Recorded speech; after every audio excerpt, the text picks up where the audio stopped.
IIT Bombay, engineers, brilliant students, so much drive to create something new. You found a new technology, this new motor. इसका fan बनाया. आप बहुत सारी चीजें बना सकते थे.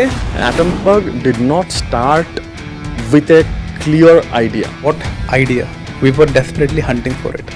And then that hunt was on for 4 years. Nothing changed, shifted in the shawl outside.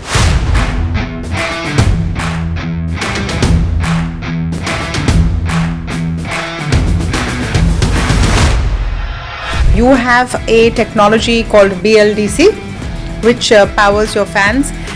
Why is it different? Traditional fan consumes 75 to 80 watts power. That's a huge power, and with our tech, we built a prototype and learned that we can deliver the same output at 28 watts power. What are your parents thinking at this time? Because you come from backgrounds where you've really had to fight to make it to IIT. So I got placed in ISRO during my final year. My family was super happy. They all understand government job really well, but don't understand anything around business, right?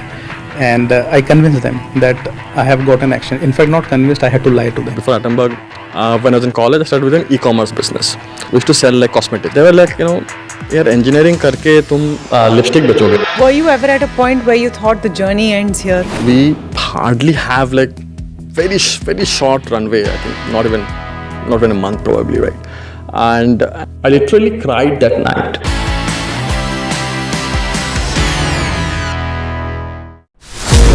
As India's mobility story is racing into a new future, it's in search for a new fuel map. Electric, ethanol, hydrogen, CNG, hybrid. What will power India next? India's sharpest mobility minds come together to decode the fuel mix that will define the road ahead. The NDTV Automate Fuel and Future Summit 2026 on 15 July only on NDTV Network. India Inc.'s most respected names chose India Inc.'s best and brightest. I'm delighted to be chairman of such distinguished fellow businessmen, bankers. It's just lovely to be back on this NDTV jury. I have been a fan of NDTV for a long time. Many of the nominees are extremely close together in terms of what they've done. Gender parity to be reflected while we choose leadership as well. It's also important that how they are reshaping the industries. We've got a fantastic jury and we've left all decisions to the wisdom of the jury.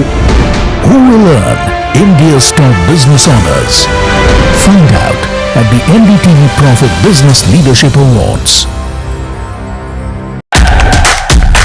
India's unshakable news habit. NDTV.com.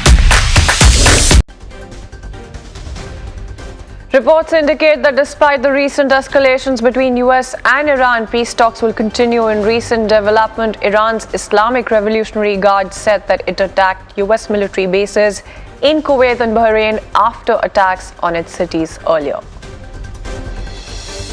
US futures trade flat after the major indices advanced in the previous session, supported by a strong rally in semiconductor stocks as Wall Street eyes a winning week. Asia mirror global peers. Oil stays steady on the back of peace deal. After a sharp sell-off in the previous session, the Nifty rebounds modestly on Thursday, closing above 23,900. Broader markets also steadied, with only IT and auto closing in the red.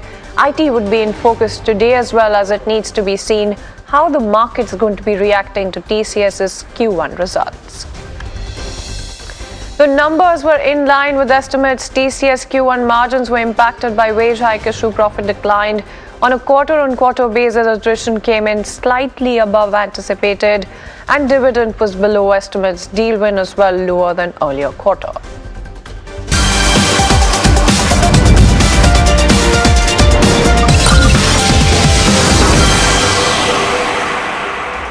Good morning. You're watching Markets Today with me, Shreyanti Singh, and over the next half an hour or so, we'll tell you everything that you need to know to start your day on the right note and end the week right. In fact, let's begin with just that. Take a very quick look in terms of the handover coming in. when it comes to Tehran and Washington. Now, fresh explosions have been reported, and that's across southern Iran, including near the Bushehr nuclear facility as well, as tensions between Tehran and Washington, like I mentioned, continue to escalate. You do have Iranian authorities that have accused the United States of targeting areas close to the country's only civilian nuclear power plant and damaging some of those key railway bridges as well overnight. Those are some of the reports in terms of what they're indicating.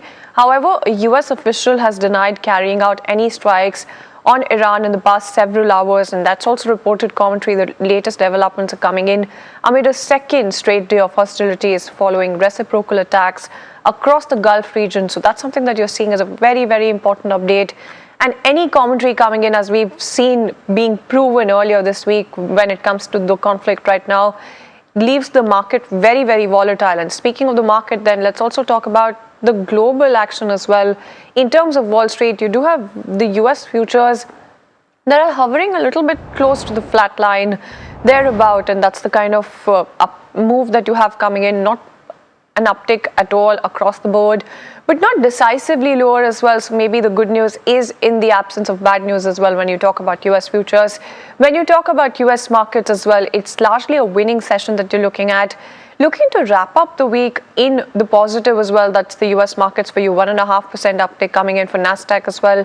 0.8% uptick coming in when it comes to S&P 500 as well. And when you talk about Dow Jones as well, about 0.5% uptick also coming in there as well. So some bit of recovery being seen when you talk about some of your tech counters when it comes to Wall Street.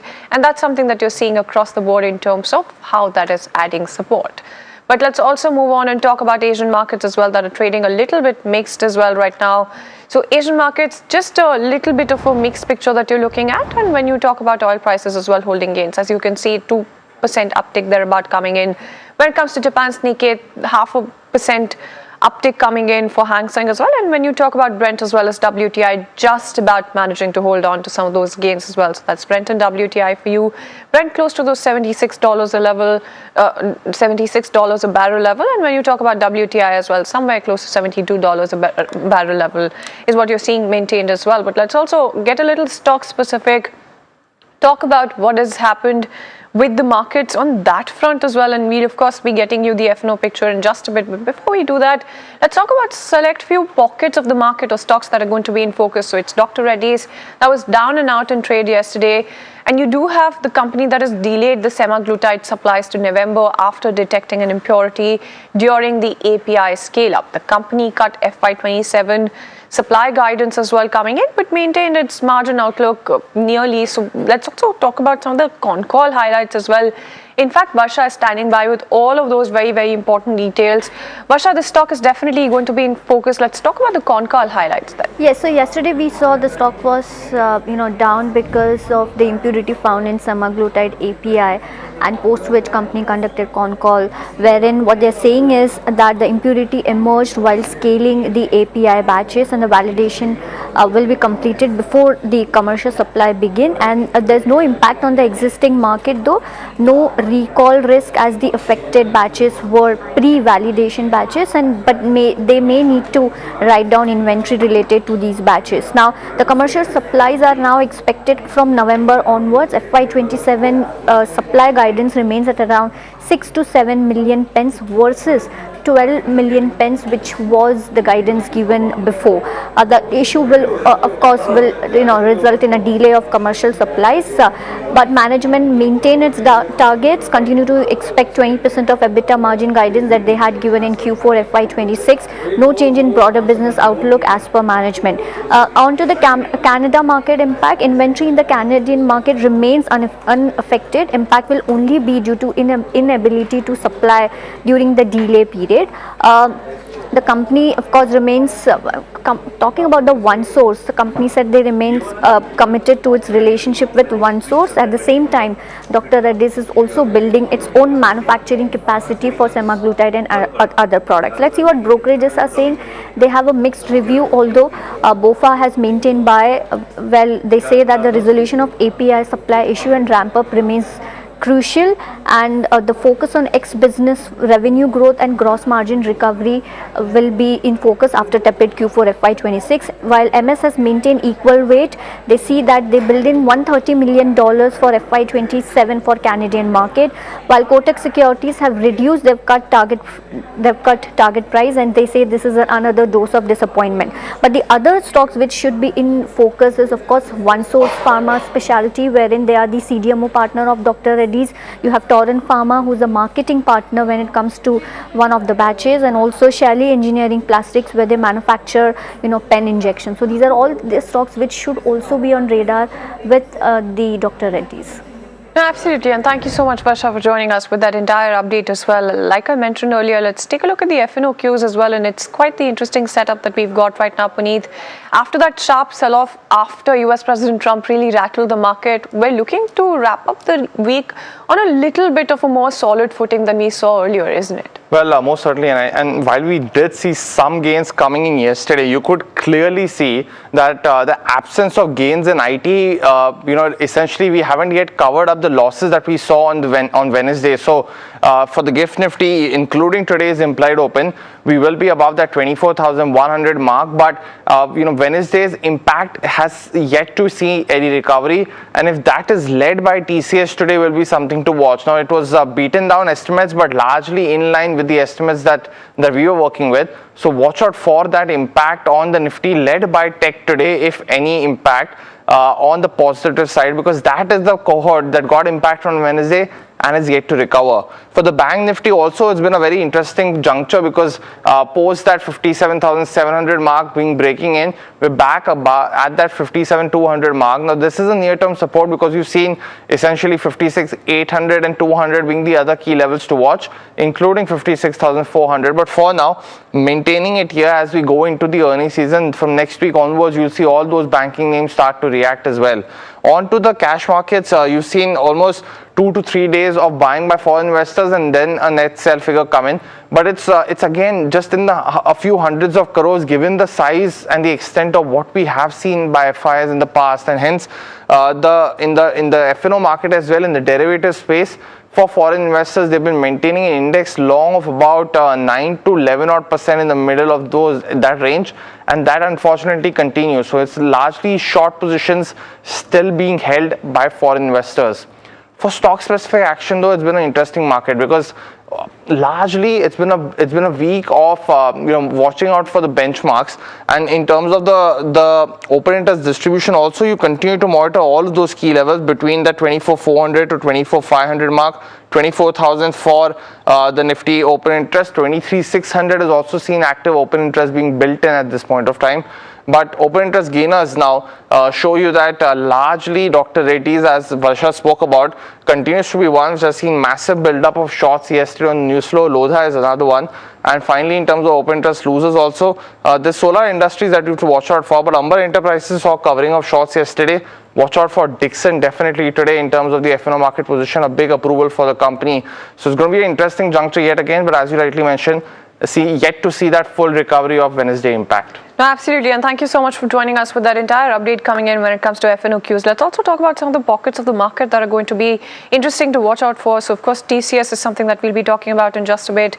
There's Apollo Microsystems, a bunch of other counters that are going to be in focus as well, like Puneet mentioned as well, Dixon Tech, Varun Beverages, etc. But first, let's talk about Apollo Microsystems that has agreed to acquire a stake when it comes to Premier Explosives in an all-cash deal worth around 1,500 crore rupees. Path is joining in with all of those details. Path, tell us why the stock is going to be in focus. Yeah, so it's a big acquisition alert. So Apollo Microsystems, as you mentioned, will be acquiring a 41.33% stake in Premier Explosives for 1,550 crores, and this will be an all-cash deal. Apollo will also make an open offer to acquire up to another 26% stake at 698 rupees per share of Premier Explosives, and the acquisition has been announced, but it still requires CCI and other regulatory approvals, and according according to the companies, the closure is expected by the third quarter or December 2026. Now let's understand what does Premier Explosives does before we can find out what synergies can both of the entities combined can bring on. So Premier Explosive does a lot of things. They make propellants for missiles, they supply countermeasure systems for defense and aerospace both. They serve the mining sector, they serve propellant plants at ISRO's Sriharikota center. They also operate the solid fuel complex at Jagdalpur. So a lot of businesses is what the company has its presence in. Now this deal matters a lot for Apollo Microsystems because Apollo is into defense electronics and electromagnetic systems, while Premier adds that high energy minerals and rocket motor capabilities. So both of those combined will offer broader defense system capabilities, which is in line with Apollo Microsystems' aim of building an integrated indigenous defense ecosystem within the country. So it's a big acquisition for Apollo Microsystems, and let's see what value it adds for their shareholders.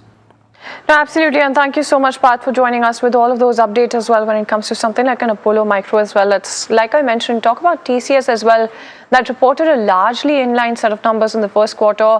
You're looking at modest revenue growth, but margin pressure due to wage hikes. In fact, Jasmeet is joining in terms of fine print also coming in when it comes to TCS as well. Jasmeet, let's talk about some of the key highlights and the key numbers that are in focus. Well, Shreyansi, very good morning and thank you for that. As rightly said, TCS is a key focus for today. Now, if you look at the numbers are in line with the estimates. While we were expecting a muted set of numbers, and numbers have delivered that. We do see that the margins have been impacted by 130 BPS, and that impact is coming on the back of that wage hike which we saw in the Q4. In the starting of the April month. Now we look at the other key highlights. The CC growth has come in at 0.4%, while we're estimating between 0.1 to 0.5%, so largely in line again. When we look at the net headcount addition, well, this is a key positive for this particular counter. It's up nearly 9,000 employees, 9,000 net additions in this particular quarter, and even last quarter it was an addition of 2,500. So basically they've added roughly 12,000 employees over last 2 quarters, which shows a strong sign of early recovery in terms of the demand as per the management as well. Now in terms of the other key highlights, the Q4 annualized revenue has come in at $2.6 billion, which compared to 2.3 in the Q4, and that is up nearly 13%. But on the other side, we do see that the AI revenue growth slowing down. From Q3 to Q4, the AI revenue grew by 27%, but from Q4 to Q1, the AI revenue grew by hardly 13%, but still a healthy uptick. But last one is a deal win. The deal win we were estimating between $10 billion, but it came in at $9.5 billion, which is again in line given the large size of the deals. Now, if you look at the key numbers, the revenue is up 2.3%, while the EBIT is a downtick of 3%. The margins impacted on the back of the overall wage hike, while the net profit also comes in line, down about 2.6%.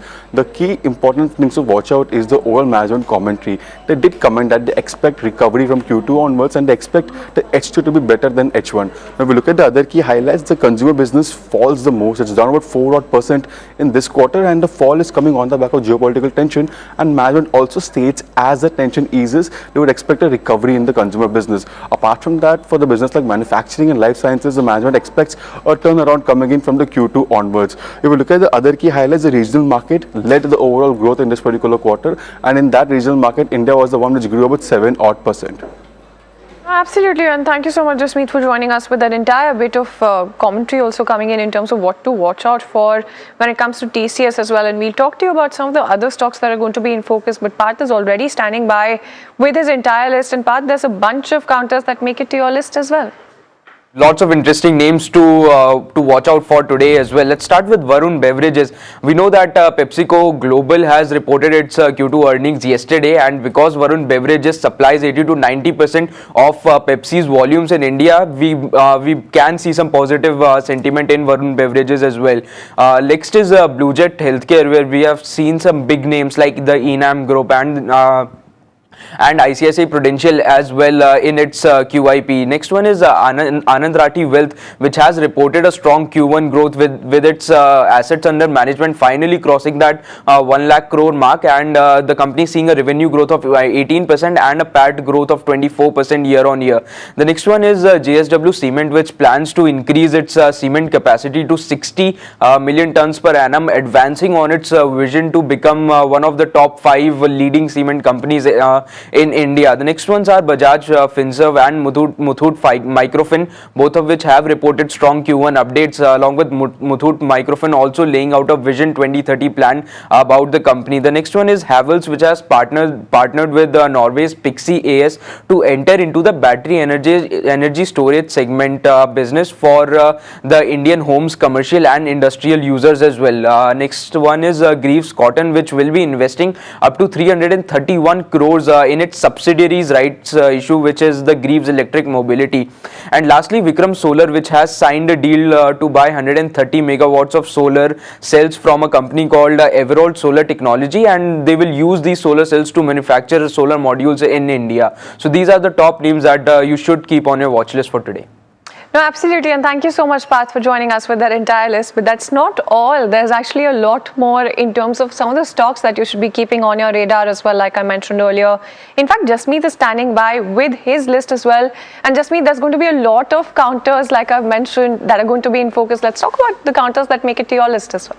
Well, as rightly said, we have quite a bit news in today's day flow. Let's quickly understand the other key stocks that will be in focus in terms of thumbs up. While we have stocks like 197 Communication, it's a thumbs up on the back of the company partnering with the Indonesian company, while we also have Just Engineering on the back of that order book announcements, while we also have Container Corp, where they ink a 15-year pact with GAIL, which remains a key focus, and we also have Lux Industry on the agreement with the Reebok trademark. If you look at the other set of stocks, we also have Pace Digitech, as they have signed the MOU for the BESS, and also footwear stocks will be in focus. Apart from that, we have Yes Bank. After that, S&P has given the rating for this particular counter. While if you look at the other side, we also have few stocks like Premier Energy, where they commissioned the solar module unit. This will be in key focus. We have Great Eastern Shipping, Sivmac on the positive crop developments which we have seen across the day. Now lastly, we also have ONGC as a board notes a strategic reserves of at Mangalore district. So we see overall news flowing in terms of the deal wins and the MOUs the companies have signed in today's day.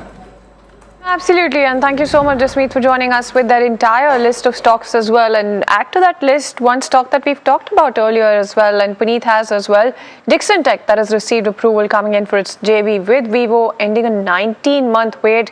And it's quite the wait that we're talking about, Puneet. Let's also talk about the entire set of details as well that are going to be in focus when it comes to this JV. Well, most certainly. I think it's been one of the most talked about stocks and the most talked about joint ventures for Dixon Tech at this point of time, because it's been a very long wait as well. So they have received the PN3 approval, which is the press note 3 approval from the government for forming a joint venture with Vivo for the electronic device manufacturing space as well. Now this one will make, of course, electronics including smartphones. So that second piece apart from smartphones will be something to watch as to what the company highlights in the strategy, and they will hold roughly about 51% stake in the joint venture. Now, as mentioned, it's been a 19-month wait since the company actually alerted the stock exchanges about this potential joint venture.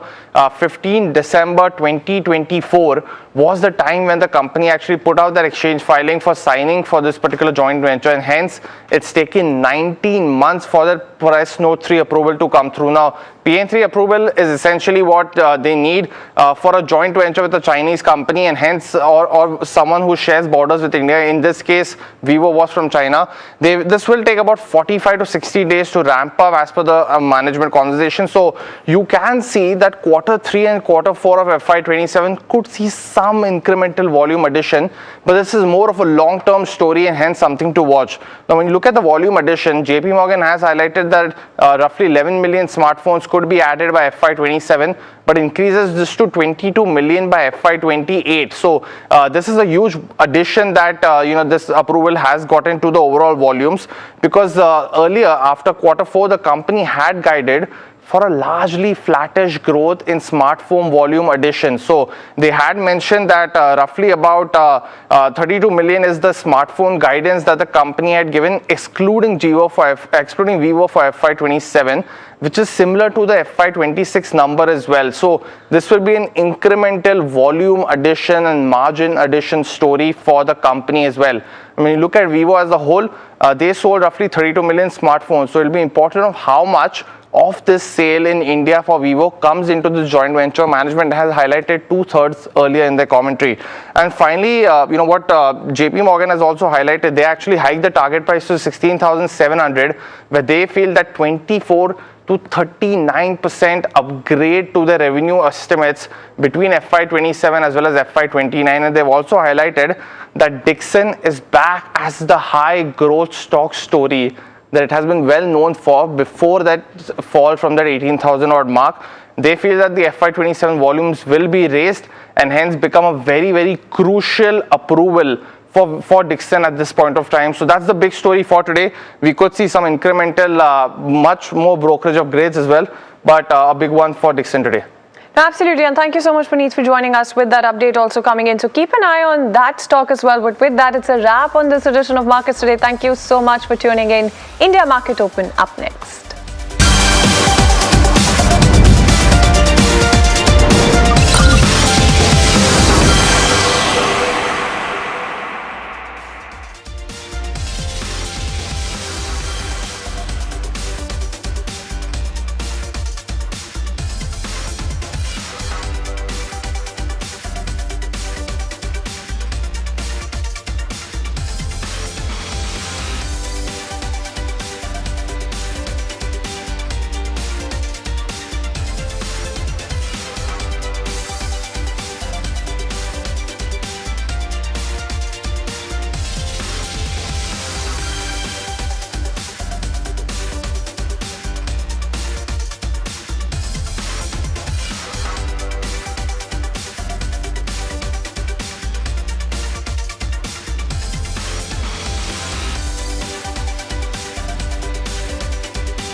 IIT Bombay, engineers, brilliant students, so much drive to create something new. You found a new technology, this new motor.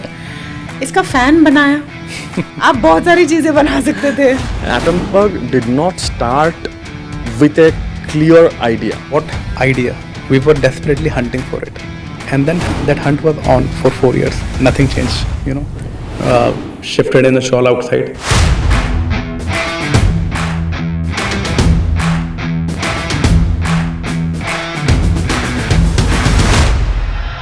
You have a technology called BLDC, which powers your fans.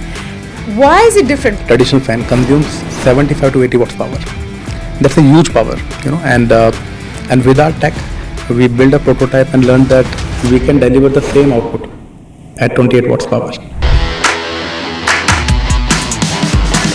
What are your parents thinking at this time? Because you come from backgrounds where you've really had to fight to make it to IIT. So I got placed in ISRO during my final year. My family was super happy. They all understand government job really well, but don't understand anything around business, right? And I convinced them that I have got an action. In fact, not convinced, I had to lie to them. Before Atomberg, when I was in college, I started with an e-commerce business. We used to sell like cosmetics. They were like, यार engineering करके तुम lipstick बेचोगे. Were you ever at a point where you thought the journey ends here? We hardly have like very short runway. I think not even a month probably, right? And I literally cried that night.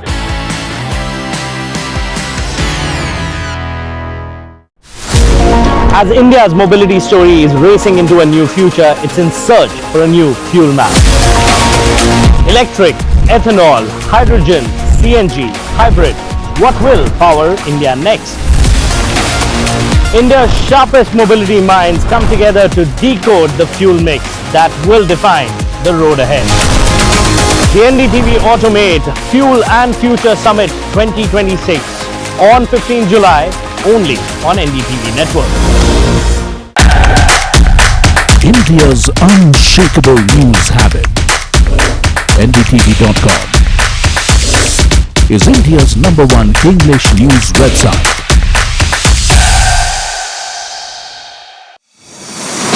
India Inc.'s most respected names, chose India Inc.'s best and brightest. These kind of awards and jury lineup, you are truly giving it the right weightage. I think it's heartening to see talent that there is across India Inc.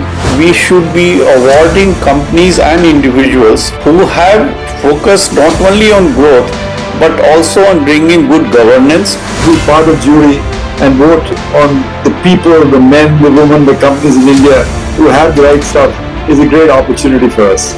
For us, the biggest thing is trust. That's what we provide. We need leaders in India that can help take India being a global superpower. We got a fantastic jury and we've left all decisions to the wisdom of the jury. Who will earn India's top business honors? Find out at the NDTV Profit Business Leadership Awards. Hi, I'm Tamanna Inamdar.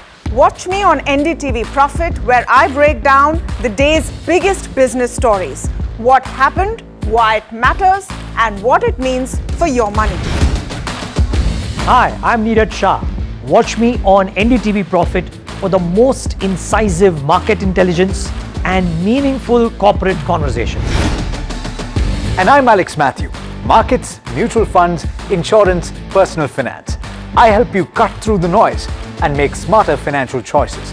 And here's where you can watch us.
You're watching live from the NDTV Profit headquarters in Mumbai.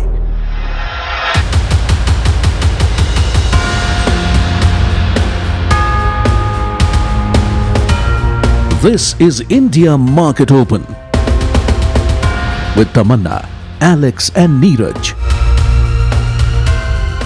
Very good morning. You're watching India Market Open, and we're bringing you this show from the NDTV Profit Suzlon studio. Morning, folks. It's looking like a good one. I think the new normal is where the street accounts for a few skirmishes in the Strait of Hormuz here and there. It'll happen for a day or so, and then it will settle down.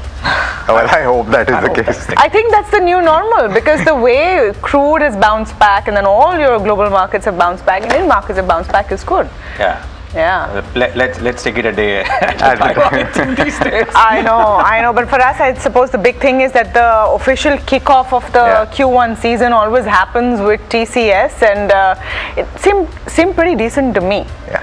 I think best hiring numbers went in 15 quarters, and you spoke with the top team. Yeah, I mean, we'll of course, the viewers will have a chance to listen to them, but yeah, I think that says it all. Frankly, amongst everything else that happened in TCS, the hiring numbers stood out so well. So, but broadly, there were modest expectations heading into the results, and they more or less hit the mark. Yeah, so it's so difficult to disappoint when expectations are so low, right? There's that. Yeah. Thankfully, they didn't. You know, the problem though is that the street is so confused on IT. I don't know what the reaction is going to be. That I think is up in the air. So we'll just report it as we see it, I suppose. All right, here's what's happening globally. US markets posted a winning day after Trump says Iran wants to make a deal. Nasdaq gained on semiconductor stocks. So which is why if you pull up all of the indices, you'll see Nasdaq with the best results, 1.5% up at close. Let's pull up US futures and see if they're trailing the same trajectory. Pretty much flat, 0.25% down on the Nasdaq futures. Treasuries have cooled off as the US-Iran flare-up calms. For now, the 10-year is at 4.55%. Oil prices have eased as vessels start moving through the Strait of Hormuz. And this data coming in last evening from the Indian government that 53 vessels, including 20 Indian flagged vessels, have transited on Thursday through the Strait of Hormuz. The Brent is currently at $76. So this seems to be the range, 74 to 76, or it seems to be the range where crude is settling, all things considered. Let's pull up Asian markets for you this morning. The start for one was strong, but let's see if it has really continued, and absolutely it has. 2% up nearly on the Nikkei, Hang Seng 1.5%. You're probably going to see that on India as well. Let's pull up the Indian implied open before we get to William Lee, Chief Economist, Global Economic Advisors. 118 points up is what is showing us. William, very good morning to you from where we are. I just want you to come in on that core, the new normal that the street has to get used to, because we'll always have a flurry of statements on, and we're showing you some of those right now with the Israel Prime Minister saying war is not over according to us. So no one quite knows what happens. How do you find a balance and a sense of normalcy in the middle of all of this from a market's perspective? I think the markets have learned to focus on things that are really important to it at the moment. And right now, the geopolitical risk that is always going to be hanging over the markets seems to be calming down and settling into a steady state where there is a lot of tension, but the traffic at the Strait of Hormuz is flowing. And as you just mentioned, for important countries like India and in all of Asia, their supply of oil seems to at least be somewhere in sight, if not fully back to where it was before.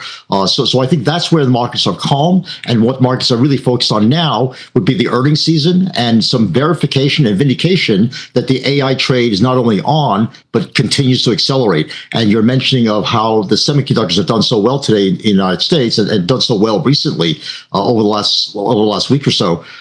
It's a sign that says the certainty about infrastructure spending is there. The certainty about the need to build up AI capacity is there. What's not certain is how the AI will be applied. And I think that's where you see in the software stack and the application stack, a lot of uncertainty about where it is that the compute will be taking place. Is it going to be in data centers or more localized computing? And that is, I think, is where the cloud of uncertainty is starting to show.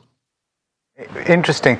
William, so therefore the question arises, at this moment, a lot of projections of growth are extrapolating what we're seeing right now, and there's uncertainty how this is going to pan out. So that's one end, and that's the growth angle. But the other side, there's the inflation angle, and we were speaking from India's perspective in the second half of FY27, ending in March 2027, you're anticipating that inflation will shoot up quite rapidly. And that could well be the case in the US as well. What bearing does that have on growth and monetary policy? I think you have to be very careful when you look at output and growth. Right now, we're getting a tremendous boost in productivity that's working its way through the output numbers, not just in the United States, but around the world. So we would anticipate in most countries that GDP will be doing quite well. But you really are very spot on in terms of where inflation is. And I have to say, from a policymaker's perspective, a central bank's perspective, we have to ask the question, do we see a wage price spiral? Do we see excess demand driving prices? Or are these prices being driven up because of supply constraints? And if it's the latter, then no reasonable economist in their right mind would say tighten monetary policy in the face of supply constraints that don't affect inflation expectations. And that's really key. And if you look at the case of the U.S., inflation expectations, 5-year break-evens, for example, have dropped by easily 1/4 to 1/2 percentage point over the last month. And the decline in these long-term expectations show that the markets are not concerned about runaway inflation. And even though you heard minutes of the FOMC are showing this wildly split committee, I am embarrassed to say that the FOMC are acting like a pack of political crazy people trying to jockey themselves for position in anticipation of what Chair Warsh is going to be doing. And Chair Warsh has already announced today a whole set of review committees to look at the methodology and data requirements and communications requirements of 21st century central banks. And the one thing we learned about the central bank meeting in Sintra in Europe right now is that all central banks are reconsidering their frameworks. And I think the news to come will be one where inflation hawks are going to have to be very careful in making their positions clear, which is where are the sources of inflation coming from? Is it coming from sources of demand that central banks can do something about? Or is it from source of supply that the central banks can do nothing about and shouldn't do anything about? Yeah, that's well put. The other question, William, of course, is where is the money flowing? And much as we would like to believe that EMs, etc., might be beneficiaries, I was reading a statistic, and I'm just pulling it up.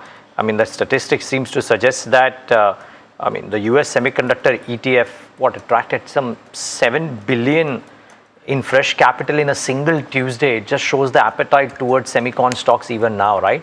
Does that trend continue, or some of the laggards start performing? Because India, for example, amongst EMs has been the best performer in the last 1 month, but doesn't quite compare to what's happening in the rest of the world. I hate to say that I have always been one that's advocated that capital should go to where capital is used most effectively.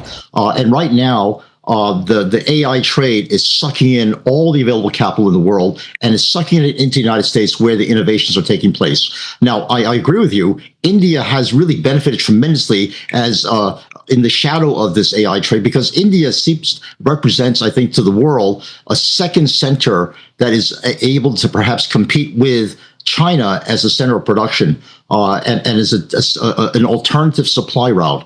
And I think that's where I think India can benefit most in terms of being able to position itself as not so much a frontier model driver, but rather an applications driver, and applications in manufacturing. And if India can really get its infrastructure and its famous bureaucracy in place so that it can actually be more welcoming for foreign capital to come in, I think India will continue to be a great recipient of a lot of capital. But the main focus right now of where capital flows are going is where it's going to be most efficiently used and most effectively used. And I still think that's going to be the United States. Got it. All right. William, thanks so much for taking the time today. As always, thanks so much for speaking to us. Thanks for having me. All right, let's talk about what happened in trade yesterday. And in fact, it was a day of gains. But the thing is that we lost ground from the top. But first, the flows data. You had foreign institutions that sold to the extent of about 533 crore rupees on a net basis. Domestic institutions mopping up as much as 2,060 crore rupees. Equity markets recouping some of the losses on Thursday. The benchmark ending with gains of about 1/3%, but it failed to hold on to that 24,000 mark. It slid in the last hour of trade, dropping as much as 0.7% from the intraday high. The Sensex weekly expiry possibly had a part to play in that choppiness. Dr. Reddy's Laboratories, and we'll talk about this in more detail today, was the worst performer on account of the disruption in their semaglutide supply. Sun Pharma, Bharti Airtel, as well as Bajaj Finserv on the other end of the spectrum were top gainers.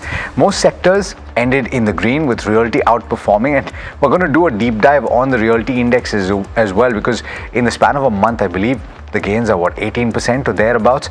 It ended as much as 3.5% higher yesterday. Macrotech, Brigade, Signature Global, all of these stocks ending with gains of over 5%. The Nifty Bank ending higher by as much as 1% or close to it. IT and auto on the other end were underperformers. A few stocks that stood out in the broader markets, and we should in fact talk about this today as well. Kalyan Jewellers was one of them, gaining 18% on the back of a 78% gain in the previous session, and of course it dropped in the session before that to the extent of 7%, but it's made up ground, and how. And there's also CE Info Systems that gained quite considerably in trade yesterday, along with Choice International, who we're going to speak to later today. Yeah, interesting to watch some of these, but I mean, I think the mood point came in that while we're talking about supports and at 24,300 and 23,800, there was a joke on the channel as well yesterday.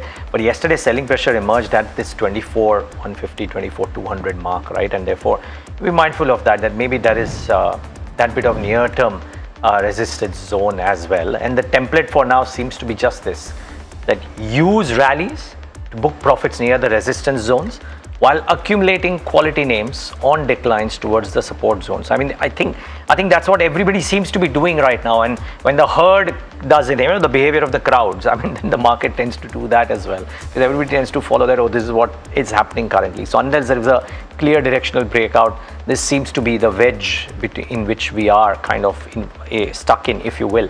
Chemical stocks starting to see some buying action, evinced in the blue jet QIP as well, and we'll talk about that, as well as the price moves in some of the other chemical names yesterday and the last few days. And I'm not going to speak too much about TCS because we will talk about it in detail, but the hiring number is TCS is positive, but analysts are less enthusiastic about the short term. Let's see. I think the TCS reaction, and we will have to take it as it comes because it becomes difficult to kind of preempt this per se. But I think the TCS reaction could well mean what large cap IT by and large does as well. So keep an eye out for IT names today. Maybe they react a little bit, but time will tell. Yeah, if you're hedging now, you don't know what to say. Will it react positively or not? Very difficult. Difficult to complete that sentence. Okay, if I were to stick my neck out with the complete understanding that it could go wrong, I would say that TCS is actually a positive surprise in a lot of factors, because when expectations have been managed to the extent that they have, this is definitely looking better. But like I said, I reserve the right to be proven wrong. When it comes to factors this morning, it's an unconvincing recovery. Market has fought back bravely from the previous day's bloodbath yesterday, but a late session profit booking bout shaved 170 points off the Nifty's intraday highs. Near-term trend continues to be range-bound, 23,800 acting as a crucial support and 24,200 to 24,300 remaining the key resistance zones. Decisive breakout above 24,200 could trigger fresh short covering and revive a bullish momentum. A break below 23,800 may open the door towards 23,600. For the Bank Nifty, cautiously positive is the way to look at it, leading the recovery charge but lacks momentum backup. Supports at 57,000, resistance at 57,000 as well. So those are some of the key levels as far as the Bank Nifty is concerned. But let me go across to Puneet, who's joining in for the F&O setup this morning. Well, thank you for that. It's as you rightly mentioned, it's been an unconvincing recovery, because what you saw in terms of impact on Wednesday, I think IT has been one of the spaces which is yet to recover. Now, if that happens today, led by TCS earnings, amongst other key factors, will be something to watch. But overall, still yet to go back to that 24,400 mark on the Nifty. For the Bank Nifty too, we've been hovering around that 57,200 as well as 57,700 mark for a while now, and yet to see that that upper band and the resistance crossed at this point of time. So what you will be watching out for, of course, is earnings that start for the big banks next week, but largely continuing to be that at that important support zone. Now from there, 56,800, 56,400 are some of the other levels to watch on the downside, but continue to monitor the Bank Nifty as well for the recovery. But in terms of cash markets, yet again it's been very topsy-turvy kind of a week, because just in terms of a few hundreds of crores kind of transaction, given the base for foreign investors, today we are seeing a net sell number. So we've seen a breaking of patterns from the start of the week, where we've seen about 100 to 400 crore kind of buy figure come in on each days. And the index long itself continues to be very weak at that 9 to 10% odd mark. So 90% shorts still being maintained by foreign investors at this point of time. For the open interest distribution though, you've consistently highlighted that 24,000 continues to be a very important level as a near-term support, and you've seen the highest put open interest being built at that level. Once that breaks through, you could see some carnage in the near term as well, but that has acted with some historical evidence as an important level to watch for the markets. 24,400, 500 for the calls continue to be showing decent open interest at this point of time too, but it could be a stock specific market today. We've seen benchmarks largely dominate over the last few days, but look out for IT, of course, in that. Dr. Reddy saw build up of shorts yesterday with the highest open interest, so watch out for further pressure, if any, on this particular stock. Also watch out for Dixon Tech as well. That big approval for Vivo JV has come through. Solar Industries has seen short build up over the last few sessions, so monitor this stock as well.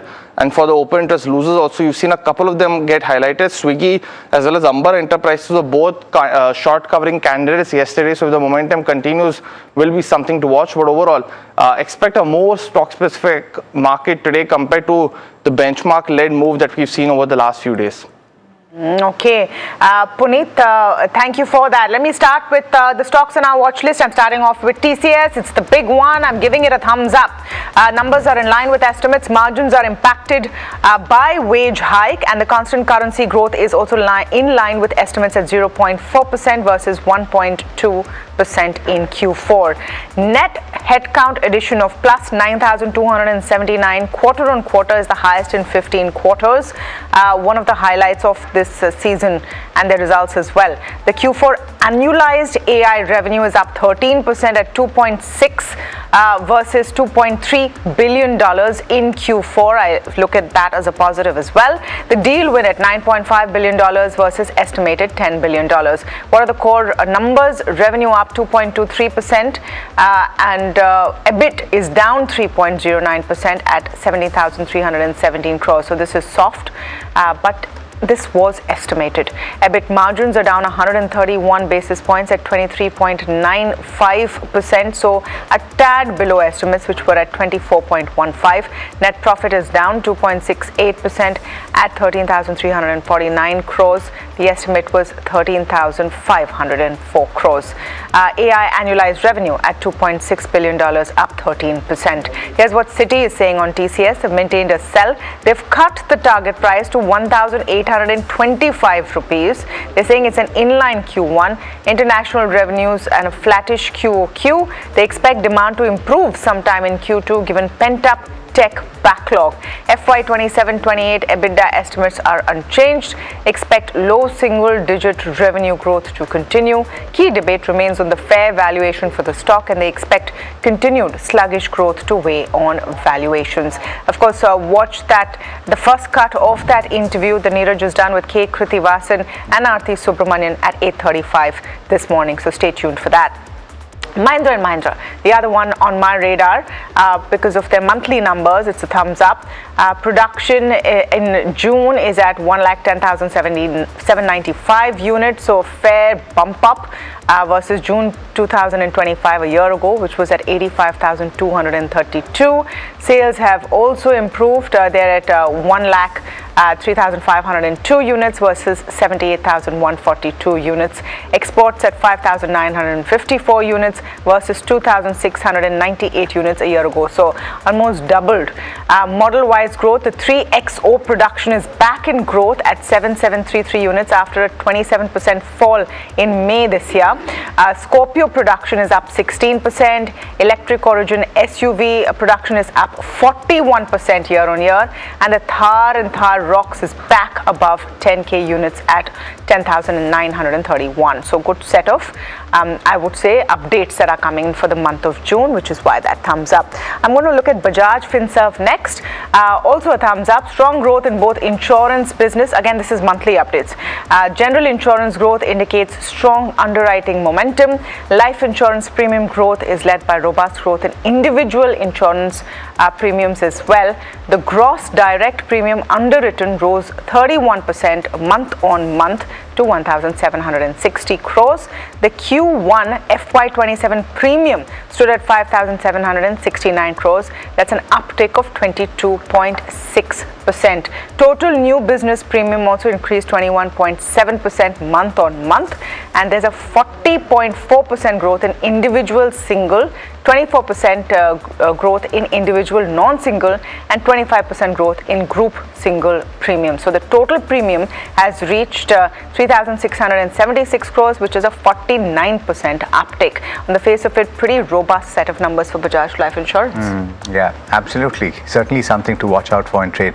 On top of my list actually is a stock that tumbled in trade yesterday, Dr. Reddy's Laboratories. It could well be in focus at the start today as well. Clarification has come through. In fact, NDTV Profit was the first to report on this issue. The stock dropped, and then there was a clarification that came through later in the evening by Dr. Reddy's. What has happened is that there is a delay in the semaglutide outflow, or rather the production, on account of any impurity. What is semaglutide? If you're unaware, it's a drug that is used to manage type 2 diabetes and aids in chronic weight loss. And impurity was found or detected during the semaglutide API testing, and the impurity emerged while scaling up the API production. The validation will be completed before commercial supplies begin. So there is no impact on what has already been marketed, and there is no recall risk, as the affected batches were pre-validation batches, but there may need to be a write-down of inventory related to these batches.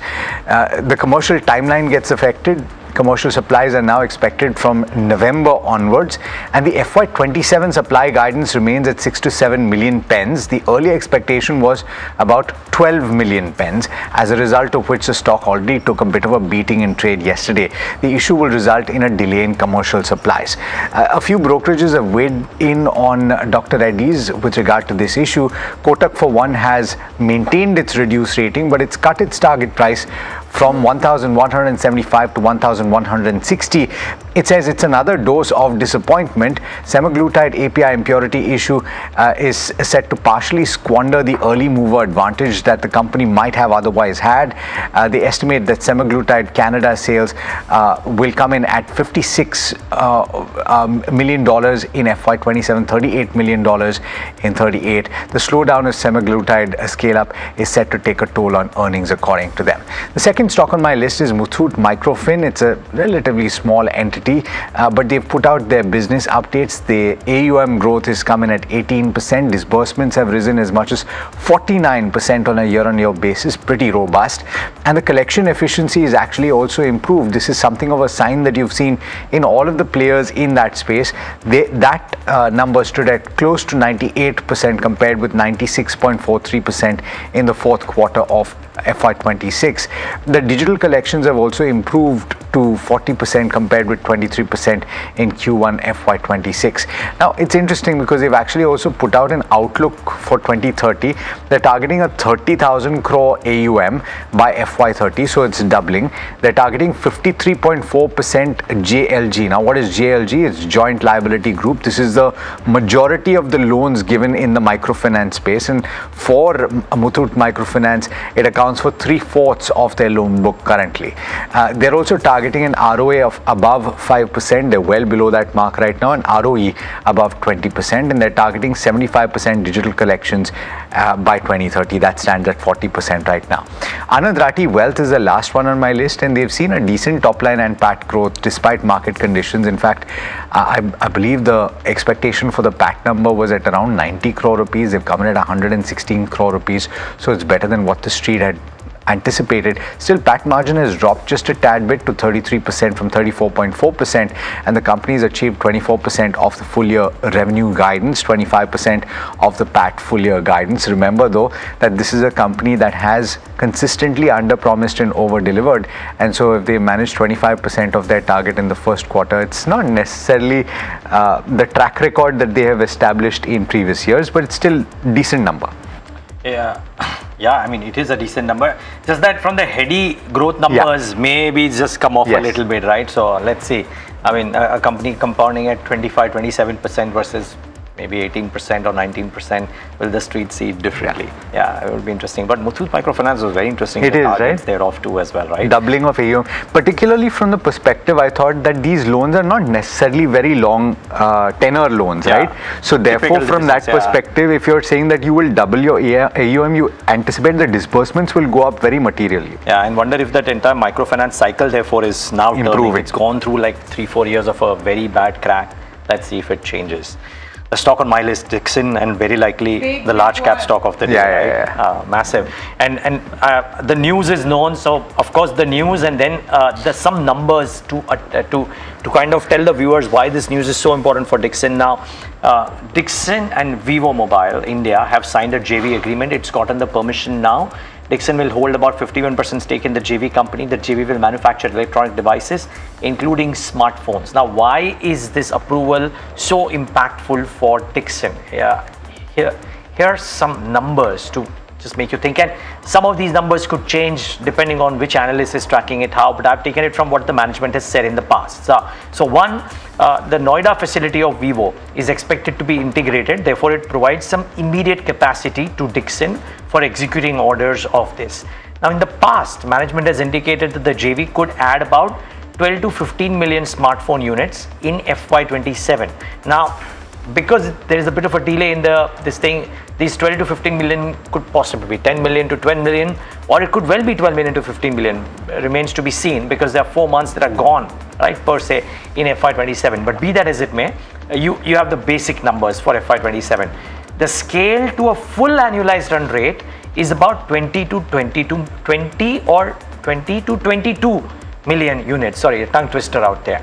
Now remember, Dixon's existing numbers were 33 million units in FY26. That gives you the scale of what this JV means for Dixon, and of course Dixon has 15% stake, so people can do the math. But the long-term revenue opportunity is cited at around 30,000 crores, and FY27 revenue, based on annual numbers of course, could reach about 64 to 72,000 crores, which is about a 30% growth versus the base of 15 to 17% that people had assigned thus far. So if all goes well, if there is a proper ramp up, etc., and stuff like that, then from a 15 to 17% number, or maybe even flattish revenue growth that some people have penciled in, Dixon will immediately come into a fairly large growth in FY27. So near term, both FY27 and FY28 revenues get visibility, solid visibility, confirmed visibility, and I think that is something that the street will like. So expect some fireworks in Dixon today. Remember, it has gone up a little bit in anticipation of this, but I still believe that there could be some fireworks here. So keep Dixon at the back of your mind. A really big piece of news.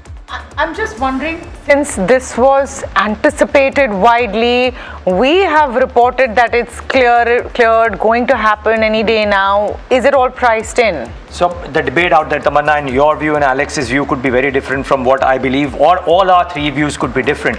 But just because where I'm approaching this from is Amber actually got the approval before Dixon, so people started wondering, is there something that out there which is holding it back? Now that it is clear, maybe there is an immediate pop here.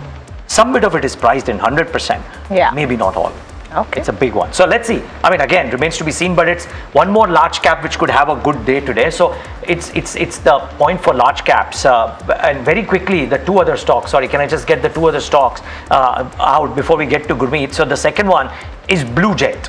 Yeah, now what has happened? Blue Jet is closed its QIP, allotted about 1.58 crore equity shares at 506 rupees per share. The pricing is immaterial. What is important is this: Shamyak Investment, which is the investment vehicle of Mr. Nemish Shah of Inam, and ICICI Pru bought out the entire QIP. This is blue chip investors taking off the whole QIP that Blue Jet put out, and which is actually really good, which is why the stock has reacted the way it has, of course, by the way. And remember, the key product, which is bempedoic acid, that tailwind for Q1 could actually lead to a very strong Q1 for Blue Jet and others like Newland and Morpen. There are only 3 players in the fray, and therefore keep an eye out for Blue Jet. Maybe some more fireworks here. Last but not the least, Premier Explosives Apollo Micro finally out. Sumit has spoken about it in the past in the dealer's check. that Apollo Micro is likely to buy Premier. The news is officially out, 41.33% stake from the promoter.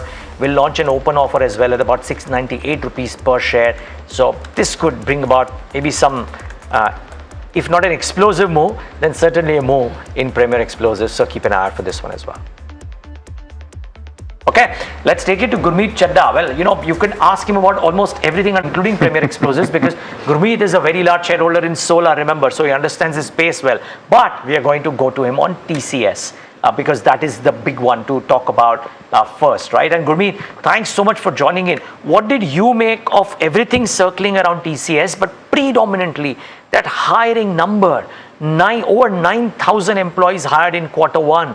Does it show the intent and the demand for both Q1 and the near term for TCS?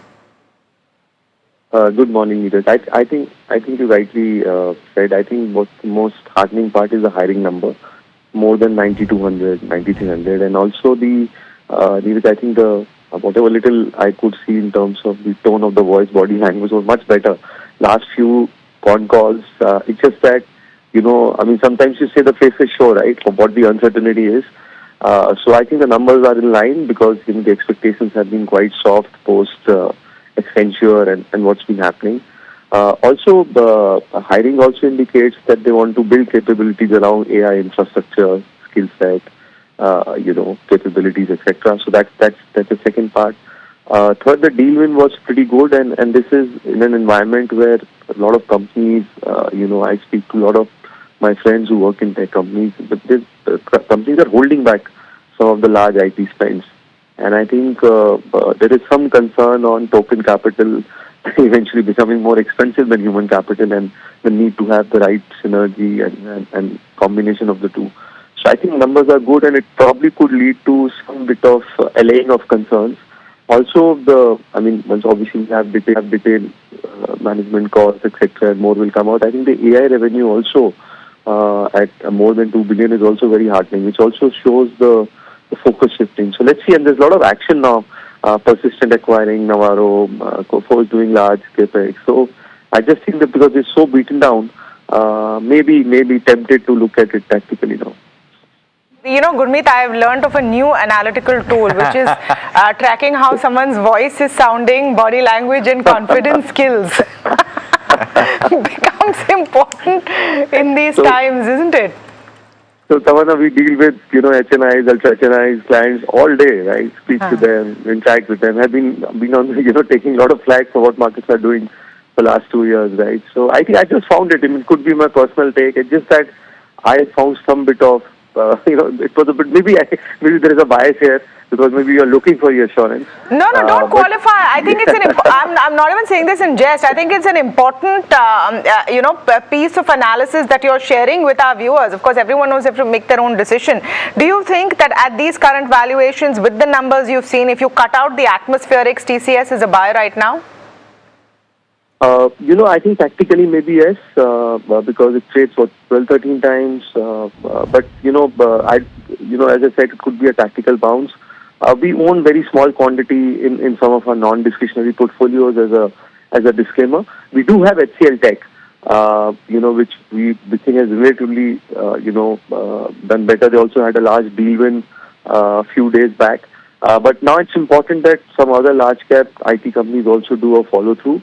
Especially Infosys, because that's also been under a lot of pressure. So I think tactically, yes, but I think the risk reward is favorable. Structurally, I'm still not sure. Before I see a more better 2-3% kind of a constant currency growth versus, you know, almost flattish constant currency growth. But I think the deal wins will improve in second half, assuming geopolitical tensions, you know, taper off. So, Gurmeet, just less than a minute, but what is that deal win number that you'd be happy with in the second half? How much do you anticipate it could go up to? I think it should go up in double digits. It's what I've been speaking to a few colleagues who work in different companies amongst the top three. I think we should improve. There already is a little bit of a pickup in inquiry in few verticals, which is BFSI, consumer. And as I said, they are now trying to use some of the money for building AI-led services, vertical, agentic AI, etc. Third, most importantly, I would like to watch out the buybacks from 1st August as the taxation becomes more friendly. I think IT companies are seeing a lot of cash. They used to do a lot of buybacks before the taxation begins. So I think that's something that could be as I said, it could be a tactical call to begin with.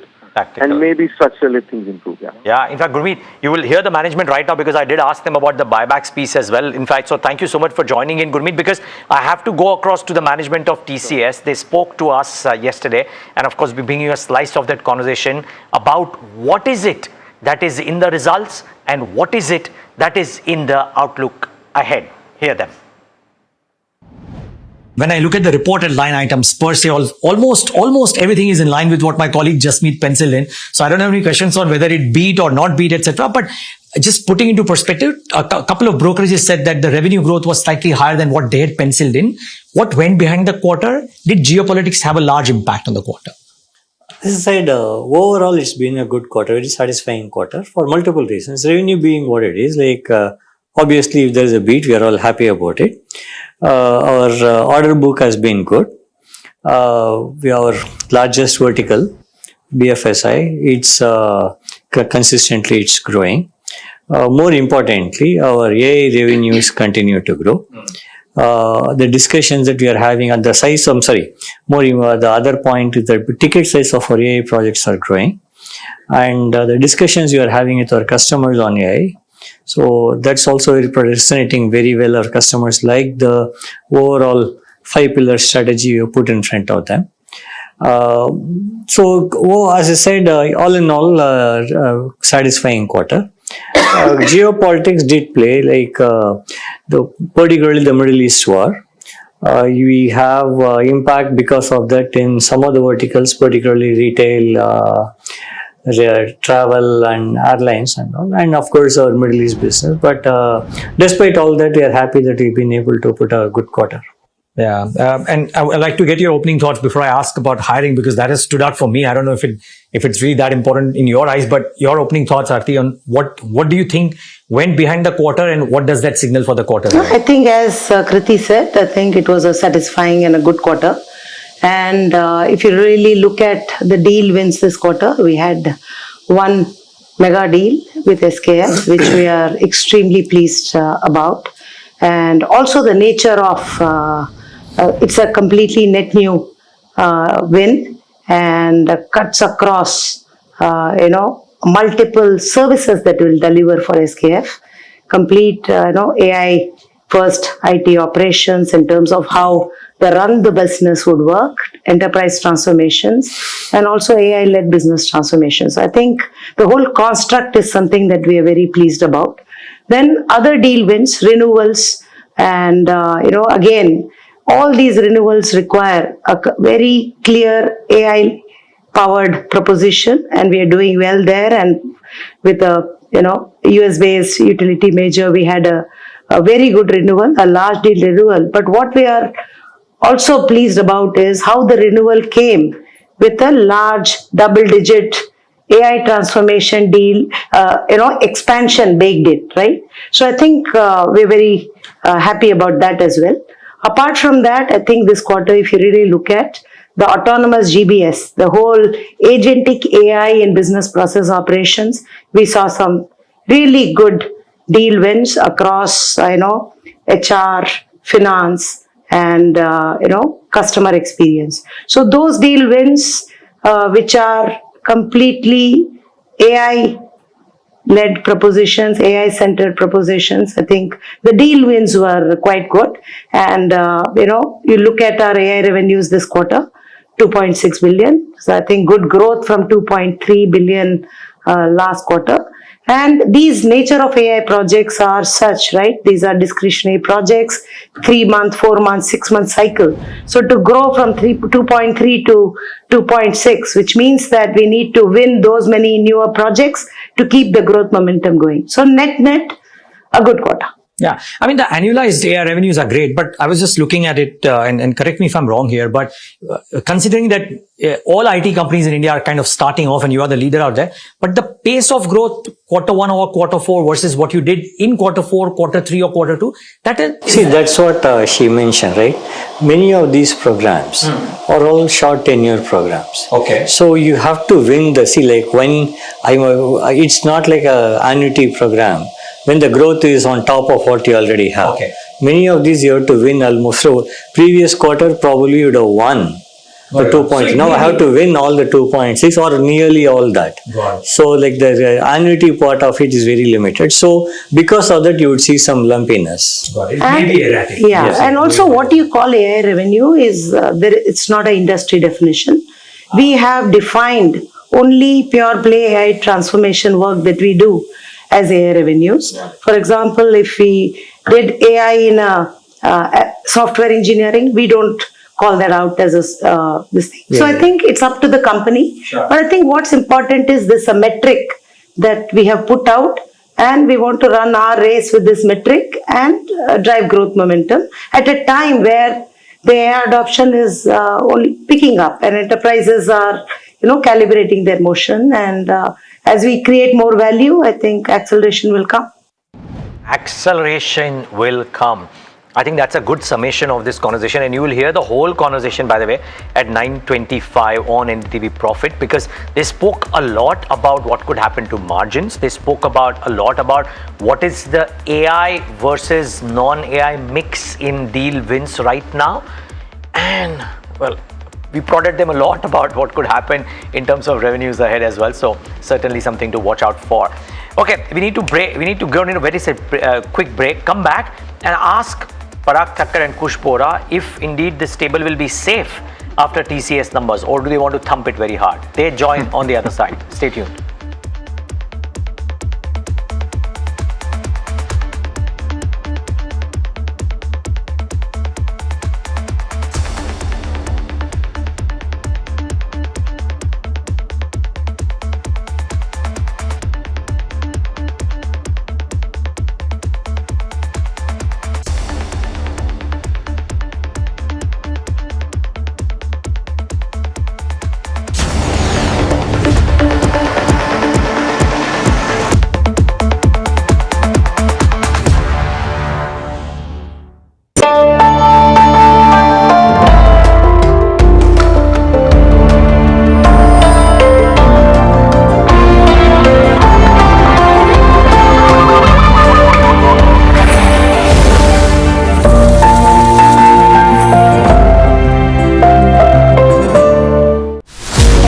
As India's mobility story is racing into a new future, it's in search for a new fuel map.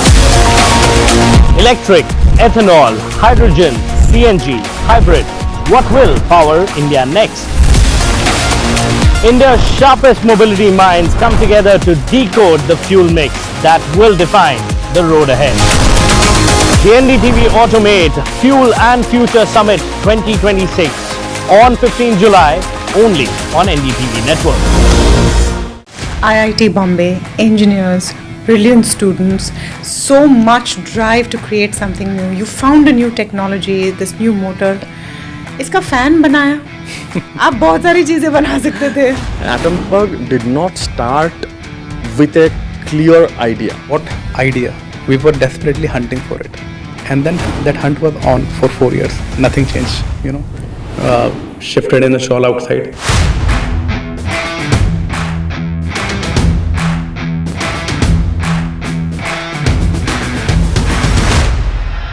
You have a technology called BLDC, which powers your fans.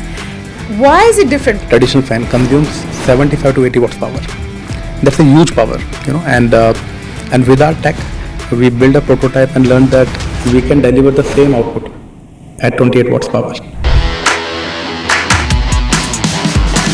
What are your parents thinking at this time? Because you come from backgrounds where you've really had to fight to make it to IIT.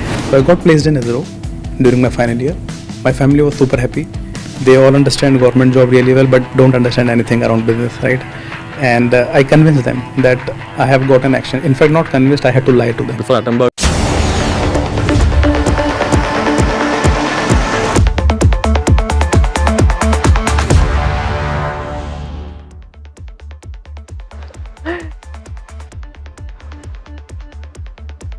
Welcome back. You're watching India Market Open. Let's pull up the implied. Implied is showing a good start, and will TCS be a big engine powering that 153-point gap up for the Nifty? That's possibly the biggest question. Parag Thakkar, Kush Bora in the studios.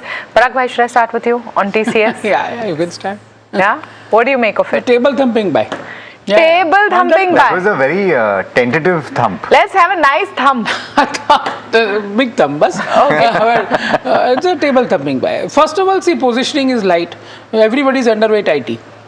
Even people might be short, hedge funds and all. And then you have this commentary that from Q2, 79% of the verticals will show growth. Already in this quarter, BFSI recovered. Right, so I would say that it seems that worst is getting over. Of course, as per the management, it will get over in sometime in Q2, and from there, we will gradually start. 13 PE for 5% dividend yield. I would say that the only negative argument which I have is that Cognizant and Accenture are trading at lower multiples than TCS. So if you are a global investor, you have a choice that you can buy Accenture also, you can buy Cognizant also, you can buy TCS, Infosys also. But if you are a value investor like you who you want to buy stocks, high quality stocks at a PE multiple of below 15x, then definitely TCS fits the bill. Is it also flagging off a direction for the rest of the IT pack? Maybe. Let's see company by company. See, TCS sounded very confident about margins also. Of course, this quarter margin hit was one time because of salary hikes. But otherwise, they were confident about margins also. Let's see how other companies play out. Because, for example, HCL Tech won that last big order from European OEM. There, I don't think the margins will be very good because it's a very big order. So same thing happened with Wipro 4-5 quarters ago when they won large orders, but the margins were lower. TCS sounded sanguine about margins for the SKF order, which is also large, 800 million, part one. And part two, just because the margin commentary is here, they said explicitly that while we are at 24%, our guided range is 26 to 28. Yes. And therefore, and we've done that. So I asked them that, do you therefore reckon that quarter 2, quarter 3, quarter 4, you go towards those numbers to aggregate between 26 and 28? And the answer was an unequivocal yes. Oh, interesting. So I think EPS. So that side also table is being thumped. And see, what many people think is that it's a management promoter, they have vested interest, so they can say always positive things like that. But I think I will trust Tata's from that perspective, and TCS management. I'll put trust on TCS management, Nandan Nilekani. And when things are looking bleak, they also say it's looking bleak. This is not a management that window dresses. Okay, we need to go to a big story and then we'll come to Kush Bora for the technicals. It's Newsbreak confirmed. And we just want to highlight that this morning as well. The centre has given its approval to Dixon Tech to execute a joint venture agreement with Vivo Mobile India. Remember, we reported this on the 16th of June that the Interministerial Committee had backed the proposal on this. Shrimi joining in with more details. Shrimi, what's the latest? Yeah, so, this has ended the months of uncertainty around this deal, essentially because under the press note 3, you need approval, Vivo being the Chinese firm, and that falls under the press note 3, and that's very crucial that now the government has finally given the green light, and of course that will allow companies to manufacturing venture in India, and what the exchange filing of course suggests that the Dixon will now hold 51% in the joint venture, and the remaining 49% will be held by Vivo India, and that's important because one aspect which exchange filing also highlighting at this point that they are going to manufacture all the electronics, including the smartphone, and across the brand, the Vivo brand and the other brands as well. So that's also important. And of course, it's a Newsbreak confirmed when the interministerial briefing, happened on, somewhere around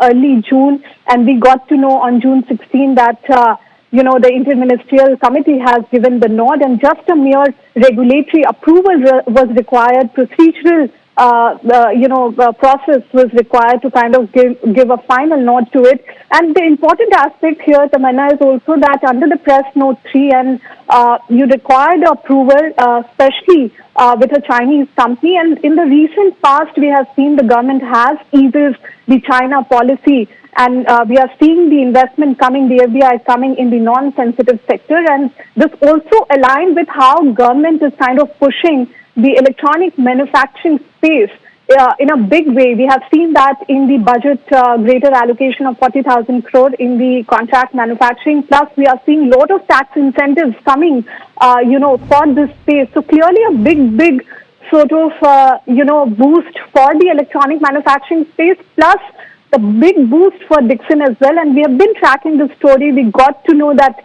this has been approved after lingering on for so many, months, I would say. And then finally, the green light has come. Okay, thank you for that, Shimi. And indeed, it's a news break confirmed. And, we were looking at that data, right, of how the stock prices behaved since we broke that story. Since the 16th of June, the stock is up as much as 13%, and it has done pretty well since those March lows. Yeah. It's up as much as 39% from the 30th of March. Yeah, internal debate whether all of this is priced in or not.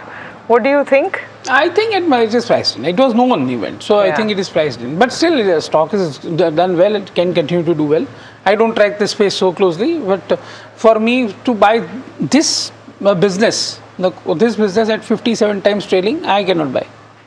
Okay, so that's the valuation guru in Parag Thakkar saying. No, not guru. Okay, Kush Bora, just will quickly come to you on Dixon first to start with. Not a bad move. If you look at it positionally, the tide does look like it's turning. The volume action is also very healthy, and now the news flow. So I think if you have a position, no harm in holding. 12,200 thereabouts remains your stop loss. Okay, Renu Bed Pogalia, Senior VP Research at IFL Capital, joins us on the show as well on this piece of news. Renu, really appreciate you firstly taking this call with us. So thank you so much for that. This is Neeraj here. Good morning. What do you make of this development coming through now? Does this add a further layer to the stock price attractiveness? Because we know it adds a layer of growth or layer or two of growth, but does it make a material difference to the stock, or some of it has been priced in because of the rally? Well, I would say the market to that extent over the last 2 to 3 months has been pricing this development. And news flows over the last 3 weeks are very clear that the approval is in place and the documents or final letter could come anytime. So to that extent, I would believe the recent up move in the stock of almost 10% plus that we have seen is come against this backdrop. It already prices in this. Partially, investor and analyst expectations also price in the JV numbers. But yes, the JV coming to picture and there is no uncertainty around this adds confidence in the volume stack up, which is expected in fiscal 28-29. Management is targeting almost 20 million annualized volumes coming in from this JV. So to that extent, we see 8-10% upside coming in from the JV approval, and now clear volume visibility of 45-50 million units on the base case side for Dixon. And if we look at the JV numbers full stacking up, then 60 million annualized volumes should be doable for Dixon on the EMS, mobile EMS side of the business. But Renu, just because FY27 has seen 3.5 months gone, what is your number of the volumes in million units added for FY27? Just so FY27? For fiscal 27, along with some positive tail coming from other OEM brands to which they service, we were expecting close to 40 million units, including 4 million coming in from this JV towards the fag end of the quarter. So to that extent, we see numbers getting slightly revised, maybe close to 44-45 million units in the base case for fiscal 27. And clearly for fiscal 28, as we had, a 60 million unit number looks fairly comfortable for now. Okay, Renu, very quickly, would you tell your clients to buy Dixon this morning on this? Well, I would say for long-only investors, the investment arguments and the case become stronger. The concerns on growth visibility narrow down, and we would definitely ask investors to add. But yes, there are different type of funds, and few funds will have already positioned for this news flow.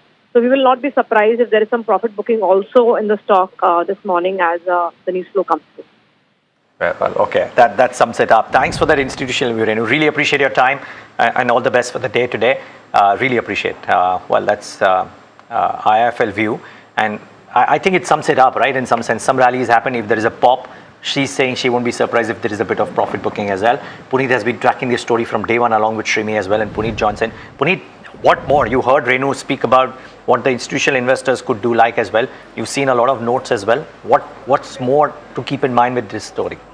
Well, yes, thank you for that. It's definitely a lot of perspective being covered, but a 19-month wait has essentially ended because the company had actually alerted the exchanges on 15 December 2024 for the joint venture with Vivo. So it's taken a really long time for this approval to come through, and as you rightly mentioned, that one key aspect that management had mentioned, that 45 to 60 days ramp up is still yet once the JV will be approved, will take. So you will see 2 quarters, quarter 3 and quarter 4 essentially, and most probably at this point of time for the Vivo volumes to be visible in Dixon numbers as well.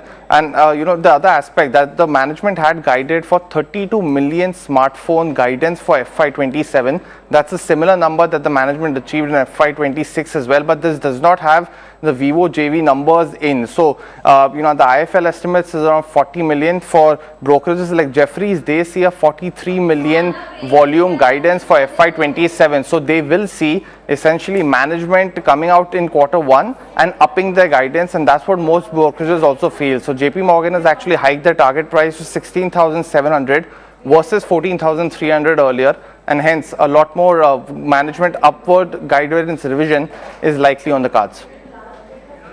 Thank you for that. So comprehensive coverage on Dixon Tech from us this morning. We hope it's helped you figure out what you want to do with the stock now that this major overhang is out of the way. Kushbora, let's come to the Nifty. I thought सीधा cut करके stocks पे जाएंगे because I have so much to talk today. So let's do the rapid version of it. Because it's 8:55. Okay, fair enough. Too much news flow, too much action. So Nifty, Bank Nifty both gave away the high from the high point of the day. Not a good sign. 24,000 on the Nifty and then 57,300 on the Bank Nifty. Not a good sign immediately. For Nifty, there is 24,000 straddle at play once again, which means the range now becomes 23,700, 800 to about 24,300 on the upside. I wouldn't really create fresh long positions just yet looking at the market positioning. Bank Nifty, yesterday we spoke about how the the cooling off in private banks will help, and then you could have a rebound. We saw that, and oversold PSU banks will also see a rebound. That too played out. 57,300, the 200 DMA acted as a bit of a resistance, but I still remain constructive. You know why? Because HDFC Bank, that has actually popped up on our radar, which actually typically tracks momentum. In fact, not just HDFC, Bharti, Marico, Parag Bhai smiling in a corner. So some of these names, because he tracks these stocks and has recommended more than just once. So I remain more constructive on the Bank Nifty. If you have a position, you should continue holding on. If not, you can still create it with the low on Wednesday, which is 56,500, that as your stop loss. Also, yesterday we spoke of a very important point, which is the Trump tracker. I could not make one, but I came close to finding something which could help us. Which is? In all seriousness, Bagal mein chora, gaon mein dindora. The FII index long short. बराबर? Big deal. हम तो हर दिन track करते हैं, क्यों नहीं देखा? You want to know something very interesting? All of last week or even 10 days, markets were going up. FII index short positions remained at 89 to 91%. Now, ठीक है, आप बोल सकते हो अगर आपने ट्रैक किया तो क्यों नहीं बताया? 2 reasons why I did not highlight कि अभी भी मार्केट में caution हो सकता है. 1, the number of contracts that they were short kept on reducing every day, which was perhaps an indicator कि हाँ ठीक है थोड़ा short कम कर रहे हैं, but the percentage did not. 2, they were buying in cash. So it just suggested that perhaps there is a change in sentiment, but it did not play out that way. You have to hand it to them. FIIs for the most part of this trade have got it right. So unless the FII index short positioning changes meaningfully, I think we're going to have some cap on the upside. Also PCR. We've spoken about that enough times. The range is 0.7 and 1.3. Whenever the indices go, whenever the number goes past these numbers, you want to perhaps play for a reverse trade. So watch out for these 2 indicators. Got it. Okay, so that's certainly something to pay attention to at the start. Let's quickly go across to my colleague Somit Sarkar, who's standing by to tell you what he's hearing from the dealing rooms. A lot of action in individual stocks. Somit, what stands out this morning? Well, Alex, firstly, it's Kalyan Jewellers. Now, we have been seeing this counter buzzing in the last couple of trading sessions, and dealers are indicating that there are strong buy flows coming in on the FI desk. Dealers indicate that Capital Group is an active buyer in Kalyan Jewellers for the last couple of trading sessions. For Maruti Suzuki, there are sell flows on the large HNI desk. Dealers expect a weak Q1 numbers here.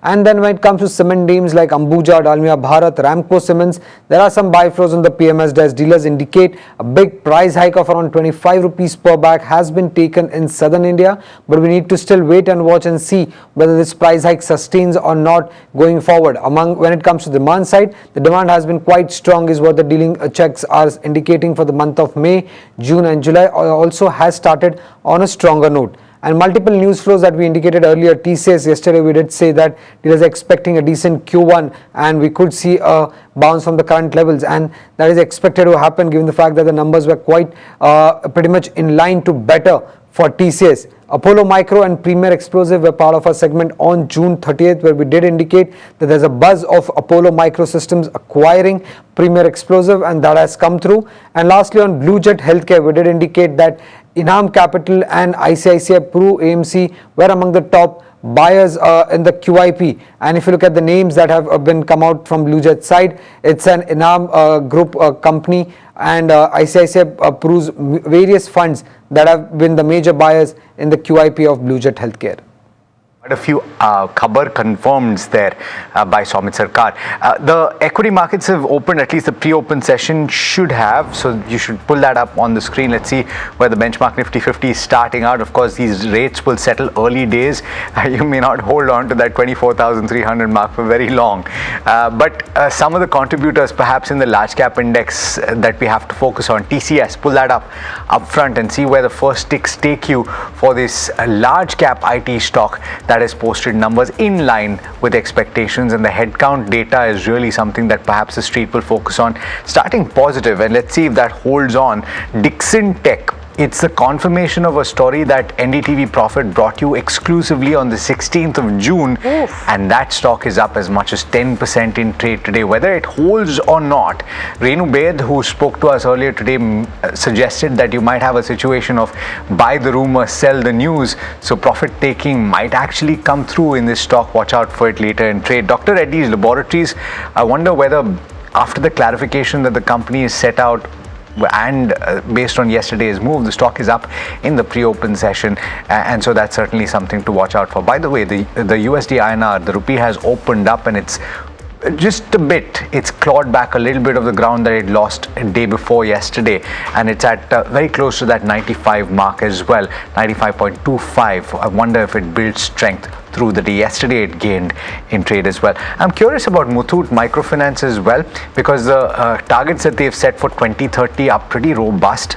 There the stock is up as much as 5.5% as well. So a few of these stocks, I want to actually, before we get into the stocks that I mentioned, ask you about Kalyan Jewellers, because in 2 days it's gained 20+%, right? Would you ride that rally? Does not really inspire confidence, if you ask me. I mean, the price movement, the price and the volume action has been stellar, no two ways about it. Not even overheated, but it's just close to the 200-day moving average. So, you could see some selling pressure after this kind of a move. So, yeah, I wouldn't really buy into it. I mean, I have my favorites there, right? Thangamile on declines. So, yeah, not now. Did we mention the stocks that you had for us this morning? Not yet. I could cover them quickly. Yeah, sure. 3 stocks, all 3 of them on the buy side. Marico makes the cut for targets of 880, 900, 840 being your stop loss. Forgings also makes the cut. You've got a good volume and price action here. 520 to 540 targets. 498 is where you keep that stop loss. And Taj GVK for targets of 371 and 382. Stop loss at 356. By the way, a lot of hotel names are starting to pop up on my radar. Indian Hotels, Taj GVK, EIH, etc. So just keep an eye out on that space. And very interesting names that you've pointed out. It seems like the start today is going to be pretty robust, at least based on the number of stocks that are in the green. From what I can see right now, 40 plus constituents on the Nifty 50 in the pre-open session are trading in the green, led by, guess who? And not Tata Consultancy Services, it is in fact Infosys. And I wonder whether that is a stock that you should keep on your radar. Kush Parag, both of you, if you can weigh in. Tata Consultancy Services, certainly based on what you've said, is a table thumping buy. But can you extrapolate that to Infi? So I'm saying that valuation wise, Infosys and TCS are trading at same multiples, 13, and both have 5% dividend yield. So you can say that both are good. Right now, what we have heard from TCS commentary is that Q2 onwards, they are seeing a recovery. Whether Infosys tells you that is to be seen. But I would say that overall, I think the sector is close to bottom. Okay, very quickly, news coming in. Apollo Microsystems has agreed to acquire a stake in Premier Explosives in an all-cash deal worth around 1,550 crore rupees. That stock up nearly 3% this morning. Because of that, we are joined by TV Chaudhary, Deputy MD, Premier Explosives Limited. Mr. Chaudhary, thank you so much for speaking with us at NDTV Profit this morning. Tell us what you can share on the contours of the deal and how is this a game changer for you? Yeah, as far as the deal is concerned, you already heard everything. And about what it matters for Premier Explosives is, up till now, Premier Explosives is a high energy materials manufacturing company and also high energy devices for the defense and aerospace. Now, as the future is entering more and more electronic warfare and communication systems and all those which become important, this is a strategic participation of both the companies with their expertise, long expertise and all those. So we expect a lot from this association. Now, since there will be a controlling stake that Apollo Microsystems has, will there be changes affected in the management of the company? How does this move going forward, Mr. Chaudhary? I don't think there will be any major changes in management because both are in the different fields. And in our expertise, there is no crossing of the expertise available within the companies. So, as far as Premier Explosives is concerned, the manpower and all those, there are not going to be any change. And also the control of management are also going to remain same. You've talked about, and good morning to you, you've talked about the tailwinds that can emerge from supplementary business lines, right? What are the kind of numbers that you see and what's the opportunity that you see if you project it forward perhaps 2 or 3 years? No, it's too early to project for 2 or 3 years. The current year, yes, current year is for delivering the 1,500 crores of order book Premier Explosives has. Our concentration will be to maximize our deliverability and execution of these orders. And the strategic partnership between Apollo and then Premier will come, it will come into effect by next financial year. That's what is my expectation. Could you take us through some of the complementary technologies that you might pursue post this acquisition, sir? See, there are a lot of things which are now electronic and electromechanical and then electronic and chemical combination. Important thing like landmines, which are now everywhere, intelligent landmines have become very important, and then we are producing the landmines, and then we have a partner with the electronics background in the intelligent one. It will definitely helpful. And now you know that loitering munitions is another field where the munitions are delivered by communications and electronics and all those. And ammunition also now different fields where we require both expertise. So here either we are all these days we are partnering with external company and all those. Now it becomes a joint effort of both the companies which support each other. Chaudhary, now you said that this acquisition will come through in the next financial year, FY28. Once it does come through, do you anticipate that it will require additional investments to facilitate this joint development that you are talking about, or do you think that existing capacities and things as they are right now are enough for that? Already our capex plans for the expansion and additional capacities are in place and they are going on. They are in the construction stage, and then we expect to complete them within this year with the inner strength of Premier Explosives itself. Is there any, Mr. Chaudhary, is there any kind of capital infusion that Apollo will do additionally? Is there any outlook of revenue bump up that you get with this deal? Can you give us some sense on that end? As on date, we are not expecting any capital infusion because, like I told you, already our plans are in place and the capex also requirements, fund requirements that also are in place. So it's more of a strategic partnership where to complement each other's skills and our expertise of so many years. Both are a first generation entrepreneurs, the promoters, Dr. Gupta as well as Mr. Reddy. So with their aggressive and technical skills and all those, we see a much growth rather than expecting a capital infusion by Apollo Micro into Premier. Absolutely. And just very lastly, Mr. Chaudhary, and appreciate that you've taken the time. Just the last point, once these two entities do come together, the opportunity that you see in the domestic market versus export, how do you see that panning out in the first year of operations and then subsequently? Yeah, we look more, we feel that there will be much better growth with this association in domestic business rather than exports. No, one second. So just trying to understand, you talked about the promoters just a short while ago, Mr. Chaudhary and Mr. Gupta on your end, but just trying to understand what this deal entails, because the promoters are now effectively exiting, right? So are we looking at a possible merger down the line? Right now, that is Apollo Microsystem has to tell about it. I won't be able to comment on that. But yes, as on date, there is no change in the management or system of the operations or anything.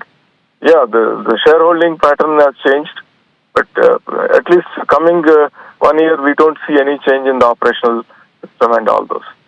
Is that something which has been quantified by both sides, that at least in the next 1 year, there will be no change in management or operational methods for Premier Explosives? So there's a 1 year period that they've given, is it? No, I am saying this, 1 year at least will be. Afterwards, when we study how the growth is and there, if any complementing each other are needed, further it will be thought of and then decided. That's what I feel. Okay, thank you so much. Okay, so this is your view. That's very clear. Thank you so much, Mr. TV Chaudhary, for joining us, taking our questions. I mean, it seems in eventuality, right? If you have 41%, the promoters have exited, you have an open offer. So there is eventuality that even though Premier Explosives could continue in its own brand, that at some point it becomes an extension of Apollo Microsystems. It effectively has at this point. Very likely could happen, and therefore we invite the Apollo Micro management to come in as well to talk to us. But by the way, just before we get to the next story, have to mark this: IT starting off on a firm footing. TCS up 2.9% or thereabouts, and I think that is rubbing off on some of the other IT names as well. So you will see HCL Tech, maybe Infosys, maybe Tech Mahindra, maybe Wipro, all of those likely to do well. So keep that at the back of your mind, and we'll get in some tech checks going for that. Kush Bora, quick 30 seconds. At these prices, because there is a momentum on open, would you take a trade on any of the large cap IT names very quickly? I still prefer HCL Tech and Tech Mahindra, but TCS is massively oversold. This positive bump up could actually make for a rebound trade. So yeah, for buy 3% higher. Why not? The risk reward ratio still remains favorable with yesterday's low. Okay, fair call. Okay, now let's with a bit of a delay though, get in the top brokerage note as well, and Sharad joins in with that. Sharad, what do you have for us? Well, it's very interesting, LensKart, and we have been seeing for the last 1.5 months a lot of initiating reports are coming in, and today it's not different as well. JP Morgan have initiated this with a target price of 635 rupees per share, and they have stated that it's a formidable disruptive model set to get in more market share in the domestic market as well. Now internationally also it's a second important growth engine going ahead, and the operating leverage might have a 33% EBITDA CAGR over the next 4 years. Also the positives includes volume growth, premiumization and high retention in their gold members. The key risk is of course the execution which is there, but nevertheless the brokerages are turning bullish and sustaining their views for LensKart. Got it, Sharad. Thanks so much for giving us that view on LensKart. Mahresh Joshi, who's head of research, MarketSmith India, is joining us. Mahresh, apologies, we had to keep you waiting while we were speaking to the management of Premier Explosives, and I'm guessing that you listened to that conversation. What do you think about it, and what would you do with Apollo Microsystems right now? I think you might be on mute. Apologies for that. Good morning, Alex. So I think hearing the management side, it seems it's going to be back-ended starting in the first by 28. So largely nothing changes from a balance sheet perspective. The deal obviously I think leads to consolidation and better scope in terms of the product mix as the regulatory approvals and clearances come through. And therefore, I think it should start positively playing out FY28 onwards. However, at this juncture, from the entire defense space, I think BL is one counter that will continue owning in a global board. Tech, it's up about 3% in trade today as well, or at least in the pre-open session. What do you make of the announcement of the Vivo deal? We have 30 seconds. Very much in the price, so I think this is a sentimental reaction. Okay, quick view on Tata Consultancy Services. Were you sanguine or were you positive based on what you saw? Absolutely in line with estimates. I think the only differentiating factor was the transformational AI deals that they've probably had. Top pick in the IT space based on what you know so far? I think I've been tracking Datamatics for a long time. I think exceptional outperformer in the entire volatility that the sector has faced. Well, that was a rapid fire between Mayuresh Joshi and Alex Matthew. Great to get that conversation. Kush Bohra, as rapidly, your top call for the day today. Forgings targets of 522, 540, stop loss 498. Forgings, well, that was so brisk that we didn't get a chance to bring that stock up, but Forgings is the stock that Kush Bohra is recommending as his top technical call for the day today. But it'll all be about IT. I'll throw in a Dixon Tech out there as amongst the key large caps to watch out for because it's likely to start off well. And a slew of broader end of the spectrum names, but Nifty up 0.8%, I believe, courtesy Nifty IT. Pull up Nifty IT for you very quickly. Just show whether it's a 2%, 2.5%, nearly 3% up move for Nifty IT. Strong showing by that. And by the way, the mid caps and the small caps are not left behind because the market breadth is looking positive. The Nifty TCS is starting off bumper. Nifty mid caps 0.78%, small cap index starting off 0.74%. Great start. Let's get the heat map and look at the IT bigwigs right at the top of the pile here. TCS 3.7%, and it is determining what large cap IT is doing. So Infosys, Tech Mahindra, both of them up about 3.5%. HCL Tech 3.2%, Wipro 2.43%. Indigo bounces back because crude has come off a little bit from that $79 per barrel mark. Brent, that is. ICICI Bank in the green, Ultratech in the green, but you can't take your eyes away from the top 5. They are right now charting a different course relative to the rest of the market. What is not doing well though? Dr. Reddy's, no surprise there. Again, 3% lower. This is not great news for Dr. Reddy's and a lot of allied suppliers as well. So got punished yesterday, getting punished today as well, now down 3%. Airtel sees a bit of a profit booking, but really it is about IT and how well it has started off. We're talking about legs to the market and how Reliance and banking were giving that and IT wasn't. IT starting to do that. Is this the start? And if this happens, can the Nifty firmly eclipse 24,300 and beyond and start going over to a higher level? So I think that is the key thing. But you know, rip and roaring start to IT. Let's see if this is held on. You know, Tamanna, I'm actually happy that it's not like TCS started off 7-8% higher and then cools off to 4%. It is 3% higher and it can actually build on from here. It's a great start. I'm also happy that we stuck our neck out and took a call this morning that TCS is a positive, and we did it across the board, right? Even though there are many out there, and you would have seen right from yesterday giving quick commentary saying, oh, it's dismal, etc. That's not the case. Infosys about 4% up, so is TCS. Now on a day when IT and banks are both firing, you have that strength coming in. Quick look at the Nifty contributors before we get to the broader markets, because then that's the test, right? Everything has to fire together, not just the Nifty. Dr. Reddy's there with that semaglutide overhang continuing, but it is ICICI Bank that's the top contributor, followed by Infosys and HDFC Bank. So it's equal parts both. Reliance Industries also joining the party this morning. Let's look at the small cap and the mid cap indices this Friday morning and look at what's happening there. 0.74% on the Nifty, small cap 250, the mid cap 150 also 0.78% up. The advanced decline ratio looking robust. India VIX is down a little above 12, so you have the bulls in charge at least this morning, 5.5% down right now. Let's pull up the sectoral heat map for you, and no prizes for guessing that the Nifty IT will be right on top there, 3% plus. Firing on the Nifty IT, metal stocks following through 1.5% up, so are consumer durables. My guess is Dixon is bumping up there. Pharma stocks are seeing a bit of a muted start, and this could be courtesy Dr. Reddy's. Nifty Realty about 0.5% down right now, but it's largely a green screen. Let's go to individual stocks and see what's happening there. I'm going to start off with Dixon because really if there are two contenders for stock of the morning, TCS just by its sheer weight and a 3.5% pop-up comes in there, and so does Dixon, 3% up. Now from its lows earlier this year, that stock is already about 40% up. It's adding another 3%, and that earlier upswing was in the hopes that this would happen. It's finally happened. The Vivo joint venture is cleared, so you're still seeing some bump up and some ways to go there. Blue Jet is the other one, and this is exciting. Top investors, a top HNI has come in, a top mutual fund has come in and lapped up their QIP, 5.5% up on that stock. Let's look at results impact. We've got TCS and then we've got Anand Rathi as well. Anand Rathi, not so exciting, frankly. Business updates. Let's look at Muthoot, M&M, Bajaj, Finserv.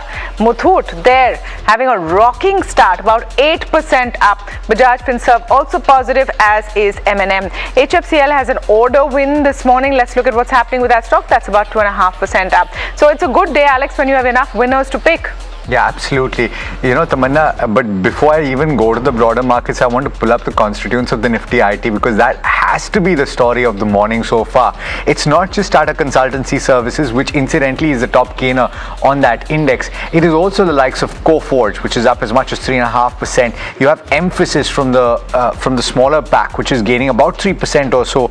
Persistent Systems. So therefore, that bellwether phenomenon with regard to Tata Consultancy Services and the results that it has posted is playing out. My only concern is that this story has played out in the past as well. If I remember correctly, Q4 numbers had this similar reaction where Tata Consultancy Services, Parag bhai, correct me if I'm wrong, Tata Consultancy Services came out with numbers, the street was positive on the numbers, the rest of the pack gained, and then some of the rest of the pack disappointed.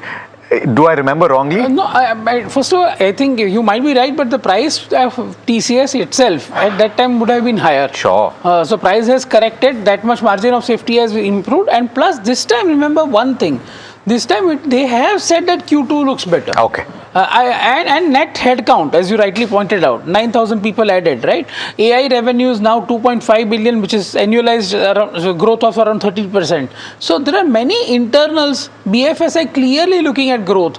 So I think the internals are much stronger this time. If you see, just analyze TCS commentary. Okay. So Kush, I'm pretty sure that you pulled some of these stocks up on your charts, right? Something like a Coforge, something like a Persistent Systems, Emphasis, Oracle, all of these stocks are up 2%. We're not talking about the frontline companies, right? What would you do with these? Yeah, in a way, I'm glad we're not. I still believe that despite being oversold and TCS and Infosys looking good, I still think the bulk of the money in this space will actually be made in the names that you've mentioned. In fact, all four of them. OFS has already run up quite a bit, so maybe on declines, but the the rest of the three good traction on the way up. In fact, just a quick word on Nifty IT index as well. From a medium-term perspective, there is a falling wedge which started August, September 2025. If the Nifty IT index closes above, and I'll round this off, 28,500, that's when that resistance will be broken. So you could see some more traction coming in from the index perspective as well. Of course, the large ones, will perhaps lead. But like I said, I think the bulk of the money here will be made in Coforge, Persistent, and Emphasis. Mayuresh, fundamentally, I'm sticking to IT again. Fundamentally, would you differ from that technical view? And the reason I'm asking is this, that every IT company is now kind of charting its own course. It's not same for everybody. So this is, ये आप blind नहीं खेल रहे हो TCS, right? तीनों पत्ते देखे हैं आपने और बाद में आप चाल चल रहे हो. Is that a better ploy right now versus trying to second guess today? 1 week, 2 weeks down the line when the results are out of some of the others, it's separate. But today, is it better to bet on a TCS where the numbers are known, where they've given the declaration about what they will do in quarter 2, quarter 3, where the hiring is known and the valuations are comfortable, versus trying to bet on a Persistent, Coforge or an Emphasis? Fundamentally, is that a better bet? That sounds to be a very logical way of looking at the entire sector as a whole, Neeraj. But the important perspective out here is the consistency in terms of revenue growth that probably comes through, not just for TCS, but the sector as a whole. And therefore, I think there will be outliers within the broader markets. Coforge and Persistent have given very positive commentaries. and their earnings have also relatively stood out compared to the rest of the pack. However, I think the entire investments that are probably happening on the product and the hyperscaler front, as far as the global markets are concerned, they're probably looking in excess of $1 trillion as we exit calendar year 27 as well. And therefore, I think the massive investments getting through the deployment of more innovative AI agents that are probably happening across domains makes us believe that our companies probably need to pull up their socks and pull up their game faster than before and have this deployment done in a more aggressive fashion to probably compete in terms of not just the global platforms, but to probably secure that their clients probably stick with them in terms of additional orders that probably come through. So I think the overhang still continues in our opinion. And therefore, I think the stock that I mentioned, Datamatics, right? I think if you look at how the stock has probably performed in the entire aftermath of the entire sector probably going through pain, they've actually transpired from a generative AI to agentic AI, and their journey has been pretty transformative.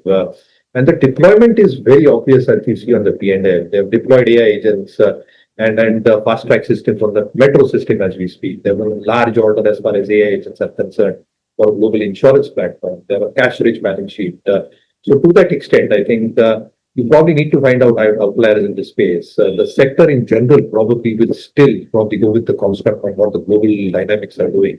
So Datamatics, in my opinion, again, has probably stood the test of time as far as all these factors are concerned. Got it. Okay. Thank you, Mayuresh, for that explanation. Really appreciate your time. Parag Bhai, Kush Bora, thank you so much for the call today. Remember, Parag Thakkar is a table-thumping buy on TCS.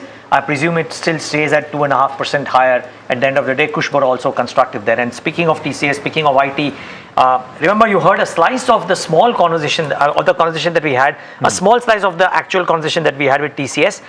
It is up and about, and therefore it's great to bring to you that entire conversation that we had with K. Krithivasan, the company's MD and CEO, and Arthi Subramanian, who's the ED, President and CEO of the company. Listen in.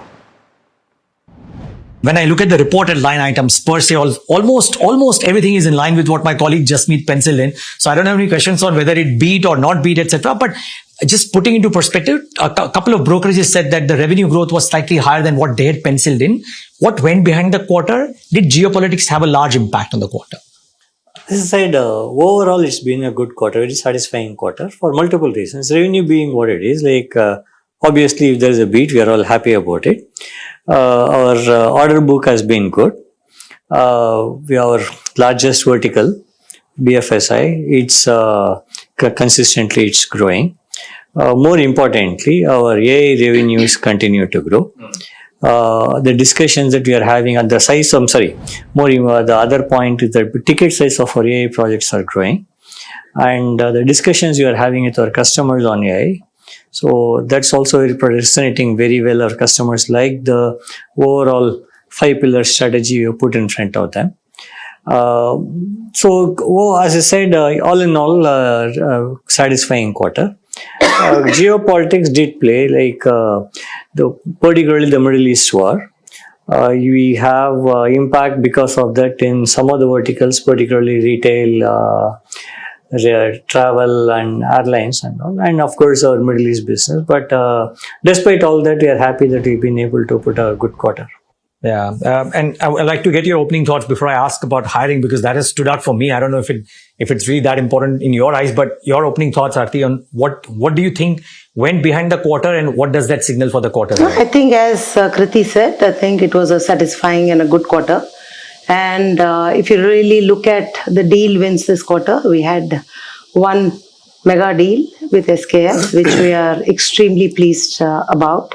And also the nature of it's a completely net new win, and cuts across multiple services that will deliver for SKF.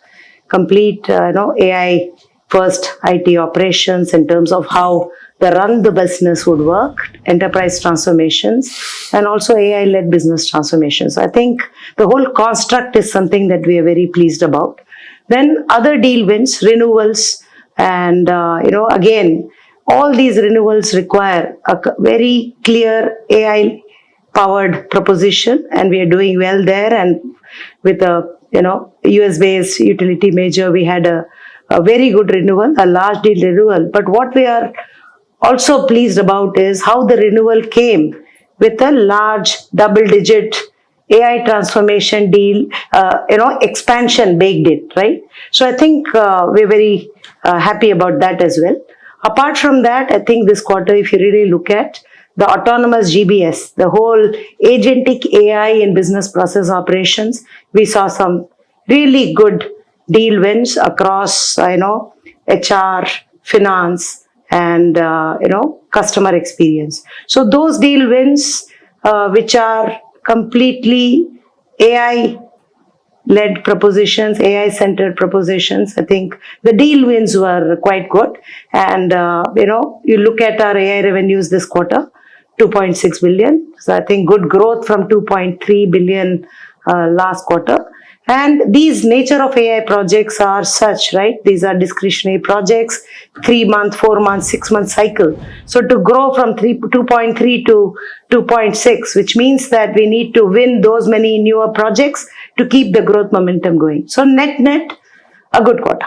Yeah, I mean, the annualized AI revenues are great, but I was just looking at it, and correct me if I'm wrong here, but considering that all IT companies in India are kind of starting off and you are the leader out there, but the pace of growth quarter 1 or quarter 4 versus what you did in quarter 4, quarter 3 or quarter 2, that is... See, that's what she mentioned, right?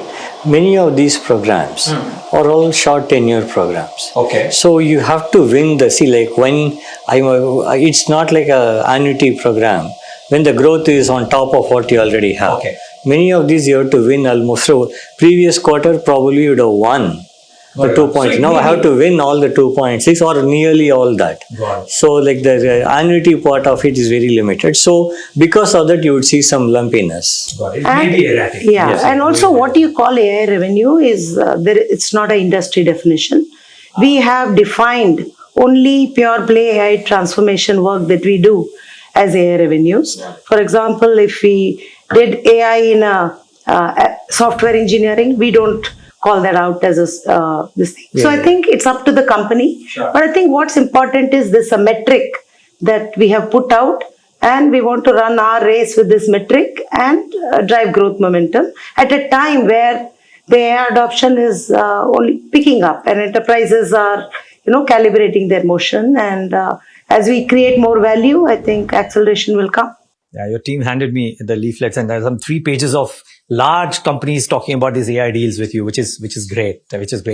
Hiring, my colleague Jasmeet was telling me, start off with hiring, because I want to know this. I don't know if it's as big a deal, but when the results came out and we in the newsroom were thinking about it, or 9,200 net hiring, right? Versus what? 2,500 or 2,600 in quarter 1. So what's led to this? I mean, is it confidence about the future or current execution? What is it? Both, right? We're constantly looking for top talent within the organization.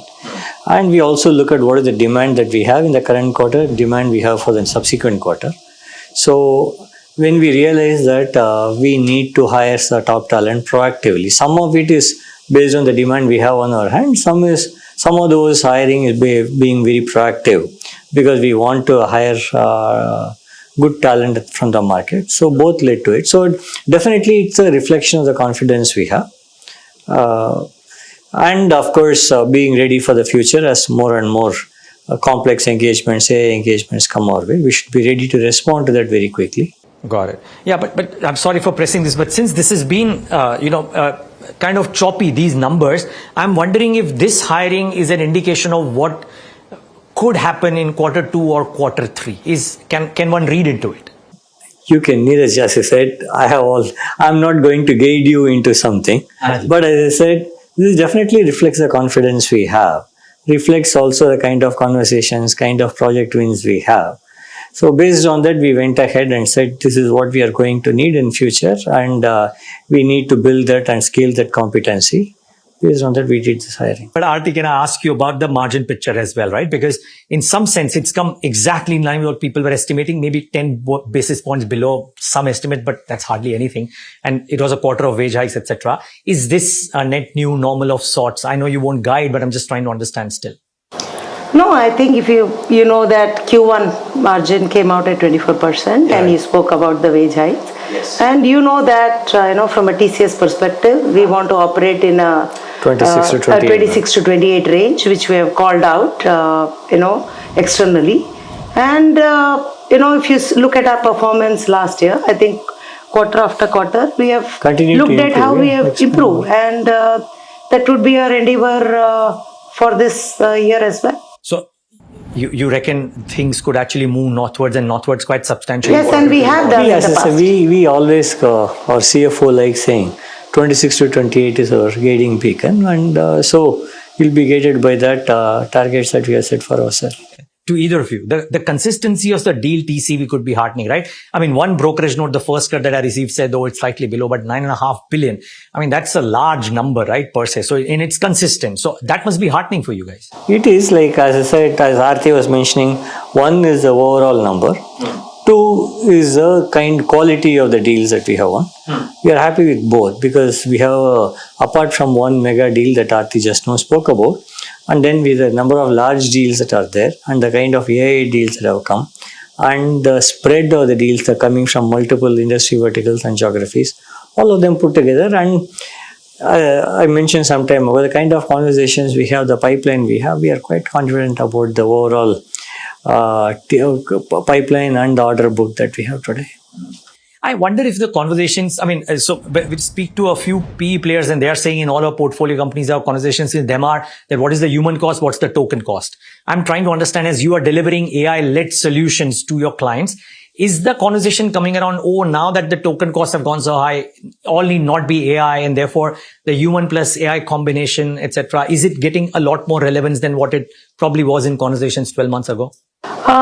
See, definitely, I think that whole token cost of AI is a top conversation with customers. And if you really look at it, right, over the last 3 years, right, we had traditional AI, generative AI in December 2022 and agentic AI since Jan 2025. And now a combination of generative and agentic AI solutions coming together in production with the reasoning capability, the kind of workflow redesign that you can do, right? Those possibilities are getting better. So I think the token costs are definitely going up. But I think what we are doing is, what is the need now, right? So you saw this with Cloud Clause also, and FinOps came into picture. So I think the conversation is all about AI governance.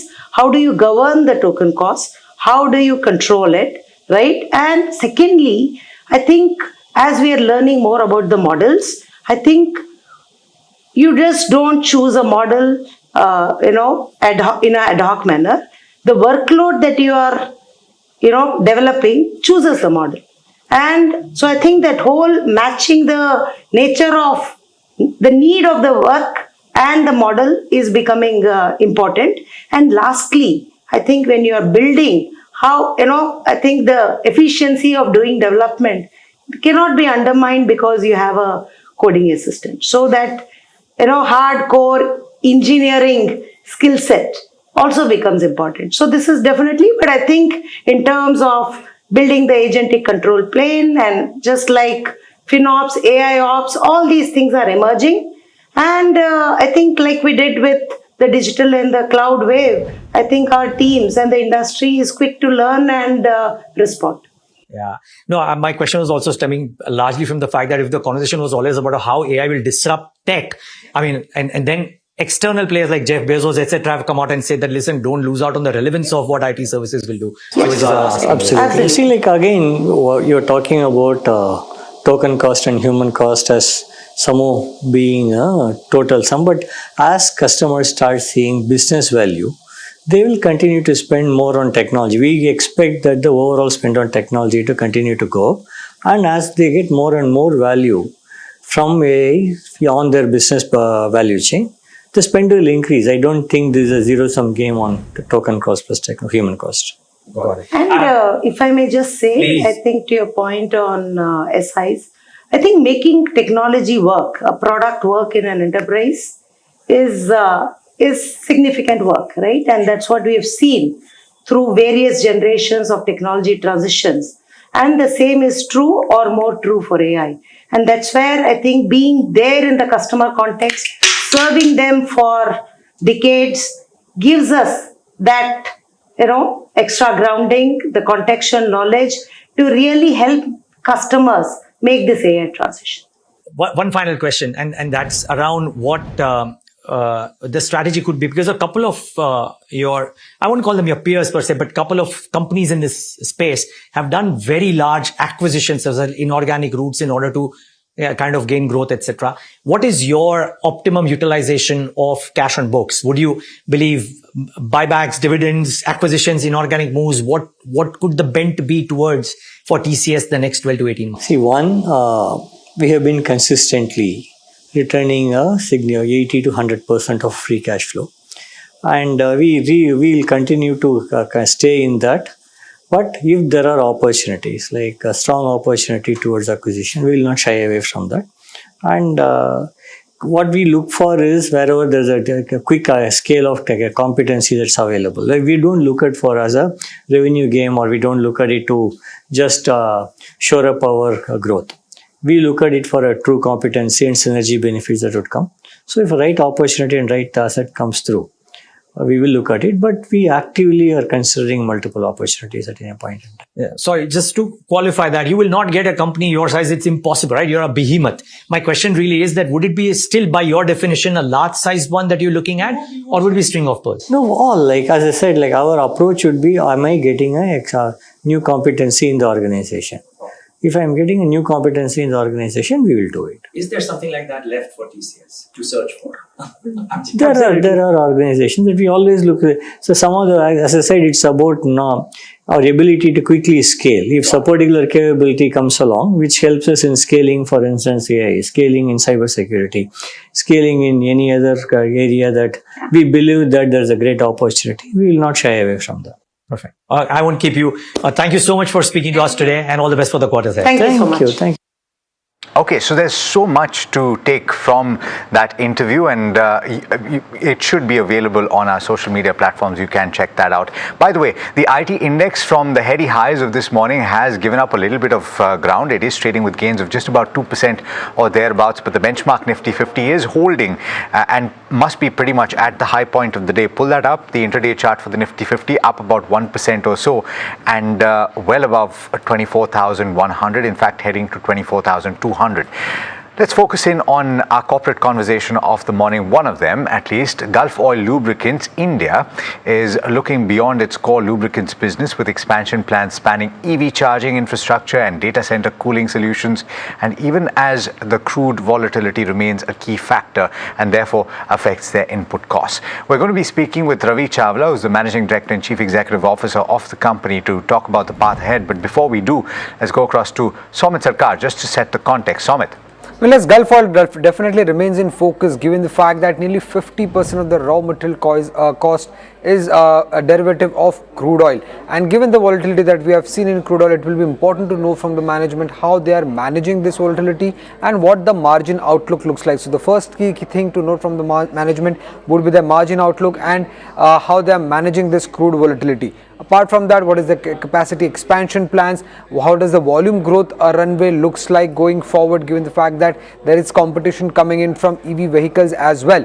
But do remember that the company is also diversifying into EV charging. Their subsidiary in which Gulf Oil owns close to 65% stake, Tyrex, is also gaining momentum. They have around, they aim to get around 35 to 40% market share. So what are the bigger outlook or bigger plans for this subsidiary is also something that we would want to know from the management.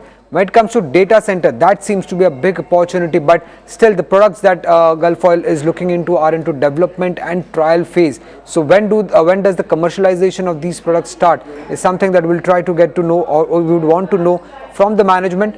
And lastly, when it comes to their capital allocation policy, now in FY26 the company had increased their dividend payout significantly because they were not because they were still exploring for growth opportunity. So what are the growth opportunities that they're now looking at going forward?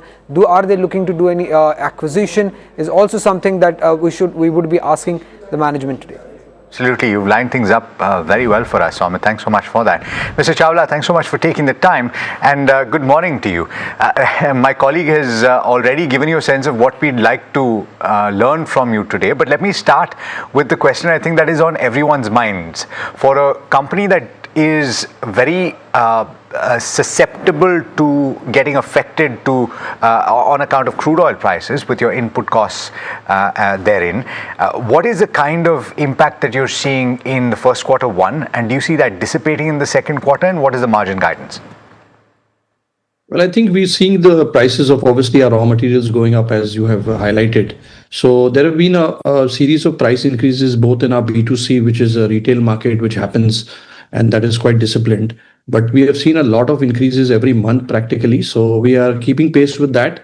And on our B2B, we have formulas which work. But clearly there is obviously price increases happening. And as we look at it today also, it will take a couple of months, but we're happy to share that in terms of supply security, we have done very well. We continued, quarter four has been a very strong quarter for us, so there is good momentum. And we will manage our margins at the 12 to 14% band. Obviously, some costs we look at, obviously advertising, etc. But overall, price increases, yes, putting them in the market, and that has taken a lot of our sort of efforts. But I would say that it is in a good shape, and we hope after a couple of months, if crude and other exchange rates comes down, we will see some drop. But 2-3 months more, I think this is going to continue. 3 months more. Okay, so Mr. Chawla, that's actually very interesting to note that you will manage the margins between 12 to 14%. I'm just wondering about the lag effect though, because to a certain extent there will be an impact of inventory that you will have in the system, even though oil prices have fallen pretty dramatically from the very high point of $120 per barrel, and that's the indicative price that we look at, Brent, right? It's fallen to sub $80. So you're saying that if it maintains at below $80 to the barrel, the disruption you anticipate will take another few months? Yeah, in addition to what you're saying, you're right. And is that our raw materials are basically base oil, additives, which are chemicals, and packaging material. So you see there we are not seeing, there is a lag time, but we still find the prices holding. And definitely this is chemicals, especially additives, etc. I've seen a lot of increase. So it will, at this price of crude, there will be a time lag when we see it coming into base oil and other components. So hopefully that will happen. But as of now, we still see prices increasing in terms of our cost. And of course, inventory management is also key for us. But important is supply security. And I think there we are in a very good shape. We have a lot of OEM accounts, a lot of infrastructure accounts, B2C. So I think in that we are very well prepared. We have 2 plants actually working at full capacity to make sure that we're able to ensure supply security for our customers. Mr. Chawla, good morning. Tamanna here. The fact that you're confident of maintaining margins in the 12 to 14 range, despite a hike in the core raw material, which is Brent, leads me to ask, have you passed on any of these price hikes yet, or do you intend to? No, price increases started from March. End of March. So we have seen that increase right across market, right across customers and the industry. So it is, as I told you, a very significant increase in raw materials. So that has happened. And we are obviously looking at, so price increase, a continuous process as of now. So just to clarify, you've already taken price increases and you will take more? Yes, yes. Okay. Have you managed to pass on the extent of price hikes that you have faced? Yeah, so we have that is obviously a challenge, and we would look at some costs also. But I would say that it is in the B2C, there's a lot of discipline, but of course there's some lag time also. And B2B, the effort is on to obviously work with our customers based on a formula. But I think what we have seen in industry today is quite unprecedented in terms of the cost increase. Fair enough. Just one follow-up, because you mentioned that at your plants you're now working at high capacities to ensure that there is supply security for your customers. What are the capacities you're currently working at both Silvassa and your Chennai plants? So Silvassa is at 90,000 2-shift capacity, and our Chennai plant Ennore is at 50,000. So we are practically working at a 95% plus. But that is manageable because we do have pipeline stock, And as we have announced this year, we will also increase the capacity by 70%, but that will happen towards Q3, Q4 financial year. But at the moment, obviously, the coming season, July, August, September is generally a lower season for monsoon. So I would say right now this season is a good season, and you've seen all the growth in automotive and other things, a lot of good growth in tractor, and a lot of our OEMs plus our B2C distribution doing well. So I think we are working at that capacity, but obviously July, August, September there will be some respite because the market generally tends to be slightly lower in the monsoon season. Mr. Chawla, good morning, Neeraj here. So the capacity expansion that was announced Q3 for Chennai and Q4 for Silvassa, that's on track. Yes. So that's on track, and that will see. So we have a lot of blending capacity. We add packaging, and there's a lot of storage and some expansion in Silvassa. We have some additional land acquired. So those things are on the planning and on schedule. So at the end of FY26, you had mentioned that you forecast or foresee over 10% volume growth in FY27. Now, I presume that the volume growth numbers don't change too much, but you're talking about a pleasant surprise in Q1. You didn't say it that way, but I'm kind of, taking that as an inference, if you will, right? Because it's turning out to be stronger than what you anticipated. So therefore, does it? Sorry. Yeah, sorry, please go ahead. Sorry. No, so does it change any estimates for FY27 therefore?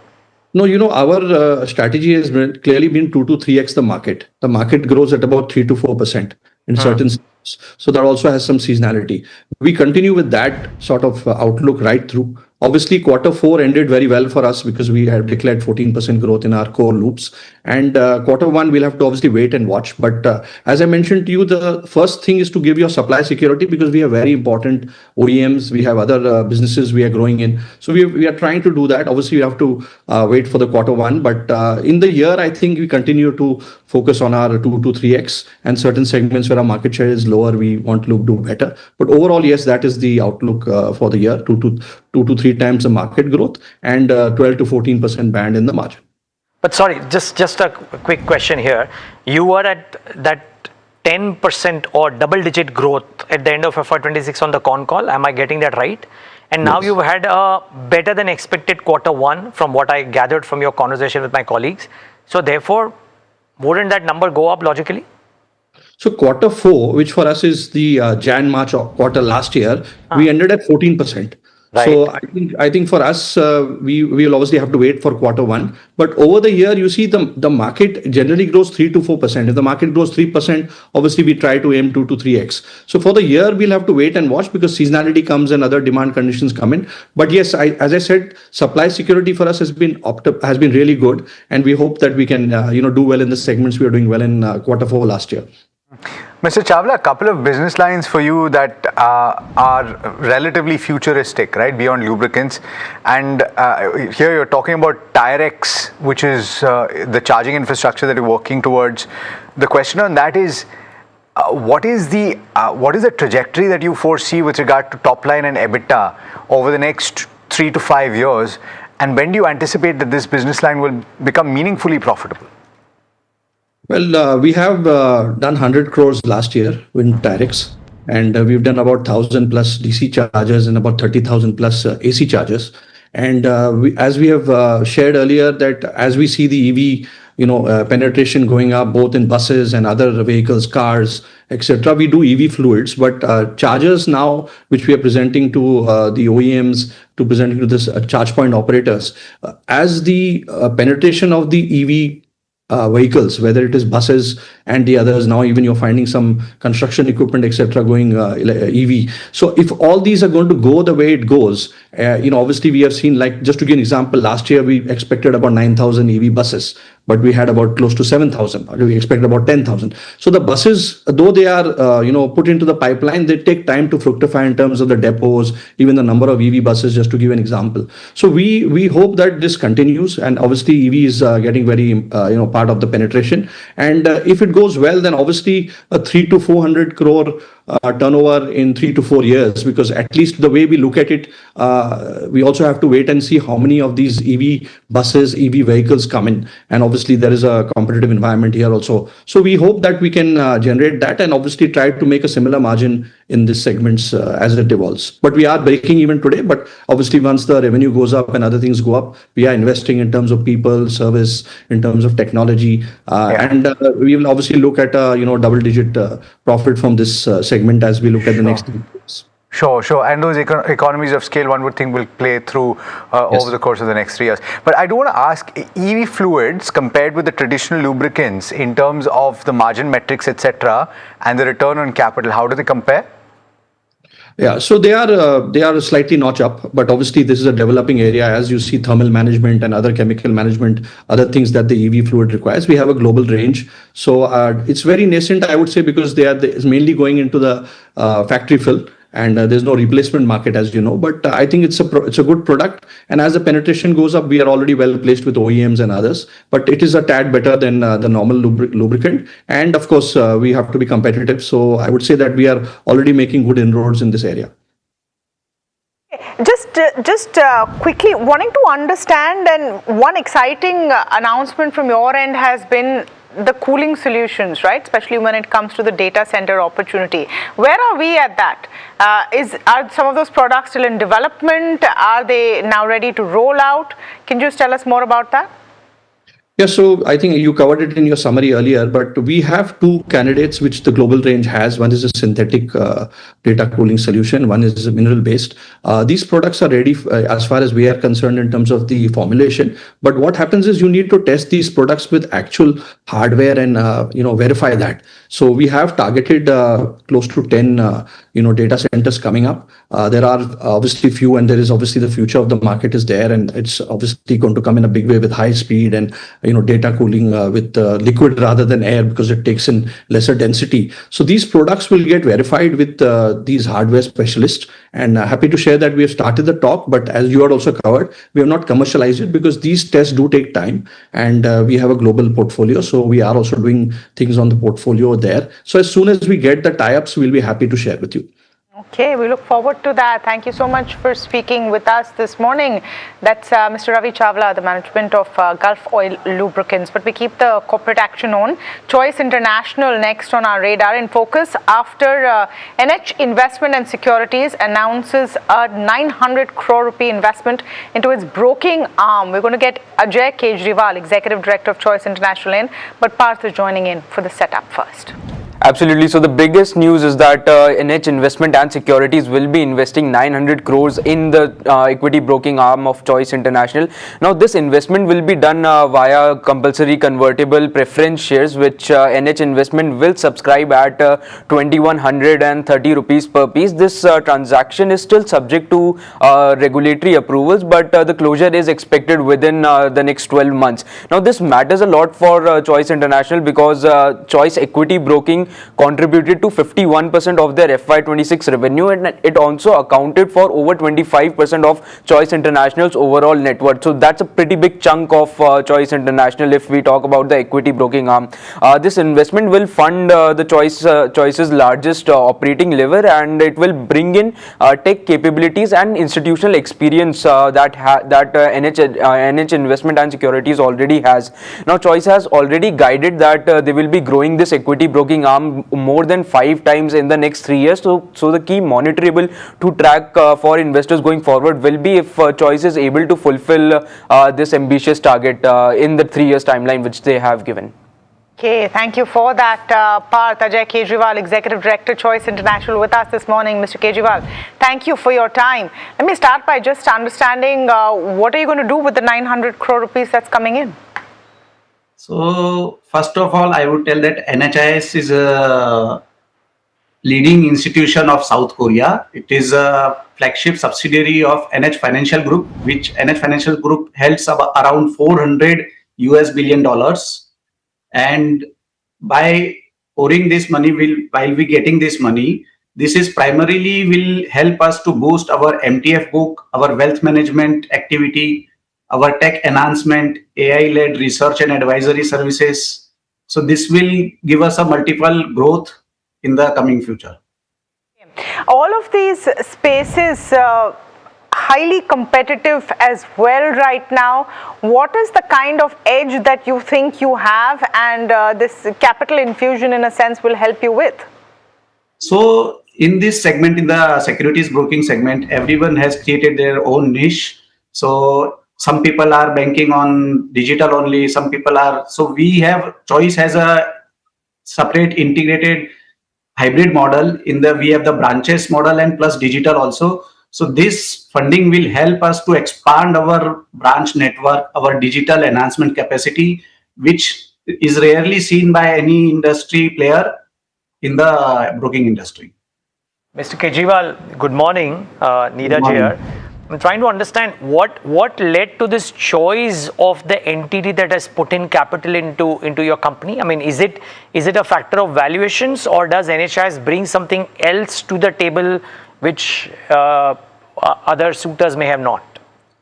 So from NHIS, we are seeing that it will help us in growth in the various sectors. Besides the choice equity broking, it will also help in institutional broking, our investment banking activity, our AMC business. So this will be a cumulative overall growth of the group itself. Further, they are convinced with the business model which Choice is following, a hybrid model, as just I have told, the branch and the digital, combining both, and the presence across. We have a strong presence across the 2 to 3 tier, 4 tier cities, which will help us to expand our investor base, client base across the country.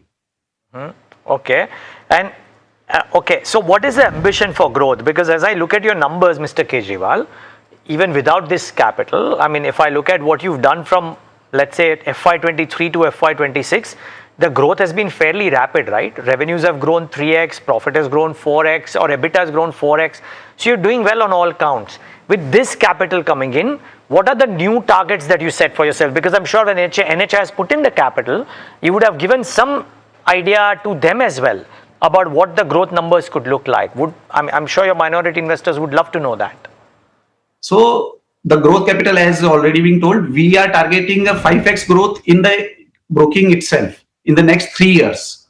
So you have seen the 4x, 3x growth in the past continuous year, but we are talking right now only of the broking activity, and it will help us to 5x, minimum 5x of the growth.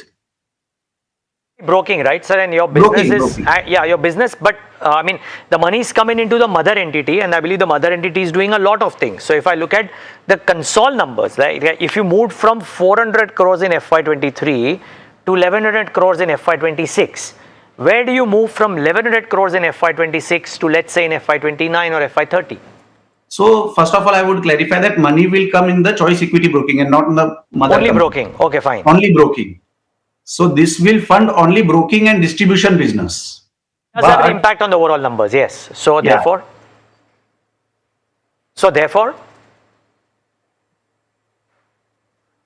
could you give me some targets therefore for the entire entity? So broking will grow 5x.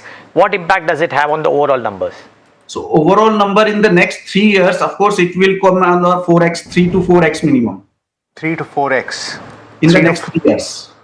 3 to 4x. So therefore, effectively, what you're saying, Mr. Kejriwal, that your other business lines would also have to grow effectively double or at least triple. What would that have to be?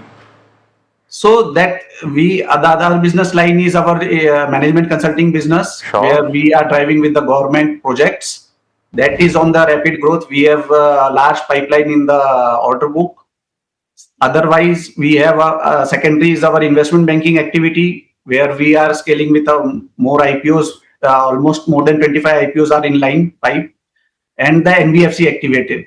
We are going in the MSME lab business and plus multiple other lending activity. There also leveraging is still a very big room is there.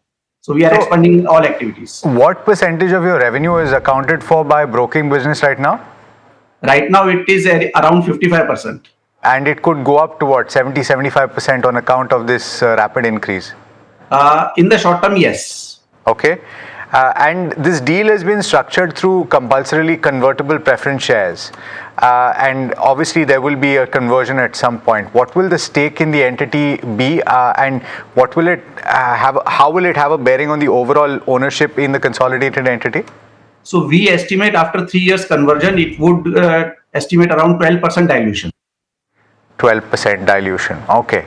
Mr. Kejriwal, thanks so much for taking the time, and I'm looking forward certainly to speak to you after the earnings, and we look forward to the trajectory of the company going forward. Thank you very much. Okay, all right. So the management of choice.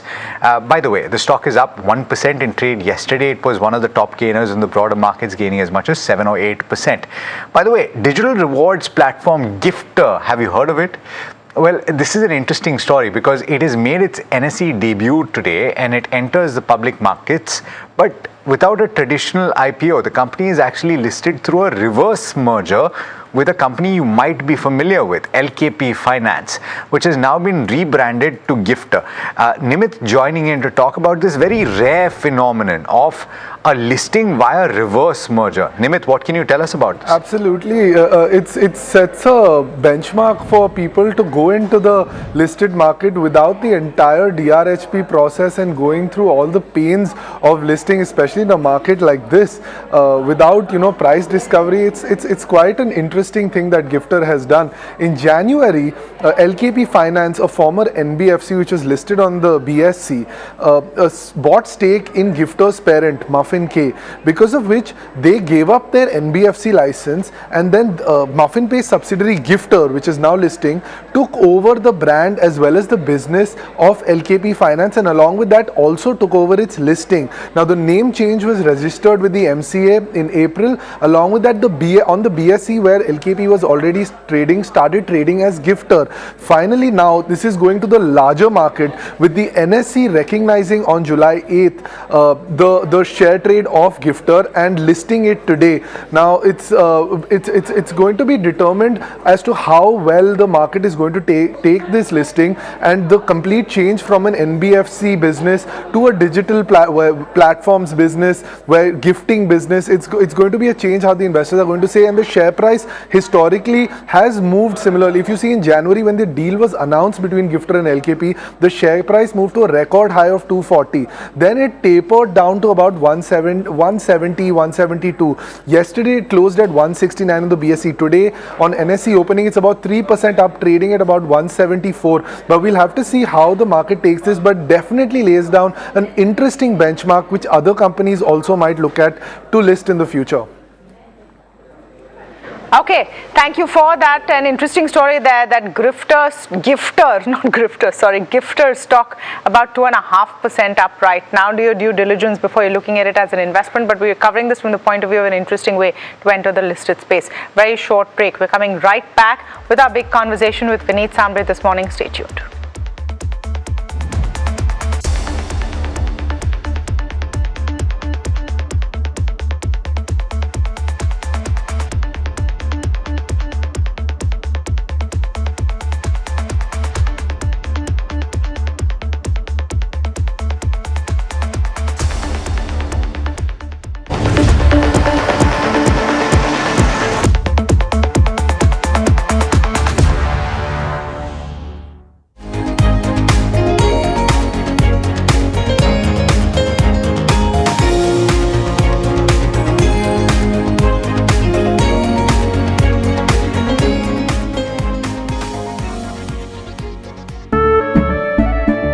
केसरिया से मन जोगी हुआ रे, दिल झूमे देखो मतवारा हुआ रे, केसरिया से मन जोगी हुआ। हर पल मनाओ केसरी त्योहार।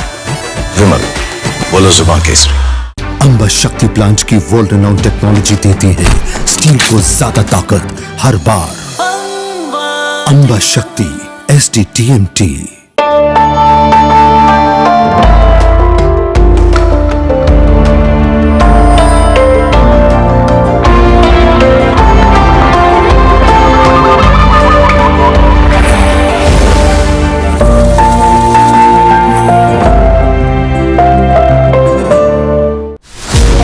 As India's mobility story is racing into a new future, it's in search for a new fuel map.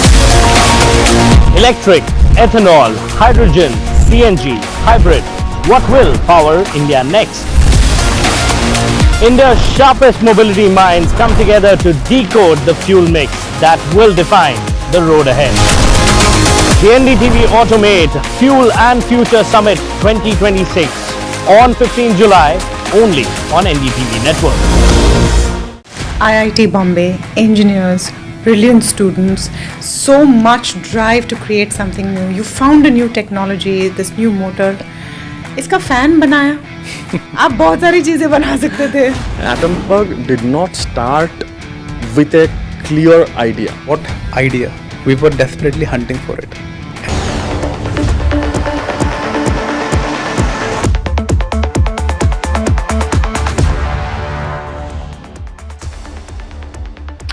Welcome back. You're watching India Market Open. It's looking like a good morning. Just look at the boost that the Nifty is receiving from IT stocks.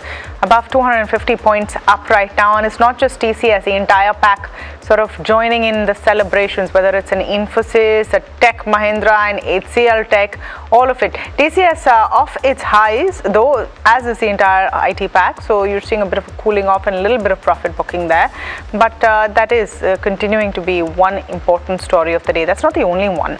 We're putting the focus on Kalyan Jewellers as a stock. It's been on a glittery run, with the stock surging nearly 37% from its lows and just about 30% in the last 3 trading sessions. Even investors remain positive about robust earning growth. But what really is this fresh trigger? Mahima, is it about their business updates? Because when the business updates came, the first response was not very positive. Yeah, so overall, a lot of things panning out, right, Tamana? It's not just about the business update, but, as Somit was mentioning in his, heard on the street yesterday also, there is, big buying also coming in. That's probably why the stock is surging in trade. But we'll try to look at what factors have worked so far and overall how it has a better valuation comfort as compared to Titan. Now, if you take a look at how the stock performance has been seen over 40% gain from its lows, and in the last 3 days it's up over 30% odd. In terms of the top line, the profitability and the ROC growth, if you take a look at the last 3-year numbers, overall the top line CAGR growth has been at 36%. So that's the number of the top line growth in that trajectory, 32% in FY24 versus a 43% in FY26. Profitability has also seen a CAGR growth of 44% from 20% to 92% in FY26. ROC has gone from 14% to 21% in FY26. So all of these 3 financial metrics looking very strong. With regards to where valuations go, I mean, if we try to compare this with Titan, it has a valuation comfort. If you take a look at the 1-year forward PE for Kalyan Jewellers, it stands at 27 times versus that of 64 times of Titan. Thangamile at 49 times, considering the way it has run up. But Senco still has a slightly better valuation comfort, but the scale at which Kalyan stands is much larger as compared to Senco. Now, on the other side, what's not working? I think something that one needs to for sure look at in Kalyan is that it has a very high Middle East exposure. International markets overall is around 14%, of which 10% comes from Middle East. This is as of Q4 FY26. And overall, in terms of the exposure of showrooms, it has around 38 showrooms in UAE as a whole. And if the crisis continue or if they escalate, then there could be possibility of pressure in terms of international growth, in terms of top line revenue as well as the bottom line as well. In terms of FI selling, this is not a very positive number as of March 26, because as of March 24 it stood at 21%, which has come down to around 14.5% in March 26. Plus debt has also been on a rising trend, because overall if you take a look at the balance sheet, the total debt has gone up by around 23%. This is the total borrowings that I'm talking about, by 23%, and other liabilities has also inched up by 55% in FY26. The cash flow from operations to EBITDA metrics, this has also been falling, and that's something is a metric that analysts track and that one should take a look at, because that's gone down from 116% to around 70%, though it's healthy, but it's on a falling trend. Lastly, in terms of where analyst recommendations stand, overall it has got 8 buy calls and no hold or sell calls, and a return potential of 50%. So this is an entire perspective of Kalyan Jewellers, though it has a valuation benefit as compared to Titan, but the Middle East exposure could be something that everybody needs to watch out for, considering the geopolitical situation. Okay. Well, great analysis. Thanks so much for that, Mahima. And you could argue that even the markets per se are actually not shining bright despite all the uncertainties. We need somebody head of equities at DSP Mutual Fund joins in to talk about how is an institutional investor thinking through all of this. Vinit, great having you. Thanks so much for taking the time out and being with us. And we'll talk about the results season as well. But just want to start off about how you're thinking about the investing process, considering that what seemed like a sure shot piece deal has also unraveled a little bit. Are you taking it in your stride, and do you believe that it is more noise and therefore investing continues as usual, or is it better to be a bit prudent about risk management currently? So, Neeraj, in the 28 years of my working history, I can say that we have been actually living through very uncertain periods and uncertain times, and this is a kind of environment which, I mean, we have seen many events through the journey. But the uncertainty which we have been sort of going through in the last few years has been quite a bit. And I think we have got to sort of,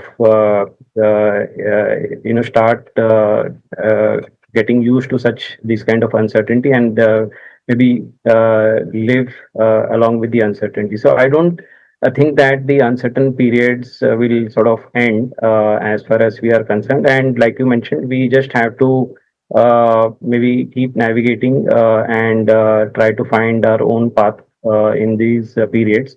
So right now, as we see most of these, uncertainties around the geopolitics, the good thing is that markets are also giving opportunities in sector segments where generally the sentiments also sort of turns negative because of these uncertain period. So for the long-term investor like ourselves, institutional investors, what you spoke about, I think these periods also create those pockets, and we try to use those pockets to build our long-term ideas.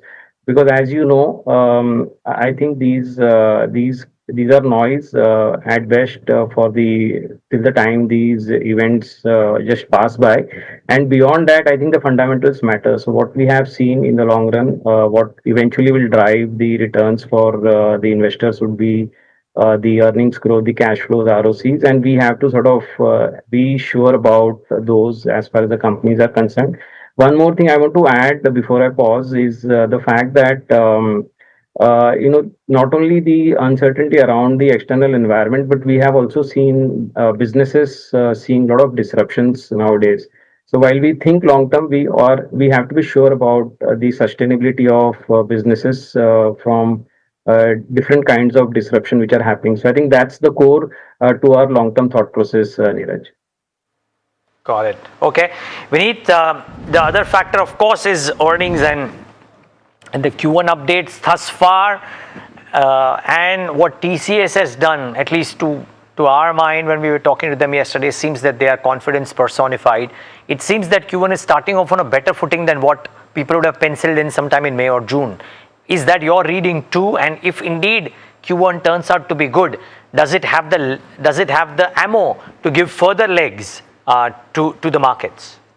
So overall, I believe, Neeraj, we would be in the accelerating phase of earnings momentum every quarter is my sense from here on, because of the fact that we've had 2 years of slow earnings growth. As far as Nifty is concerned, let's say we were at a single-digit growth, and the broader index did much better than the Nifty in FY26. But maybe I can call it a low base. Secondly, what we now have is some bit of that inflation increasing has led to the price points for various products also going up. So on a nominal basis, I think we will definitely see much better growth.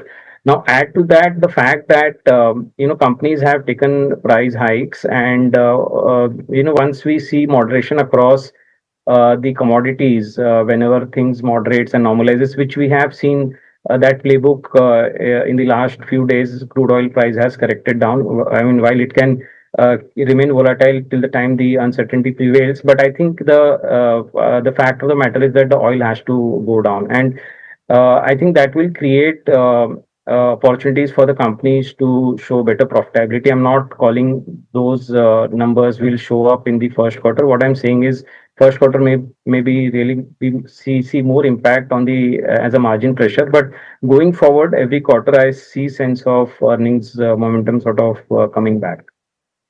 Vineet, hi, good morning. Tamanna here. Great to hear that positive view as well as the acknowledgement that we have to learn how to live with uncertainty. But when you're talking about corporate performance improving, how do you bucket IT companies in that overall picture? And now that we have the first bits of information to make an assessment from TCS, how do you see that? Yeah, so I think the IT industry overall has been grappling through this deflationary kind of environment which has happened because of the AI as such. But just also looking at the TCS numbers which they announced and the management commentary, I think the companies there are also trying to find their way out and path to eventually see them participating in this AI implementation aspect. And I think this was clear when the company yesterday announced that there's a multi-million-dollar deal which they have signed for the AI-led transition for a specific company out there. So my sense is that that's just maybe one example, but I think it also lays the fact here that the companies will eventually scale up. They will enhance their capabilities to sort of make themselves, available for the global companies as and when the volumes of those AI work goes up. Some kind of deflation risk is there, but I think it will be company specific. Some companies I think should emerge better as compared to the others. The ones which will raise themselves up, improve their skill set and capabilities, I think those will find better days out there.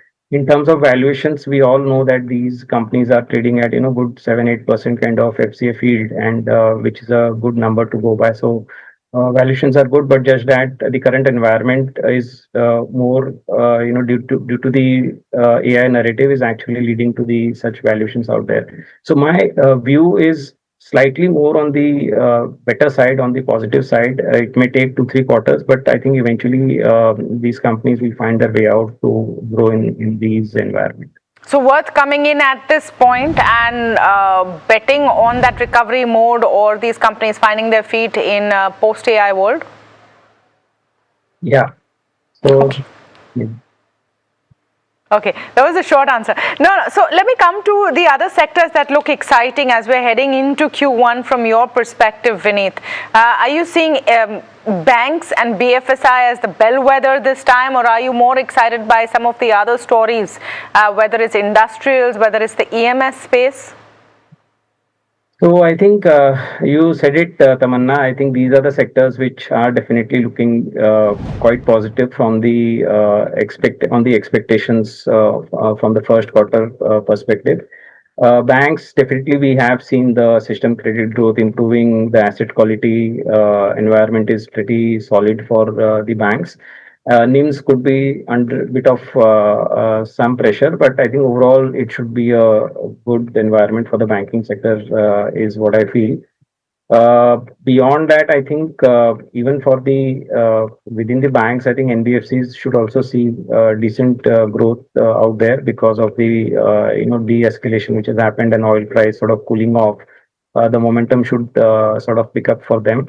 I would imagine the businesses which are linked to the power value chain, the electronic manufacturing value chain, the auto value chain. I think those are definitely looking good. Auto, we have seen sustainability of very strong growths taking place, and I'm actually quite bullish. You look at my portfolio, there's a lot of exposure into the auto ancillaries as such, because I feel that's a better way to play the auto upturn, because these companies generally tend to outperform the OEs as such.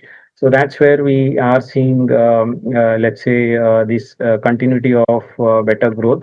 Beyond that, I believe even consumer non-discretionary or the FMCG sector has been progressively seeing better volumes pick up. And maybe they may see some bit of margin headwinds, but that also should sort of moderate going forward. So as a combination of, let's say, banks, some bit of those manufacturing consumers, these are the areas which should do well, is the assessment I have. Okay. Okay, Vineet, one, one one question around pharma and chemicals, because the conflict has of course had multiple implications on end product prices as well as input prices for chemicals. But just the market reaction to, let's say, health or pharma stocks, not healthcare, but pharmaceutical stocks, CDMO, etc., and even the appetite for some of this paper, right? Bluejet QIP got taken by just two entities, institution entities. So therefore, there's a lot of appetite for some of this paper right now. Are you at DSP constructive on select chemical and select pharmaceutical names? Yeah, we are, Niraj, because I think, and so I would believe that. Yeah, actually, Vineet, you ran one of the, sorry to cut you, but you ran one of the most successful healthcare funds, right? I mean, splendid returns. What are your thoughts there? So I just wanted to let our viewers know that you got really good experience in this space. Please continue.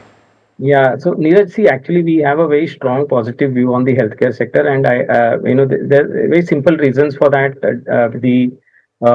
On the demand side, I think the demand will continue to be there. It is a good long-term demand. People are getting old, even in India, while we have the youngest population, but the number of old people are also actually increasing. Plus, anyways, the penetration, the insurance coverage, all those improvement, those are, all the positive factors which would mean that the demand for the pharmaceutical products are going to be good.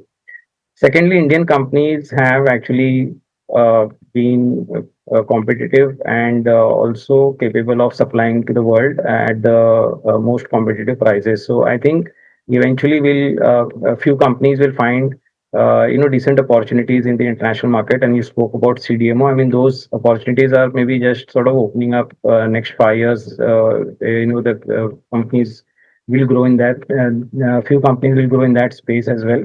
So I think from a perspective that the market for the Indian companies is just not India but the world, I think we'll see good wealth creation opportunities happening here.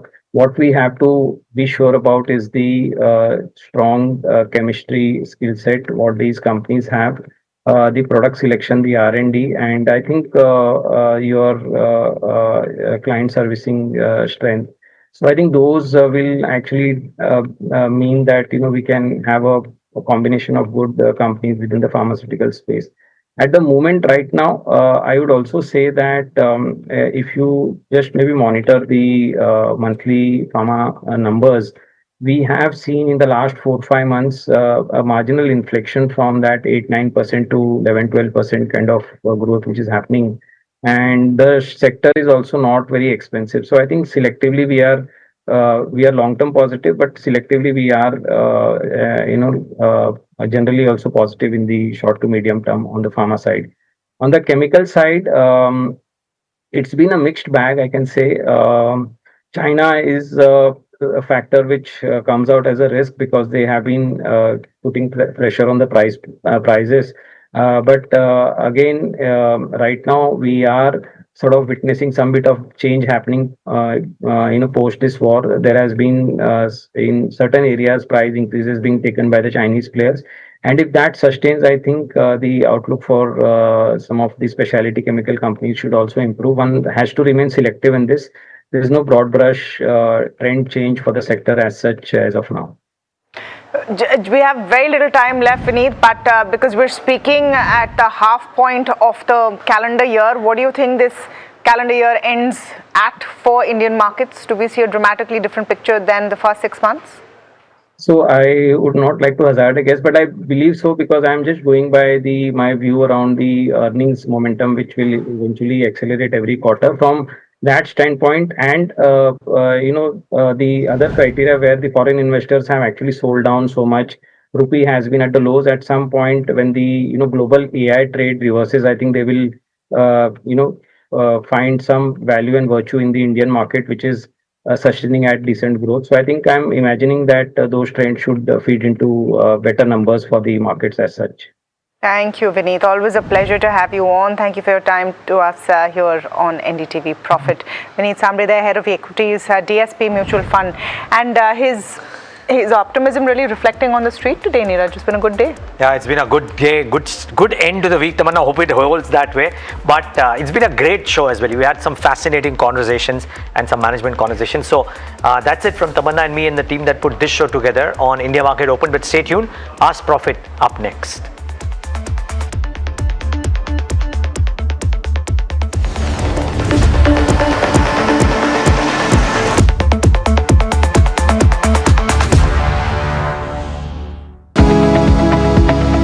Superstar Stocks of the Day, presented by Tata Azura. हर रास्ते का superstar.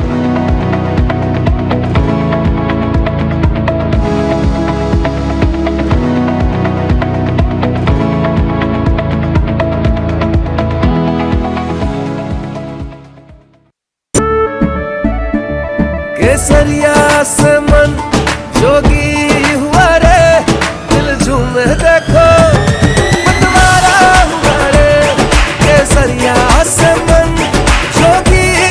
हर पल मनाओ केसरी त्योहार. विमल, बोलो जुबान केसरी. अंबा शक्ति plant की world renowned technology देती है स्टील को ज्यादा ताकत हर बार. अंबा शक्ति SDTMT.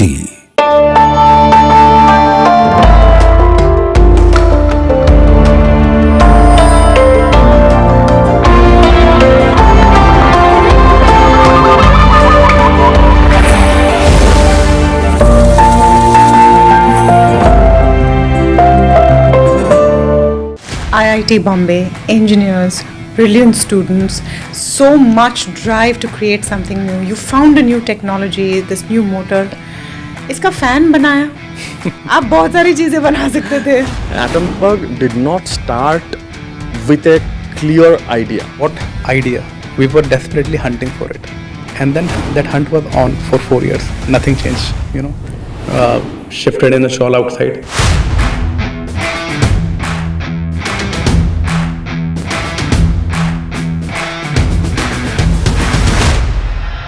You have a technology called BLDC, which powers your fans. Why is it different? Traditional fan consumes 75 to 80 watts power.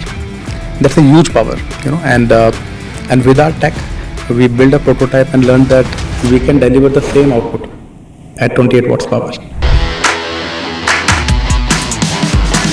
What are your parents thinking at this time? Because you come from backgrounds where you've really had to fight to make it to IIT. So I got placed in ISRO during my final year. My family was super happy. They all understand government job really well, but don't understand anything around business, right? And I convinced them that I have got an action. In fact, not convinced, I had to lie to them. Before Atomberg, when I was in college, I started with an e-commerce business. We used to sell like cosmetics. They were like, यार engineering करके तुम lipstick बेचोगे. Were you ever at a point where you thought the journey ends here? We hardly have like very short runway. I think not even a month probably, right? And I literally cried that night.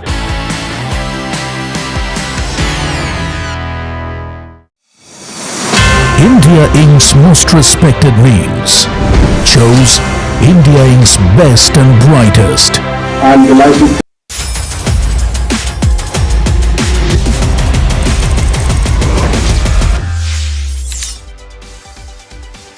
Hello and welcome to NDTV Profit. You are tuned into Crypto Minutes powered by CoinSwitch for your daily dose of news and updates from the crypto world with me, Sharad Dubey. Now let's take a look at the top headlines. Bitcoin rises near the $64,000 level mark. Bitcoin ETF inflows return. Swift launches blockchain shared ledger. And Brazil's B3 stock exchange launches crypto futures. Well, the Bitcoin has rallied near that $64,000 level mark, and there are two reasons for it. First is, of course, there's a regulatory optimism, and the second is a momentum buying. Of course, the progress on the crypto regulations is also helping the institutional sentiment, and the market is following Bitcoin's lead in this rally. Looking at the next news, US spot Bitcoin ETFs have recorded fresh net inflows of almost $265 million. BlackRock's IBIT has remained a key driver of this institutional demand in the category. Now, these flows matter because Bitcoin is trying to recover from the recent government wallet sell-off pressure. Another deep dive, Swift has moved into its new blockchain-based shared ledger into a pilot with 17 major banks. Now, this enables a 24/7 cross-border payments, which is using tokenized bank deposits. Now, Swift means Society for Worldwide Interbank Financial Telecommunications. And the last one is Brazil's B3 stock exchange has launched options on Bitcoin, Ether, as well as Solana futures. Now, this expands its regulated crypto derivatives lineup, and more offerings would be coming in for the crypto investors. And before we wrap, here's a quick check on the changes to the crypto prices over the last 24 hours. Largely, we see Bitcoin, Ethereum, XRP all gaining almost 2 to 3% in trade, and even the support resistance bands has moved up. It's between $63,000 to $66,000, and interestingly, Solana has also seen a good buying. Well, now time is there to look at the crypto strategy for the day. Here's what's there to keep in mind today. So the overall market outlook looks cautiously optimistic right now. A little bit of bullish momentum you can expect, especially during this weekend. Historically, during the weekend, the volume levels generally goes up for crypto, and the range of 64 to 65,000 levels becomes the immediate resistance range on the top. Now, the most important thing is that the regulatory developments still remain key trigger. Now, as we wrap, remember you can reach out to CoinSwitch's dedicated helpline where anyone can connect with the in-house experts to get their queries resolved, whether it's about crypto, regulations, taxation, or the broader industry. The team is available to provide and guide and help users make informed decisions. Well, that's all on this edition of Crypto Minutes powered by CoinSwitch. Thank you so much for tuning in.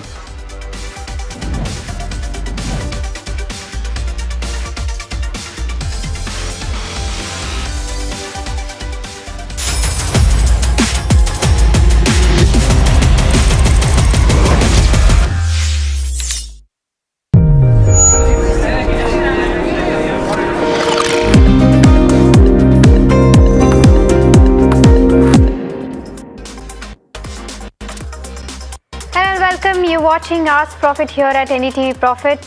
By the way, let's take a quick look as to how the markets are doing. Let's try to pull up the Nifty 50 and see as to where it's trading at right now. The markets seem to be under pressure today. The expectation, slightly though, it's recovered, but is up by about 1%. Let's also pull up the Bank Nifty, and then Anand Rathi has been in focus on the back of its earnings, and we have Sharad joining by because he's the one who spoke to the management on the back of the numbers. Sharad, what is it that you're picking up, and go ahead. Thanks a lot, Mahima, for that. And largely the numbers were pretty decent coming in. And remember, March is the quarter where there's a lot of volatility at play. And of course, company has done well. The AUM, they have touched that 1 lakh crore mark also. Of course, some PAT adjustments are there. But largely, if you remove those adjustments, the numbers have beaten the street estimates as well. And I had an important conversation also with the management. Feroz Aziz had joined in. He's the joint CEO at Anand Rathi Wealth. And of course, performance was pretty much very strong. So the first question is for Feroz.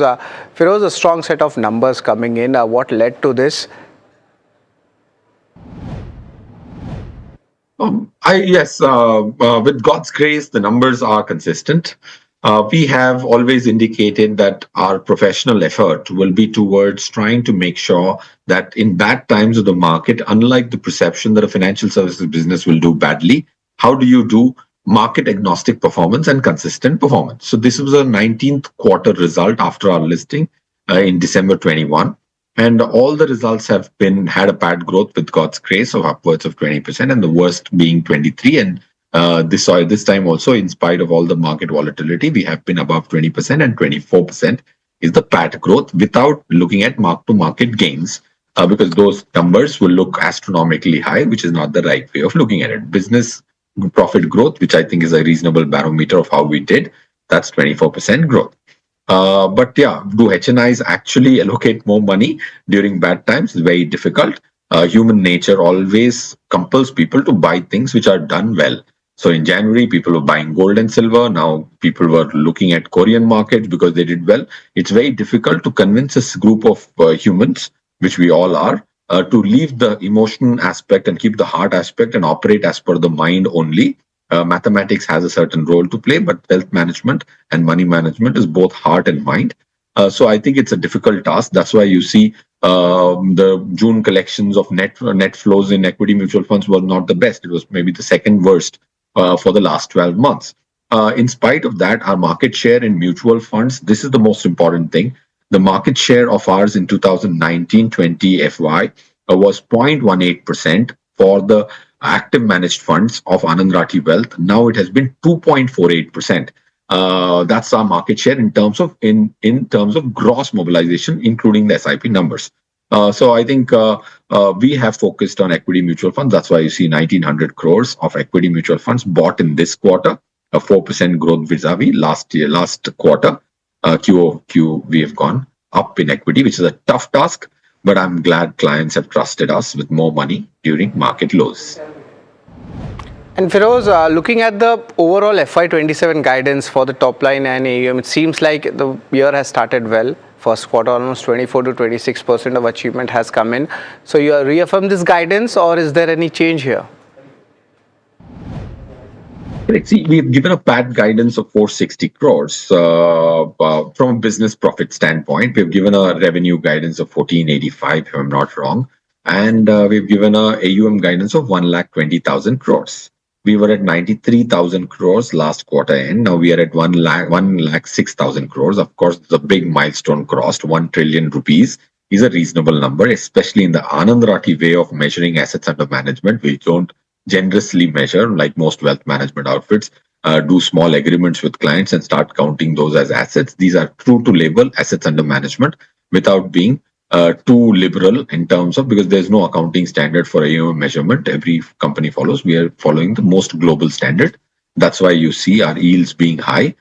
We don't increase the denominator to look like an inexpensive wealth manager. So those were our guidances. We have finished 25% on all of them. Of course, AUM is a little, we've gone a little ahead in terms of AUM guidance achievement, but I think it'll get normalized.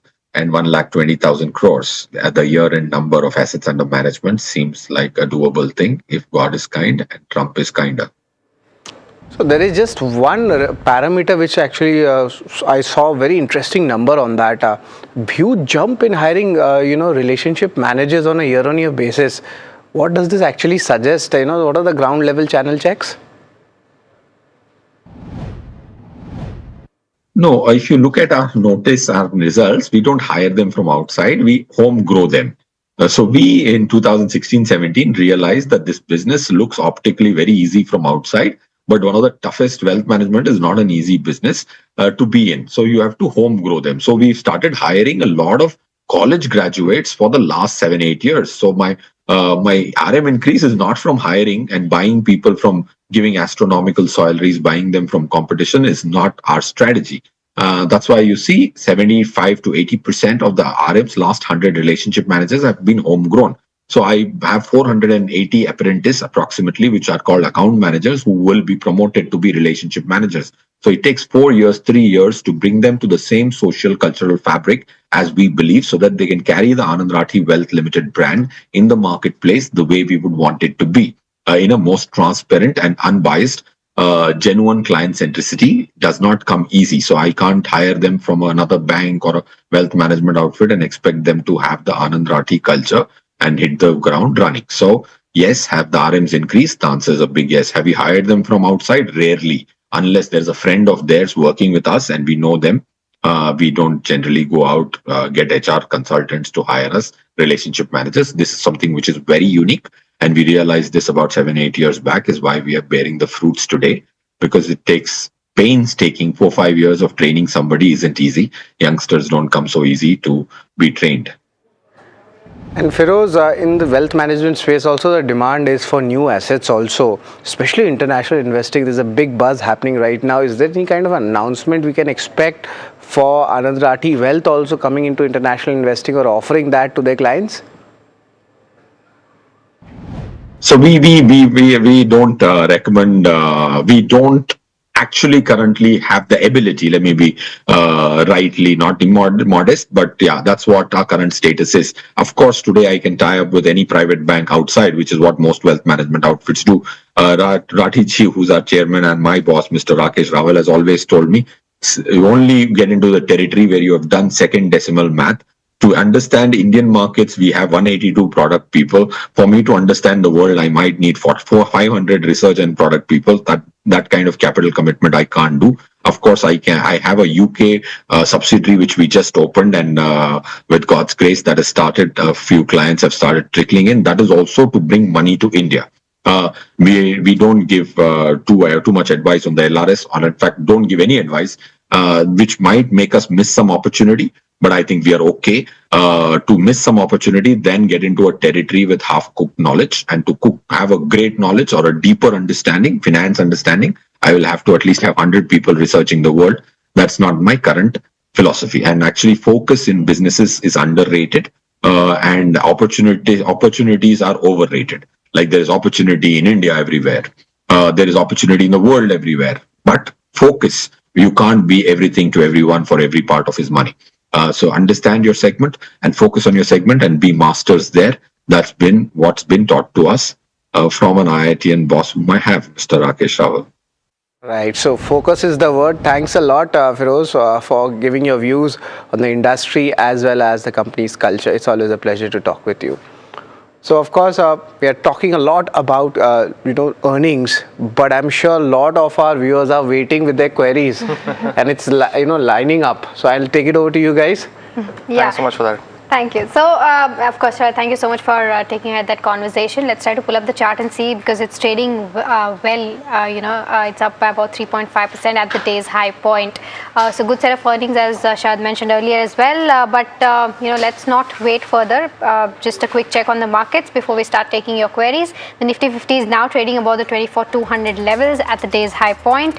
You have the Bank Nifty, which is above the 57,900 levels. So, I think the 58,000 levels is something that we'll be watching out for sure on the Bank Nifty, but in line with the benchmarks at today's high point almost. Let's also quickly pull up the broader end of spectrum, the mid cap 150 and the small cap 250 as well.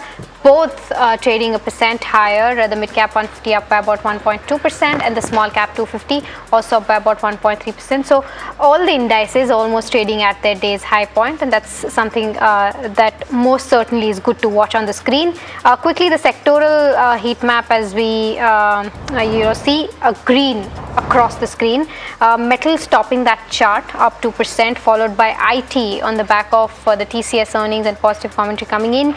You have defense also taking a lead up by about 1.7%. I think the least gains coming in from the defensives. You have Pharma up by about 0.2% and FMCG up by about 0.5%. So that's with regards to where the markets go. But let's start digging into your queries, and to answer them, we're joined by Somil Mehta, Head Alternate Research at Mid-Asset, Shaykh Khan, and Tapan Doshi, Research Analyst at CA joining us now. And Tapan, we've been told that it's your birthday today, so a very happy birthday from the entire team of NDTV Profit, and we wish you all the very best and good wishes for the entire year.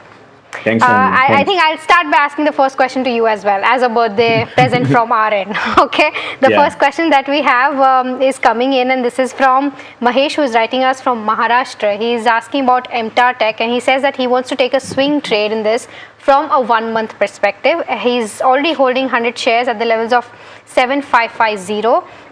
But he's saying that so basically what he's saying is that he took a swing trade, but now he's looking at this from a long-term perspective. Would you recommend this hold from a slightly long-term perspective of a year?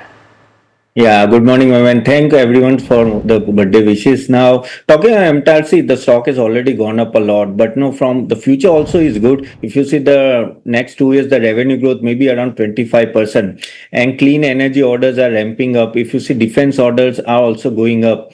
The only thing is that there is a customer concentration risk and the working capital intensity is there. So we have to look at the working capital, but because of defense overall orders is going to go up and it is a beneficiary of indigenization. So I think one can hold the stock, but volatility is there. But if he is going to stay for 2-3 years, I think there is no issue. He can hold the stock.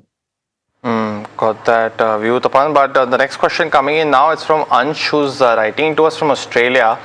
He's holding on to Vishal Megamart, bought 1,000 odd shares at 118 rupees per share, and he wants to hold on to this particular counter for the next 3 to 6 months. Somil, very good morning to you. On Vishal Megamart, would you recommend that Ansh should continue holding? What's your opinion? Good morning to everyone. Happy birthday, Tapan. Friday birthday time, you should have taken a leave. Well, you're going to close our shop one day, Somil, I feel, with this. But I'm glad that, Tapan, you're sharing your birthday with us. And again, a very happy birthday from my side as well. But Somil, go ahead. What's your opinion? See, Vishal Megamart, definitely hold on to it. I'm bullish on it in the very short term, in the near term.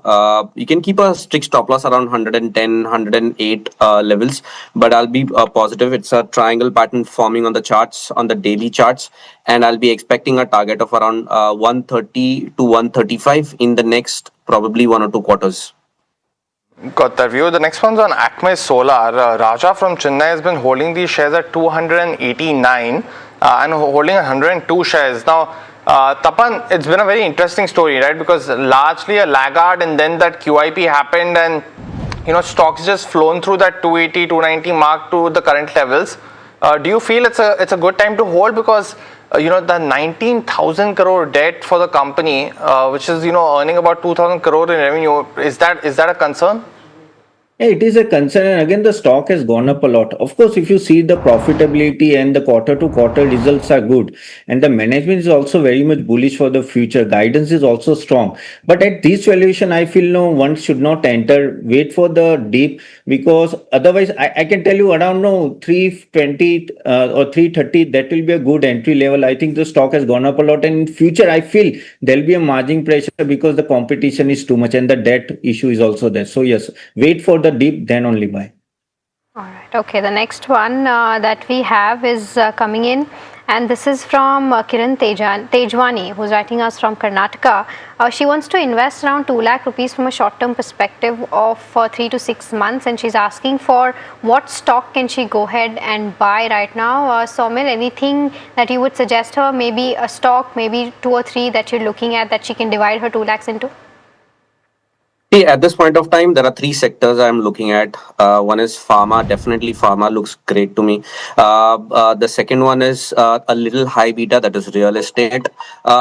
And you can look at defense as well. So these are the 3 sectors which I'm looking at. Pharma, Mankind Pharma, Zydus Life, Cipla, all of these stocks really look good to me. Try to focus more on large caps because a little uncertain at this point of time. Once we close about 24,600, I think then you can speed up your investments. But at this point of time, try to focus on large caps. On real estate, I like DLF, I like Oberoi, Phoenix, I like, but it has already run up a lot. On the defense side, I like BEL and HAL, but buy on declines on defense. So these are the 3 sectors I'll focus on. Got it. Well, let's take another caller now, and dialing in from Ambala, Ajay has a stock query for us. Ajay, very good morning. Yeah. Welcome to the show. What's your query? Yeah, good morning, sir. Good morning, sir. Thank you, sir, मेरा question लेने के लिए और सबको good morning sir. मेरा question NSDL पे है. Sir मेरे पास 200 शेयर्स हैं 897 पे. सर आज ये थोड़ा सा ऊपर आया है, क्या यहाँ पे 100 शेयर्स ले सकता हूँ? सर दूसरा ये है कि या तो CDSL इसका जो दूसरी कंपनी जो सेम बिजनेस में या इसमें एंटर कर सकते हैं. सर लेने का पीछे रीजन ये है कि सर वो CDSL सर वो 65 के आसपास सी पे और ये 44 45 पे गैप बहुत ज्यादा है, तो क्या ये कभी गैप कम होगा कि इसको शिफ्ट मार दूं CDSL में?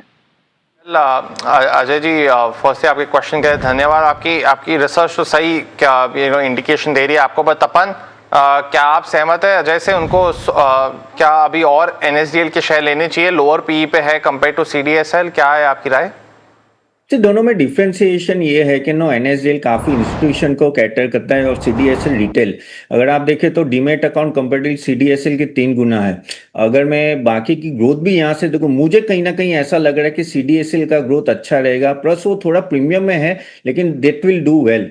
और यहाँ से कैपिटल मार्केट पेनिट्रेशन आगे बढ़ने वाले, तो दोनों कंपनी को फायदा होगा। हमें बस उनका मार्जिन और जो चार्जेस जो सेबी से भी लगते हैं वो सब देखते रहना पड़ेगा। EBITDA मार्जिन अगर NSDL का देखे 35% अबव है, CDSL का भी अच्छा है। लेकिन अगर मैं दोनों कंपेयर करूं तो मुझे कंपेरेटिवली अगर 2-3 साल के लेना है तो मैं CDSL की तरफ जाऊंगा compare to NSDL.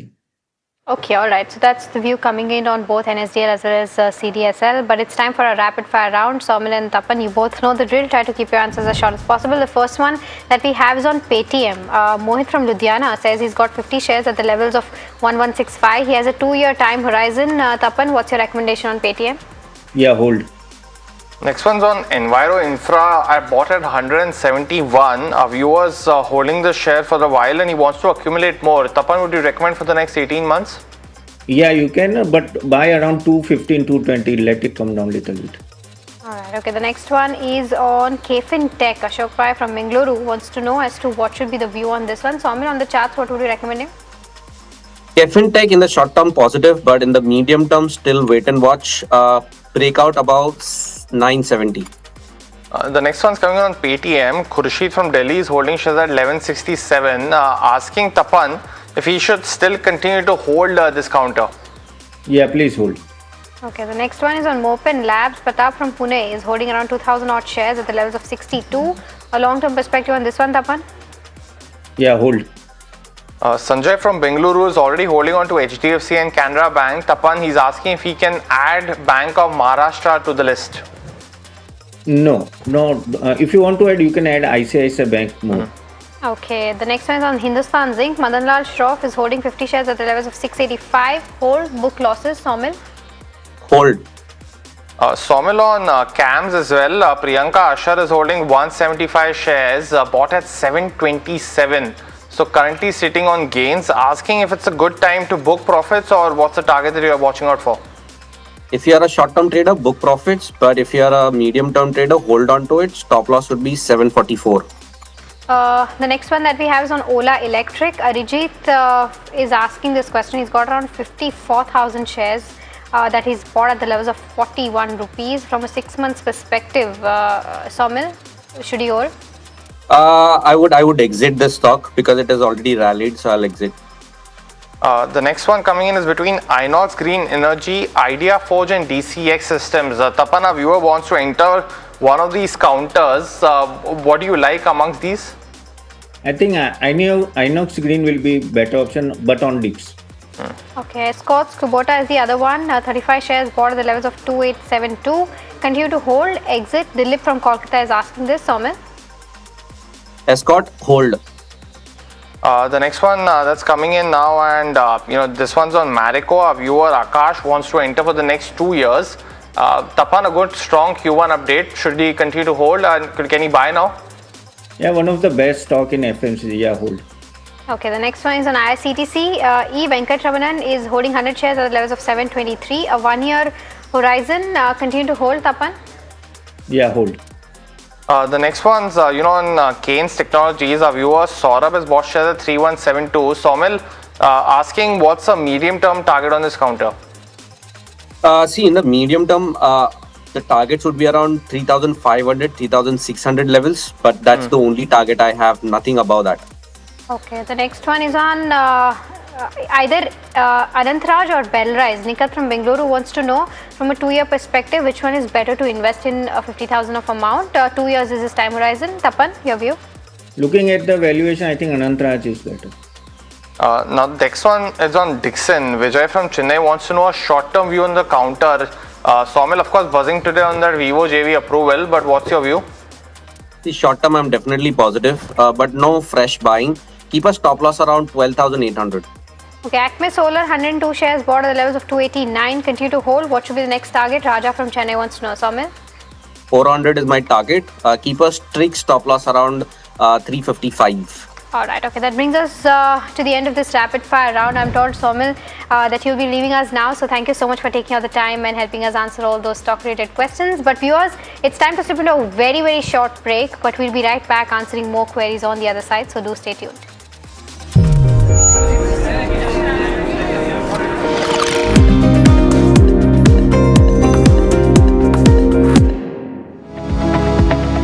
Superstar Stocks of the Day, presented by Tata Azura, हर रास्ते का सुपरस्टार.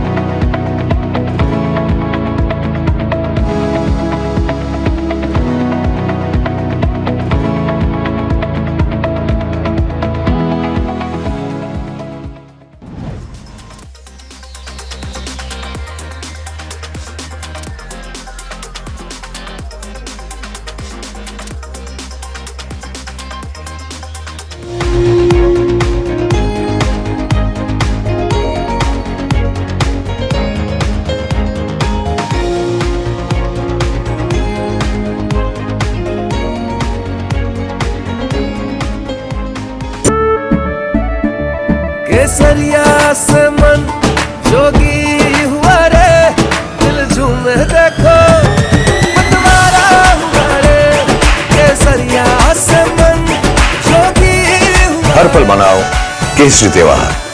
विमल, बोलो जुबान केसरी. अंबा शक्ति प्लांट की वर्ल्ड रेनाउंड टेक्नोलॉजी देती है स्टील को ज्यादा ताकत हर बार. अंबा शक्ति SDTMT.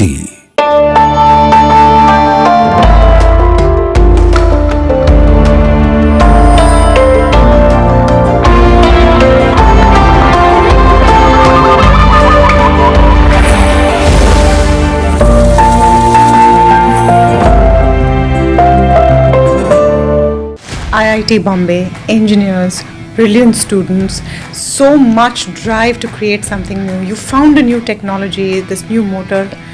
इसका फैन बनाया. आप बहुत सारी चीजें बना सकते थे. Atomberg did not start with a clear idea. What idea? We were desperately hunting for it. And then that hunt was on for 4 years. Nothing changed, shifted in the shawl outside.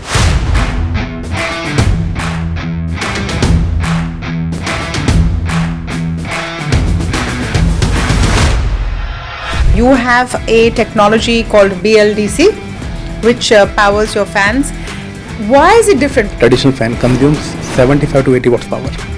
That's a huge power, and with our tech, we built a prototype and learned that we can deliver the same output at 28 watts power.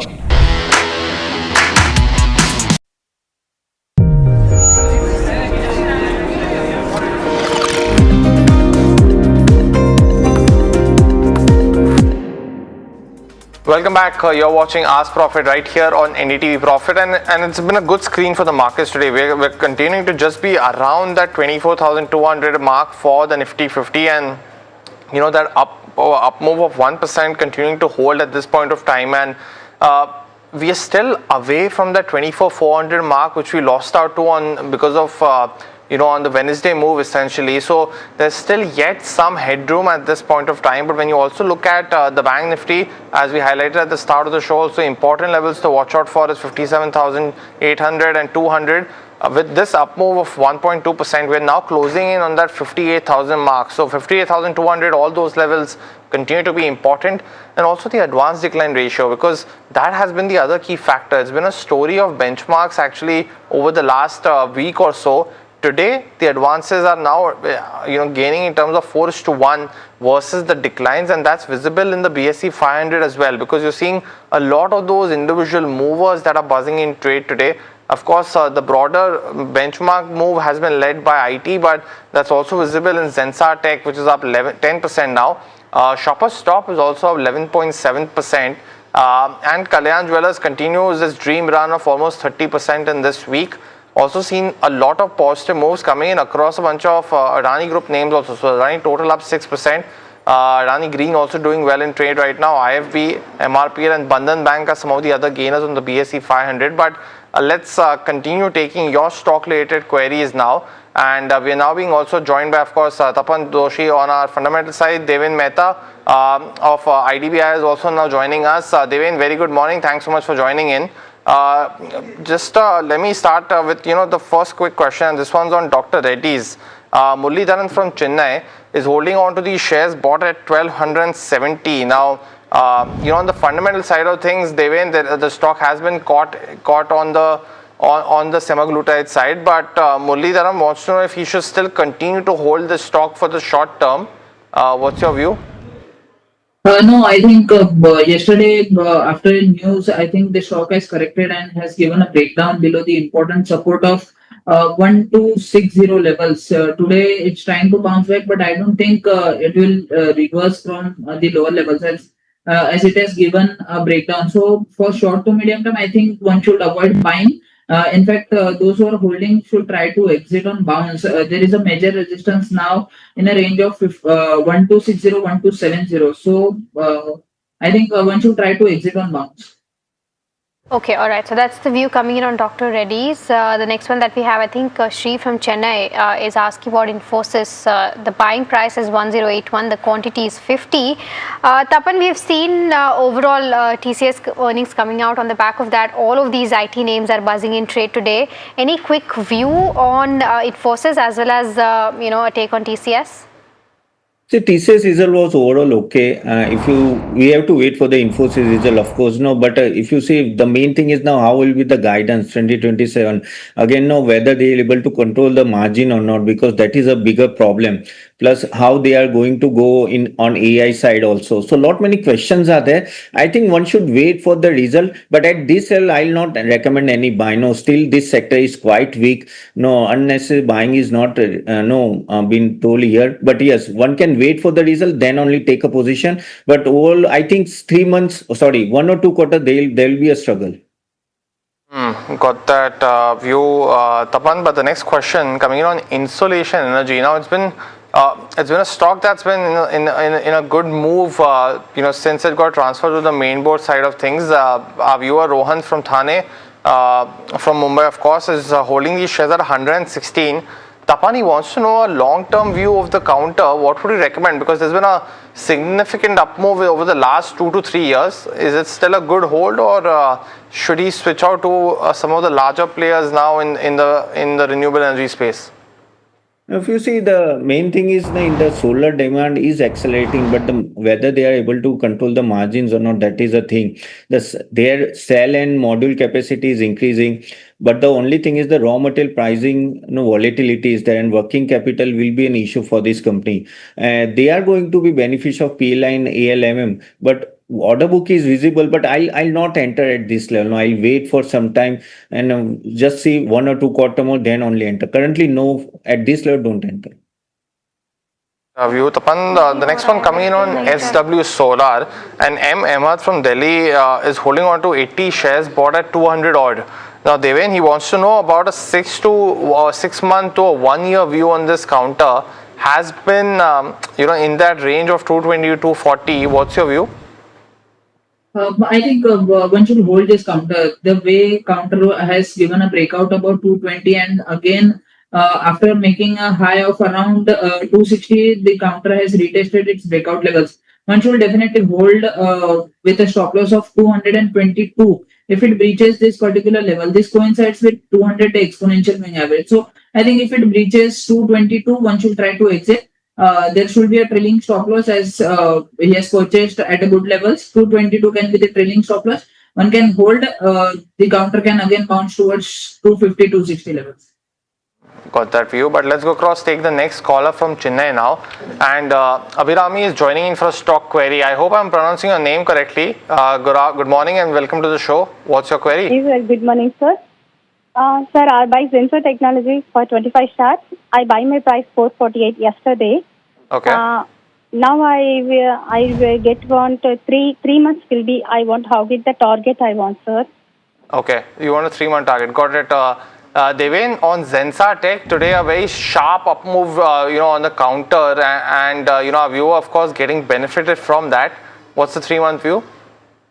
Definitely, the stock has moved 10% today itself, and the way it has recovered from lower levels with increasing volumes, I think one should hold.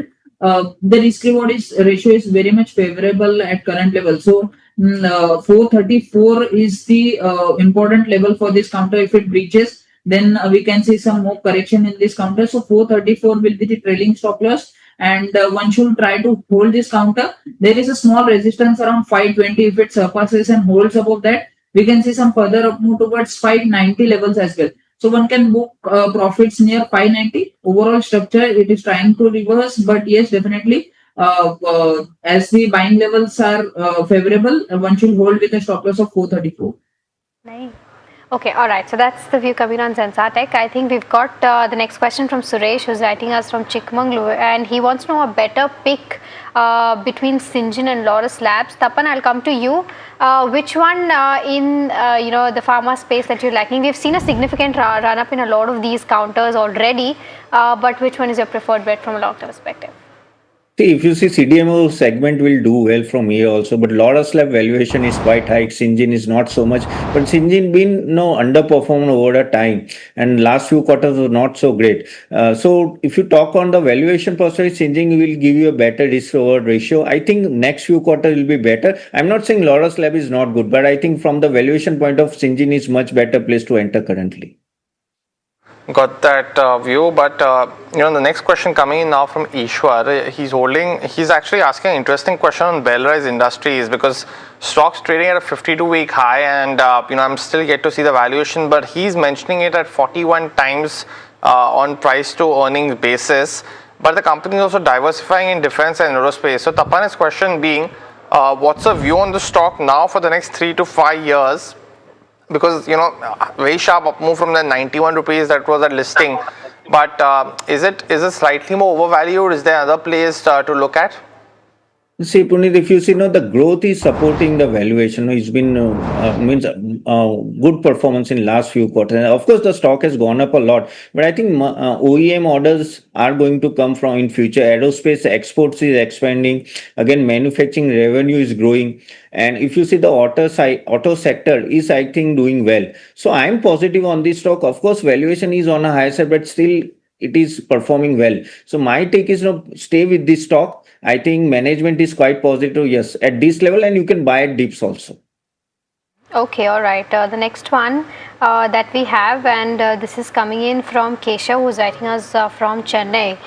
He's asking about Mishra Dhatu, and he says that he's a long-term investor. He's bought this at the levels of 412, and he's looking at a time horizon of around 2 years. Tapan, I'll stick with you for this one as well.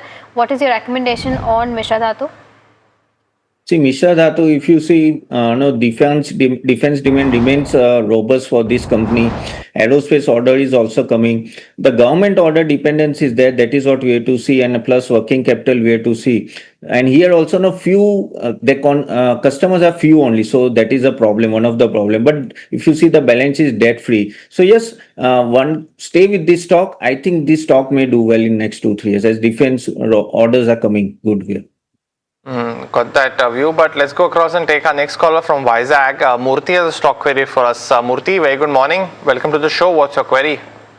Good morning, sir. First of all, happy birthday to Tapan, sir. My question is to Tapan, sir, only. Which is the better investment for long term, 3 to 5 years, either JSW Energy or Tata Power? Got your question, Murthy. Tapan, of course, you heard the wish as well as the question between JSW Energy and Tata Power, along with the other people who are messaging us about your birthday wish as well. What's your view? Yeah, thanks everyone for the wishes. Well, I'll go with JSW Energy, because if you see Tata Power is much more diversified, but I think JSW Energy, much more capacity is coming. Even the execution is much better. Even if I see the quarterly result, JSW Energies are better, and their management also, the guidance what they are given, is very much supportive to the valuation also. So yes, I'll go with JSW Energy at this level, even buy on dips category. Okay, all right. The next one that we have is coming in, and this is on Swiggy.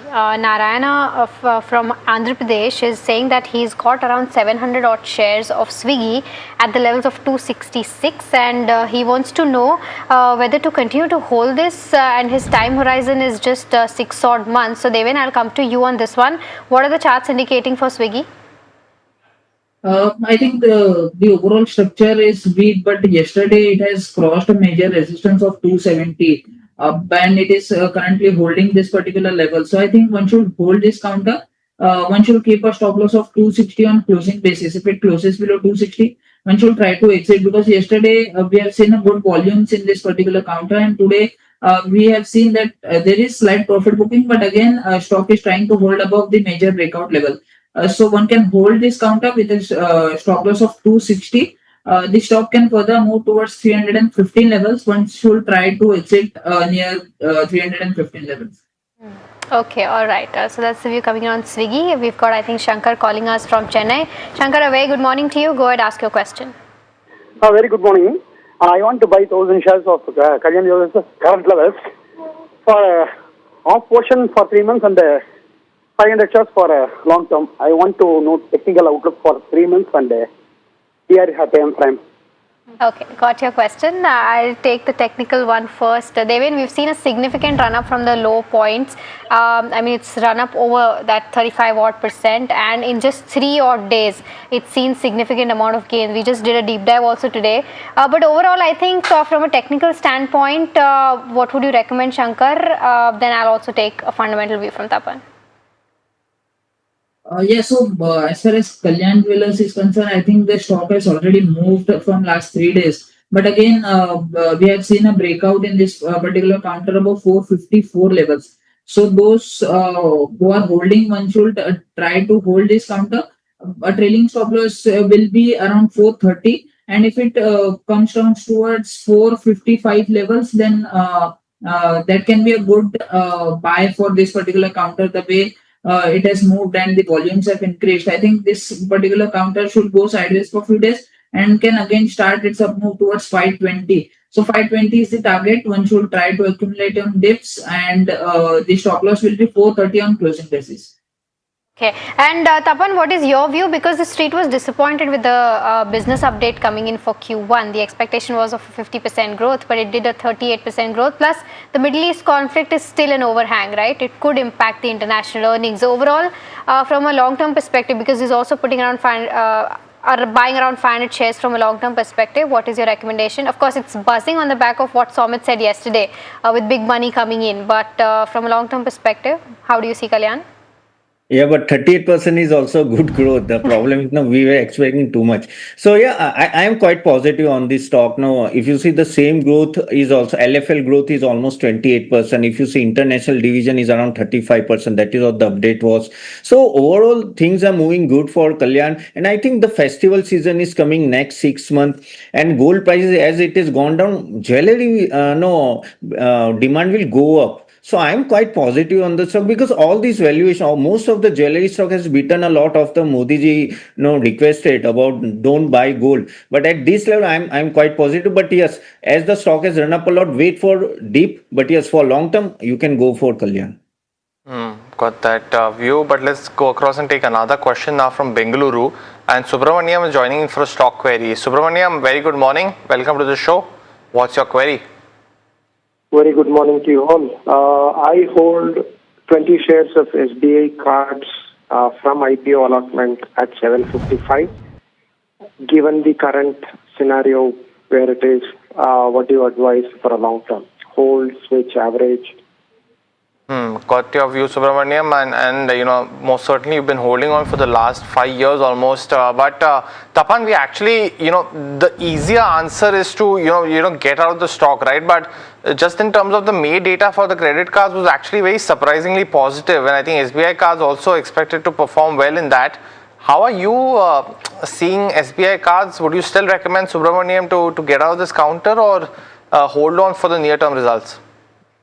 No. I'll tell him to get out from the counter only because it's been underperformed. And again, credit cost pressure is then again credit card business is competition is too much, and you have to come up with lot many discounts and all that. If you see the funding cost sensitivity is there for this company. Of course, premium card portfolio is doing well, but I feel this company is not doing so great. And no, there are many other sector which are doing good. So better to move out. If he wants to wait for the result, you can wait. But over a long term, I am not so much bullish on SBI card. Okay, all right. The next query that we have is from Aarti, who's writing us from Bengaluru. She wants a 3 to 6 months outlook on AFL, and she wants to know whether this is the right entry point. Devin, this is one of those counters with a highest return potential, top 5, among the top 5 with the highest return potential as per Bloomberg consensus, because a lot of brokerages had a buy call on this one at the start of the year, right? But it's not, kind of tried to reach to those levels. So what would you recommend from a 3 to 6 months perspective on the chart? No, I think overall the counter is trading sideways from last many weeks. I've been checking weekly chart, but it is unable to cross 1550 levels on the higher side. On the lower side, it has a support around 1390 odd levels. So I think it is trading in a range for many weeks. So one should accumulate this particular counter only if it breakouts above 1540 odd levels. So 1540 is a major resistance. If it breaches that, then we can see some good breakout in this particular counter. So that can be a good buying opportunity at that level. But currently, no, one should avoid this particular counter as it is been sideways and consolidating since a long time. Next one, an interesting question coming in from Murli, who's from Hyderabad and a regular viewer of the show. He's bought into Aadhar Housing at 490 odd rupees, holding on to 40 shares. Now, Tapan, he wants to hold this for the next few years. I think the financial performance since listing has been quite decent. Should he continue to do so, and would you actually advise him to add more at this price as well? Yeah, this stock is good. Even I am positive. If you see the AUM growth guided from here is 20+%. Affordable housing demand will be strong in future, and the branch expansion is continuing. The only thing is competition from the banks will be there, and rural credit will be a risk. So we have to see that NPA, how they are able to do it, able to control it. Otherwise, asset quality profile is good comparatively, and RO is above 4%, which is also good. So I am positive. So yes, you can hold this stock, and maybe on dips you can buy also. For long term, I'm okay with this. Okay, the next one that we have is on Apar Industries. This is a query from Vikas, who's writing us from Pune. He says that is this the best buy right now? By the way, he's holding at the levels of 14,070, just near the current market price, and he wants to know as to what should be the next course of action for him. He's not mentioned the time frame, but Devin, any view on the charts for this one?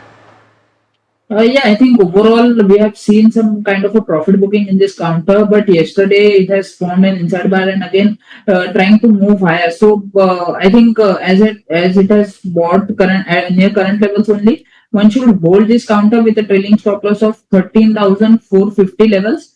13,450 will be the stop loss for this counter. It can again move towards 14,800 and then 15,200. If it sustains above that, then definitely stock can again move towards 16,500 odd levels. So I think one should hold with a trailing stop loss, and again once it crosses major resistance of 14,800 and 15,200, one should try to book partial profits and can trail stop loss for the rest of the quantity. What a stupendous move though on this particular counter, up almost 70% just in this year itself.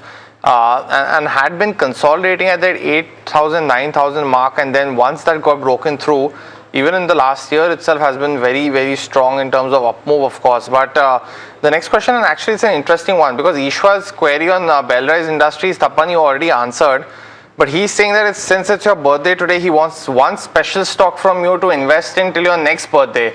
So it's essentially your birthday, but he's asking for a gift. What would that one special stock be? I think one special stock, well, I have to think about it because you're asking only one. Yeah, but I can tell about the sector. I think EMS sector now it's coming up. Lot of now you can say the government initiatives plus updates are coming good. So you can think about Dixon. I think this level is good. Even Sirma. Or Keynes also, I think that will bounce back. No, then semiconductor unit is starting. Maybe one or two other things will be better. These are the three. I think for long term, you can go EMS sector will do well for next 3-4 years. Okay, all right. So EMS is the space that Tapan is finding attractive. The next one that we have is from Somashekhar, who's writing us from Bengaluru, asking about GMR Airports. He wants to know, by the way, he's bought it at the levels of 99 rupees and he's got around 500 shares. And he wants to know from a long-term perspective, this is a good hold or not. Tapan, what would you recommend him? Yeah, you can hold the stock. If you see that business operations are doing good, even the passenger traffic growth is expected, maybe in double digit. Delhi, Hyderabad expansion is going on, and international traffic will also, so hopefully, once this geopolitical issue is over, I think that will come back. So yes, hold this stock, and deleveraging story is already there. So at this level, one can hold, and if it is coming at around 100, you can buy more also. Got that view, Tapan. But Tapan, viewers as well as Deven, it's now time for the rapid fire round in this edition of show. Keep your answers as short as possible so that we can take as many queries now. The first one coming on, if it's a good time to buy between Coforge as well as Persistent at the present rates. Deven, of course, today's move led by TCS, but what's your view? I think Coforge is good comparatively, so one should buy Coforge. It is very close to the breakout levels. One should buy Coforge with a stop loss of 14.14. Okay, the next one is on ICICI Prudential Life. Gayatri from Bengaluru has got around 20 shares that she wants to continue to hold for the next 6 months. She's not mentioned the buying price, but Devin, what are the charts indicating? I think we have seen a bounce back in this particular counter. We can hold with a stop loss of 480. This can move towards 520 odd levels. The next one, and this is from Surya from Hyderabad. He's holding on to Vishnu Prakash Pugalia. He bought it at 195. Stock's trading at 25 though. So Tapan, would you just recommend him to exit this counter at this point of time? Yeah. Okay, Yes. The next one. All right, okay. The next one that we have is on HAL. This is from Noreen, who's writing us from Dubai, asking about HAL as to whether this is a good time to enter into this one or not. Devin, are the levels attractive enough? Yeah, I think one can buy this particular counter at this level with a stop loss of 4,350. This can move higher. So 4,350 will be the stop loss. Also, Deven, Sunny, who's from Karnataka, is asking about Borosil Renewables. He's bought these shares at 632, holding since last November, and asking if what is a target on this counter. I think one can try to book at least partial profits. The stock has recently moved, but I think on daily chart it is overbought. Book partial profits and can hold for 692 levels. Okay, the next one is on BEL. Girish from Bengaluru has bought around 1400 shares. He wants to know if from a couple of months perspective, can he continue to hold, Devin, on the charts? Yeah, I think one should hold with a trailing stop loss of 403. If it closes below that, one should try to exit.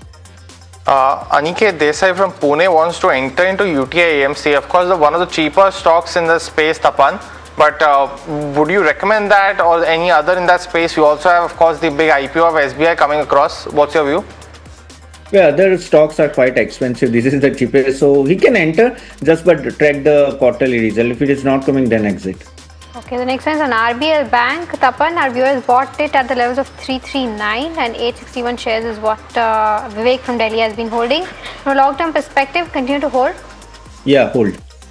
The next one is, on IRFC, our viewer has bought, Vijay Kirti has bought at 72. They've been asking if he should still continue to hold. What's your view? No, I think the exit on bounce. The chart is weak. The next one is on RVNL, 150 shares bought at the levels of 250. Long-term perspective, Suman from Kolkata wants to know. Tapan? Currently hold. Devin, between KIMS and RateGain, both those counters is something that Siddharth from Noida is interested in. Anything that you like? I think KIMS is betterly placed, so one can try to accumulate KIMS near this level with a stop loss of 790. Okay, the next one is on HPL Engineering.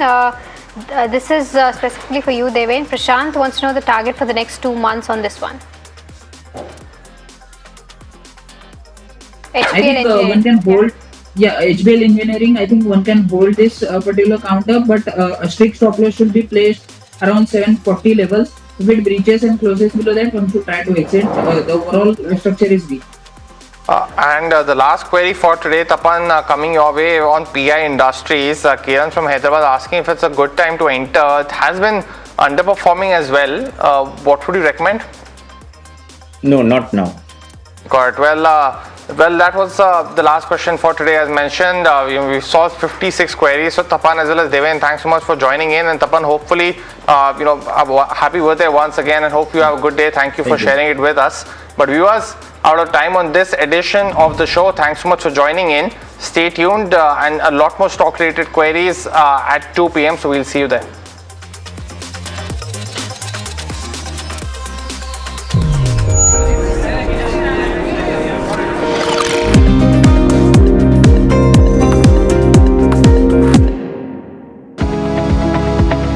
Superstar Stocks of the Day, presented by Tata Azura. हर रास्ते का superstar.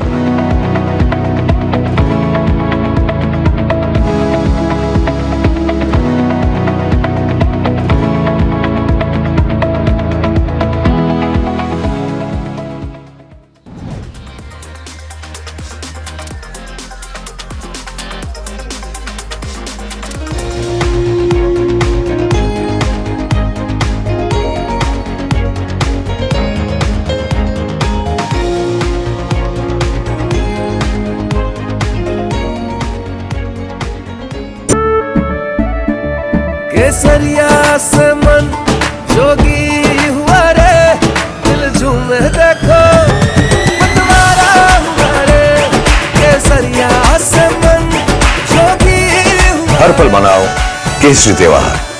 विमल, बोलो जुबान केसरी. अंबा शक्ति plant की world renowned technology देती है steel को ज्यादा ताकत हर बार. अंबा शक्ति SDTMT.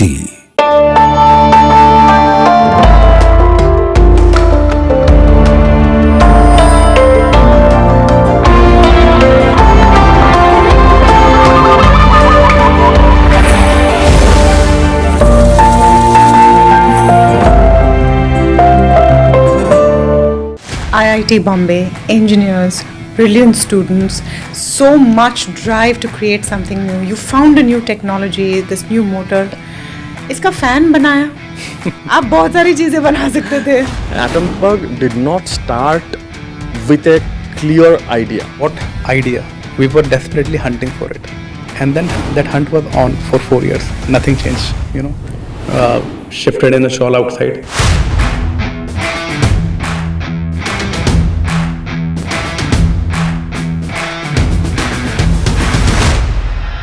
You have a technology called BLDC, which powers your fans. Why is it different? Traditional fan consumes 75 to 80 watts power.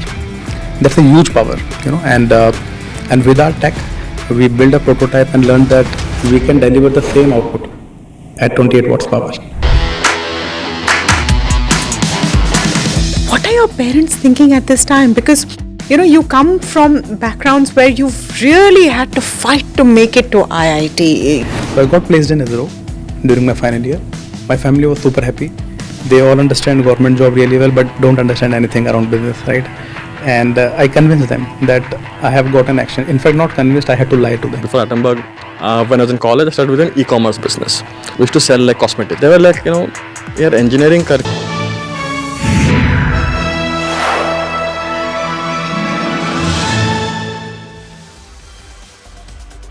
Hello and welcome to KYC. You are watching NDTV Profit with me, Sharad Dubey. This is the show where I get you the hottest companies, finding you the best stories, and also, is there any alpha to be made from here onwards or not? Today is a very interesting company I've got. I'm going to explain you. But before that, try to guess it. It's an Ahmedabad-based pharma company. Very interesting name. Of course, it was recently listed, so I'm sure you'll try to guess it. A very interesting name also they have. This is one of the fastest growing companies amongst the top 30 Indian pharma peers as per the data. And Street is quite bullish on it. Recently, it was listed in the month of December 2025, 15th to be precise. But from then onwards, the IPO has been strong, the listing was strong, the stock is up almost 90% from the IPO price. IPO के भाव से लगभग 2 गुना बढ़ चुका है ये stock. लेकिन ये स्टॉक का नाम क्या है? What is this pharma company? Ahmedabad based? Interesting. No, it's not Torrent Pharma. The company's name is Corona Remedies. This is what we are talking about. But why are we calling this company? What is it that they are doing different than the markets? Why are they doing better than the industry? Lot of questions.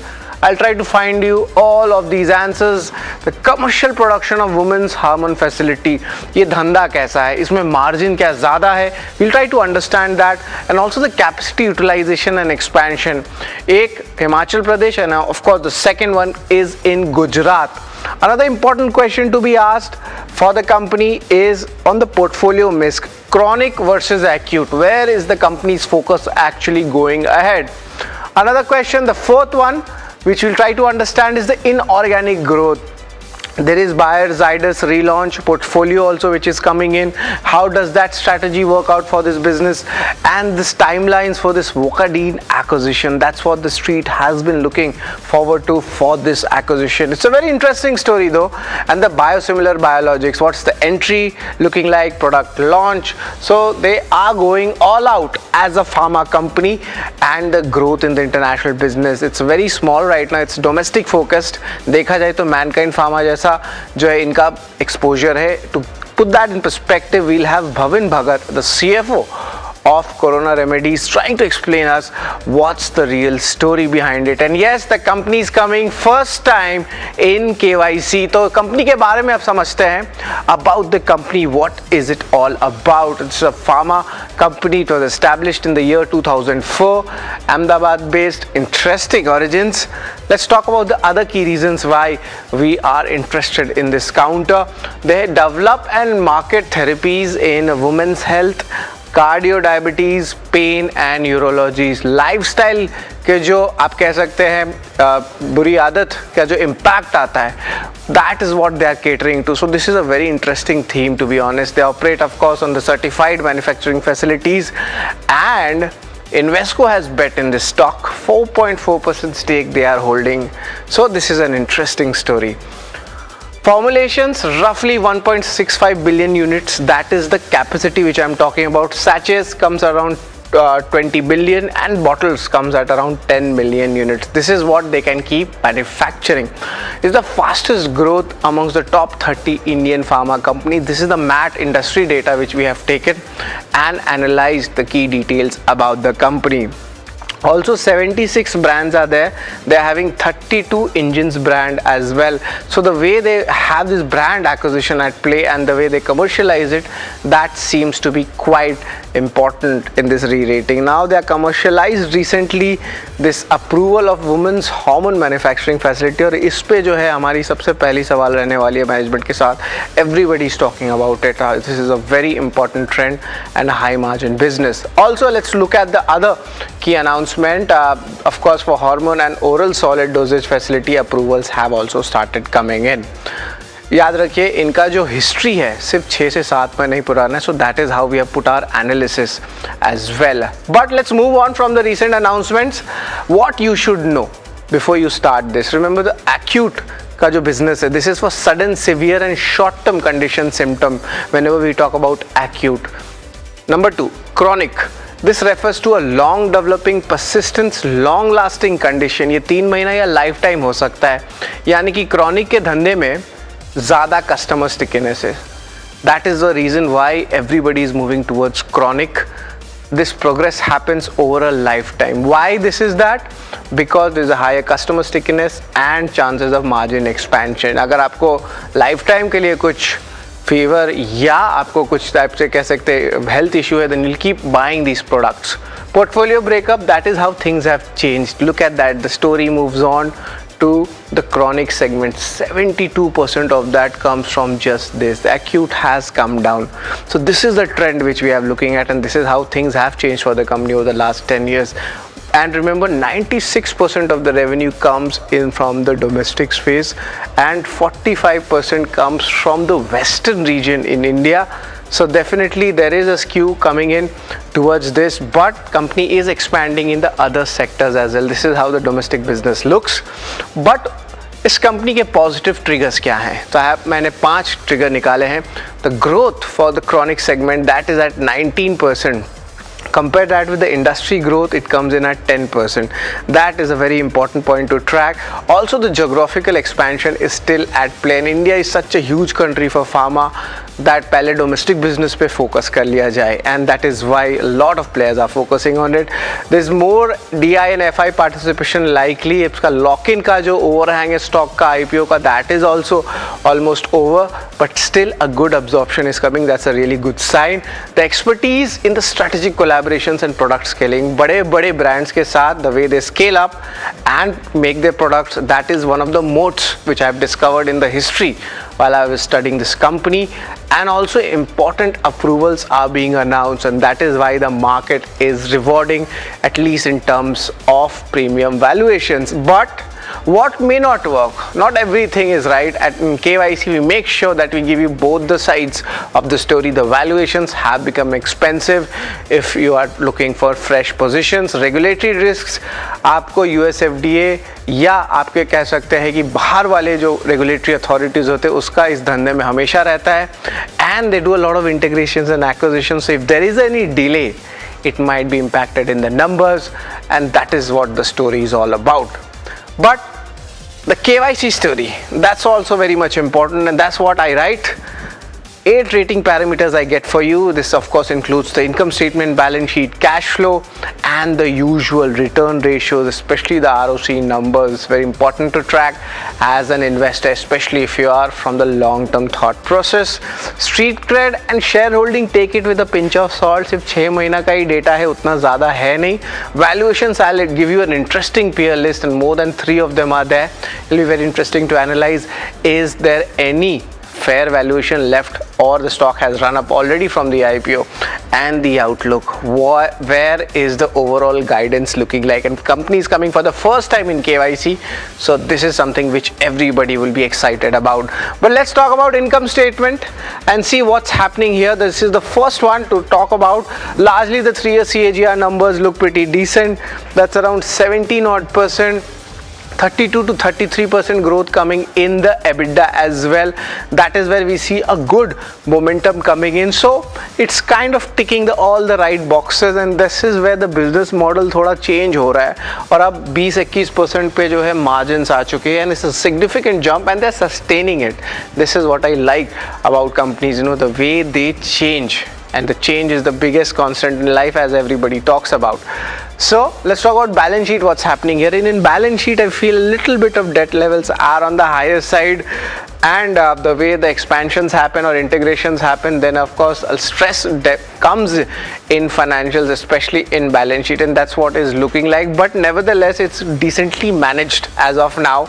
हाल ही में IPO भी हुआ था, तो capitalization was decent, so it's a neutral rating right now for my analysis. But apart from this balance sheet, let's talk about the cash flow segment, what's happening here. In cash flow, we see a good amount of movement has happened. It's at 229 crore rupees. Compare that, it's around 157 crore rupees. So you see a good momentum is coming in. Let's talk about the overall absorptions, the way things are panning out, and this is around 115%. It's pretty decent.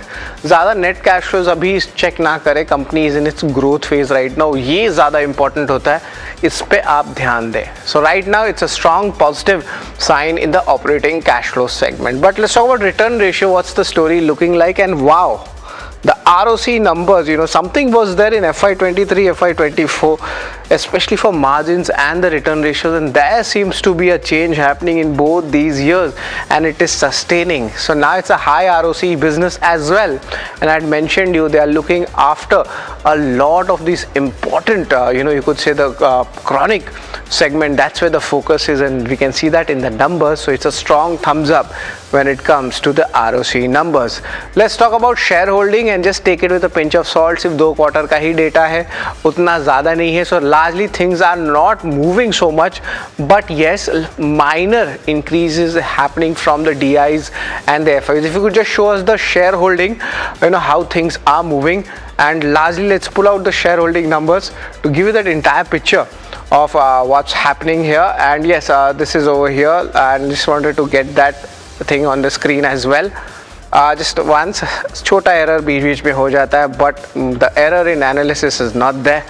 Public, that's where around 22% is there, and FIs and DIs we see that's also holding up. That's around 2 to 7%. So that is what we'll be watching out for. Let's talk about street cred now and see what's happening here. And yes, this time it's right. Street cred, let's see from the IPO price, listing price, stock has done really well. It has almost doubled up, and the listing price also stock is up 38%. And if you look at 2026, stock is up 46%. पिछले एक महीने में भी stock में तेजी आई है. That's up 14% as well. So net a good momentum coming in. So I'm going to give this a thumbs up as well. Let's talk about valuations to see so much run up has happened. Are the valuations comfortable or not? And no, it is not comfortable. Corona Remedies, it's at a trailing 12-month P of 62 times. Compare that with the other players. Of course, this is on the higher side for Torrent Pharma, 76 times of valuations coming in. Other players are still cheaper. Alchem Labs सिर्फ 32 गुना trailing P पे चल रहा है. Let's get in the other two companies also, that where we'll show you. Abbott and Mankind Pharma, they are still on the cheaper side. Of course, Mankind Pharma is a very close competitor, but nevertheless their expensive valuations are there, but not as so much as Corona Remedies. And right now it's not a good time to enter because the valuations are not that attractive for an investor. So I'm going to give this a thumbs down. Let's talk about outlook to show you how the picture is looking like. There are 5 pillars of growth which the company is focusing on. They want to increase their market share in the domestic space. Of course, largely in the Western India, they have a better concentration. They have expanded into other 2 therapeutic areas as well, and we'll try to understand from the management which are these areas. Are they very high growth, high margin? The strategic acquisitions and in-license agreements, this is there in their business model itself. It was there before the IPO also, and now they are sticking to their culture, expanding the sales in select 5 overseas markets. Right now only 4 or 5% of revenue is coming in, so I would say that the outlook is pretty strong. So I've given this a thumbs up as well. Let's also talk about the overall ratings, how things are looking like, and let's just get in the numbers. Largely the numbers, income statement, balance sheet has been pretty strong. Cash flow also looks decent. Return ratios, it has changed. The model of the business has changed, and that's what we are seeing in the numbers.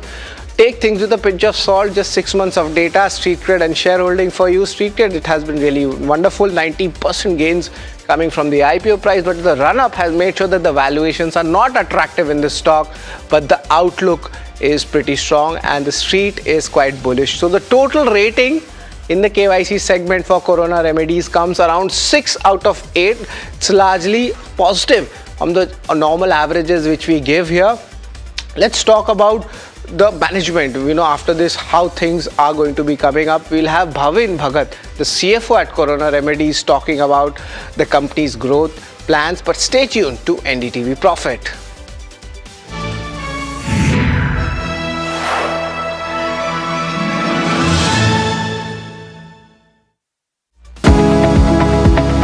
Superstar Stocks of the Day, presented by Tata Azura.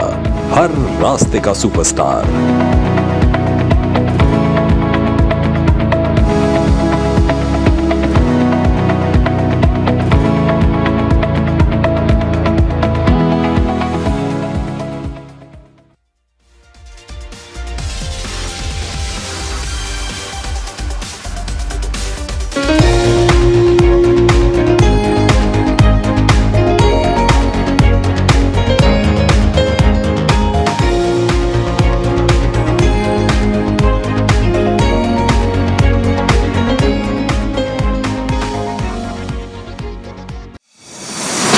India Inc.'s most respected names chose India Inc.'s best and brightest. These kind of awards and jury lineup, you are truly giving it the right weightage. The eminent juries who are here, and that itself speaks for the commitment towards highlighting the advantage which India is having. What I am looking for in this is that we should be awarding companies and individuals who have focused not only on growth but also on bringing good governance. Be part of jury and vote on the people, the men, the women, the companies in India who have the right stuff is a great opportunity for us. Who will earn India's top business honors? Find out at the NDTV Profit Business Leadership Awards. IIT Bombay, engineers, brilliant students, so much drive to create something new. You found a new technology, this new motor. इसका fan बनाया. आप बहुत सारी चीजें बना सकते थे. Atomberg did not start with a clear idea. What idea? We were desperately hunting for it. And then that hunt was on for 4 years.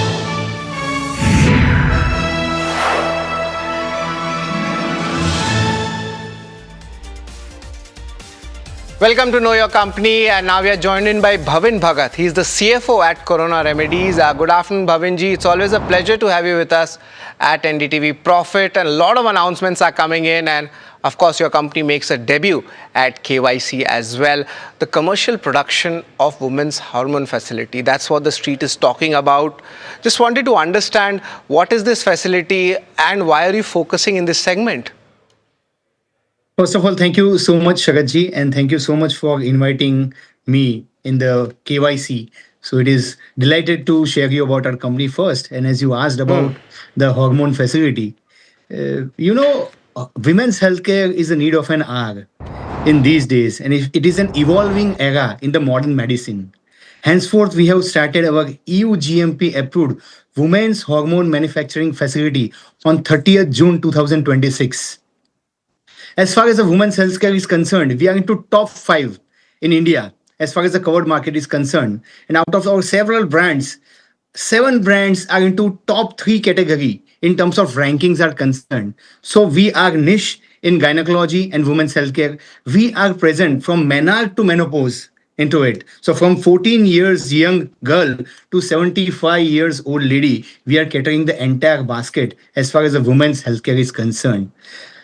Out of 30,000 gynecologists and IVF specialists in India, we are present in 85% of the market. And after the total revenue, 31% revenue comes from the women's healthcare and gynecology segment in us. So that is the reason it was a need of an hour for the company as well to go for a dedicated hormone facility.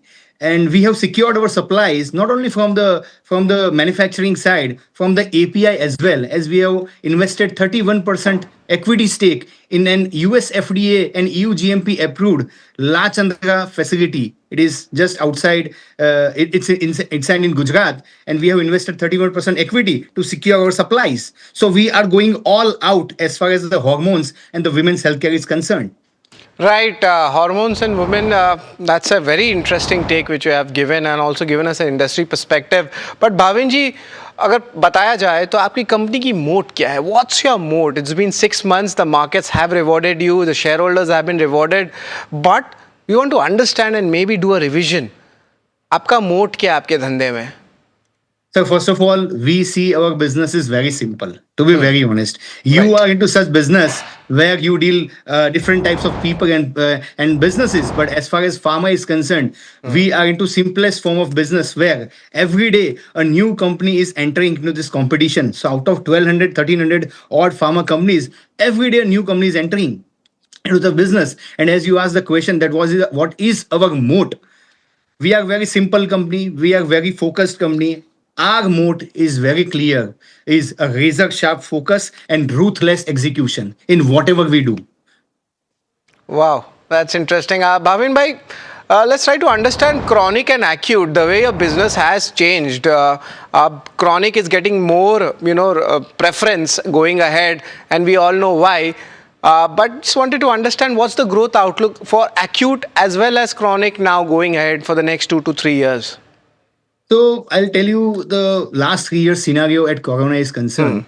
If the chronic is growing by 10%, which is 25% faster than the overall IPM, we are growing by 19% in chronic since last 3 years. And as far as the acute is concerned, acute is growing by 6% whereas we are growing double than the IPM, that is 12.5%. So acute and chronic mix, and out of which 72% is chronic in nature, chronic and subchronic, which contributes 76% of the total revenue out of it, and which is growing by 19% since last 3 years. But the inorganic growth strategy is also something which I've just noticed. The history also, the way you do your strategies for the portfolio launching, talking with the bigger guys. It's a very good setup which you have. But what's your inorganic growth strategy right now?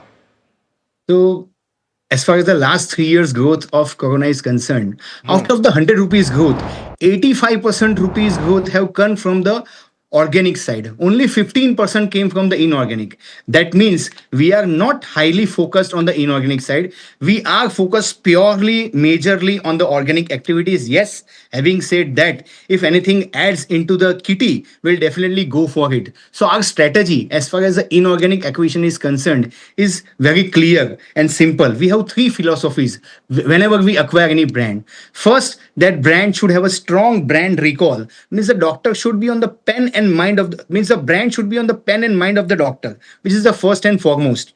The second philosophy of R is there should be an underlying science with that brand.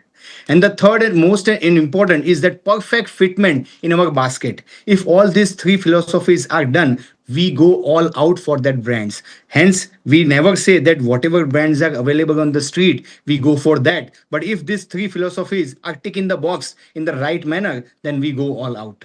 Right, you do go all out. But Bhavin, by the Vocadin acquisition, that was a very important, step for your company. Any kind of timelines, how things are looking like when the integration will start coming in? Yes. So as far as the last two acquisitions, what we did, that is from Bayer Pharma and in the form of a Dr. Reddy's, that is Vocadin. So just to tell you that by end of FY26, means on the last quarter, we started the integration, and the integrations is coming into picture, and the play is going on in this financial year. So this financial year is based on the execution of what acquisitions we did in last year, and it is very important for us to grow. And just to tell you, Bayer acquisition was a missing link in our entire women's healthcare portfolio. We acquired that link from Bayer Pharma, and now we are going all out and meeting the direct competition with the people who are having this infertility portfolio, which we acquired from Bayer. This is our integration. We have deployed a dedicated task force of 46 people and design a particular division to hit the IVF specialist in India. So that is our strategy as far as the inorganic from the Bayer side. And as far as the Vocadin side, we have launched into the multi-specialty portfolio, which caters the 40 to 45% revenue of the organization. Fair enough. And the products which you are there is a good pricing power also which you have. I was just studying that as a student. But biosimilar and biologics, that's also a lot of noises coming in. We already know big players are talking very bullish sentiment about it. But your case, entry time, products launch, how are things looking like? So as a philosophy, we introduce 6 to 8 new products on a yearly basis or an SKUs. So this is our philosophy as far as new product introduction is concerned. As far as the launch and execution is concerned, we always see that talking to the biologics and the biosimilars first, we have entered into footprints of the biosimilars by launching 3 products. That is Fostine R, which is into again a gynecology and women's healthcare segment. Second is a Trisham D mab, which is a denosumab, which is again a biosimilar, and the third is a GLP-1. So all the 3 products we have entered the biosimilar market. Right. It's a full revision of the pharma sector, which we did in just 30 seconds. Very nicely done.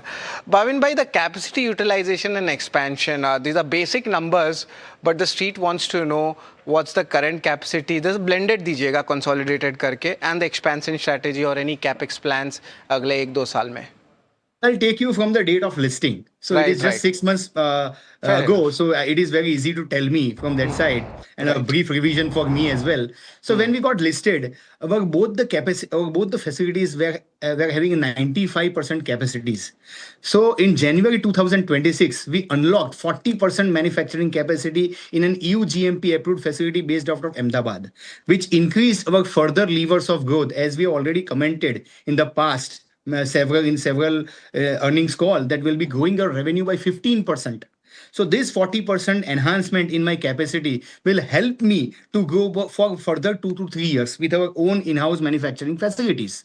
And as far as the coming years down the line, for coming 2-3 years, we need a 4th manufacturing facility by the start of FY29, for which we are seeing and seeking the land and the other machineries involved by the end of this year. So we need 2 to 3 years time, for which we need a capex of almost 175 to 200 crores, which we will be managing from our own internal accruals. And after the total mix is concerned, 65% is owned and 35% is being outsourced. Fair enough, a very interesting take, and maybe who knows, you can have a new plant in Madhya Pradesh or South or even Bengal now. Of course, geographical diversification is something which we all want. It's always a pleasure to have you with us, and best of luck for the future going ahead. It's always a pleasure to have you at NDTV Profit. Thank you so much. Thank you so much, Sharatji. Thank you so much for inviting. Thank you, thank you. So that's the management of Corona Remedies, recently listed, but the street has given a green signal. Stock has almost doubled from its IPO price, and the management are sticking to their core philosophy, and the bullishness is coming on the women hormone space as well. So for interesting companies like this, keep watching KYC and stay tuned to NDTV Profit.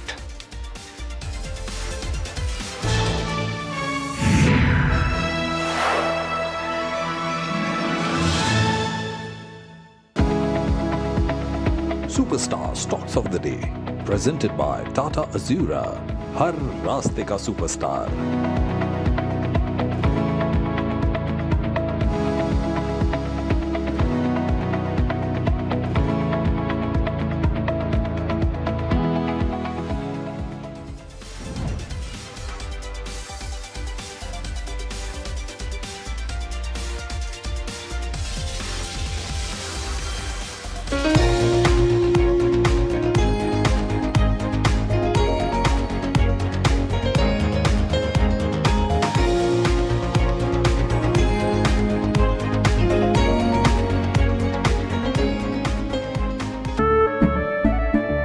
केसरिया से मन जोगी हुआ रे, दिल झूमे देखो मतवारा हुआ रे।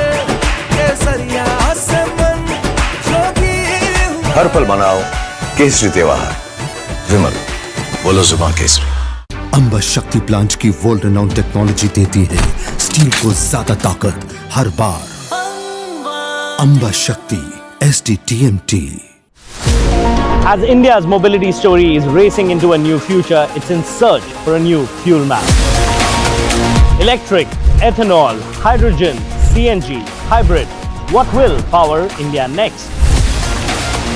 India's sharpest mobility minds come together to decode the fuel mix that will define the road ahead. The NDTV Automate Fuel and Future Summit 2026 on 15 July only on NDTV Network. India Inc.'s most respected names chose India Inc.'s best and brightest. I'm delighted to be chairing a committee of such distinguished fellow businessmen, bankers. It's just lovely to be back on this NDTV jury. I have been a fan of NDTV for a long time. Many of the nominees are extremely close together in terms of what they've done. Gender parity to be reflected while we choose leadership as well. It's also important that how they are reshaping the industries. We've got a fantastic jury, and we've left all decisions to the wisdom of the jury. Who will earn India's top business honors? Find out at the NDTV Profit Business Leadership Awards. केसरिया से मन जोगी हुआ रे, दिल झूमे देखो मतवारा हुआ रे। केसरिया से मन जोगी हुआ। हर पल मनाओ केसरी त्योहार, विमल बोलो जुबान Kesari. IIT Bombay, engineers, brilliant students, so much drive to create something new. You found a new technology, this new motor. इसका फैन बनाया। आप बहुत सारी चीजें बना सकते थे। Atomberg did not start. Benchmarks sustained recovery after a sharp sell-off earlier this week. Broader markets outperform benchmarks. Defense, metals and IT lead gains. FMCG bucks the trend. Kalyan Jewellers extended its winning streak for a third straight session as a bullish brokerage view and growing confidence in its long-term growth story kept investor sentiment strong. TCS in focus after an inline set of Q1 numbers. Margins were impacted by wage hike issue. Profit declined QOQ, but attrition came in slightly above anticipated numbers and dividend was below estimates, but deal wins too were lower than earlier quarter. Dixon Technology receives government approval for its Vivo joint venture. Finally, we've been talking about this, clearing a key hurdle. The nod is expected to boost smartphone volumes, strengthen growth prospects, and has prompted brokerages to upgrade their earning estimates as well as target prices. Apollo Microsystems is buzzing in trade today as it's set to acquire a 41.3% stake in Premier Explosives in a 1,550 crore deal. Speaking to NDTV Profit, Premier said that the management will remain unchanged. FY28 will mark the partnership's rollout. Capacity expansion is on track and a stronger domestic growth is expected.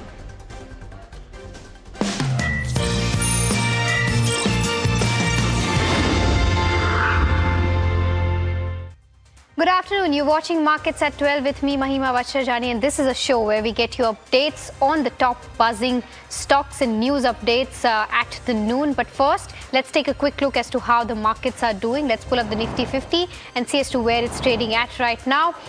We've seen good gains coming in, slightly off from the day's high point for the Nifty 50, but still trading almost 1% higher. Let's also try to pull up the heat map because a lot of IT names in focus. A good commentary coming in from TCS is what is leading to a lot of growth in names like Infosys, Infosys, Tech Mahindra, etc. Of course, you have Geo Finance now topping that chart, followed by HDFC Life. You have both Adani twins doing very well in trade today, Adani Enterprises as well as Adani Ports, Indigo, JSW Steel, BEL, Infosys, RIL. So heavyweights are buzzing in trade, and that's the reason as to why we're seeing gains on the Nifty 50. But DRL for second straight day is down by about 1.8%. Eternal today finally seeing some profit booking. Nestle also continues to be under pressure, down by about 0.7%, and you have Bharti Airtel, which is down by about 0.8%. Let's also quickly pull up the mid cap 150 and the small cap 250 and see as to where the broader end of spectrum is trading at. Second straight day is what we're seeing for broader markets to be performing good as compared to the benchmarks. Both the mid cap 150 and the small cap 250 are gaining in that range of 1% each. Let's also quickly pull up the advanced decline ratio because that will give you a perspective of how things are panning out. There you go. There's 2,000 odd advances versus that of around 600 odd declines. So much in the favor of the bull, and the gap between the both of them has remained intact throughout the day, at least till 12 o'clock as we see. Let's also quickly pull up the BSE 500 to see as to what are the stocks that are buzzing in trade today in the broader end of spectrum. You have Zensar Tech topping that chart up 13 odd %. Shoppers Stop, another small cap name which is doing fairly well. Kalyan Jewellers for third day straight, gaining in that range of 6 to 7 odd %. HEG, MRPL are some of the other names that are doing fairly well. But on the flip side, your VST Industries, which is under pressure, down by about 5 odd %. Sun Pharma Advanced Research is also down by about 5 odd %. Lodha Restaurant Brands, Gujarat Ambuja Exports, and Page Industries are some of the other names that continue to be under pressure. So that's with regards to where the markets go. Let's also take a quick look as to what the crude is doing right now. It is under pressure. The Brent is down by about 0.4. So it's not under pressure per se. It's down by about 0.4 odd %, around that $76 per barrel, and WTI is down by about 0.3 odd %. So slight downtick is what we're seeing in terms of crude. So that's with regards to where the crude goes. But let's also get in Harshal Dasani, who's the business head at Invesset PMS, joining us now. Harshal, a very good afternoon to you, and thank you so much for taking out the time. Because we've seen good moves coming in the markets in the last 2-3 odd days. Plus, we've seen for a change SMIDs also doing fairly well. I'll take your perspective first on the markets as to where are you seeing action right now, because there are a couple of counters which are doing fairly well. You have Pharma, which has done significantly well. You have Realty, which has picked up very well. Where is it that you are finding value now? Firstly, good afternoon, and thank you so much for having me. As we're talking about the markets, as you were talking about crude, we are seeing a cool off coming in crude, and that is why we are seeing the markets really picking up. We are finally seeing not only Nifty, not only the small cap index, but the entire broader market picking up, as we were seeing in the advanced decline ratio, where we have around 2,000 stocks that are in green and close to 500 stocks in the negative. So the bulls are completely taking charge. We're seeing a broad market-based rally. And recently, the US data that came in, where we're seeing the inflation cooling down. So the chances of the Fed rate hike have gone significantly down. And once the rate hike chances have gone down, the interest rate sensitives, that is your real estate and auto, which have been underperforming for a very long time, on the fact that there's a possibility of a rate hike, have finally started cooling off and are rallying back. So I think the markets are doing fantastic. And even if you compare Indian markets to global markets right now, they have underperformed for the last 2 years. For the last September 2024, that is when we made our last all-time high. From there, we have done close to zero returns in terms of Nifty, Bank Nifty, mid cap, small cap, all the major indexes. So I finally think that right now it's the time that we are all set to break out from their all-time high. We just need that one positive trigger. See, there's still some uncertainty around the Iran-US war. I think that is settling down. Just like the Russia-Ukraine war happened, it settled down. I think Iran and US is settling down. We're going to see some down spikes when there's a tweet from Trump. But I think overall, till crude is below $80, still we are sustaining below the $80 mark. I think it is going to be fantastic for Indian economy, and the markets are going to pick up really well. Harshal, the other aspect is IT, because we've seen good moves coming in all of these names today. Of course, it's on the back of TCS earnings. I mean, it's not like the earnings were very impressive. It was an inline set of numbers, but I think the commentary coming in seems to be positive. Plus, we've seen a lot of brokerages also that have talked about how IT could be a dark horse going forward, that, foreign players could turn to IT companies for their AI applications and solutions, etc. Just want to get a sense as to what is your view on IT right now. Is it a positive one, or do you still think that there is some more time to kind of understand as to where this move will go forward? Absolutely. If you talk about IT right now, I think I would still wait and watch. Well, I have a negative bias towards IT, but I think I would still wait and watch. All these bounces that we are seeing right now, I would consider in the technical terms as dead cat bounce, because if you study the TCS result, right, they might have some positive triggers because of which the stock has given a good bounce back.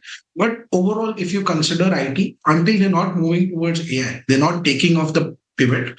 I think every day Claude is coming up with something new.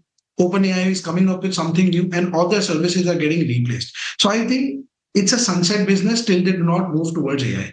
And again, of course, you're seeing a lot of brokerage houses putting up reports, and we've seen that DIIs have been aggressively piling up on IT stocks. But if you look at FIIs, which we're talking that they might turn around as buyers, they're not going to turn around as buyers, because as a foreign institutional investor today, I have an option to buy NVIDIA and I have an option to buy TCS. What am I going to go and buy? I'm surely going to go and buy NVIDIA. I'm not going to move down to TCS until TCS is showing some phenomenal turnaround or a growth. Now, if you look at the result yesterday, the growth expectation is still in single digits. It's still somewhere close to less than 5%. And this is for every IT company. We saw the Accenture result coming in back then, and we saw the sell-off coming in Accenture. And Accenture has been historically setting up the trend for Indian IT. But I personally feel that until we are not taking that pivot, I think it's going to be a tough time for Indian IT. TCS today, at its peak, I think it was trading around a market cap of 15 lakh crores. Today, TCS is close to somewhere around 7 lakh crores, and at the lowest PE in its history, it's trading at a PE of 15. Historically, it has traded close to a PE of 22, 23. Today, it is trading at 50. People consider this as a dark horse. People consider this as a value bet. But a very simple question. A company which is growing at single digits at 5%, commanding a PE of 15 to 16, isn't that too expensive in a layman fundamental language? Well, until the growth expectation doesn't come in, until the management commentary doesn't say that, okay, we are expecting a turnaround in the growth, till then, I think IT is a no-no for me. Got it. Harshal, we've seen a slew of business updates coming in ahead of earnings, right? You had majorly banking updates coming in, FMCG updates coming in. Anything in specific that stood out for you and something that you'll definitely be watching out for the fine print once the earnings come out? Anything in specific from the banking space, retail space, consumption space that you've liked? Well, very honestly, banking, auto, and reality is something that I really want to stay away from right now because the IT thing that I was talking about is going to create a massive wave of layoffs, and that is going to down the line affect the consumption. If you're losing white collar jobs, the first thing that you're not going to go and buy is auto and real estate. So I think I'm going to stay a little away from auto, real estate, and your banking. But I think the sectors that can really do well, I think pharma should do fantastic because at 95 USD INR, they are making amazing money in terms of export because their major earnings are in dollars, and when you convert them into INR, they're making hell lot of money. Also, I think power companies, they're going to do fantastic. The global AI and the semiconductor theme that we have right now. India doesn't have any sector that is directly betting upon the global AI and the semiconductor theme. So the only sector that I find which are proxies to the global AI and semiconductor theme would be one, I think your power, and second would be metals, which is a proxy to power. So I think metals also should do well. Metals have taken a lot of beating down, I think, right now because of the fear of the rate hike again. But I think US at a $40 trillion debt cannot really afford a rate hike at this point of time. So I think the correction in the metals that we are seeing is temporary. So I think metals, power should do fantastic. And there's one another sector, it's a very small sector, I think, but the companies are doing fantastic. The water management sector, companies like VA Tech, Wabag, they're doing fantastic because at this point of time, your data center and your AI is going to require a lot of fresh water to cool it down. And this sector, which has been a dark horse for a very long time, except VA Tech, Wabag, if you see many other companies, they've been on a downtrend. So I think that this sector should pick up really well. So these are the few sectors that I think could do well, and I think a few sectors that I would really want to stay away from. Sure, Harshal, thank you so much for giving us that perspective. Definitely, that's a value add with regards to what you're tracking, and it makes sense. Power, water treatment, etc., are going to be the emerging themes going forward. So thank you so much, first of all, for taking out the time and helping us with those insights. Pleasure speaking to you. Thank you so much. It was great talking. Yeah. Same here, Harshal. Thank you so much. But IT remains in focus, and let's try to pull up some of those names: TCS, Infosys, Tech Mahindra, etc. And on the back of course, TCS earnings, the sector itself is gaining over that 1% mark. And to understand as to what's next for all of these players, we're now joined by Sandeep Agrawal, who tracks this space very closely. He's a fund manager and co-founder at Sovilo Investment Manager LLP, joining us now. Sandeep, a very good afternoon to you. Mahima this side. Thank you so much, first of all, for taking out the time. I'll start by asking about TCS first, because it's not like it's a great set of numbers, right? It's an inline set of numbers, but the hiring number that came in as a surprise at a 15-quarter high. There is some bit of surprise that is coming in the AI revenue as well. Just want to get a sense from an entire perspective of the first earnings in the IT space as to how you're viewing it, and will this follow through in the other names as well, because you're seeing enthusiasm in the other names as well. Yeah, hi, good afternoon, and thanks for having me on the show. So I will say that, while I don't give any comment on any specific company, but let me tell you that the number which has come, they are in line and they are decent. There is no negative shock in the numbers. Obviously, because so many people are talking for so long on channels globally, not only in India, for in favor of AI and semicons and chips and everything. So no one is right now focusing on IT services. And because, in the US, a lot of money has been made in AI related companies.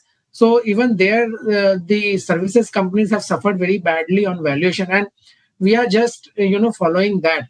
So Accenture, you can see how badly it has been hammered, and Cognizant how badly it has been hammered, and same thing is basically flowing into India.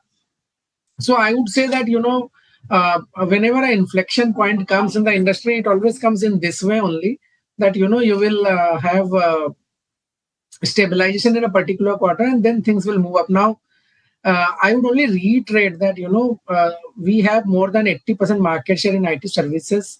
So it is very difficult in this outsourcing part. So it is very difficult for us to outperform or to the industry to grow in a big way. So this is a sector which will grow at a slower pace for a longer term.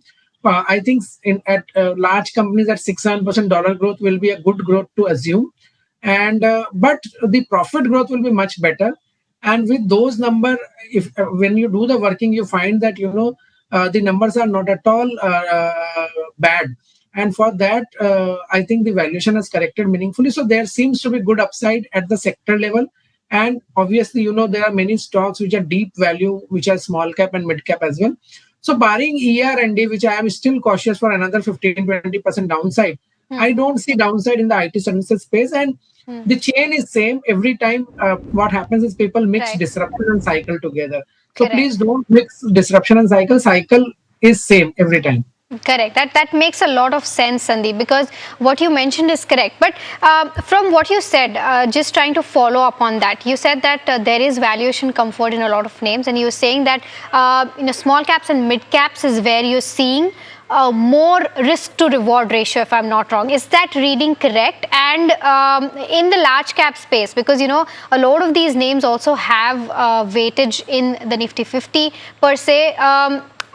I mean, if somebody is viewing at the theme as a whole, because there are brokerages who are also saying that IT could be the next horse, dark horse, because it is a possibility that foreign companies could come to India for their AI applications or solutions, etc. And this will go through via Indian companies only. So how are you viewing that comment? Plus, in the mids, where are you seeing more value? And if you were to play the large cap theme, how would that play out to be?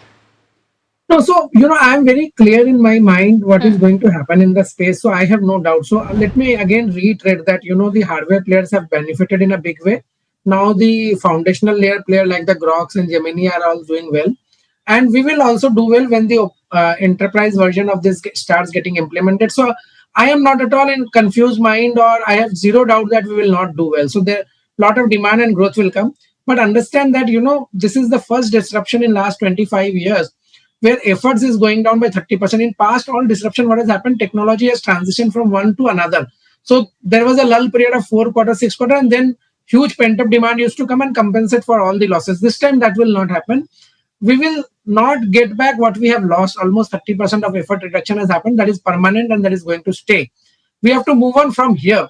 So I'm just saying that even if you do that maths, the EPS growth for the companies for next 3 years cumulatively is between 45 to 70%.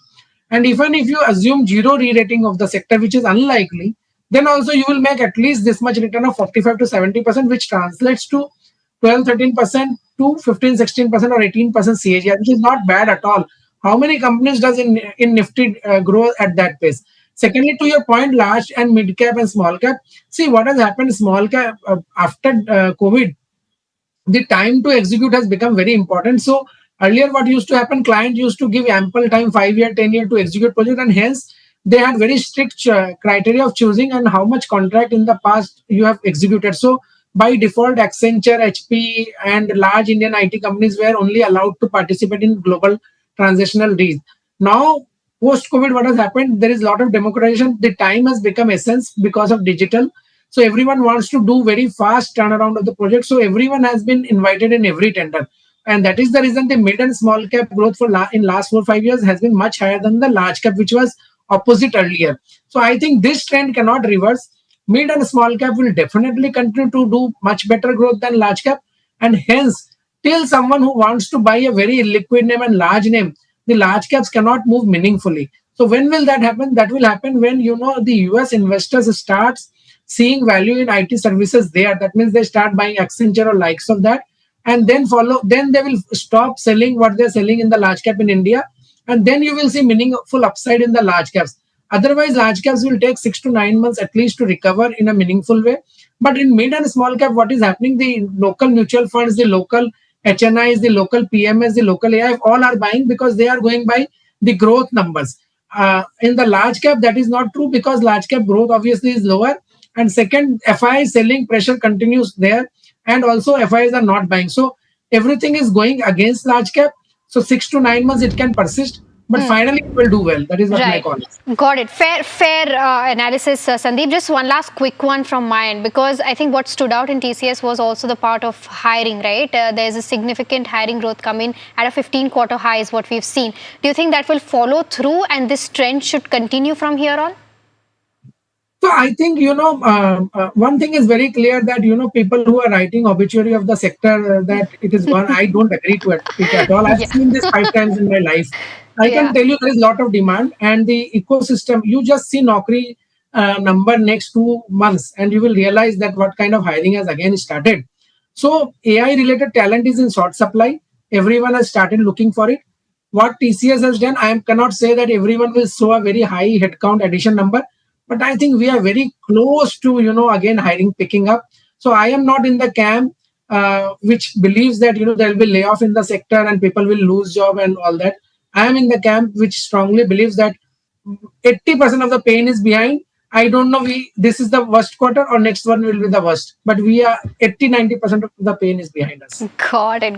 Sandeep, thank you so much for putting that perspective, perfectly, because that optimism is now being reflected in the way stocks are moving as well. So thank you so much for taking out the time and helping us understand the entire IT space. Pleasure speaking to you. Let's also quickly pull up the IT names once again.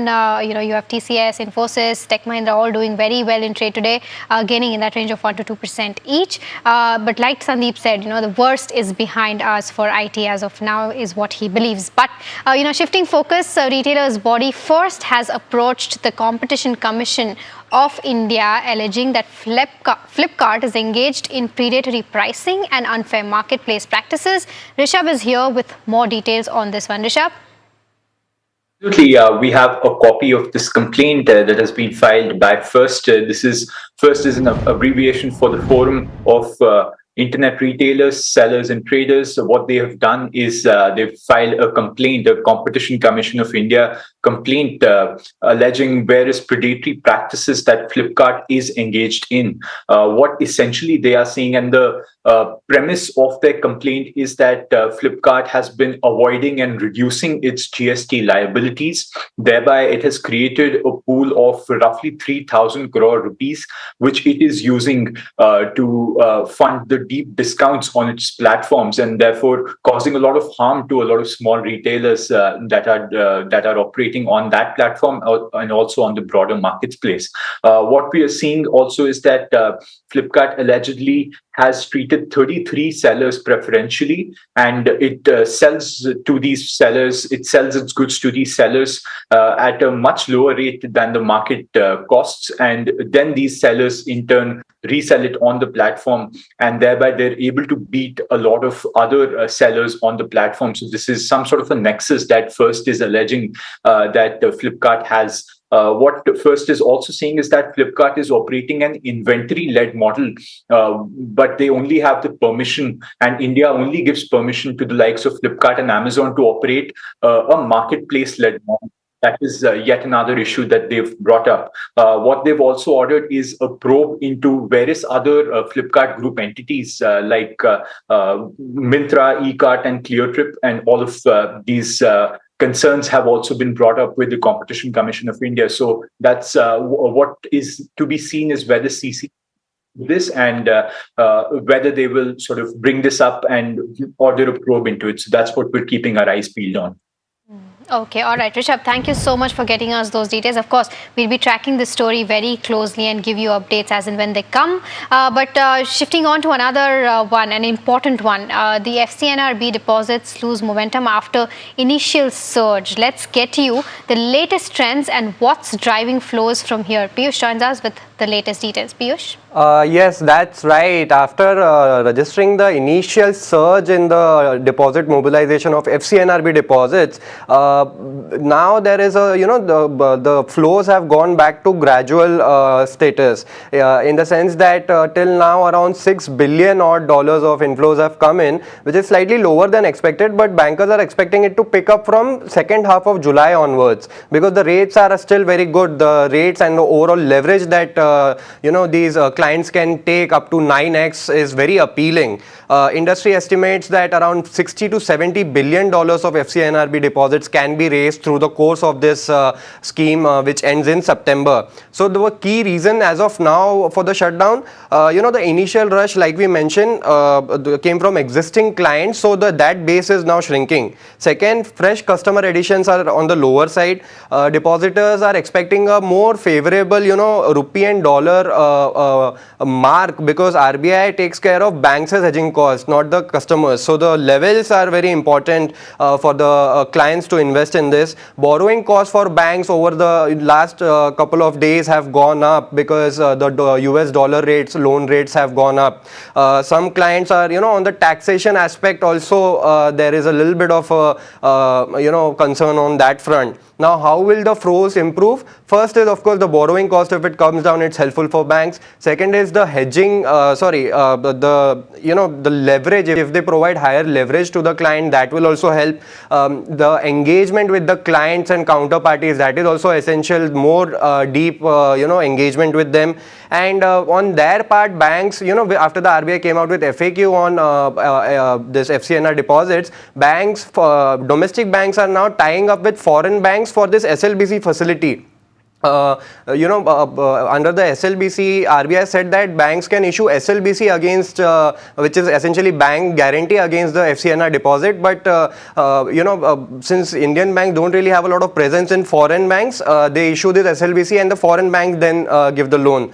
So they are partnering with foreign banks and, figuring out how the scheme will pick up. All right, Piyush, thank you so much for getting us those details. But viewers, with that, we're completely out of time on this edition of Markets at 12. But do stay tuned in to NDTV Profit for more news and updates on the other side.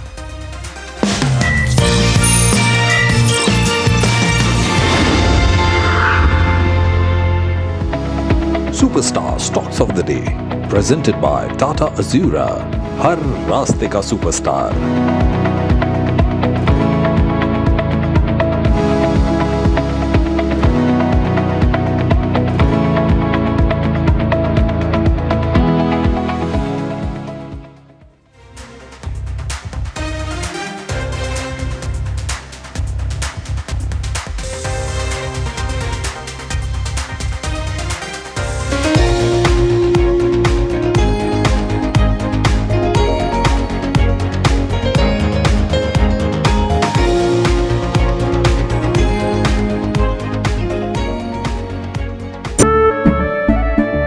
केसरिया से मन जोगी हुआ रे, दिल झूमे देखो मतवारा हुआ रे, केसरिया से मन जोगी हुआ। हर पल मनाओ केसरी त्योहार, विमल बोलो जुबान केसरी।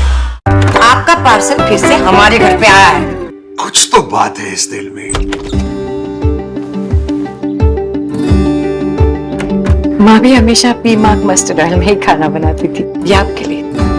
कुछ तो बात है इस दिल में। P-Mark, the mustard specialist since 1933. सरसों से सरसों। अंबा शक्ति प्लांट की वर्ल्ड रेनाउंड टेक्नोलॉजी देती है स्टील को ज्यादा ताकत हर बार। अंबा शक्ति SDTMT. IIT Bombay, engineers, brilliant students, so much drive to create something new. You found a new technology, this new motor.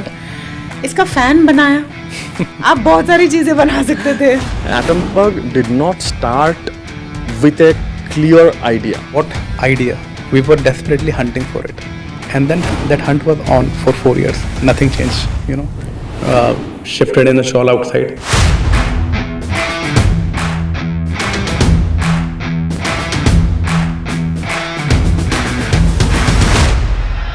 You have a technology called BLDC, which powers your fans. Why is it different? Traditional fan consumes 75 to 80 watts power. That's a huge power, and with our tech, we built a prototype and learned that we can deliver the same output at 28 watts power. What are your parents thinking at this time? Because you come from backgrounds where you've really had to fight to make it to IIT. So I got placed in ISRO during my final year. My family was super happy. They all understand government job really well, but don't understand anything around business, right? And I convinced them that I have got an action. In fact, not convinced, I had to lie to them. Before Atomberg, when I was in college, I started with an e-commerce business. We used to sell like cosmetics. They were like, यार engineering करके तुम lipstick बेचोगे. Were you ever at a point where you thought the journey ends here? We hardly have like very short.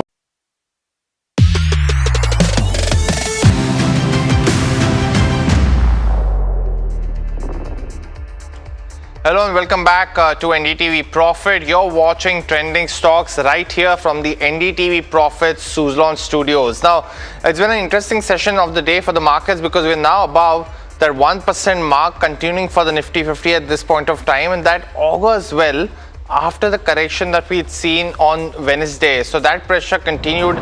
We're still yet to go back to that 24,400 mark, but important to monitor all of those key levels at this point of time. With me, Puneet Zaveri. Of course, I also have Sharad Dubey with me joining in from the market pit. But Sharad, what are some of the other key takeaways that you are looking at this point of time for the markets? Thanks a lot. Good afternoon, Puneet. And yes, the markets are in a good recovery mode for the last two trading sessions. We are near the day's high level for Nifty, and let's pull out Nifty Bank also. Both of the benchmark indices are showing a really good strength in the markets. Now, will this sustain or not till the closing? That's what something to watch out for. But let's look at the key triggers for the markets, how things are panning out, and a good recovery is happening. And globally, the risk of sentiment which was there 48 hours ago, that is reducing. Let's pull out the factors to watch, what should be the important numbers. Of course, the first thing is the rebound. That is something which is showing a good strength. Of course, the FIs are volatile right now, but nevertheless, the sentiment is changing. The second important part is definitely going to be the new ranges of momentum to come in the resistance for both Nifty and Nifty Bank, and this is a very important trigger, and this is actually impacting the global asset classes as well. Largely crude, gold, most of them are actually quite stable right now, but the action is in the small cap, mid cap space. For the second straight day, it's outperforming the benchmarks. That is where the strength is lying, both mid cap as well as the small cap 250 index. We will be focusing on this more. The IT stocks are rallying post TCS results. Valuations were cheap, and now a good buying momentum coming in, be it mid cap, large cap, and even product based IT companies as well. Let's look at the other key factor as well of how things are panning out. All sectors are in the green, only FMCG is slightly in red. So you can see there is a total buying happening across the sectors. Apart from this, also the earnings season start. The TCS yesterday it started, and today we have three earnings: Just Dial, L&T Finance, Bank of Maharashtra, all of them in the green. So we will be tracking these announcements and the earnings as well. Also, apart from this, two things to track today. June AMFI data is going to come out by 1 o'clock to 2 o'clock. That will show us the SIP data is expected to be near that record high levels, and of course the Forex data. And if you are tracking the AI trade, South Korea's SK Hynix ADR debuts in Nasdaq, and the numbers which I saw were phenomenal when it comes to subscription. So overall, we can say the risk-on sentiment is slowly coming back, but you never know what happens in the weekend and Donald Trump. Well, most certainly, Sharad, that continues to be one of the biggest triggers as well. But let's look at now what's on the trending stocks watch list. Now, of course, TCS as well as the Nifty IT continue to be on our radar today on the back of earnings coming in from TCS, as well as the commentary that Q2 could start seeing some revival essentially at this point of time, and hence both those counters doing well today. Godrej Properties is also up about 4% as well. The embellishments houses amalgamation has now been approved by the company, and hence stocks reacting to that. What's also interesting is Premier Explosive. Now, Apollo Microsystems, another listed peer, has actually acquired the company at a 41.3% stake. So Premier is down 4% on the back of that announcement, and we'll just get to Apollo Microsystems in just a bit of how that stock is reacting. Vikram Solar also continues to be another stock which is in focus for today. Evervolt Solar Tech agreement has now been signed with the company, and hence stocks buzzing yesterday also. You do have to realize that this week we've seen the Chinese players and in China essentially the regulations change and getting more strict in. So that has also been another key trigger for all of these renewable energy players as well. But when you look at the other stocks, Dixon Tech continues to be a big one. Stocks not reacting too much, but finally, after a 19-month wait, the joint venture pact with Vivo has now been signed and approved by the government under the PN3 approval, which is required if you share a land border with India. So that's why they needed that approval to come through. Has taken a while, but is finally here. Anand Rathi Wealth also came out with good strong set of numbers for Q1. Sharad spoke to the management today as well, and that guidance for FY27 continues at this point of time. Just Engineering is the other one. A big order book of about 912 crore, stocks reacting and continuing to be in the green at this point of time. A 15-year agreement with GAIL is also boosting Container Corp today. In the stock is up almost 2%. What's also doing well is Lux Industries. Its stock is reacting up 5% right now, as they have the Reebok trademark agreement essentially in India now, and hence that will be another growth lever for the company going forward. When you also look at some of the other ones within the tech space, of course, a letter of intent of 67 crores for Chinese tech. That stock is up almost 2.6% as well. And Solar Industries, now this one's been a slightly more topsy-turvy. Kotak Securities initiated coverage yesterday at a 10,000 rupee target price. Today, Goldman Sachs has actually remained bullish with a target price of over 19,000. So you see that variation amongst brokerages too. But for Goldman Sachs, of course, that could be possibly one of the key triggers for the stock at this point of time. Hindustan Copper also in focus today. Elevated copper prices leading to their momentum on the particular counter. HFCL, an export order of almost $52 million is leading the stock in the green, while Paytm is up 4% on the back of a tie-up with Indonesia's Flip and as well as subsidiaries. So you will be looking at all of those counters right now. But Sharan, what are some of the ones that you are focusing on in terms of the rapid fire round with our technical guest? Well, thanks a lot for that, Puneet. Joining us, we have Sachin Sarvade with us. Good afternoon, Sachin. It's always a pleasure to have you with us. And we'll start a rapid fire round. And interestingly, real estate stocks have been doing really well in trade. I'd like to pick out Godrej Properties near the day's high level, this stock as well. Important corporate developments. You see more buying coming in this Godrej Properties counter, and what will be the levels to watch out for? So the stock is continuously making higher and higher low. So the trend is good for the stock, but basically the upside what we can see is 2166 and 2200 is the immediate resistance for the stock. If in case we hit that resistance line and if we are getting a supply over there, then one can book profits at that range. Support wise 2000 and 1980 is a good support levels. If in case we are getting at that price, one can book buy at dips at that levels on a support levels basically. Right. Another stock is Anand Rathi, a very strong set of numbers. I had a conversation with the management. They were quite bullish also, especially in the 27 guidance which they had given.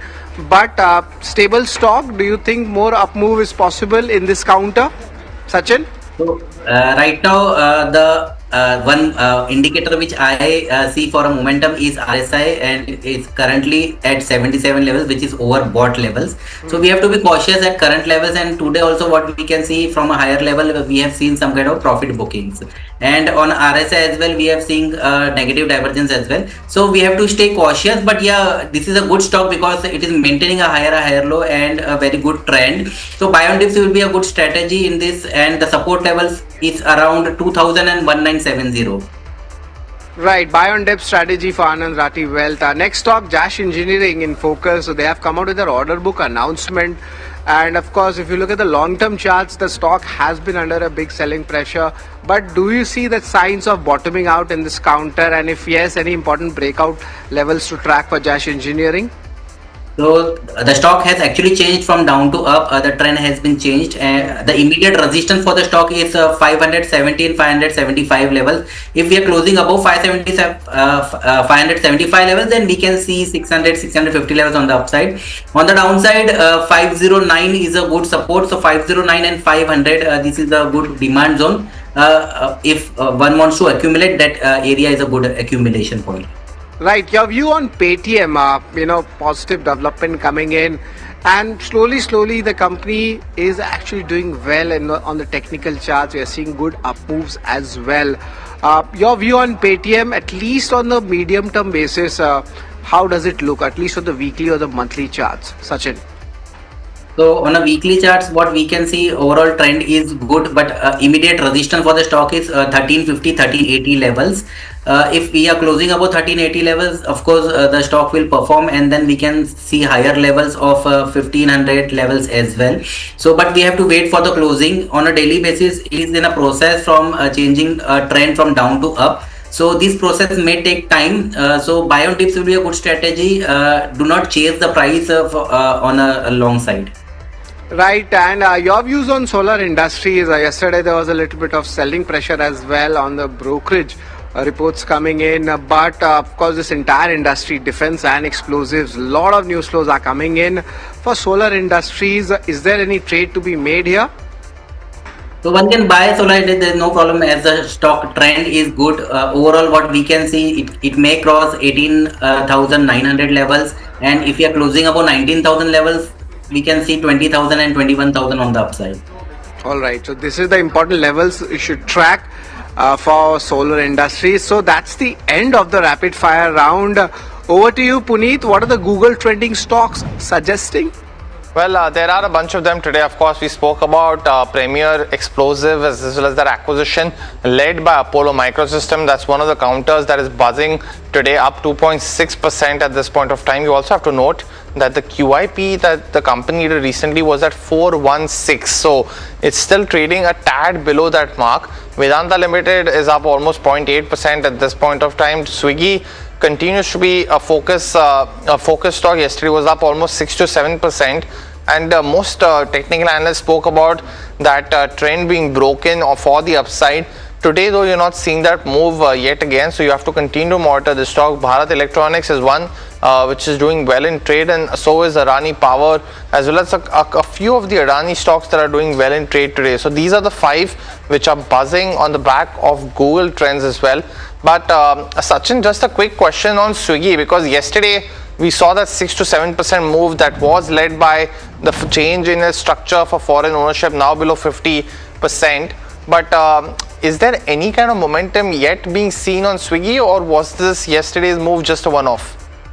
So the trend for the stock is down. Basically, yesterday it actually coincided with the 100-day EMA, and today we can see open high is same basically, which is exactly giving like it has taken a resistance around that level. So profit booking will be a good strategy in this stock, and we can see a lower low as well in this stock because the trend is down.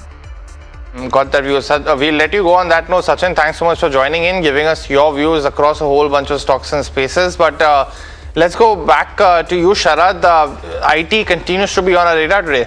Exactly, you're right, Puneet, and this is the sector which we have been talking about. A very good surprise coming in, and of course the valuations seem quite attractive. That's what the analysts are talking about. But why is IT stocks up? And of course there is a big contribution of TCS, and to decode that we are joined in by Jasmeet here. Jasmeet, your sector is the talk of the town. What's the main reason for this up move? Well, sure, thank you for that. We see Nifty IT buzzing and a lot of other IT small cap also buzzing. That's on the back of that strong commentary which we saw from TCS. While we did know that TCS reported a muted to flat set of quarter, but still no bad news is a good news for the company. If we look at the overall commentary, we do know that the management remains bullish on the Q2 and the H2 going ahead, and they also state that the manufacturing and life sciences division might see a turnaround in the Q2, which is a key positive for the company and among the biggest sectors as well. Apart from that, the key positive which I have picked up from the TCS is the overall headcount hiring. Company has been hiring from last 2 consecutive quarters, and in this quarter they have done a bumper hiring of over 9,000, the net addition of 9,000 employees. So which in term relates that there could be a strong demand going ahead in the coming quarters. So that's the reason why a lot of other IT packs are also buzzing. Almost the entire IT pack is buzzing, and also we see a good value buy coming. And also, as we have seen, the valuations are at multi-year low, and for top 5 IT firms the valuations are currently at 10-year low. So a good crosshair, a good commentary about TCS management is something that's taking the overall sector at heights. Thanks a lot, Jasmeet, for that detailed analysis. But our conversation continues for the IT. Earlier today, Neeraj had a conversation with the management. Do listen in. When I look at the reported line items per se, almost everything is in line with what my colleague Jasmeet penciled in. So I don't have any questions on whether it beat or not beat, etc. But just putting into perspective, a couple of brokerages said that the revenue growth was slightly higher than what they had penciled in. What went behind the quarter? Did geopolitics have a large impact on the quarter? As I said, overall it's been a good quarter, very satisfying quarter for multiple reasons. Revenue being what it is, like obviously if there is a beat, we are all happy about it. Our order book has been good. Our largest vertical, BFSI, it's consistently it's growing. More importantly, our AI revenues continue to grow. The discussions that we are having on the size, the other point is that the ticket size of our AI projects are growing, and the discussions we are having with our customers on AI So that's also very resonating very well. Our customers like the overall 5-pillar strategy we put in front of them. As I said, all in all, satisfying quarter. Geopolitics did play, particularly the Middle East war. We have impact because of that in some of the verticals, particularly retail, travel and airlines and all, and of course our Middle East business. But despite all that, we are happy that we've been able to put a good quarter. Yeah, and I would like to get your opening thoughts before I ask about hiring, because that has stood out for me. I don't know if it's really that important in your eyes, but your opening thoughts, Aarti, on what do you think went behind the quarter and what does that signal for the quarters ahead? I think as Kriti said, I think it was a satisfying and a good quarter. And if you really look at the deal wins this quarter, we had one mega deal with SKF, which we are extremely pleased about. And also the nature of it's a completely net new win and cuts across multiple services that will deliver for SKF. Complete AI first IT operations in terms of how the run the business would work, enterprise transformations, and also AI-led business transformations. So I think the whole construct is something that we are very pleased about. Then other deal wins, renewals, and again, all these renewals require a very clear AI-powered proposition, and we are doing well there. And with a US-based utility major, we had a very good renewal, a large deal renewal. But what we are also pleased about is how the renewal came with a large double-digit AI transformation deal, expansion baked in, right? So I think we're very happy about that as well. Apart from that, I think this quarter, if you really look at the autonomous GBS, the whole agentic AI in business process operations, we saw some really good deal wins across, HR, finance, and, customer experience. So those deal wins, which are completely AI-led propositions, AI-centered propositions, I think the deal wins were quite good. And, you look at our AI revenues this quarter, 2.6 billion. So I think good growth from 2.3 billion last quarter. And these nature of AI projects are such, right? These are discretionary projects, 3-month, 4-month, 6-month cycle. So to grow from 2.3 to 2.6, which means that we need to win those many newer projects to keep the growth momentum going. So net, a good quarter. Well, that was the management, of course, of TCS as well. But let's quickly pull up Indian Bank right now, because that stock has just seen a very, very sharp spike on the back of its quarterly results. The net interest income for the company is up 17%. Operating profit is up almost 16.5%. And that sharp 6% jump already visible on the screen as well. Gross NPA has come down to 1.86% versus 1.98%. Net NPA largely stable.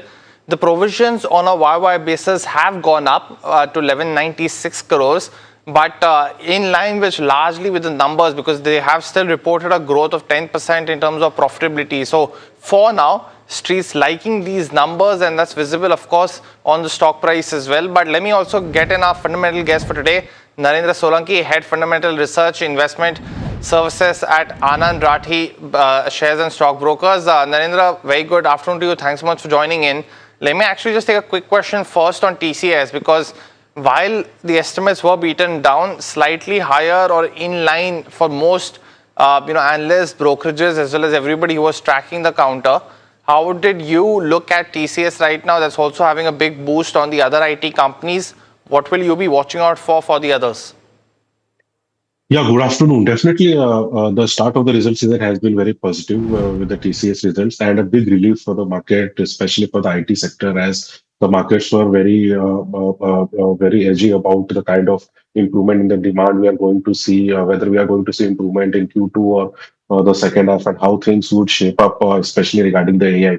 Now, coming to the TCS results, I think largely they are in line. However, there are 2-3 pointers which were definitely taken positively by the markets. One is, if you see the annualized AI revenue However, it is still at a very initial stages, and it's not an annuity kind of a revenue. Also, it's a kind of a lumpy, but it surged around 13.6% to 2.6 billion. So that's a very good jump. Plus, there has been a positive surprise on TCV of 9.5 billion, which is almost 1.1% YOY. So this shows that the overall TCV is 1.25 book to bill ratio. So it's a very healthy ratio despite the kind of challenges the sector is facing. And now coming to the valuations, so the valuations were very attractive. So the market has reacted in a positive manner. Also, if you see the guidance, what the markets were expecting that the H2 should be the second half where we would saw some recovery. However, the company has guided for a recovery in Q2 itself. So that is a big relief for the positive relief for the markets that we'll be seeing at least 3 quarters of recovery in this current financial year. So that has been again a positive surprise for them. That's interesting, but of course, two stocks in focus. We have Apollo Microsystem and Premier Explosives. We had earlier stated, Somit had pointed out in his Khabar segment, and now it's confirmed also. And because both of these stocks are reacting, a little bit of selling pressure because these stocks had run up, to be honest, for Premier Explosives. But now, what does this mean for the defense and the explosive segment, Absolutely, Sharad. So it is a really big announcement news that has come in, and it has been that Apollo Microsystems will be acquiring 41.33% of Premier Explosives. It will be an all-cash deal, and it is valued at 1,515 crores. On top of that, Apollo will also give an open offer of around 26% stake in Premier Explosives, and that will be priced in at 698 rupees per share.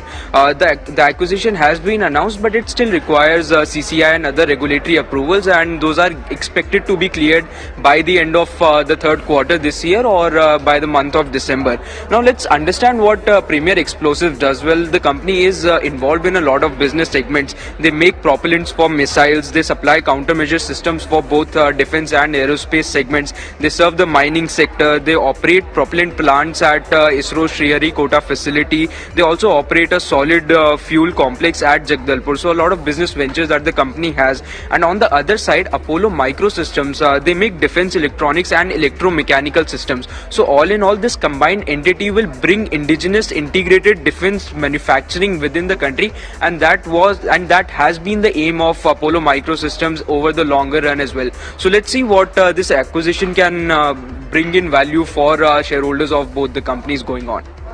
Thanks a lot for that detailed analysis. And whenever there is a defense, there needs to be explosions, and that's the most simple way to put that perspective. But Narendra, what's the entire system, the ecosystem which is now looking like? We have solar industries, we have your Apollo Microsystems, and now this acquisition comes in. Even Kalyani is also there, Kalyani Group is also there. So how do you see this defense and explosives theme coming up together? And we are very positive on the long-term prospects of the defense sectors, be it private defense player or the PSU defense players like Bharat Electronics, Hindustan Aeronautics. Now, having said that, if you see the way the solar industries have diversified into manufacturing rockets and electronic components for missiles, Pinaka rockets, etc. So the similar thing synergistically would be happen with this merger of Apollo Microsystem and Premier Energies, wherein Apollo Microsystem is the electronics manufacturing player, while the Premier Explosives provides rocket fuel propellants and manufactures energetic materials and munitions. So I think synergistically it would be positive for Apollo Microsystem in medium to long term.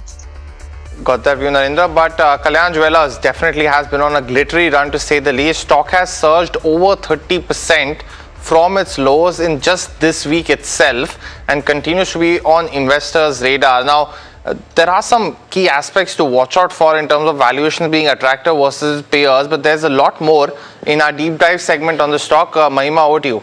Right, so Puneet, as you rightly mentioned, it's up over that 35-40% mark from its lows, and in the last 3 odd days, it's gained over 30 odd percent. We'll try to look at as to what the positives and negatives are for Kalyan Jewellers. I'll just start with the financials first, because it's been on a very strong trajectory. The overall top line growth CAGR has been at a 36% in the last 3 odd years. For profits also, the growth CAGR has been around 44 odd percent for the last 4 odd years. And if we take a look at the ROCE numbers that have been on an improving trend, from a 14% in FY24 to 15% in FY25 to a 21% in FY26. Now, if you take a look at the valuation versus peers, it's sitting at a very comfortable valuation as compared to the giant jewelry name Titan, because Titan one year forward PE is indicating 64 times of PE versus out of 27 times of Titan. But Senco is the one which is of course much smaller player as compared to Kalyan, but still sitting at that 15 times mark 1 year forward. Thangamayil of course is expensive as compared to Kalyan, just because of the way it has run up significantly. Now, in terms of what's not working, because overall when the Q1 business update came in, the top line growth expectation came in, the top line growth came in lower than expected, and this was on account of the international business being slightly impacted, and this is on account of the Middle East exposure that they have. Overall, the international revenues stand at around 14 odd percent. And in terms of Q4, 10% of that business came in just from Middle East. Plus, they also have around 38 showrooms in UAE combined as a whole. And if Middle East crisis continue, this could possibly weigh on the stock performance and the top line coming in from the international markets as well. Plus, FIs have been selling this counter. If we take a look at the last 3 odd years, this is as of course, March 26 data that we have. March, 24, it was at 21% mark, which went down to around 14.5% mark in FY26. Debt is also a concern because it's been on a rising trend. In FY26 itself, total borrowings saw growth of around 23 odd percent. This is combined both the working capital and the long-term borrowing, but other liabilities have also significantly gone up by around 55% in FY26. The last metric I think that analysts track is cash flow from operation to EBITDA, which has been strong but on a declining trajectory. That is an area of concern, from 116% in FY24 to around 70% in FY26. Lastly, what are Bloomberg consensus estimates suggesting? There are around 8 buy calls and no hold and sell calls with a return potential of 50%. So this is the overall view of what's panning out for Kalyan Jewellers. So I think valuation comfort is there as compared to Titan, but Middle East is something that we'll be watching out for going forward in terms of the top line growth from international markets. Well, thanks so much for that, Mahima. But Narendra, just like a 10-second answer because of paucity of time, is it one of your preferred gold name picks, or is there do you like the leader? No, we do not have any recommendation on this particular stock right now. Well, thanks so much for that, Narendra, and joining us with your views. But viewers, with that, it's a wrap on this edition of Trending Stocks with Sharad, myself, everybody who put the show together. Thanks so much for watching. Stay tuned. A lot more action on the other side.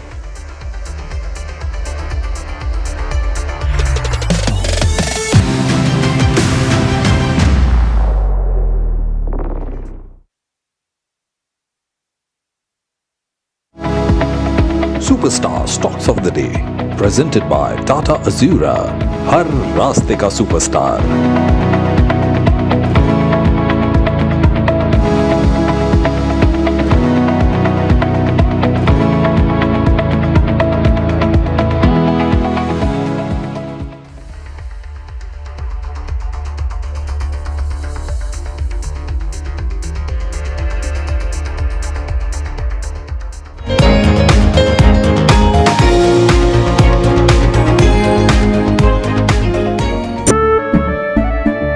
केसरिया से मन जोगी हुआ रे, दिल झूमे देखो मतवारा हुआ रे। केसरिया से मन जोगी हुआ। हर पल मनाओ केसरी त्योहार, विमल बोलो जुबान केसरी। माँ भी हमेशा पीमाक मस्टर्ड ऑयल में ही खाना बनाती थी। कुछ तो बात है इस दिल में। P-Mark, the mustard specialist since 1933. सरसों से सरसों। अंबा शक्ति प्लांट की वर्ल्ड रेनाउंड टेक्नोलॉजी देती है स्टील को ज्यादा ताकत हर बार। Amba Shakti SDTMT. As India's mobility story is racing into a new future, it's in search for a new fuel map. Electric, ethanol, hydrogen, CNG, hybrid. What will power India next? India's sharpest mobility minds come together to decode the fuel mix that will define the road ahead.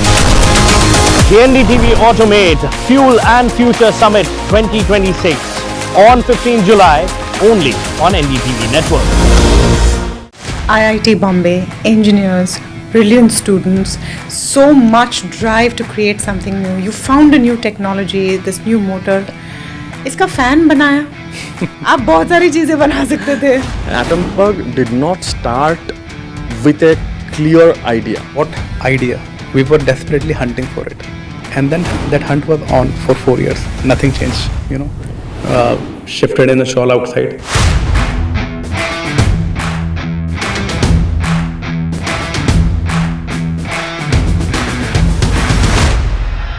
You have a technology called BLDC, which powers your fans.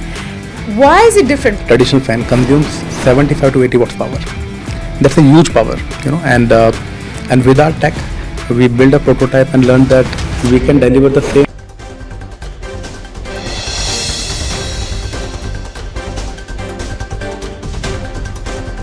Benchmark sustained recovery after sharp sell-off earlier this week. Broader markets outperformed benchmarks. Realty, PSU banks and metals lead gains. FMCG bucks the trend.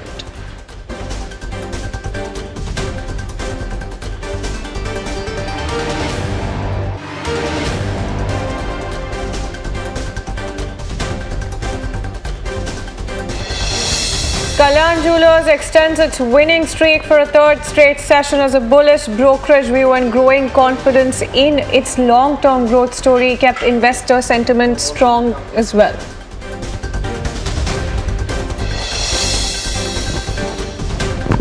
TCS in focus after an inline set of numbers in the first quarter. Margins were impacted by wage hike issue. Profit declined on a quarter-on-quarter basis as well.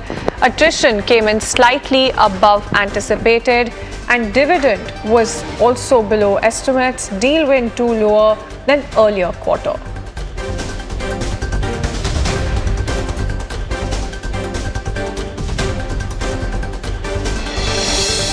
Dixon Tech receives government approval for its Vivo joint venture, clearing a key hurdle. The nod is expected to boost smartphone volume, strengthen growth prospects, and has prompted brokerages to upgrade their earnings estimates. Apollo Microsystems abuzz as it's set to acquire a 41.3% stake in Premier Explosives in a 1,500 crore rupee deal. Speaking to NDTV Profit, Premier said that management is going to remain unchanged. FY28 will mark the partnership's rollout and capacity expansion is on track. Stronger domestic growth, meanwhile, is expected.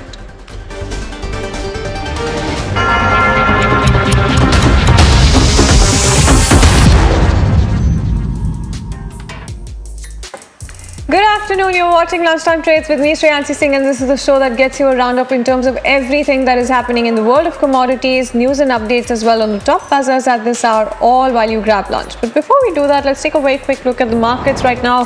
Whether you talk about Nifty or Sensex, it's actually a decent, albeit range-bound day of trade really coming through. When you talk about the indices and when you talk about the entire sectoral picture as well, that's holding up quite well. Barring FMCG and Pharma, of course, on the back foot, you do have Nifty, PSU Bank, Realty as well as IT, Metal, Defense, Bank, Financial Services, Oil and Gas as well as Energy and Rural. Some of those sectors that are in great shape right now. That said and done, let's quickly talk about the list of gainers and losers as well. Take a look at what makes it to the top of the list in terms of NSE as well. Let's pull that up as well for you in terms of what really is buzzing away now. When you talk about Nifty 50 as well, you actually have something like a Dr. Reddy's, Eternal, Bharti Airtel, Apollo Hospital as well as Nestle and Coal India as well as Sun Pharma. Those stocks on the down foot right now. And when you talk about the list of gainers as well, something like a Geo Financial Services is holding up good with that 4% gain coming in. HDFC Life, Adani Enterprises as well, and SBI, Infosys as well as JSW Steel. Interglobe Aviations as well, and Adani Ports, Tech Mahindra as well. Some of those counters as well doing quite well for themselves at this hour as well. So largely that's the kind of picture that you have when it comes to some of those stocks as well.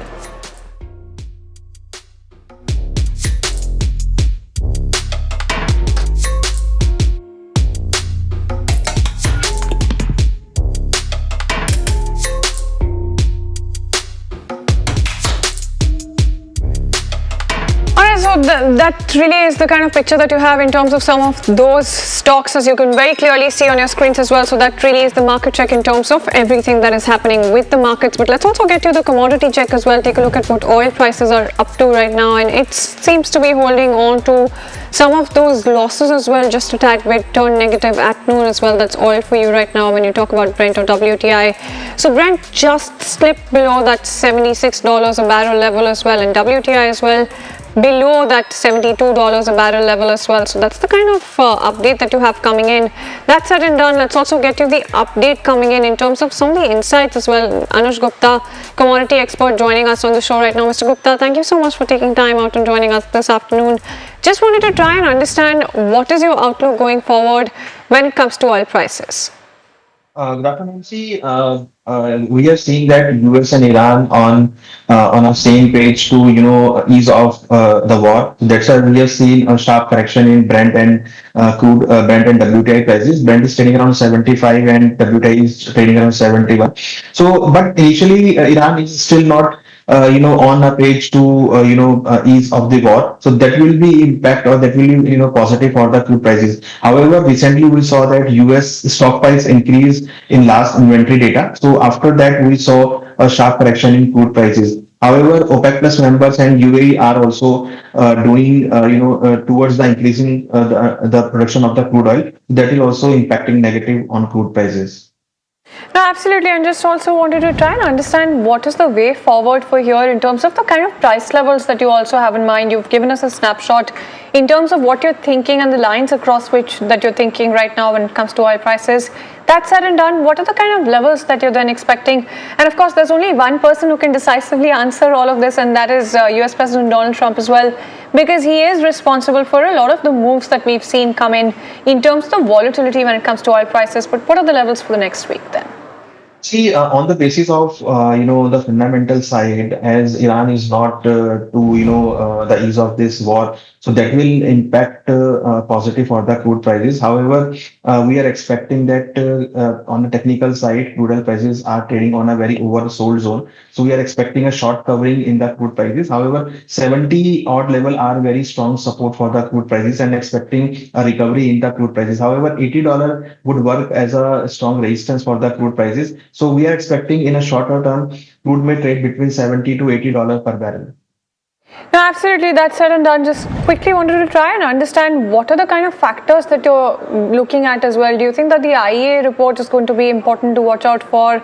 Other than that, of course, Gulf supply flows is something that makes it to the top of our list. But other than that as well, any other factors that you think investors should be a little wary of then?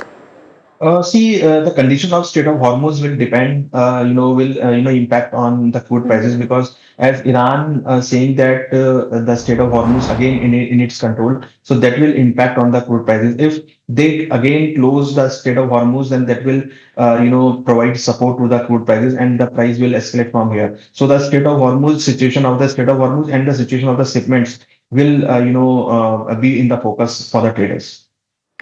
No, absolutely, and I also wanted to try and understand what you think about gold prices as well. It's been a little bit of a roller coaster week when you talk about gold prices, and not the kind of roller coaster that we saw earlier this week. But of course, still some bit of volatility really coming back to the table when you talk about gold, just about holding on steady right now and near those key levels as well. First, what are the kind of levels that you're watching out for?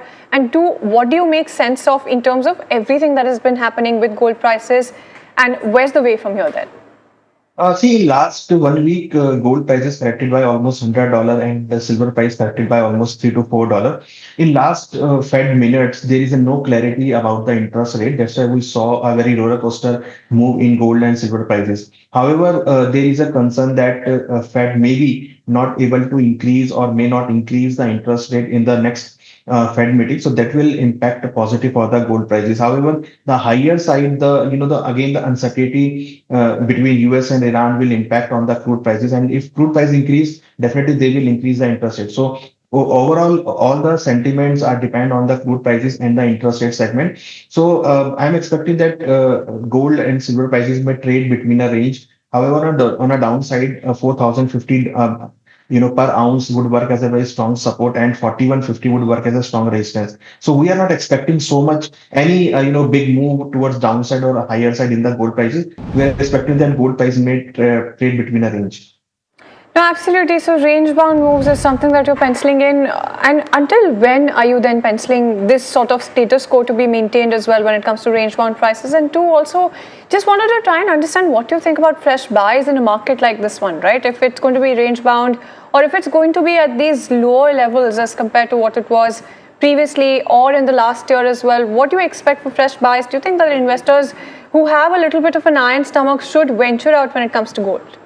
See, I think the next Fed meeting will, in focus, and after this meeting, there will be clarity that how they will react on the interest rate and how much increase interest rate in the next couple of months. So that would be a very major key point for the gold prices. And however, the technical side, $4,000 per ounce would work as a very strong support. I think if there is a dip and if it may test $4,000 per ounce, that would be a buying level for the gold prices. I think till the year of end, I am expecting gold may test again $4,200 to $43 per ounce. No, absolutely. And just also wanted to get a quick word in terms of the safe haven status of gold as well, Mr. Gupta, because that has gone out for a walk, it seems, ever since the war really began. Just wanted to try and get a better sense of when you think that status quo is going to be returning when it comes to some of the factors that we used to typically also assume that gold is going to be moving in tandem with. See, I'm not expecting so much safe haven demand in the gold prices, as even we also noticed that there is an outflow in gold ETF also. So individual investor, retail investor are also exiting from the gold ETF also. So that is not here, and not expecting currently any safe haven demand. Definitely there would be some investment demand also on the lower level. So I think investor and traders are waiting for the lower levels to start investing. And thank you so much for helping us out with that update also as well. Just very quick word when it comes to silver as well. Do you expect it to be mirroring gold prices as well? And that seems to be broadly the trend, but sometimes silver does surprise us. Definitely, it is mirroring the gold prices, but yes, as silver is a part of the industrial matter, so expecting a little bit more positiveness as compared to the gold in the silver, and expecting silver prices may move from here towards upside towards $63 to $65. But still, it is also in the same range. Not expecting so much big moves in the silver price as well. Absolutely. So range bound is the headline that we're picking up right now when it comes to the outlook as well. Thank you so much for joining us with all of those insights as well. So there you go. That's the entire update coming in terms of what you should be making of the week gone by. And it was a quite volatile one at that. But speaking of volatile as well, let's talk about the resultant impact of the volatility as well. You do have sources telling NDTV Profit that fresh US-Iran tensions have put plans to resume Iranian crude imports on hold, while India's crude supplies in fact remain secure, with refiners stocked through August as well. Sessa is standing by with some more details when it comes to this one. India's hopes of reviving Iranian crude imports have hit a fresh roadblock after the US revoked sanctions relief in retaliation for the latest tanker attacks in the Strait of Hormuz. Now, sources say that refiners have put talks on resuming purchases on hold for now. To be sure, India does not buy Iranian oil at present, but refiners have been evaluating a return to Iranian crude only if the US extended sanction waivers beyond August. So far, BPCL and Shell India are learned to have placed orders for Iranian crude. Both these companies have, released payments or issued letter of credits, but are now looking to reroute the Iran-bound shipments or use third-party logistic providers. Now, meanwhile, sources say that there is no immediate risk to India's crude supplies, with refiners adequately stocked through August, and also, diversified sourcing has kept supplies stable for now. Russian oil continues to dominate India's import basket. However, analysts warn that any prolonged instability could tighten LNG and LPG supplies from the Gulf, pushing up cooking gas prices again, as we have seen over the last few months. No, absolutely, and thank you so much, Sessa, for joining us with all of those details. Let's also talk about one counter that is in focus right now, and that's Indian Bank. Let's also pull the stock up to see what it's up to right now. So 7.8% uptick, and look at that sharp spike really coming in after the earnings were reported. Let's talk about the earnings as well, because you do have deposits that have risen, net profit that's risen about 10% thereabout, and even the double-digit loan growth is also something that you're seeing right now. Let's also get in, Shivam, with some more details when it comes to the fine print of the earnings as well. Yes, Indian Bank has posted a strong Q1 FY27 numbers, and starting with the first metric, which is the gross advances, we have seen a strong increase in that of around 14%, and this strong increase in the gross advances was mainly led by the growth in the RAM segment, which is retail, agriculture and MSME segments. However, in the retail segment, there has been a degrowth, slight degrowth in personal loan book. In terms of deposits also, we have seen a strong growth of around 13.47%, which was mainly led by the by a improved mix of CASA share, which was standing around 39.73% in this quarter. In terms of net profit also, this company has recorded a strong growth of around 10%, which was mainly due to the lower operating expenses. And in terms of asset quality also, the GNPA has reduced, and also the net NPA has also been remained flat of around 0.15% in this quarter. Apart from that, if you take a look at the net interest margin, that has improved to 3.1% for the bank, and also the other financial metrics such as borrowing cost to income has seen a better ratio in this quarter. So overall, the results for the Indian Bank has been strong in Q1 of FY27. No, absolutely, and thank you so much, Shivam, for joining us with that entire update coming in. So a couple of things that they've mentioned when it comes to the exact opposite of a silver lining, a little bit of a downtick that you could perhaps be penciling in. So that's the provisions when it comes to ECL as well, and that's something on the expected lines, of course. Other than that, Middle East war impact is also something that they've commented about. That said and done, the net profits risen about 10%, double-digit loan when you're looking at the loan growth as well. And when you talk about the deposits as well, like I mentioned, that's also risen. So that stock is doing quite good for itself right now. Let's also move on and get you an interesting update. Now, China has taken a big step when it comes to the global space race, and the country has successfully launched and recovered the first stage of its Long March 10V rocket during its maiden orbital mission. But unlike Elon Musk's SpaceX, which lands boosters vertically, you do have China that used a giant sea-based net system to catch the returning rocket. The breakthrough makes China only the second nation to achieve controlled recovery of an orbital class booster, marking another milestone in its push to build reusable space technology. And that's a very interesting update as well coming in. On your screens, you do see a snippet of how the process really works about as well. But moving on then, let's also get you some important commentary, and Nissan has officially unveiled the all-new Tekton SUV as well. NDTV Automate had a chance to talk to the management, the India president as well. Let's listen in to what he then had to say about the export target and what is the future when it comes to hybrid vehicles. I'm joined by Thierry Sebak, President of Nissan Motor India. Thierry, thank you so much. Thank you, Sid. Thank you for being here with us to celebrate this amazing milestone and for this opportunity to speak to you. Yes, thank you so much for inviting us. We are here at the world premiere of the Nissan Tekton, and first of all, congratulations on the launch of the new Tekton. And you chose a different route where markets and companies, they're unveiling cars and then waiting for the pricing. You went straight up with the pricing out there. What was the strategy behind that? Look, it was very important for us is that what we have learned that today, really as a brand, it's important that we bring clarity, transparency, and also speed to the market. And that was the intention. Today, as you said, world premiere for a car from India to the world. It's quite a big symbol. It's a big status because what we are trying to say is that our strategy of what we have set for India is that for India and India to the world as a brand is something that we want to make sure we execute it in reality. So with that said, this is why it's important today is that we make sure that we launch the car. It's already available for booking, and you can get delivery as early as next week. So I must say that the speed was of the essence for sure. But if we talk about speed in general, you also talked today about the export commitments that you're, doing for India. Tell our viewers, what are the kind of targets you've set for this year in terms of exports from India to the world? Look, there is a set targets. We export few vehicles from India to the world.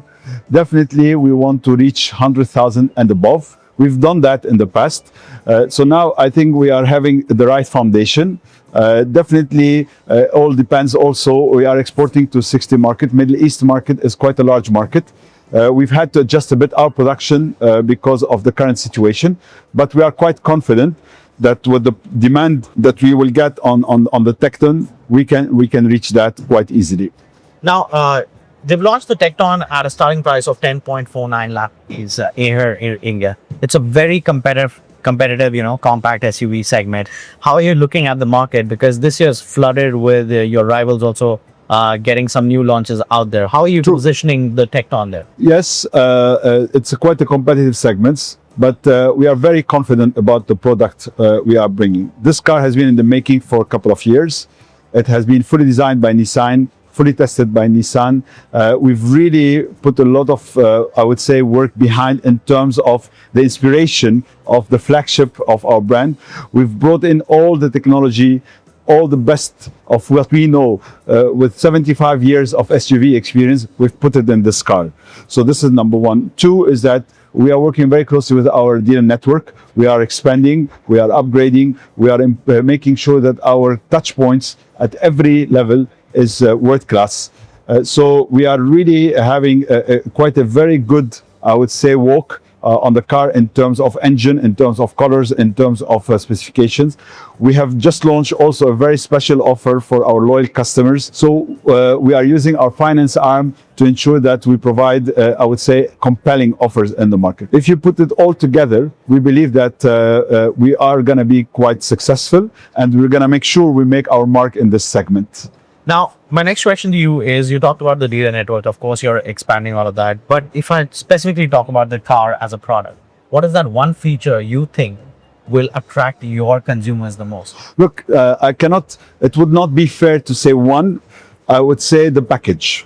Yeah, look at the design. It's a very attractive design. Yeah, you see petrol, I would say inspiration. You go into the interior, the finish is really I would say exclusive. Then you put at the technology using my Nissan app today. Alright, and there you go. So that's Nissan Tecton for you as well, and that's the word coming in from the management as well. Let's also move on and put the spotlight away from the markets then. Through the journey of the JRC and NDTV campaign, Child Marriage Free India, we brought you stories from India's villages and from the farthest, most remote corners of the country as well. Today we turn our lens on India's cities. In fact, for every 2 girls married off in villages, 1 girl is married off in an urban space as well. An alarming reality that you're looking at that is echoed by the latest National Family Health Survey, or NFHS 6 as well. This is a crime which often exists within touching distance of our own lives. We look at a story from Pune where a girl was saved from child marriage.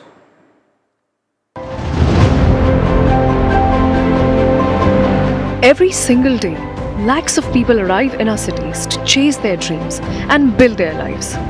Yet, within the folds of these concrete jungles thrives the insidious reality of child marriage.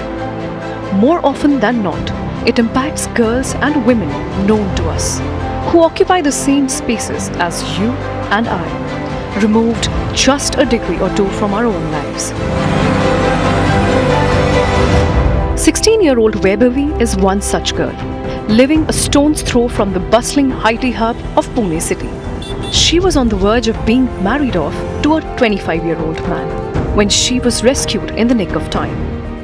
Actually एक मेरी friend है जो अहिल्या नगर में रहती है, तो उसने मुझे ऐसे ही कॉल किया था शाम के टाइम पे और हमारी बात चल रही थी, तो उसने मुझको शेयर किया कि अरे मुझे ना हल्दी में जाना है करके। तो उसको मैंने पूछा किसकी हल्दी है, तो बोले नहीं मेरी बाजू में ही रहती है एक लड़की और उसकी शादी है और उसका जो एज है वो कम है।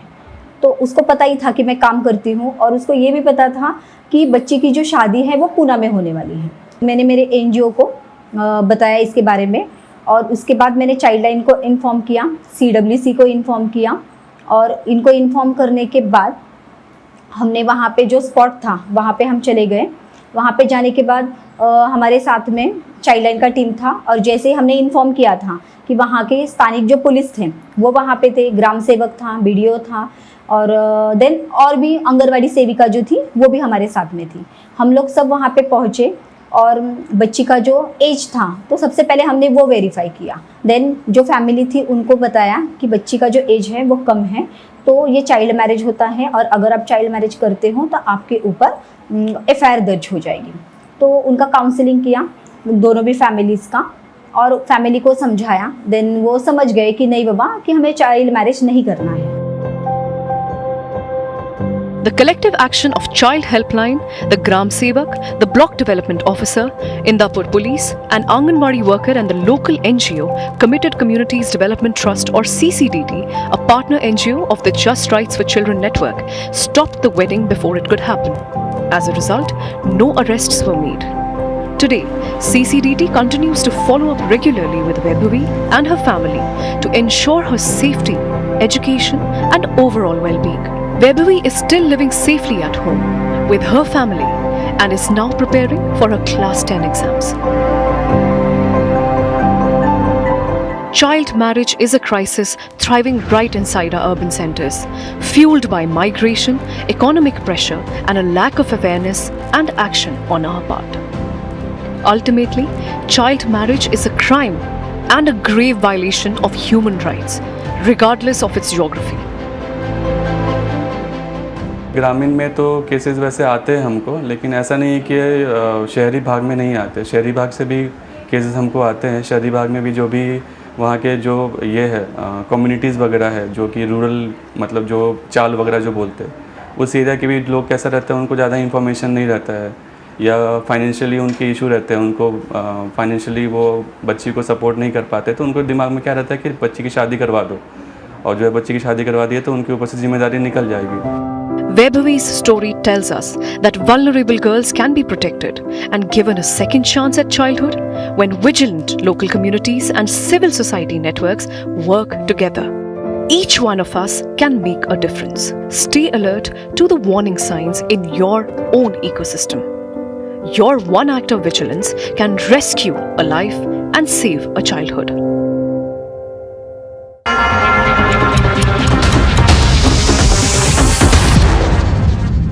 Co-powered by Suzlon, good energies that work. Superstar Stocks of the Day, presented by Tata Azura, हर रास्ते का सुपरस्टार।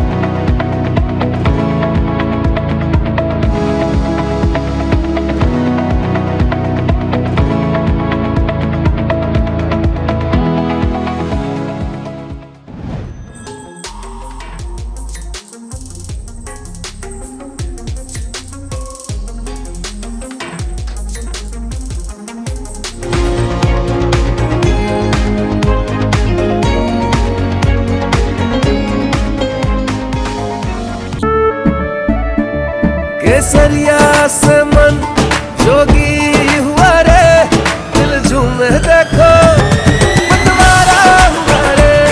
केसरिया से मन जोगी हुआ। हर पल मनाओ केसरी त्योहार।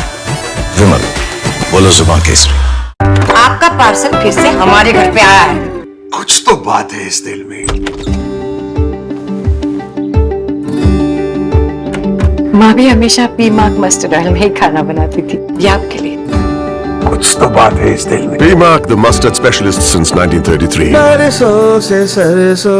अंबा शक्ति प्लांट की वर्ल्ड रेनाउंड टेक्नोलॉजी देती है स्टील को ज्यादा ताकत हर बार। अंबा शक्ति SDTMT। As India's mobility story is racing into a new future, it's in search for a new fuel map. Electric, ethanol, hydrogen, CNG, hybrid. What will power India next? India's sharpest mobility minds come together to decode the fuel mix that will define the road ahead. The NDTV Automate Fuel and Future Summit 2026 on 15 July only on NDTV Network. IIT Bombay, engineers, brilliant students, so much drive to create something new. You found a new technology, this new motor. इसका fan बनाया. आप बहुत सारी चीजें बना सकते थे. Atomberg did not start with a clear idea. What idea? We were desperately hunting for it, and then that hunt was on for 4 years. Nothing changed, shifted in the shawl outside.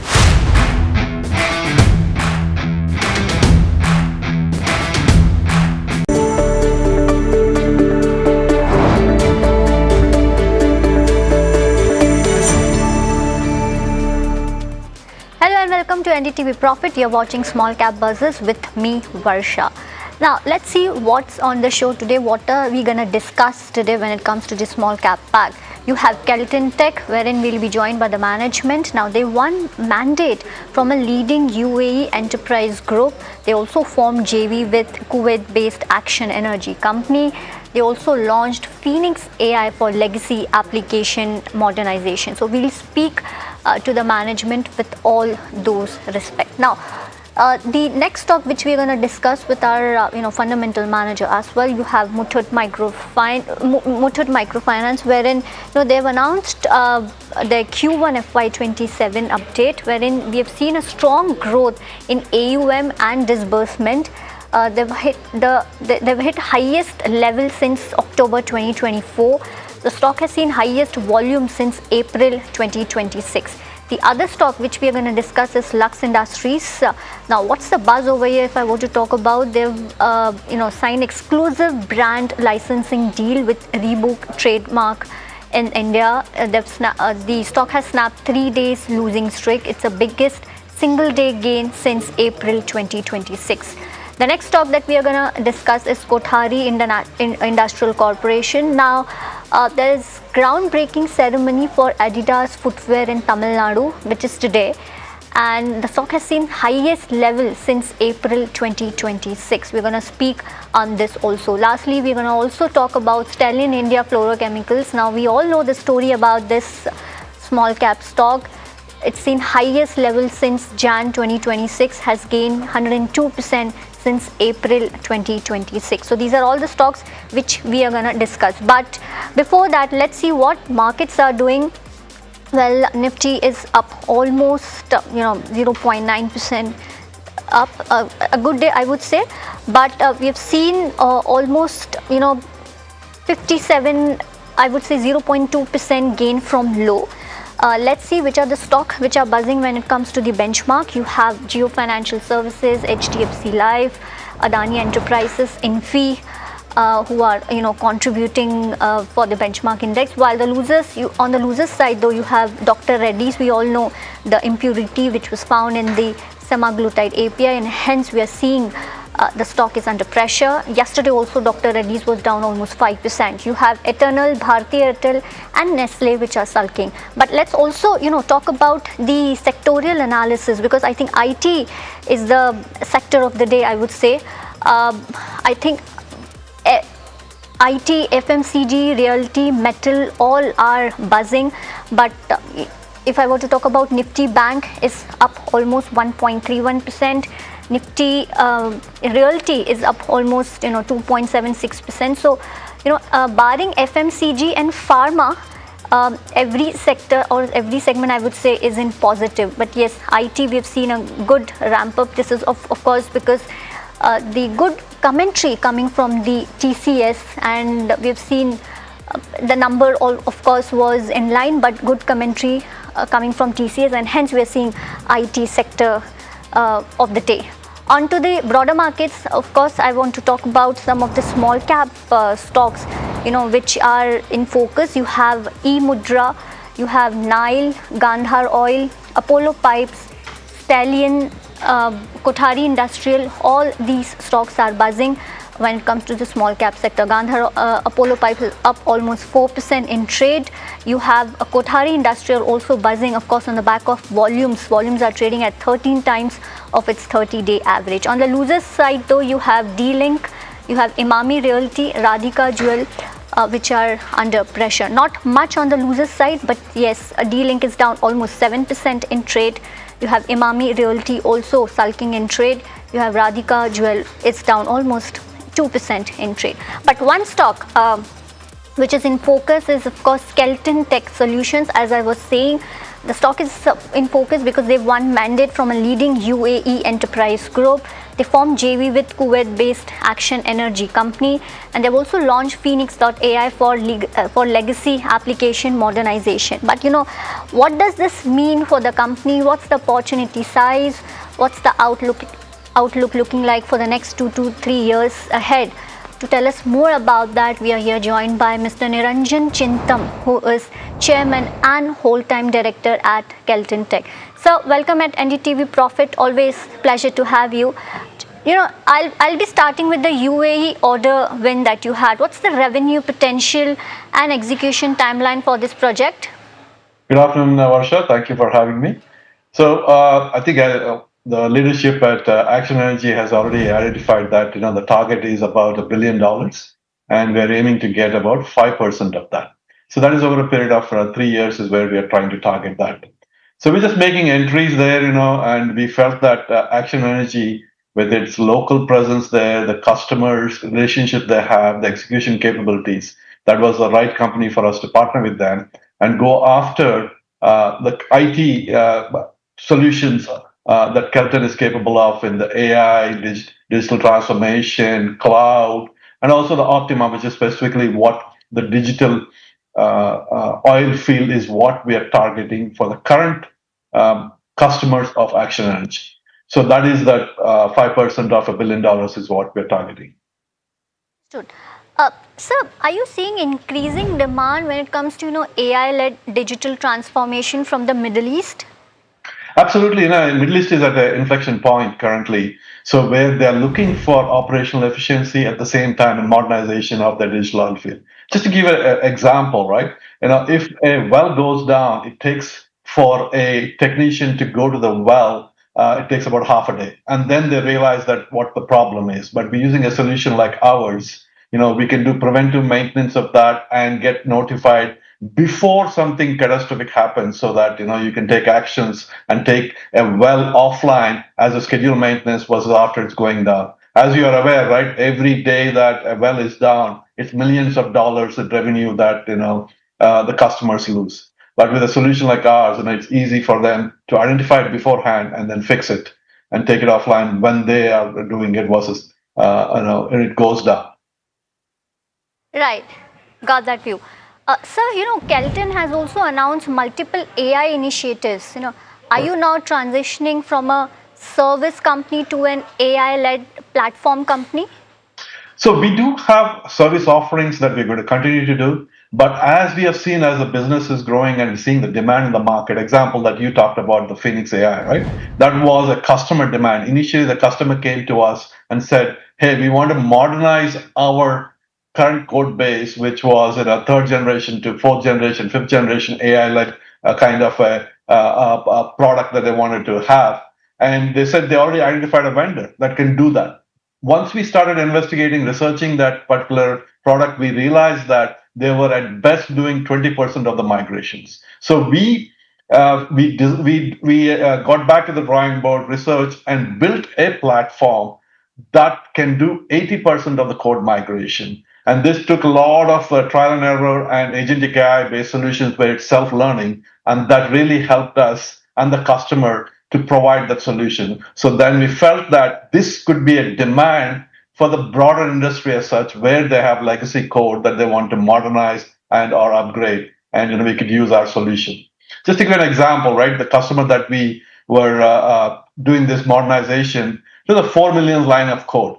And typically, right, all these big companies charge about $2 per line from for converting from legacy to the modern code base. So that gives you a perspective of how long it takes to do it, as well as the cost involved. whereas we can do it probably way cheaper than what the big boys can do.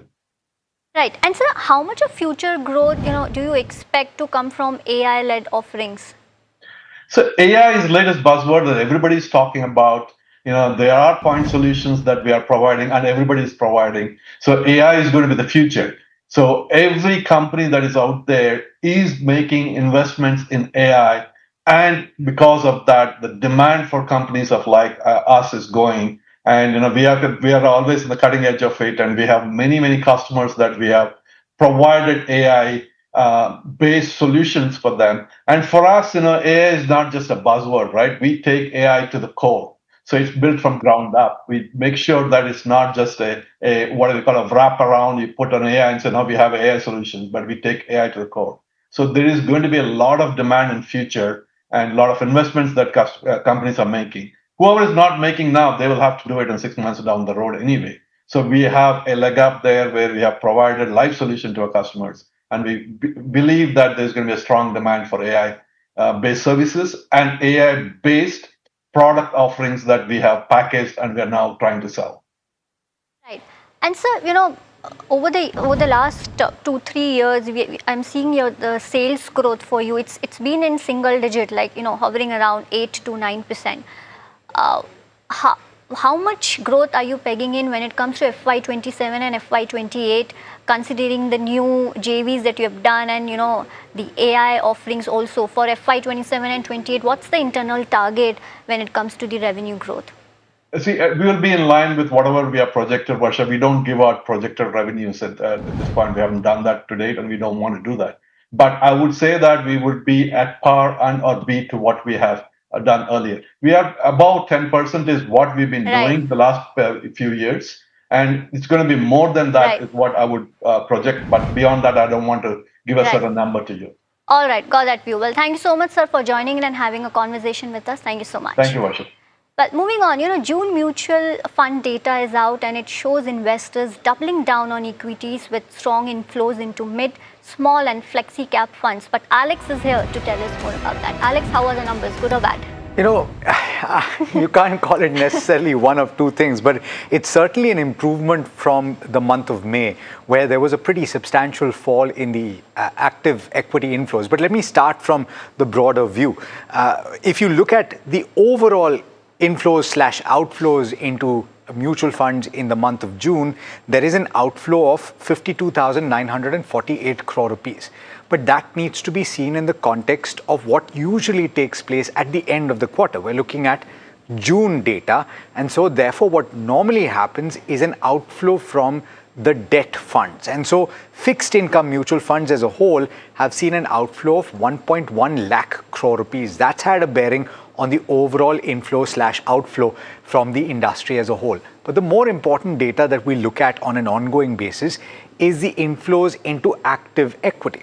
And they have come in significantly higher than the month of May. They stood at 28,973 crore rupees in the month of April. They're far from the peak that we've seen over the last several months, but it's still a substantial improvement. In the month of May, in case you've forgotten, it had dropped to as much as 22,907 crore rupees, which was the lowest level of an inflow into active equity in at least 1 year, if not more.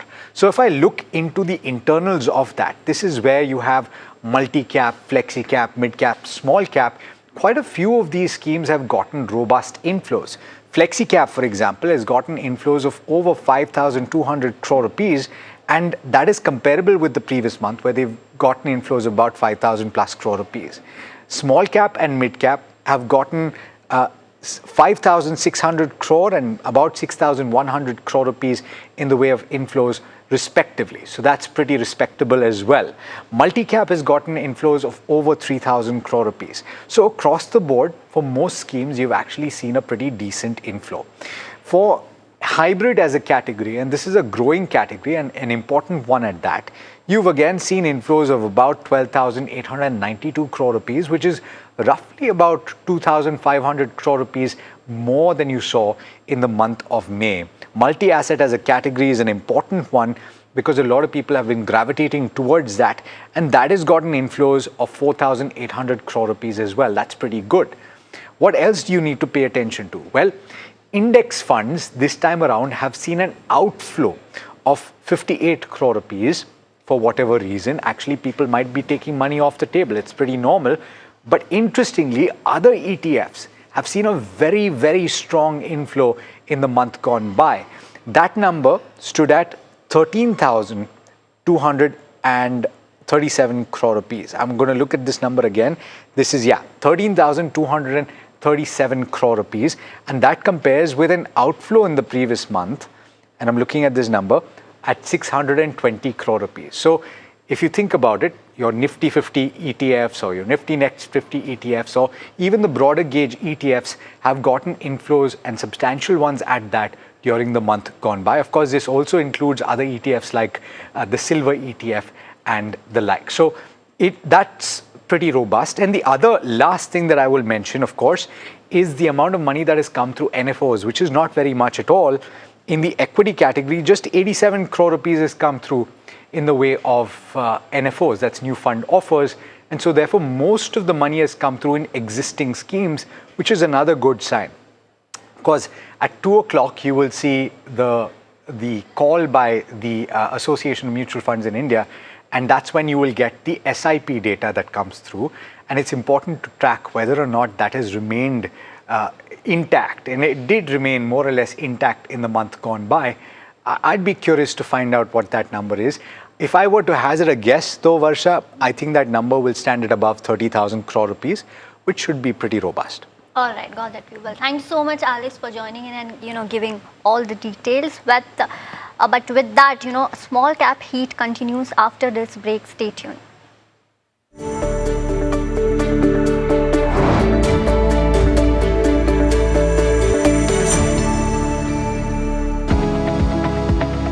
Superstar Stocks of the Day, presented by Tata Azura.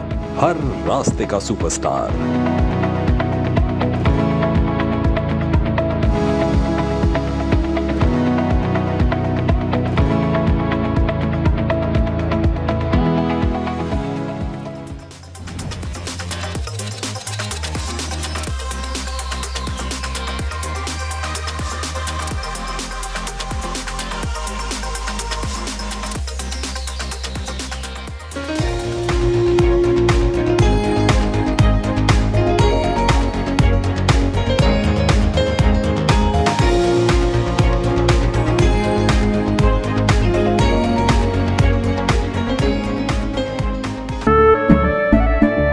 केसरिया से मन जोगी हुआ रे, दिल झूमे देखो मतवारा हुआ रे।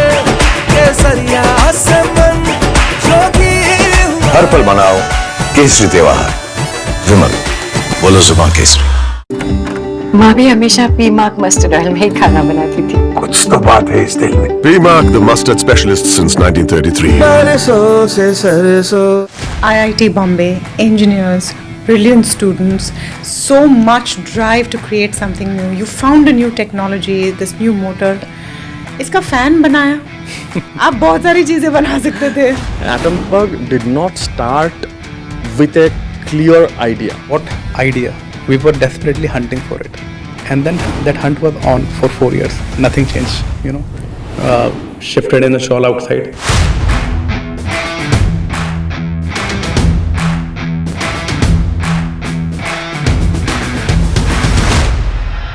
You have a technology called BLDC, which powers your fans.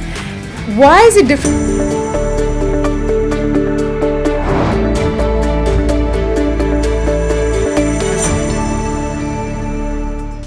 Welcome back. You're watching Small Cap Buzzers. But moving on, Lux Industries, let's pull that chart up. The stock is buzzing on the back of Reebok partnership that they have done. In fact, it has snapped 3-day losing streak, rising over 5% in trade. But to speak more about that, we are here joined by Parth, who will give us more details. Absolutely, Varsha. This Lux Industries has hit a new 1-month high today and has recorded the biggest single-day gain the stock has seen since the month of April 2026. Now, the biggest trigger behind this move is the Reebok partnership, which the company has recently announced. Well, Lux has signed an exclusive licensing agreement with Reebok for India, under which the company can now design, manufacture, and sell Reebok's innerwears and thermals as well. It covers both men's and women's products as well, and will be effective from FY27. Now, this is important because it will give Lux that access to that globally recognized sportswear brand, strengthening their premium performance wear positioning going forward. It will also expand them beyond their value and mid-segment innerwear products as well. Now, the one catalyst about Lux Industries is their multi-channel expansion. The company is growing their presence from wholesale currently to across stores, e-commerce and quick commerce as well. They operate on an asset-light, franchisee-operated model, and for their exclusive stores, and they have a dealer network of around 1170 plus dealers with an attrition level of below 1%. The company currently receives around 4,000 orders daily, and the management is targeting a sales value of around 200 crores yearly in the next 3 years.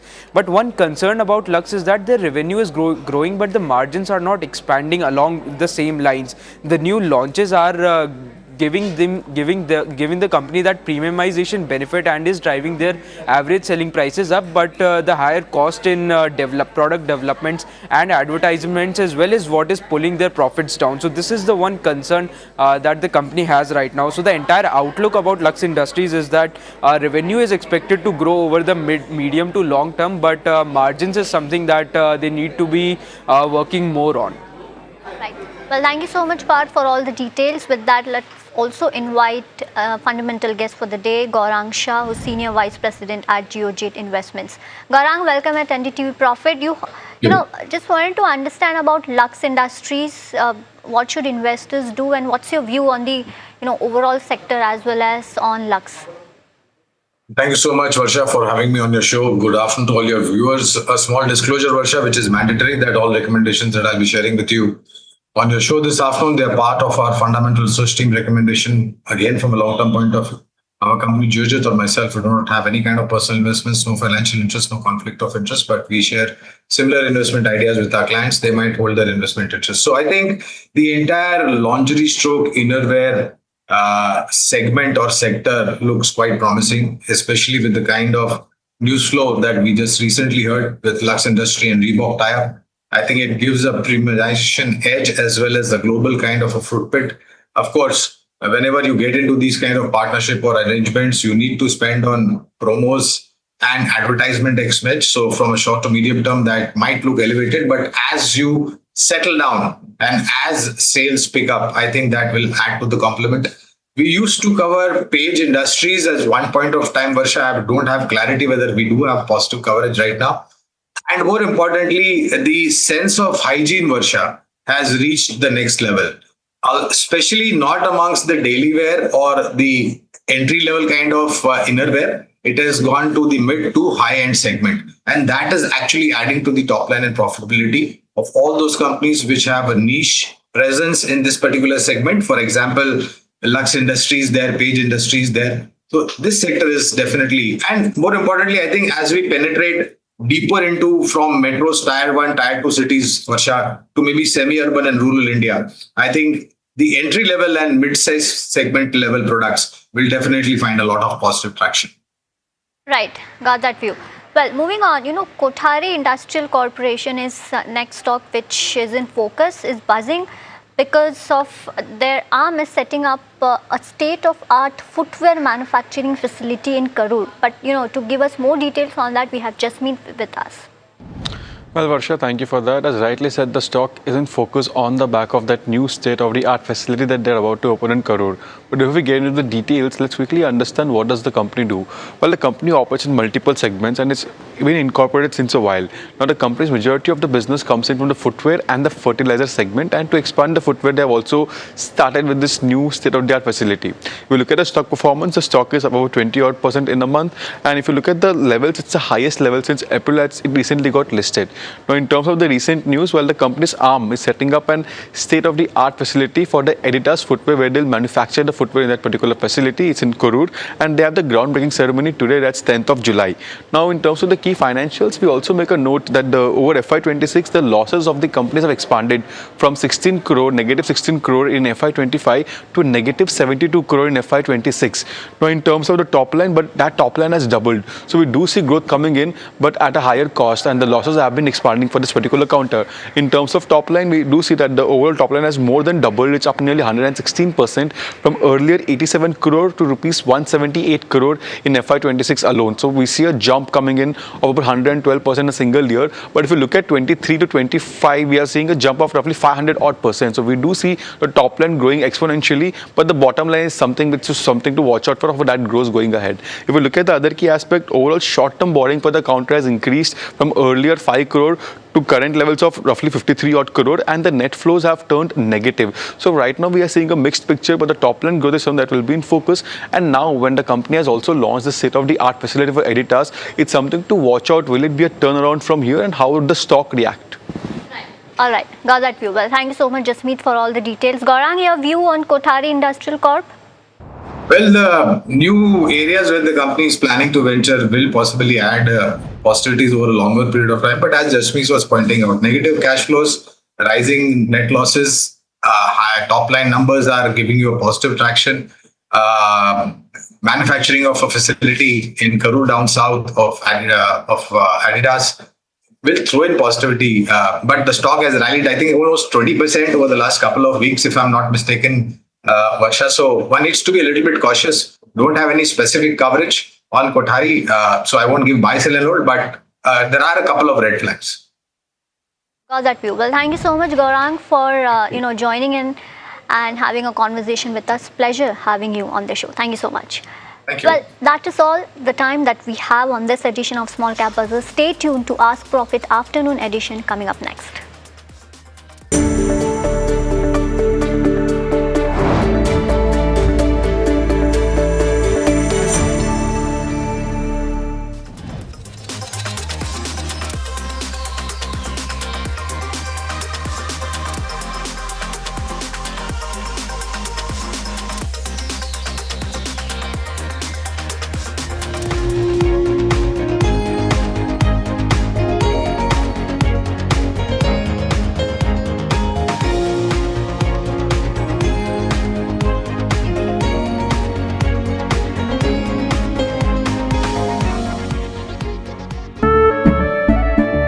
केसरिया से मन जोगी हुआ रे दिल झूमे देखो मतवारा हुआ रे केसरिया से मन जोगी हुआ हर पल मनाओ केसरी त्योहार।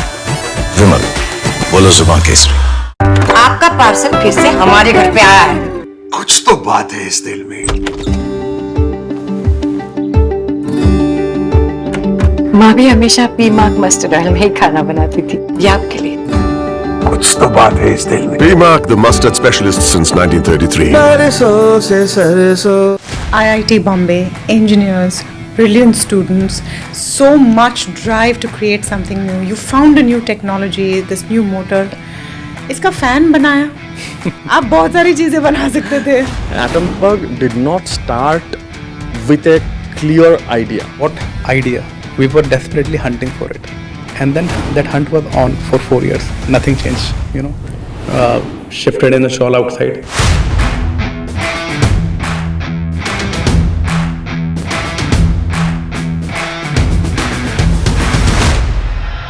You have a technology called BLDC, which powers your fans. Why is it different? Traditional fan consumes 75 to 80 watts power. That's a huge power, and with our tech, we built a prototype and learned that we can deliver the same output at 28 watts power. What are your parents thinking at this time? Because you come from backgrounds where you've really had to fight to make it to IIT. So I got placed in ISRO during my final year. My family was super happy. They all understand government job really well, but don't understand anything around business, right? and I convinced them that I have got an action. In fact, not convinced, I had to lie to them. Before Attenborough, when I was in college, I started with an e-commerce business. We used to sell like cosmetics. They were like, यार engineering करके तुम lipstick बेचोगे. Were you ever at a point where you thought the journey ends here? We hardly have like very short runway. I think not even a month probably, right? And I literally cried that night.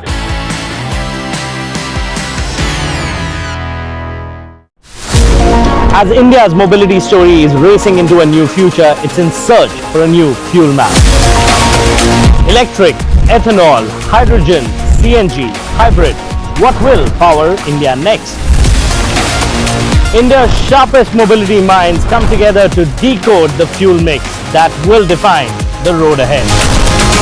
The NDTV Automate Fuel and Future Summit 2026 on 15 July only on NDTV Network.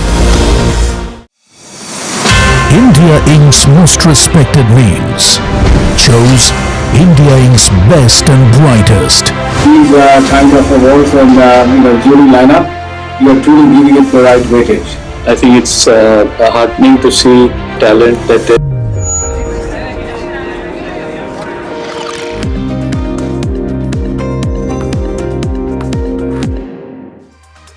Hello and welcome back to NDTV Profit. You're watching Ask Profit, the afternoon edition, a show that will solve all your stock related queries. My name is Puneet Zaveri, and over the next half an hour or so, we'll try and take all those queries that you start sending in. So do start sending those queries on numbers that is flashing on the top of your screen.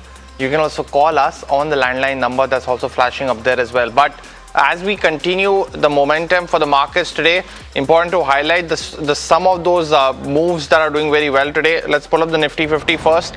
24,200 continues to be an important level for the markets right now. And when you look at the heat map also, tech does continue to feature on some of those moves that are doing well. There are a few stocks which were beaten down, like Jio Finance, which have also recovered today. HDFC Life, Adani Enterprises and BEL have actually overtaken some of those tech moves, while the larger picture continues to be in the green. Almost 40 stocks in the green for now.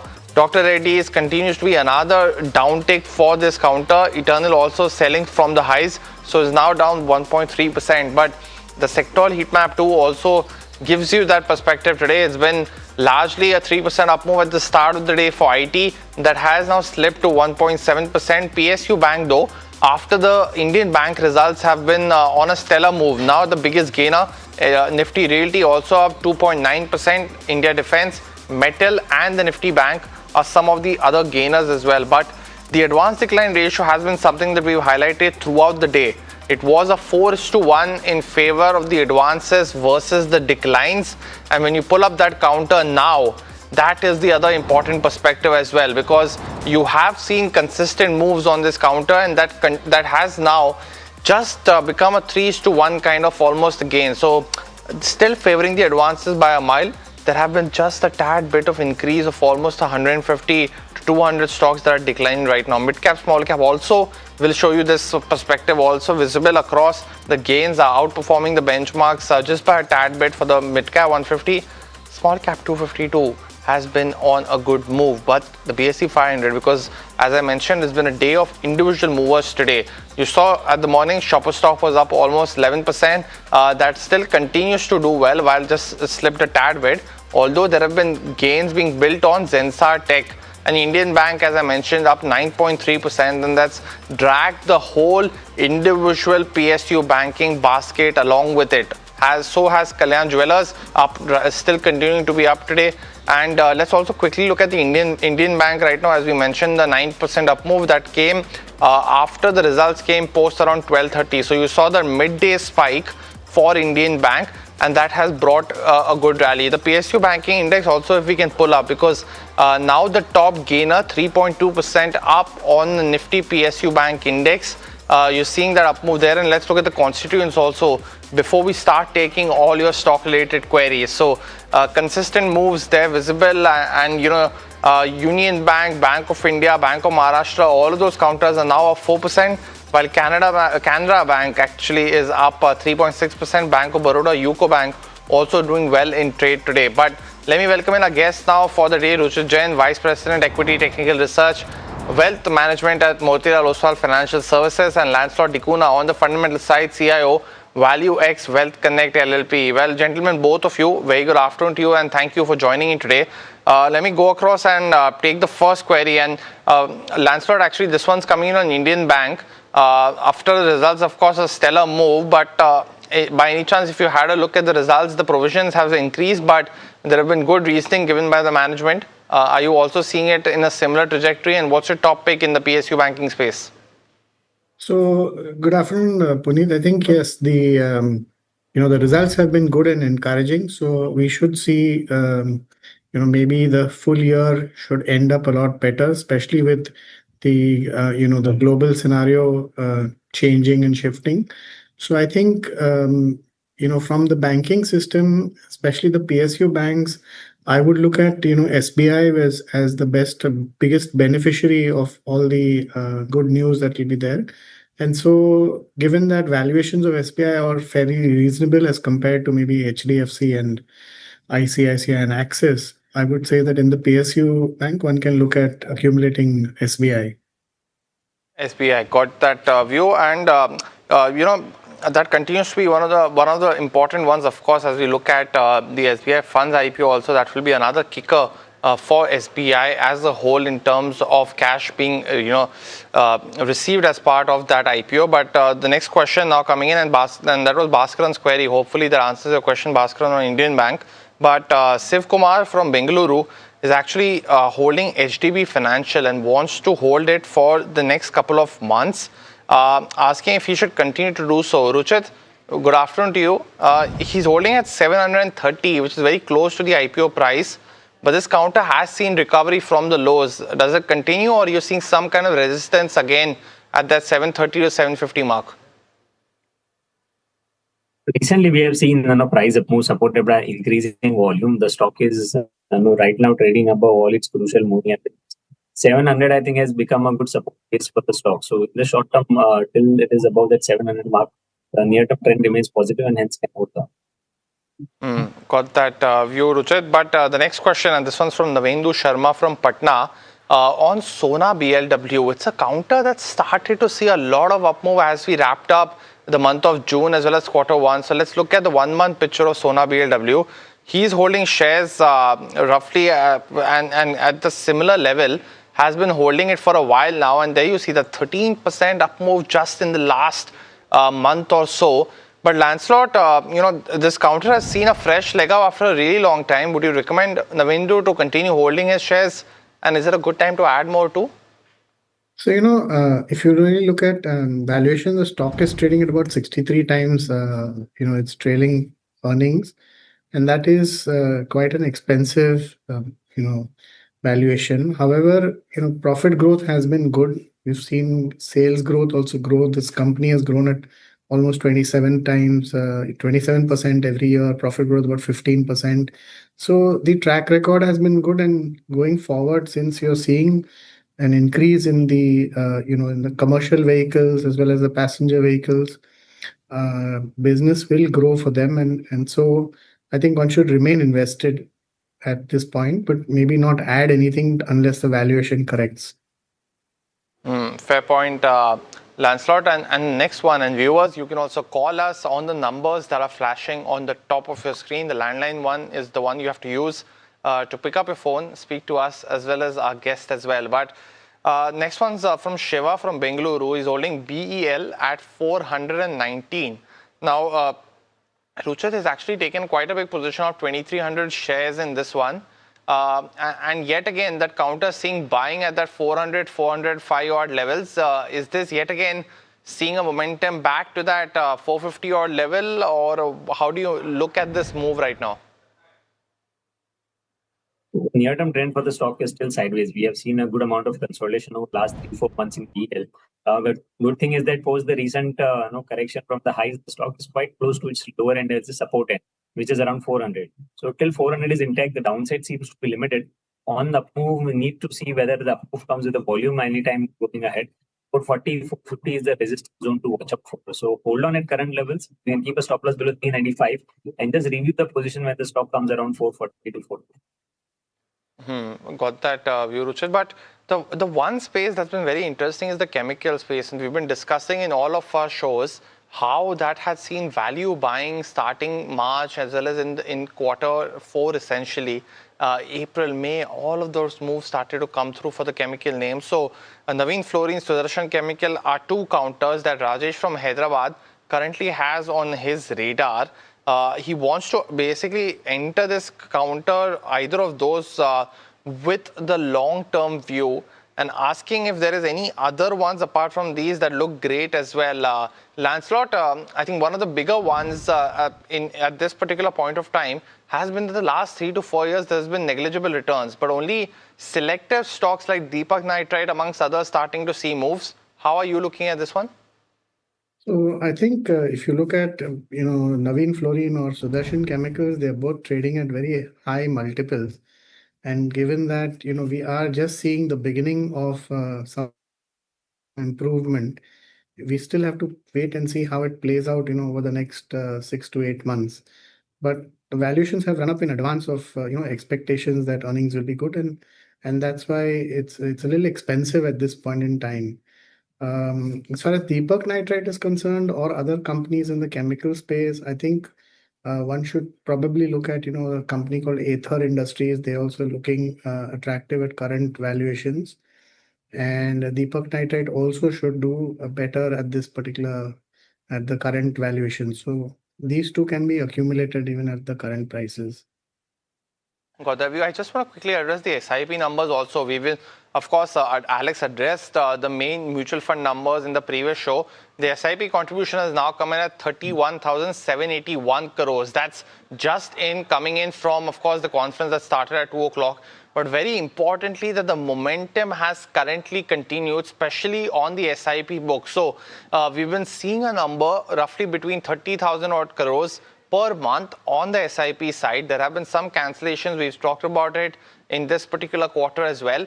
But that SIP contribution has actually increased above the 31,000 mark now. So it's been a steady current run rate that we've been maintaining at this point of time. So just wanted to point that out. And we'll, of course, get you more details. But from the Amphi press call, this is one of the important numbers that we track as well. But get back to your stock-related queries. The next query is on Dixon. Now, this counter continues to be in focus on the back of an approval for the Vivo JV finally received after a 19-month hiatus. The company had announced an exchange filing on 15th of December in 2024 regarding the joint venture. Now has gotten the government PN3 approval.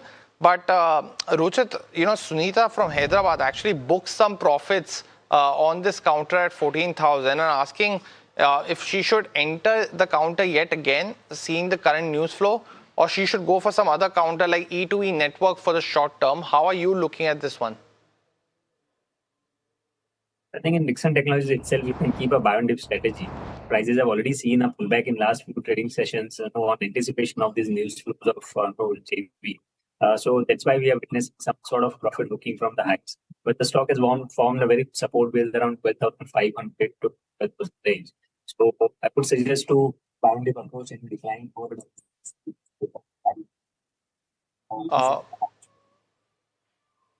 I think, Ruchit, we lost you in the last 10-12 seconds odd, but was your view that Dixon Tech looks good even at this price point in terms of going back into it? Is that the correct understanding? On dips around 12,500. So 12,500 is the support now. So if you get the stop over there, then buy out. Got it. Lancelot, I also just want to take a quick fundamental view as well, because this will incrementally add a lot of volumes as well as essentially revenue. So company back on that growth focus. Anything that you like in Dixon right now? Is it a good buy? So I think the stock has already run up, significantly in the hope or anticipation of this news. And it's trading at about 57 times trailing earnings, which is relatively on the higher side. However, you have to see that this is one of the few companies where growth is also assured in terms of, they will grow their existing business, and as well as this new addition will add to their both volumes, revenues, as well as earnings. So I think one should wait in terms of valuation, wait for a little lower price to buy into the stock. But for sure, over the next 3 to 5 years, it's a growth story which one can look at accumulating. Both fundamental and technical view converging on this particular counter, but let's go across to Bengaluru now. Pramod is dialing in for a stock-related query. Pramod, good afternoon to you. Welcome to the show. What's your query? Yeah, good afternoon. I bought Sirma SGS shares in January 100 quantity at the price of 825. Okay. Now, actually, I wanted to buy like 200, 300 more shares of this. Is it the right choice? Because I have seen the PE, it's almost like 85. Right. So I have a time horizon of 5 years. So will it be okay if I add 200, 300 more shares of this? And Pramod, when you entered this counter, of course, you looked at the fundamentals. Is that the correct understanding? Because you of course, gotten at a very good level, looking at where the shares are now. You also gain good profits. So did you look at the fundamentals at that time in January? Yes, of course. Okay, got it. And Pramod, I hope you heard Lancelot's comment on Dixon as well, because valuations in the EMS space continue to be important. But Lancelot on Sirma SGS has been one of the biggest winners, right, in the last 1 year or so. Stocks up over 100% at this point of time. But what would you recommend, Pramod? He's already holding 100 shares at 825. Should he continue to hold those? And is it a good time to buy? Is his question now? Yeah, I think it's a good time to hold these shares, Puneet, because you are seeing visibility in terms of growth going forward. And both on the revenue as well as on the earnings per share, we will see growth going forward. So, but at the same time, currently the stock trades at 86 times its earnings. And what happens in this kind of a high valuation, in case even you have 1 quarter of bad news, and this valuation can be hit very badly, in the sense a stock could correct significantly. So it's better to wait for a correction and then buy, because the company is one of the leaders in electronic manufacturing and RFID transponders and smart label technologies, which is mainly used in industrial logistics and pharmaceuticals. So it's a good company, good business, decent margins, but valuations are high, and then you will have to wait for the next round of appreciation to come in. Fair point. Do you agree, Ruchit, on this one as well? Because I think for Sirma as well, there are multiple levels that got broken through in terms of resistance, and that move continues. What's a good level to buy according to you on the charts? Is it 1200 odd that you're looking at? So we have seen that whenever there have been corrective phases, the 50 DMI has been acting as a good support, which is now around 1250 to 1310. So if one has to keep a buy and dip strategy, then any declines towards 1300, 1250 should be good levels to enter again. Got that view, Ruchit, and hopefully Pramod, that answers your question as well. But we'll take a very short break. Back again in a jiffy with the rapid fire on the other side. Do stay tuned.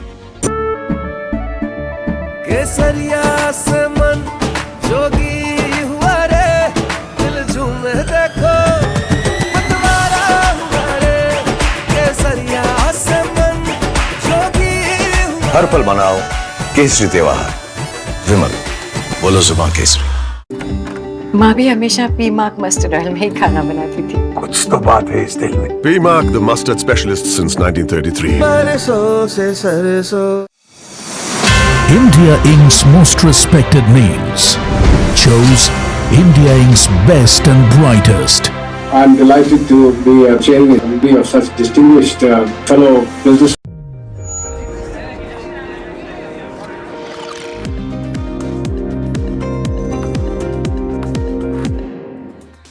Welcome back. You're watching Ask Profit right here on NDTV Profit. It's now time to start the rapid fire round in this edition of the show. As you know, you also see another banking name come through in terms of earnings, but we'll get to that in just a bit. LensKart as well as Ruchit, you know the drill. First one's from Shankar from Bengaluru. On Ashok Leyland, he's bought shares at 156. Ruchit wants to know if it's a good time to add more. We've seen buying from that 144 odd level. Is this a good time to buy more, Ruchit? Range bounds to hold existing positions. Won't advise to go ahead. Next one's from Bharat from Hyderabad on Indian Bank, and I think we took Lancelot's view. Ruchit, our viewers bought shares at 802. Should he still continue to hold given just today that up move we are seeing on the counter?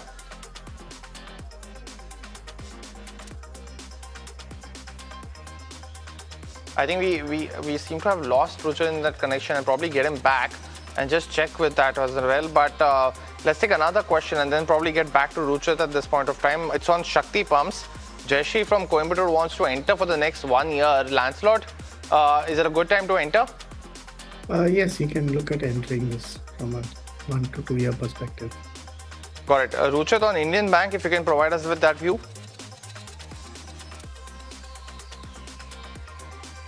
Hold with stop loss below 800 target. Got it. The next one, and I think we seem to have a connection issue with Ruchit, so we'll probably connect back with him. Next one that we're getting in, this one's from Deepak from Dubai. He's been holding on to Wipro, but at 304. Lancelot, what would you recommend? Because you're seeing good earnings from TCS. Is it a good time to average down on Wipro, or should he just exit? No, I don't think he should average down. It's probably better to exit, depending on whether he has a very large exposure to IT or Wipro. If it's a small exposure, you can just leave it as it is. It's not going to it wouldn't make an impact on the portfolio. Got it. The next one coming in, and this is from Sriram Raghuraman on Kelton Tech Solutions. He's bought this at a very early level. Lancelot, a smaller name. We don't discuss this too often, but he's bought it, at 17 odd. Stocks trading at 15. Should he continue to hold? Yes, he should continue to hold. Also on Vesuvius, Lancelot, Dilip from Kolkata is holding shares at 490 odd. Wants to know if it's a good investment to continue holding his 150 shares of Vesuvius. I would think that he can hold the shares. It shouldn't be an issue. The next one coming in, and we did answer this question, so let me ask another one to Lancelot. On Transrail, Lancelot, this question keeps propping up on a lot of investors' radar. Our viewer Hemant actually bought shares at 653. Stock's been languishing at the 500 mark for a while now. Should he wait for some kind of indication before buying it back? So I think if he's looking to buy it back, he should definitely wait for a longer period till it corrects further. Got it. Well, that was the last question of the rapid fire. But Lancelot, thanks so much for joining in, giving us your views across a whole bunch of stocks right now. But viewers, out of time on this edition of Ask Profit, the afternoon edition. Thanks so much for joining in. We've answered 87 queries today along with the morning edition. So thank you for all those viewers who sent in their queries. Have a happy weekend. We'll see you on Monday, but stay tuned. India Market Close comes up next.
केसरिया से मन जोगी हुआ रे दिल झूमे देखो मतवारा हुआ रे केसरिया से मन जोगी हुआ हर पल मनाओ केसरी त्योहार विमल बोलो जुबान Kesari.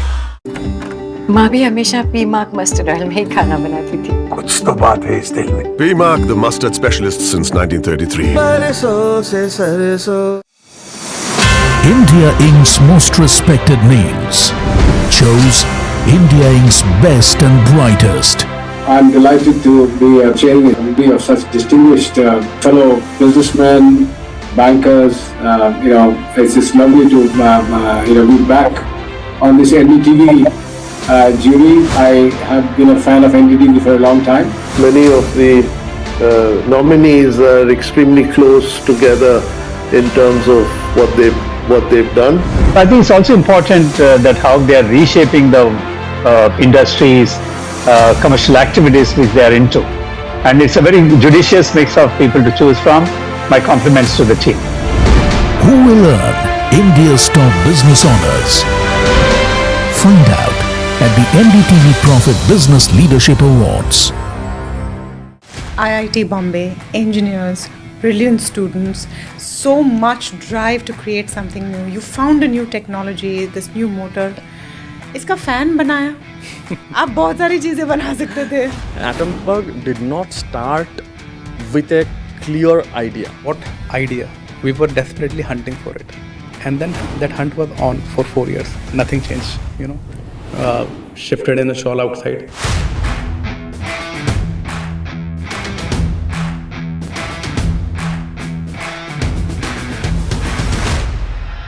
You have a technology called BLDC, which powers your fans. Why is it different? Traditional fan consumes 75 to 80 watts power.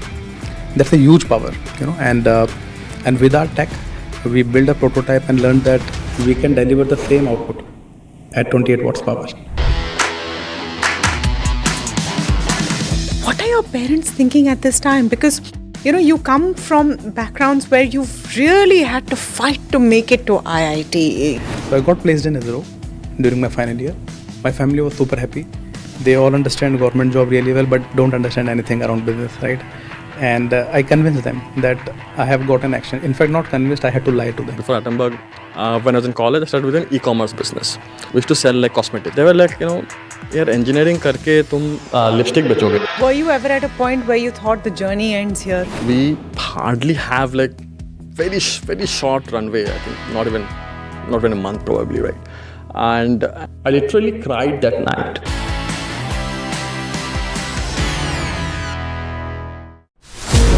As India's mobility story is racing into a new future, it's in search for a new fuel map. Electric, ethanol, hydrogen, CNG, hybrid. What will power India next? India's sharpest mobility minds come together to decode the fuel mix that will define the road ahead.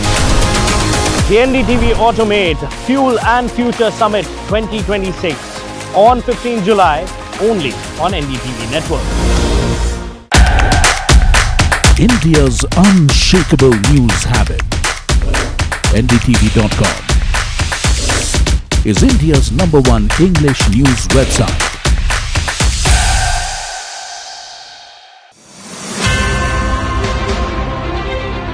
I got to learn a lot because to get a point of view as to how different jury members were looking at various participants and the rigor that they brought it to the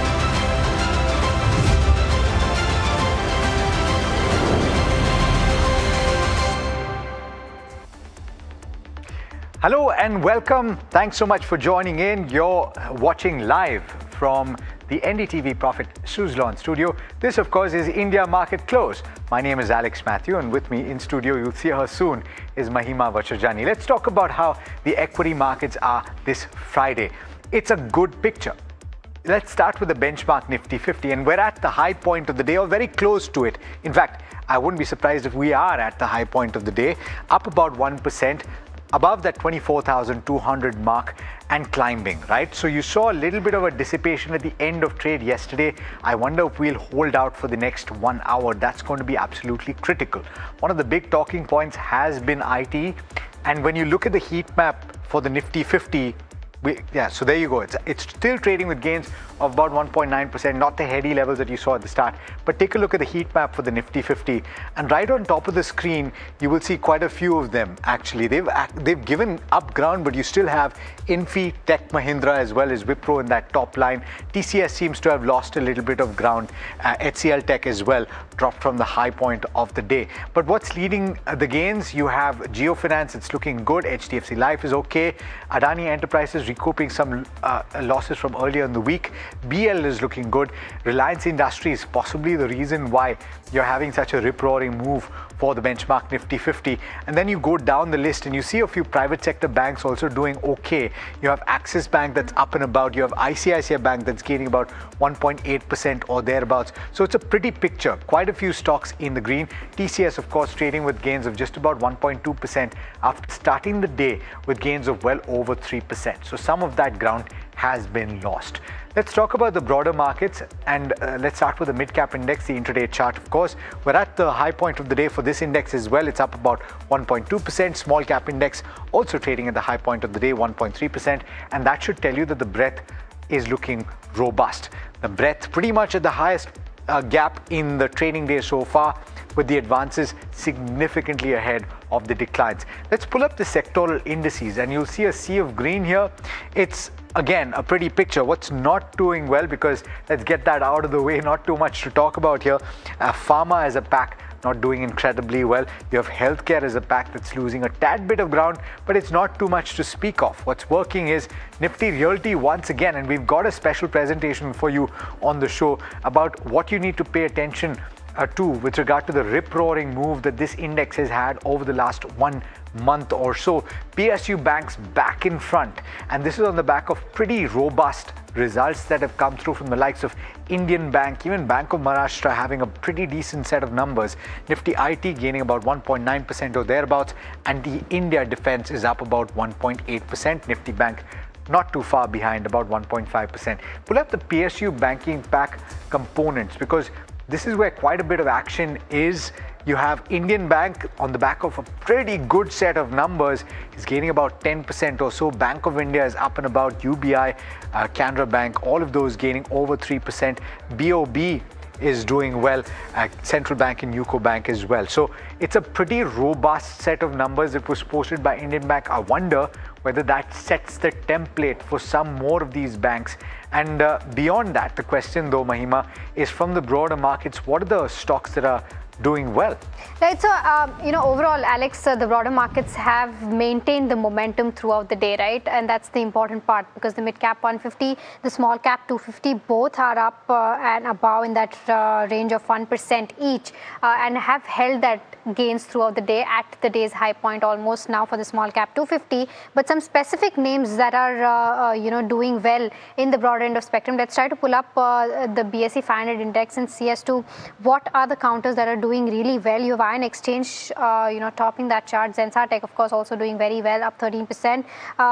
You also have Muthoot Microfinance, which is up by 12%. Greaves Cotton, Nugent Software, which is also seeing gains of about 10%. Probably on the back of that IT sentiment is what we are seeing for Nugent Software. Indian Bank is also doing fairly well. But just on the flip side, you also have names like VST Industries, Park, etc. And restaurant brands, of course, on the back of the open offer, tanking in trade by about 2 to 4% each. So that's with regards to where the broad end of spectrum goes. Not too many big losers. And let's take a look at some of the key reasons that are contributing to where we are at with regard to the to the markets, right? The benchmark Nifty 50 gaining for a second consecutive session, led of course by Reliance Industries and the private banking names. The Nifty is in fact recouped nearly 60% of Wednesday's losses. 24,200, 24,300 remains a key resistance zone. We're trading above that 24,200 mark for now, but a decisive breakout above that mark should or could trigger fresh short covering and revive that bullish sentiment. 24,000 to 23,800 remains a strong support zone for the Nifty 50. A break below that 23,800 zone may open the door towards 23,600. Now, the Nifty Bank is on a very strong footing, recouped over 90% of Wednesday's losses. 58,250 to 58,300 is the resistance, and support is seen at 57,500. We've got Neera Vashar, Head of Equity Research at Latin Manhallar Securities, as well as Gaurav Sharma, Vice President and Head of Research at Globe Capital, joining us at this hour. Thank you so much, gentlemen, for taking the time, and good afternoon to the both of you. Gaurav, I'll come to you first. Very strong session today across the board. What do you make of the numbers that you're seeing for the Nifty 50? Is there potential for further upside? Hi Alex, very good afternoon to you. Thanks for having me today. A phenomenal up move. The best part is Nifty index is holding ground till the end of the day. Just 1 hour of trading left, and we are trading almost at the highest point of the day. Things are looking optimistic. We are expecting a further upside toward 24,300, 350 odd zone. Therefore, traders who have taken up long positions can consider holding it up. Do maintain a stop somewhere close to 24,150 odd levels. Gaurav, and what about your picks for the day? Are they buys, or do you also have some sell calls? How are you viewing the markets right now? Especially because you'll be taking a position,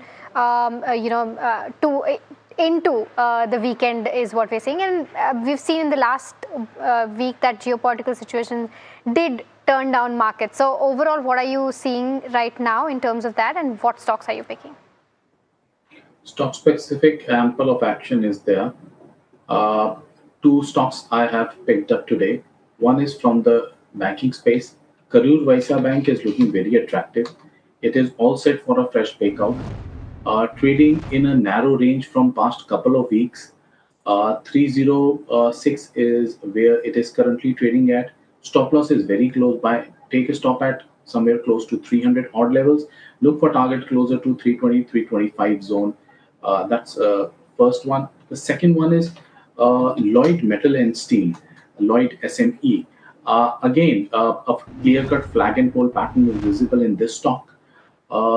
Good amount of sideways consolidation is seen at higher levels. Stock is an outperformer clearly. Current level of somewhere close to 1800 looks very attractive. Reasonable volume interest was also witnessed in today's trading session. Therefore, this is a volume-backed buying that we are seeing. One can consider buying it at current level closer to 1800 odd levels. Keep a stop at 1730, 1730, and look for targets close to 1875 to 1950 levels in the next week. Okay, all right. Neera, today we are seeing water treatment as a theme doing very well. There's Ion Exchange, which is seeing significant amount of uptake. There's Vartech Vabag, which is also doing very well. It's been doing well, in fact, for the last so many days. Just want to get a sense, because all of these names are, sitting on high Ps, but from a fundamental point of view, any of these that you're liking, maybe for an entry right now? Good afternoon, and thank you for the invite. There's clearly a scarcity premium which is prevalent in the water treatment space because of the strong prospects which we are seeing in this particular space, and there are a lot of avenues for growth in various areas like desalination or wastewater treatment or wastewater recycling, etc. And that is actually the need of the hour. So I think this is one factor. Apart from this, the renewal of the Jal Jeevan mission from the government, I think that is also going to play a critical role. And most of these players, especially the likes of Vartech, Vabag, they have learned the hard way. They have executed a lot of contracts in the past, but now there's a very good balance which is being maintained between the order book in terms of the core EPC projects as well as the O&M projects, which are asset light model, which follow asset light model and which have very strong margins. So we have Vartech Vabag, which is sitting on an order book of more than 18,000 crores. And I think a very strong revenue visibility going forward, and consistently they've been winning orders.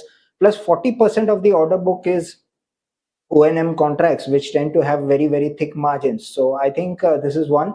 And I think the rest of the players have also been picking up pace. We have Ion Exchange, which is doing quite well. We could have a Eureka Forbes, which is not far behind, which is of course into water purifiers, etc. So I think the entire space is buzzing, irrespective of the steep valuations. Nirav, I do want to ask you very quickly about Indian Bank, because really this is turning out to be a stock to keep on the radar because of the kind of gains that it's had. Pull up the intraday chart for Indian Bank quickly, please. It is the top gainer in the banking pack, and we should definitely talk about it. It's up as much as 9.4%.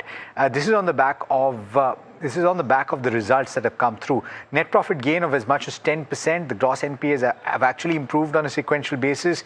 The net NPA in any case is pretty low at 0.15%. The net interest income has grown as much as 17% or thereabouts. But I think the real trigger for this kind of up move is an uptick in the net interest margin by as much as 6 basis points on a sequential basis, which looks particularly strong, doesn't it?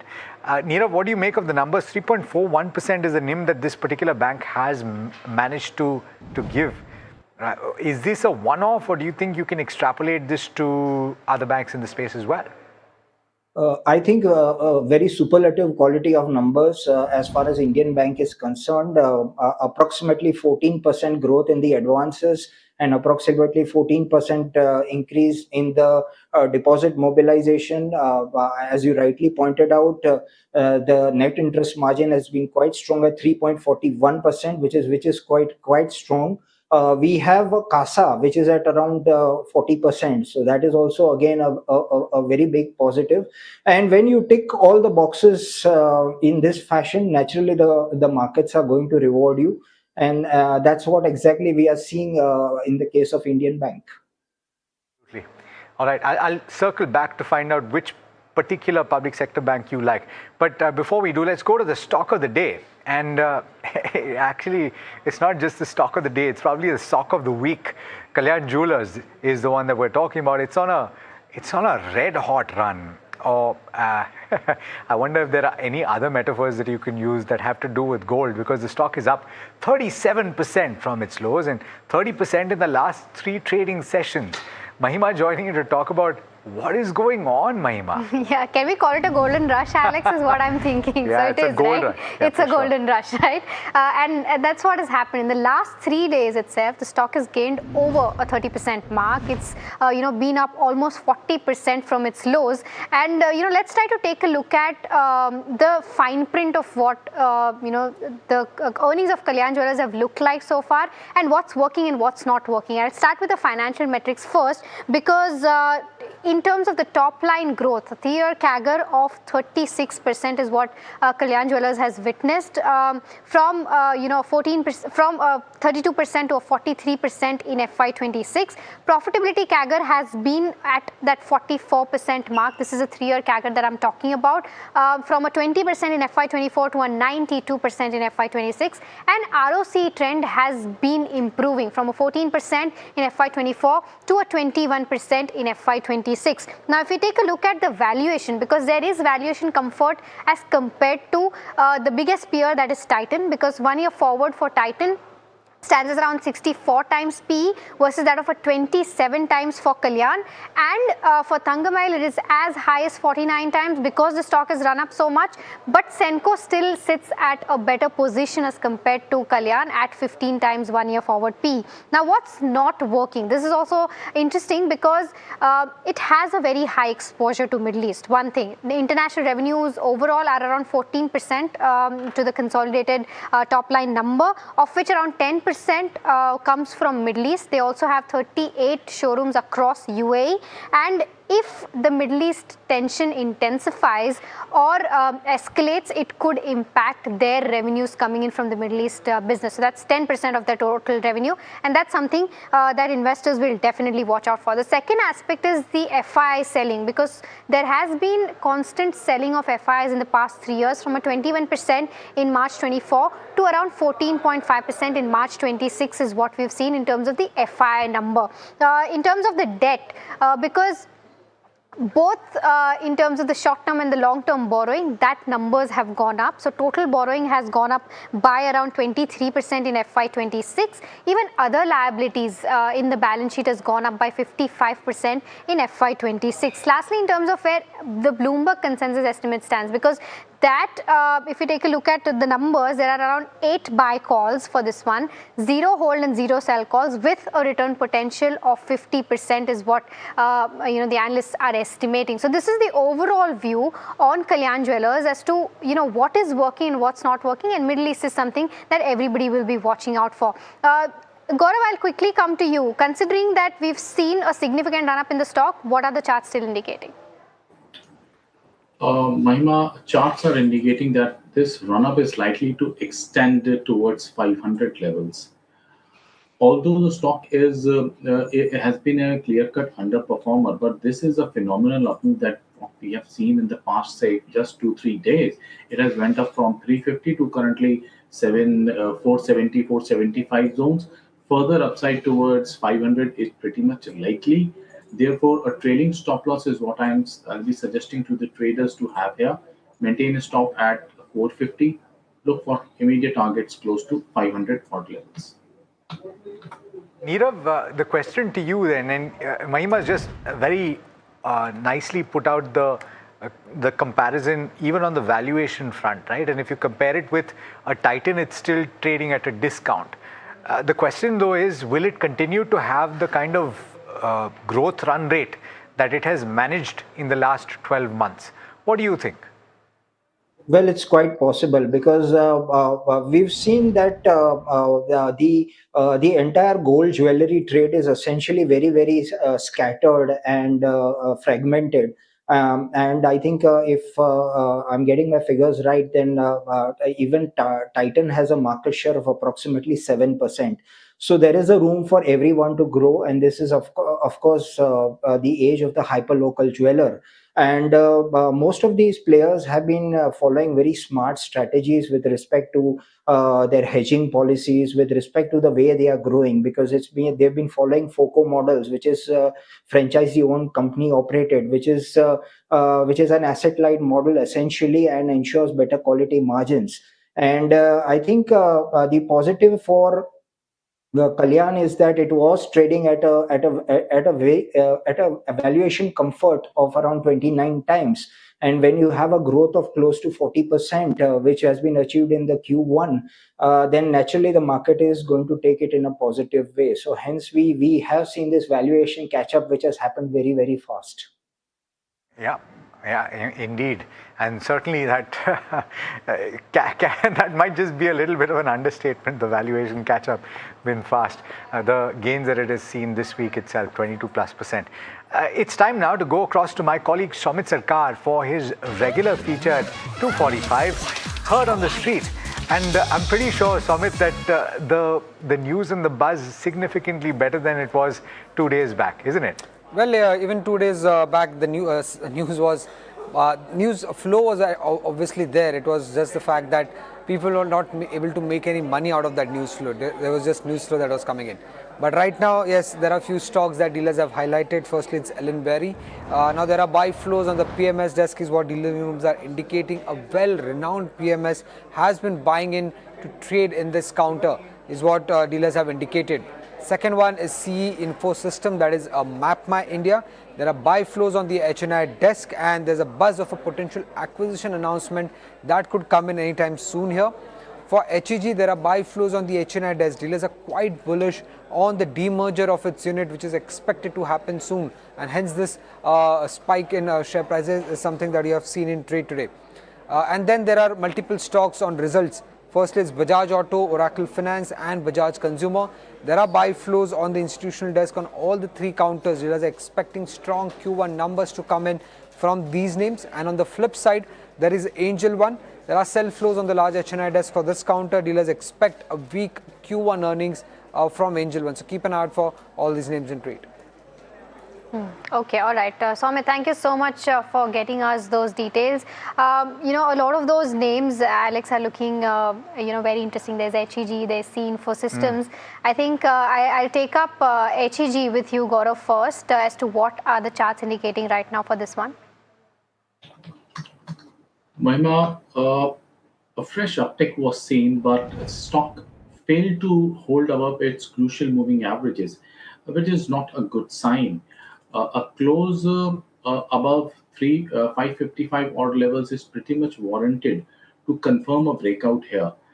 Until then, such kind of volatility will continue. So I'll be interested in placing my bets once the stock is able to surpass 555 levels. Then only a further up move towards 585, 590 zone is possible.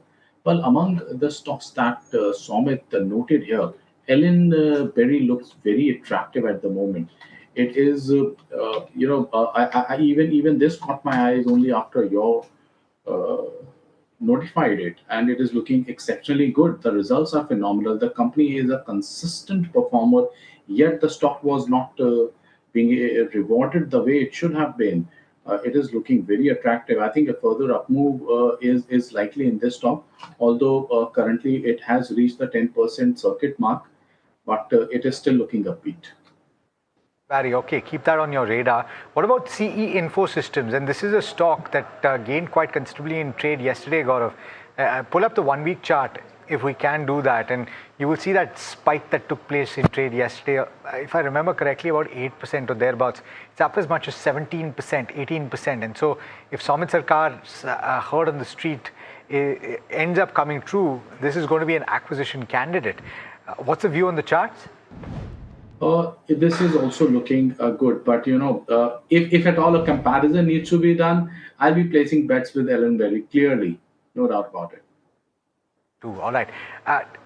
Let's talk about the IT pack as a whole. And the pack as a whole has given up a little bit of ground, but it remains one of the key talking points of the day so far. It's up about 2% or so compared with the 4% gain that you saw, or the 3+% gain that you saw at the start of trade. And something like a TCS has come off quite substantially from the high point of the day. Look at that intraday chart. It's now trading with gains just about 1%.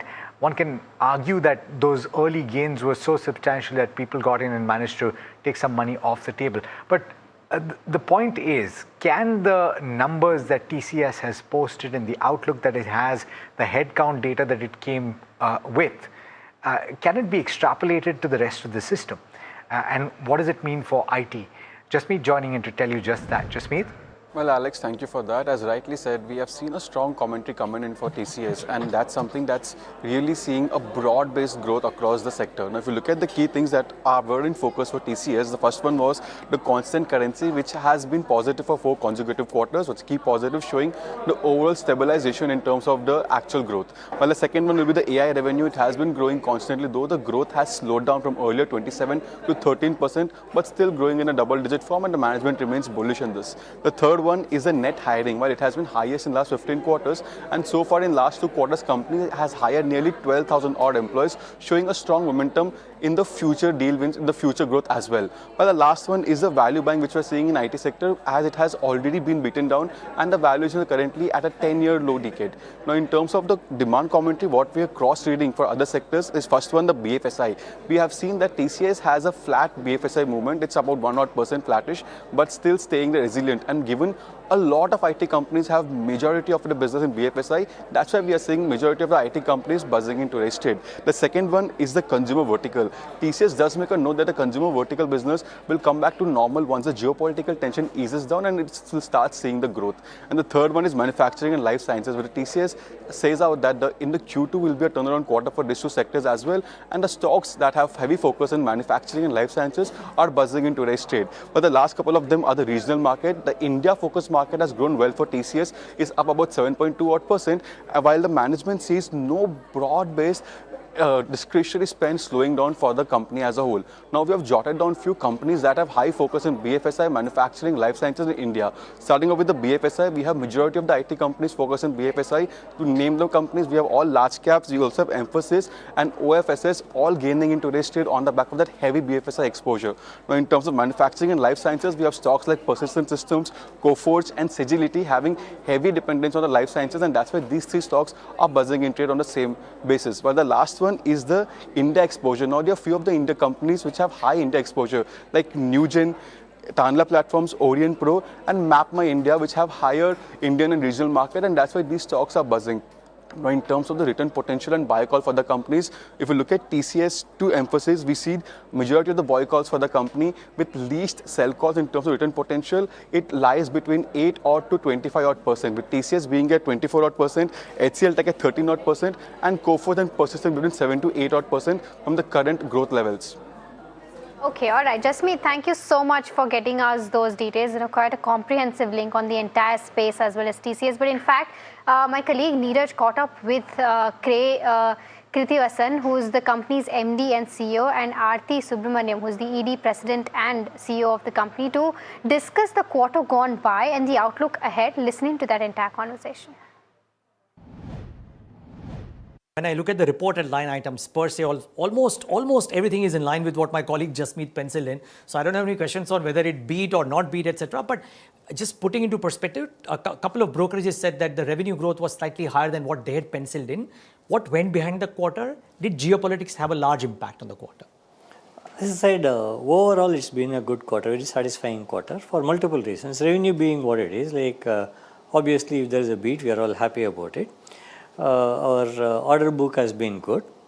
Our largest vertical, BFSI, it's consistently it's growing. More importantly, our AI revenues continue to grow. The discussions that we are having at the size, the other point is the ticket size of our AI projects are growing, and the discussions we are having with our customers on AI. So that's also resonating very well. Our customers like the overall 5-pillar strategy we put in front of them. As I said, all in all, satisfying quarter. Geopolitics did play, like particularly the Middle East war.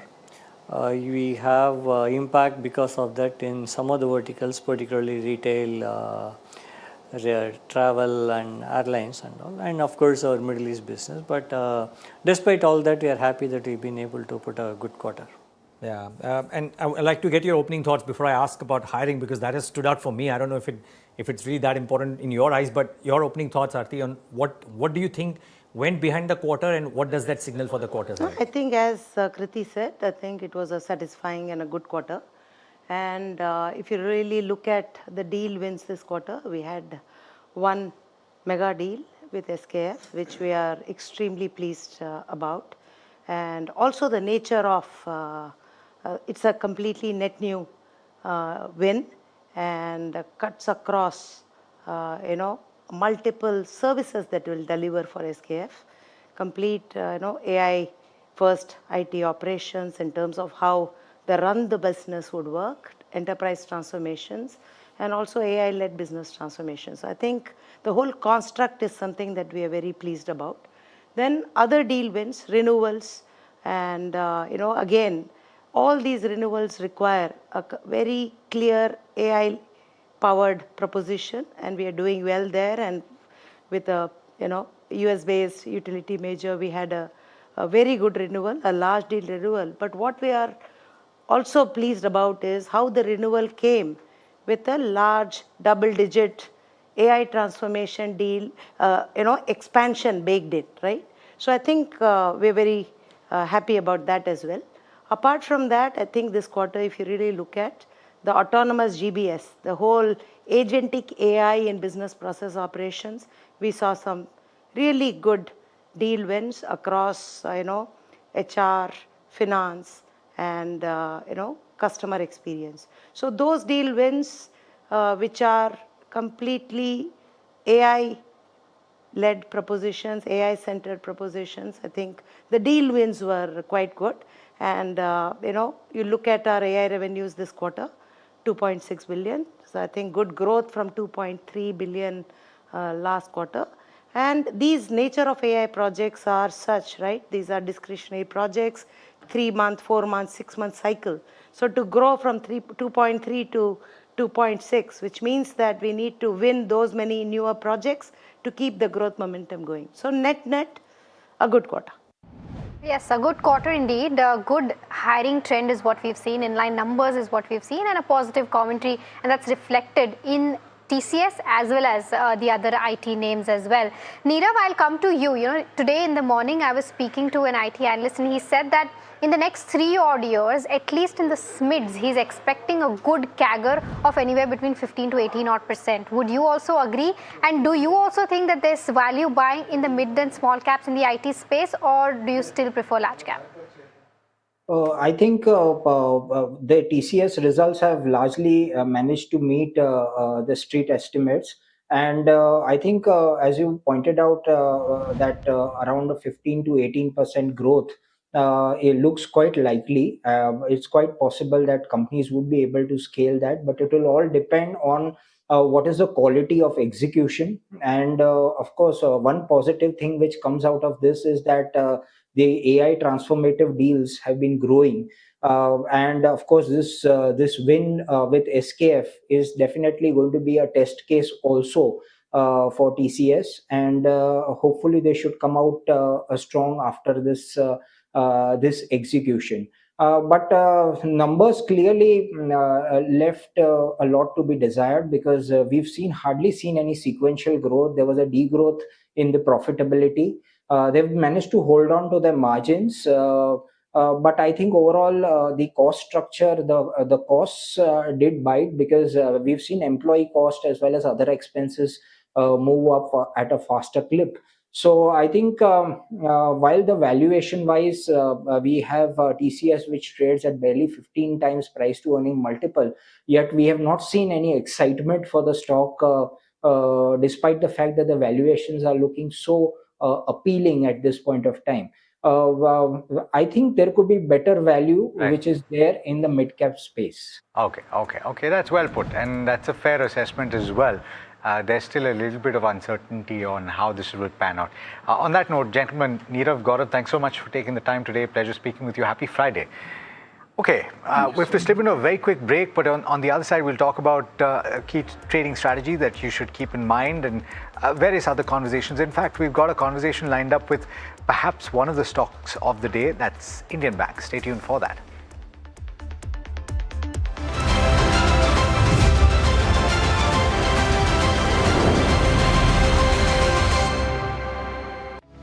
Superstar Stocks of the Day, presented by Tata Azura.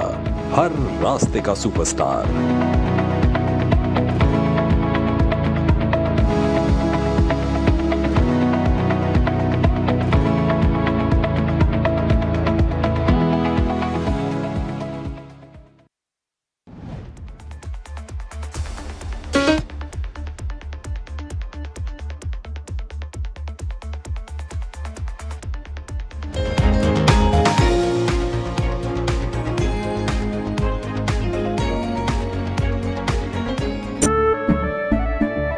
केसरिया से मन जोगी हुआ रे, दिल झूमे देखो मतवारा हुआ रे, केसरिया से मन जोगी हुआ। हर पल मनाओ केसरी त्योहार.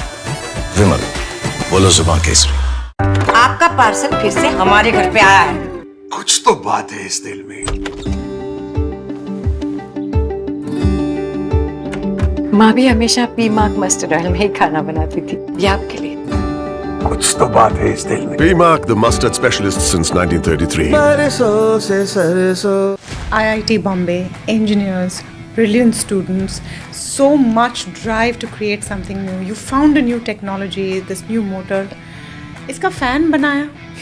आप बहुत सारी चीजें बना सकते थे. Atomberg did not start with a clear idea. What idea? We were desperately hunting for it, and then that hunt was on for 4 years. Nothing changed, shifted in the shawl outside.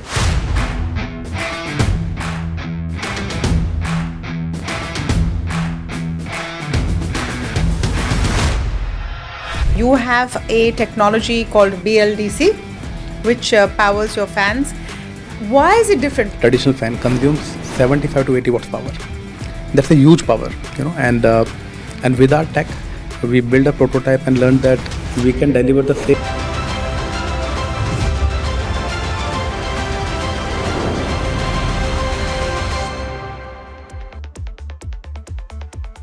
Welcome back. You're watching India Market Close, and we are, in fact, talking about Indian Bank. Pull up the chart because it is arguably the stock of the day today, gaining as much as 10% and at the high point of the day. The numbers are absolutely fantastic if you think about it, right? Because the gross advances coming through with gains of as much as 14%. The personal loan segment has seen a bit of a degrowth in the retail space, but then that's not too much to worry about.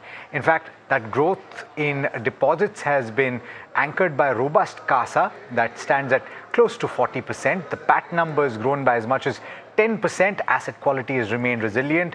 Gross NPAs have actually improved on a sequential basis. The net NPAs, barely any there. They've remained pretty flat. But most importantly, the net interest margin, a key measurable for the profitability of a bank, has actually improved 6 basis points on a sequential basis. Let's bring in the management. We've got Binod Kumar, who is the Managing Director and Chief Executive Officer of Indian Bank, joining in. Mr. Kumar, thanks so much for speaking to us on NDTV Profit. I must tell you that I also have my colleague Piyush, who's joining in, who tracks the space very closely, and he'll be asking you a few questions as well. But let me start by asking you about that margin performance. Would you say that this improvement in margins is a sign that the margins for your bank in particular have bottomed out and the path ahead, the trajectory ahead, should be upwards? I think it has bottomed out, right to say. First of all, thank you for having me here. And coming to the margin, I think it has bottomed out because I don't see any further rate cut. Going forward, impact of some MCLR may be there, but also at the same time, deposit will also reprice. So margin has bottomed out, but at the same time, I also don't see any trigger for very significant increase in any further increase in margin. So margin, I think going forward will remain flattish, 1-2 basis point expansion or few basis point expansion I can expect, but not very significant, any significant expansion from here. Mr. Kumar, your deposit book has grown by around 13-14% odd. I'm sure you are also mobilizing FCNR deposits. If you could give some guidance on how much of these FCNR deposits you have raised and what's the target? Yeah, so far I have raised around 140 million and I'm expecting to raise around 2 billion by the end of the period window provided by RBI. Your advances also have done quite well. In fact, corporate loans have grown by around 12-13% odd year on year. What is the quantum of corporate loans that are in pipeline? Pipeline is around 63,000. We have a pipeline of corporate book of around 63,000. If you could share where this demand is coming from, which segments of loans, what corporates are putting up, and whether these are working capital loan or these are for fresh investments? No, majorly are fresh investment because WCDL, LOC, etc. working capital, low yielding, still we have shaded around 6,000 in Q1. So, particularly, I am saying traction, good traction in data center, good traction in green finance. A lot of battery projects are coming. Data center we have underwritten also. 2-3 projects we have underwritten. And also the transmission line. So few sectors relating to green and data center we are seeing good traction. Sir, also I just want to understand the government's ECLGS 5.0 scheme. How many loans have been disbursed under this particular scheme? How many loans do you expect to disburse under ECLGS 5.0? So I was expecting around total eligible customer amounting to around 11,000 crore. So out of that, around 5,000 crore has been disbursed so far. And I expect about entire 11,000 crore may not be utilized because that eligibility also provide for the customer who are very rate sensitive. So maybe because of that, but I expect majority of that will be disbursed. Quickly, sir, you have made 350 crore of provision towards the risks that are emanating from West Asia conflict, and you have also made 1,000 crore of provision for ECL related, implementation. How much of more provisions do you expect for both of these? And in particular, from West Asia, which are the segments that are more, exposed to the risk that is coming from this conflict?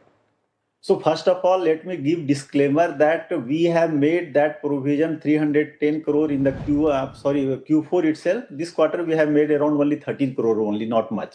So let me give disclaimer that we are not seeing any sign of stress anywhere. We have made this provision totally prudently. Because if you see my SMA book has come down for YOY basis from 7.99 to 4.69. So I don't see much of the impact. Going forward, ECGLS, I think around 5,000 we have disbursed already. ECLGS. No, on expected credit loss, you have made 1,000 crore of provision. How much more do you need to make? Okay, coming to that. So ECL, my total expectation is impact will be around 3,000 crore. And at the end of the year, I have given guidance that I will be making additional provision of around 1,500 to 2,000 in this year itself. So out of that, 1,000 I have already made. So during the course of the year, I will be able to create further buffer of around 1,000 crores. So not seeing much of the impact at the time of transition. So transition will be smooth. Understood. Mr. Kumar, I want to come back to the deposit and the credit growth that you've displayed in the first quarter. And I'm trying to understand what the implications that of the numbers that you've given us with regard to the FCNR deposits will be on the overall growth figure in deposits for the full year FY27. See, I will see deposit FCNR coming, but if there is something which is high yielding, so high costing, maybe I will set some of that. So depending on the cost benefit analysis, I will balance the growth. So if say FCNR I am getting at good rate, then I will like to set some of the high costing deposit. So guidance, I keep same guidance. I am not revising guidance as of now. I will see after Q2. And what is that guidance, Mr. Kumar? I have given guidance between 9 to 11%. That's although pretty. I have beaten that 13.40. I was just going to say that's a pretty conservative guidance given the kind of track record that you've displayed. But what about advances then, Mr. Kumar? Because if you have a corporate book pipeline that is over 60,000 crore rupees and the growth that you've displayed of close to 14%, it's slightly lower than certain other peers have displayed. Yeah. Would you say that you will play catch up perhaps in the second quarter? Do you anticipate that the trajectory will rise in the second half?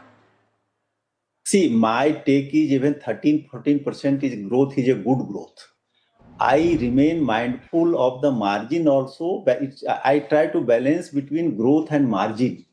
And CD ratio also, we are at 81%. So if there is a huge gap in the growth, where like since you have told, I'm saying, few of the bank gap between credit growth and deposit growth is huge gap. So I will not be comfortable with that type of gap between credit and deposit growth. I will like to maintain between 1.5%. So of course we could have grown better, and this quarter it will automatically come. If you see segment wise, corporate you have already told around 12%. MSME we have grown by 17%. Retail we have grown by 19%. Only subdued performance was in agriculture, which is 9.96%. That is primarily because of the jewel loan change of the guidelines by RBI, which kicked in from 1st of April. So first 2 months it took time in stabilizing. Thereafter we have catch up. So I expect it will be good growth. Maybe 14-15% growth we can achieve. Going back to the FCNR deposit front, we also reported today that after the initial thrust, now the deposit mobilization is becoming slower. If you could help us understand what are the rates? Should the rates be higher on such deposit? Should the leverage increase? Borrowing cost has gone up on one hand, and also there are certain reports that the RBI will meet all the banks' CEOs on July 14 to discuss deposit mobilization under the FCNRB scheme. Is that happening on later this next week? So there are two things. First of all, FCNR, there is no dearth of FCNR. We are seeing good traction. Question remains funding of that. So funding we are arranging, and of course we should understand the motive behind this FCNR. FCNR motive is not to earn money this time. It is to support the FII has withdrawn huge amounts. So that is to support. So even if we have to fund at some higher cost, we are okay with that. We will be supporting the need of hour. I'm okay with that. Meeting, sir, of public sector bank CEOs on FCI and RB deposits. Agenda has not come. And normally once in a while, RBI keeps on holding this type of meeting. So, I don't think it will be only agenda. When meeting happens, many things are discussed about the health of the bank, future plan of the bank. So, not any specific agenda that only this will be discussed. Got it. Right. All right. Thank you so much, Mr. Kumar, for taking the time and a fantastic set of numbers that you've reported, and look forward to speaking to you again really soon. Thank you. Thank you for having me. All right. Piyush, thanks so much for joining us on this conversation. You should go onto the website ndtvprofit.com and take a look at some of the stories that Piyush Shukla has done, and keep a tab on his regular coverage of the banking space. Let me introduce you to Kunal Shah, Senior Technical and Derivative Analyst at Mirae Asset Sher Khan, joining us right now to talk about some of the stocks that are buzzing in trade. Among them, of course, is Indian Bank. Kunal, let me start by asking you about that. It's up about 10% right now. Would you ride that rally? Would you get in at these levels? Or would you take money off the table? I think definitely I'll ride the rally. I think there is still more upside left into the stock. Already the base that has been formed around 770, 780, that is very strong. I'm expecting going forward, the stock might continue to make a new high. So you can expect targets of 950,000 in the coming months as well. Okay, all right. Kunal, your quick view on the indexes as well, both the Nifty 50 and the Bank Nifty. And for the Trump, we have seen again a one-day fall of almost 400, 500 points, and again we have reversed. So overall, again, crude is the factor which one should keep an eye on. If that continues to remain stable, we'll continue the rally on the upside. Now, broader markets has been very strong. Mid caps, small caps, again, they have hit a new high, and I'm expecting that to continue in the next week as well. So I think broader market participation will be very strong. For Nifty, the downside support of 23,800 is now protected. And once we again break about 24,300 on the upside and sustain above it, we'll be heading toward 24,700 on the upside. And even for the Bank Nifty index, here, there could be a sideways consolidation because next week on a Saturday, we have 4 banks coming out with results. So probably Bank Nifty might continue to consolidate at these levels. Overall, Bank Nifty also remains as a buy on dip mode. Dips to be utilized, not at the current levels because the risk to reward ratio is not favorable. And once we break above 58,500, we could head towards 59,000 on the upside. All right. One pack of stocks continues to remain under the radar, and this is the defense pack. Of course, I'm talking about solar industries at this moment because it's in focus. It's gaining as much as 5%, and it's not cheap to begin with. It wasn't cheap yesterday. It isn't cheap today. It's something that trades with a price to earnings ratio of close to 100 or thereabouts, if I'm not mistaken. It's in focus because the DRDO successfully tested the Pinaka long-range guided rocket, validating its compatibility with existing Indian Army launchers.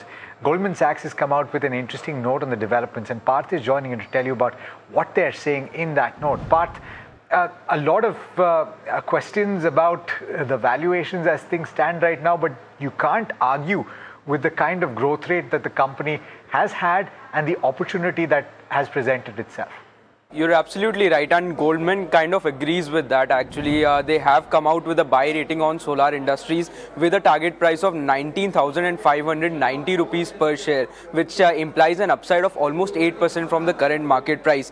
They are expecting that the EPS in the first quarter of FY27 could grow at a rate of 70%. So that's what they're estimating as well, and this is the highest expected growth in the coverage universe of Goldman among the defense companies. So that is what is the expectations right now. Now let's understand the reason. Let's build up more on of the DRDO successful testing which you mentioned as well. So that is the Pinaka long range guided rocket which DRDO has successfully tested.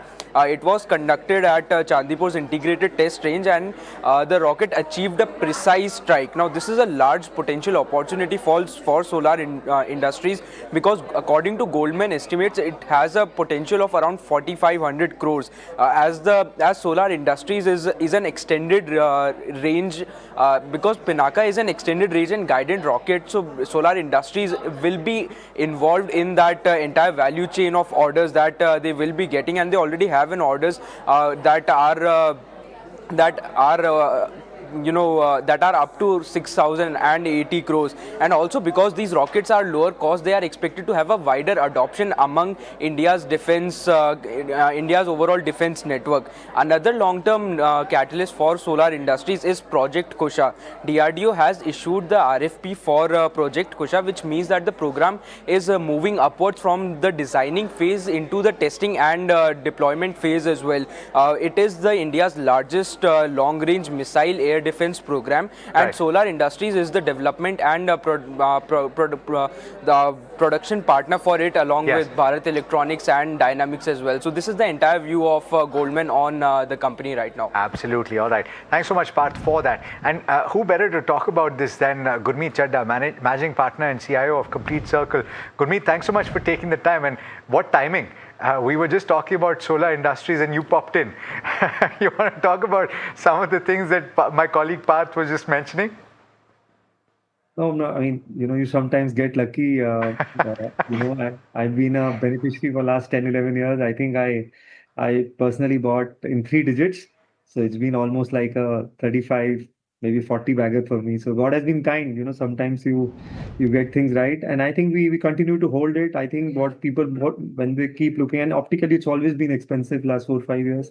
What you keep missing is the size of the opportunity. I think 2 big reforms which have gone unnoticed is that the DRDO is now virtually removed the monopoly of HAL in terms of the fighter jet program, and BDM in terms of the missile program, and which your colleague pointed out, which is development come production partners.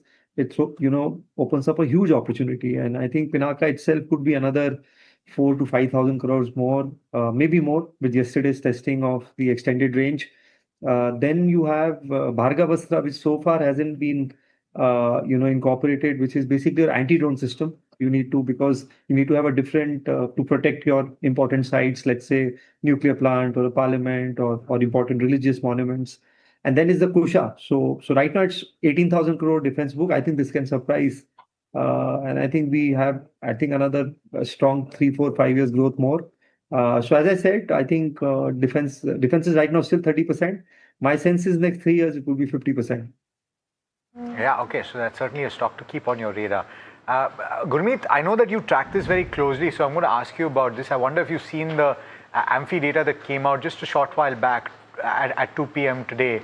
Seemingly the flows have recovered compared with the month of May, 28,000+ crore rupees into active managed funds, and on a gross basis, 31,700 odd crore rupees in the SIP book. That looks robust again. So seemingly that interest or that participation by retail is coming back to the fore. No, it's visible at our end also, because we have a wealth management outfit where we do MF distribution. I think the flows are picked up. The SIP book is seeing traction. Also, the net inflows have picked up post March. Also, if you see, you have today the MF industries crossed 76 lakh crore.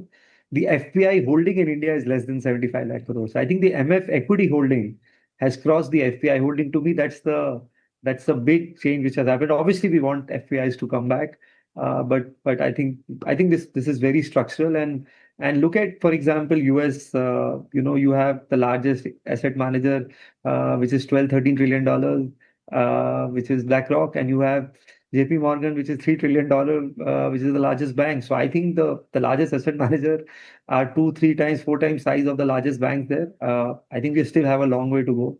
We have about 200 lakh crore plus deposits. MF industry is still 70-75. So we are playing asset management space. We have CAMS in the portfolio. We have Birla AMC and HDFC AMC in terms of asset managers we have. And I think SBI IPO, mutual fund IPO, I think would be another good one. 3,000-4,000 crore PAT, reasonably valued, and I mean about 12 lakh crores of a year and growing. So I think that's one IPO I'm looking forward to. HDFC AMC, Gurmeet, has been buzzing today. I think the earnings are expected next week, but it's seen a good volume growth also coming in as far as the charts go. But just going back to solar indices, because Gurmeet called it luck. I don't think it's just luck, right? It's all the hard work that you've put in, Gurmeet. So kudos to that. But Kunal, quickly on since we were talking about all of these AMC companies, HDFC AMC is what I was seeing where volumes are looking very good. Do you think charts are looking attractive enough right now to make an entry? I think it definitely looks attractive. It's almost on the verge of a breakout here. So 2850 is where the resistance has been. And once we break above that, we'll be seeing new highs coming. So yes, good time to add on to for HDFC AMC, can head towards 2900. All right, I want to quickly head across to Parth, if he's with us, to talk about some of the stocks that are buzzing in trade, possibly on the back of significant volumes. Parth?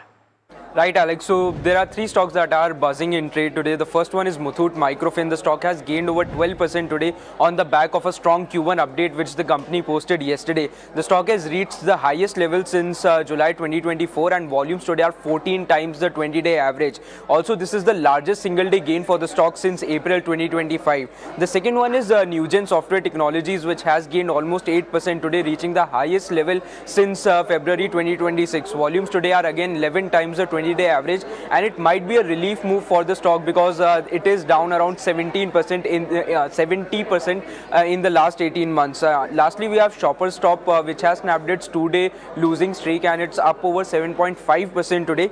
At highs, at today's morning highs, the stock had almost made a new 5-month high, and the volumes today are 15 times the 20-day average. Also, this is the highest volumes Shoppers Stop has seen since July 2022. So these are the three stocks that are buzzing on the back of volumes. All right. Thanks so much for that. Gurmeet, quick question on Muthoot Microfin. You may not have an individual view on this particular counter, but they've guided for a doubling of their assets under management by 2030, which is quite considerable if you think about the fact that they are in the microfinance space and the tenor of these loans is not much, right? So going to 30,000 AUM is quite substantial. If you have a view, what is it? And what is the view on microfinance lenders? So, Alex, we've in general avoided microfinance, reason being that, some elections, some state elections somewhere, some waiver coming, some accidents happening. So that's one space we've avoided. So we have the Muthoot, the gold financer in our portfolio, because I think that's one category which is one of the fastest growing categories. Of it slightly under pressure because of gold prices, but that's one category which has really done well and I think continues to grow. We have recently added the commercial vehicle financers. I think the uptick has been there. You see the monthly updates on CVs now for I think almost 2-3 consecutive months. I think it's looking very good. And a lot of these CV financers, Shriram has done well on back of the deal, but Chola, for example, which is strong and hasn't done well. So I think that's something we are looking to add now, which is the CV financers as far as the NBFC space goes. Right, okay. So that's the view coming in on a lot of these, BFSI names. But it's time to take a look at SBI as well, because it's unlocking value beyond its core banking franchise. With the SBI funds, of course, OFS, investors are once again focusing on the lender's valuable subsidiaries, while future monetization opportunities include the NSE stake and insurance business could keep the value unlocking story alive. Shara joins us with more details on this one. Well, SBI is itself a big institution, and over the years they have been doing a lot of monetization all across. Now let's look at the value unlocking. First and foremost is, of course, we know about the SBI funds IPO, where they'll be selling shares worth 7,365 crore rupees. This is based on the RHP numbers. But let's look at the other key details also, where the value creation story pans out for SBI. Their stake will, of course, come down. We have already got to know about the pre-IPO, which was done yesterday. The announcement had come in. Almost 1.4% stake was sold. And the market cap comes in at almost 1.17 lakh crore rupees at the higher end of the price band. And these are the key numbers to actually watch out for. But let's look at the value unlocking story of how much is actually it's panning out. Let's do the SOTP valuation, that how much value is assigned to the subsidiaries. Roughly, it comes at around 12 to 13 lakh crore rupees. And if you could show the table, the core bank is just 75% of the SOTP valuation. Almost 25% comes from the other businesses. But let's try to break that down. And of course, I have added a 20% holding company discount as well. Out of that 25%, this is the breakup, which is looking like. But remember, not just the arms, they also have investments in Yes Bank and NSE, which I have added in my analysis. And if you remove the holding company discount, that comes to 25%. So the SOTP valuation is something which I have given you. But let's also talk about royalties. Royalties is very much important. Why?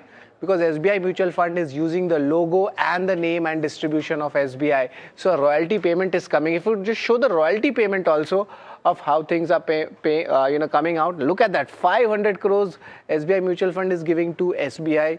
So that's an inflow as well. And going ahead, let's give you the history of the value unlocking, what has already happened.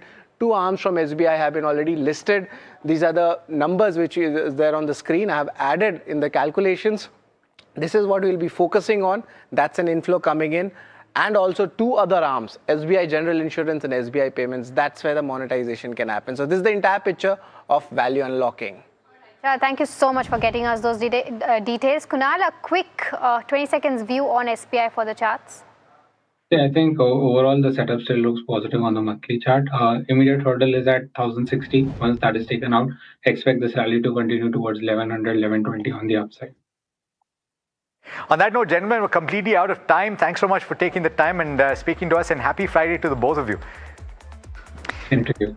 Okay, let's talk about the equity markets as they close, as Mahima joins me to talk about the close of trade. And let's pull up the intraday chart for the Nifty 50 while we're at it. Holding at the high point of the day, 24,200 was that key resistance level. We're closing above that. That bodes well. That's unless something happens over the weekend, let's hope that that doesn't take place. While we're closing out, let's look at the weekly charts for the benchmark Nifty 50 as well as the Nifty Bank and the certain other indices as well. So for the week as a whole, you're still closing with cuts of about 0.5%, and that's because of the crack that you saw midway through the trading week. Pull up the Nifty Bank as well and see what the weekly move has been. It's still about 0.2%, so not too much damage done here. IT is a sector that you should look at as well for the weekly chart. So pull that up and let's see how that goes. And then we'll pull up the broader market gauges as well. Or maybe we can pull up the broader market gauges first, the mid cap index and then the small cap index as well. So the week for the mid cap index, because of the kind of run that we've seen at the end of the week, is in the positive. Pull up the small cap index as well and see where it's gaining. It is also gaining just about 0.2% at the end of the week. So anybody that deployed at this level has actually gained ground. Significantly. I mean, and the last 2 days have been very good for SMIDs as a whole. But I think Realty will also be an interesting one to watch out for. Let's try to pull up the weekly chart of Nifty Realty if we can, because it's seen a significant run up. A lot of names have done very well. There you go, a 7% gain for the entire week. And we'll have to wait and watch out for whether this momentum sustains going forward or not. Let's also quickly try to pull up the heat map of the Nifty 50 and see as to how that chart is looking like. And you have Jio Finance topping that chart, followed by HDFC Life. Adani Enterprises up by 2.4%. Reliance doing also fairly well. So heavyweights have done very well, and that's kept the Nifty in check. But DRL closing by about 1.8% of a downtick. Nestle also closing almost 1% lower. And Eternal is also seeing a downtick of around 0.9%. Just a single day in this week where it's seeing a downtick of around 0.8%. Yeah, it's gained very well. Just to drive home that point, and this is the last piece of data that we'll talk about, the contribution chart for the Nifty 50, right? Because you see what Mahima is just pointing out with regard to the heavyweights. There you go, Reliance Industries, ICICI Bank, HDFC Bank, Axis Bank. So all of the private sector banks, apart from Kotak Mahindra Bank in that list. Bharti Airtel, not too much to speak of, and neither are the other losers, not losing too much ground. So we're ending the week on a high, and that's certainly something to talk about. But that brings us to the end of this edition of India Market Close. From Mahima and myself and the team that put the show together, from the NDTV Profit Suzlon studio, thanks so much for watching. Stay tuned. Up next is the editor's cut.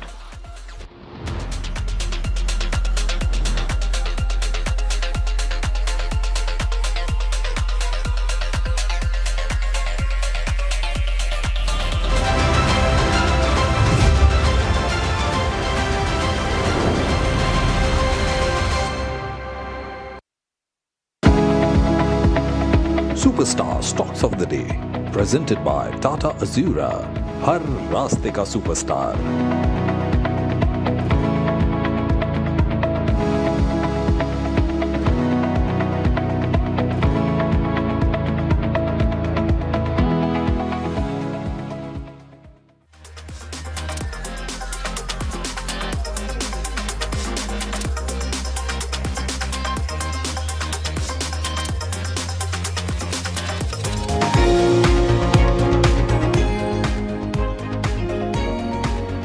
Co-powered by CoinSwitch.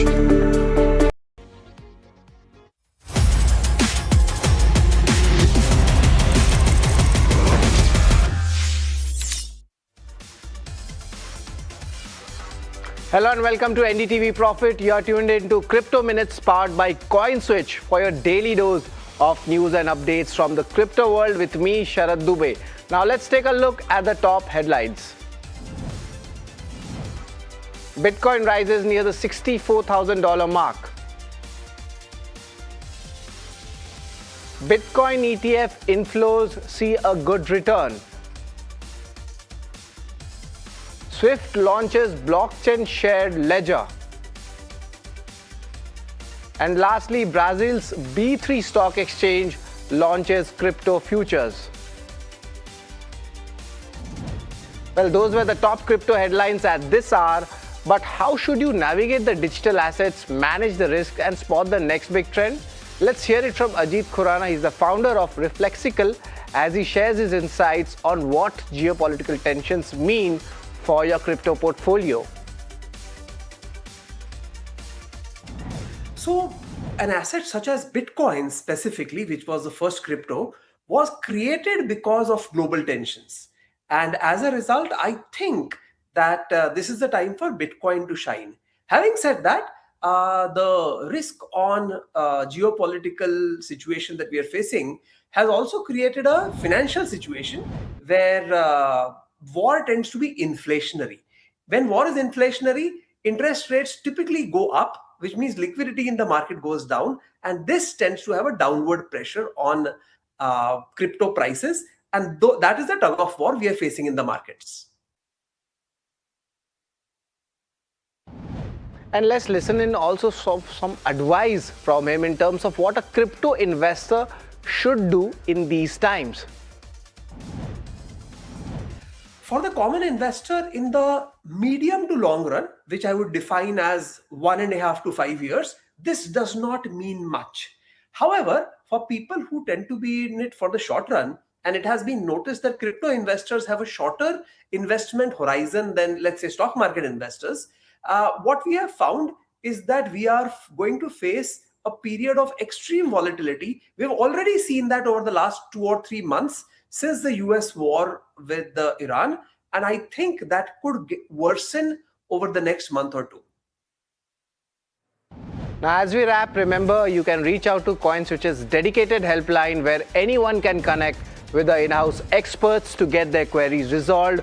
Whether it's about crypto, regulations, taxation, or the broader industry, the team is available to provide guidance and help users make informed decisions. Well, that's all on this edition of Crypto Minutes powered by CoinSwitch. Thank you so much for tuning in.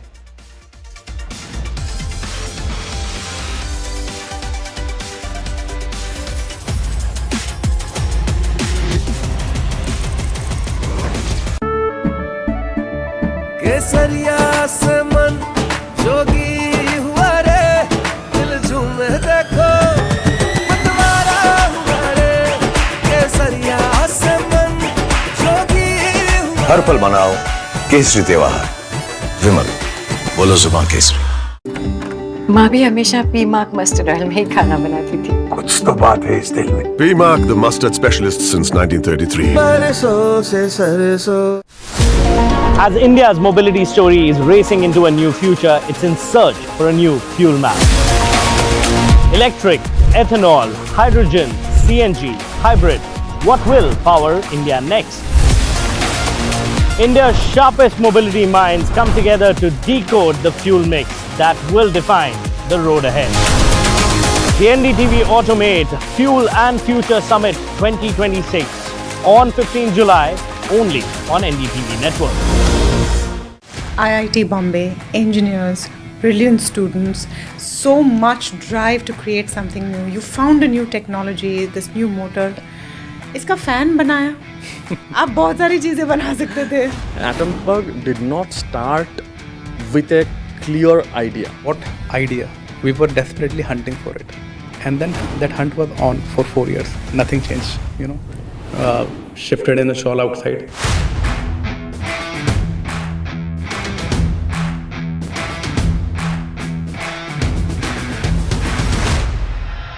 You have a technology called BLDC, which powers your fans. Why is it different? Traditional fan consumes 75 to 80 watts power. That's a huge power, and with our tech, we build a prototype and learned that we can deliver the same output at 28 watts power.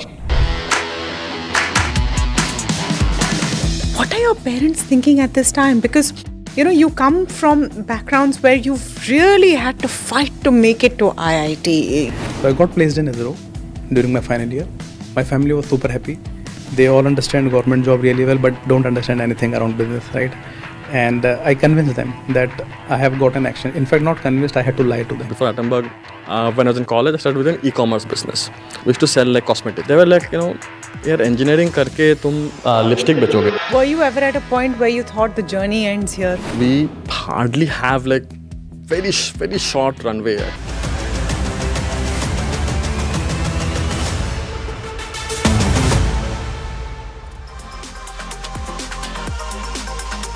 Welcome, you're watching Editor's Cut. This is a show where we break down what's happened through the week and tell you what we think about what's going to happen next week.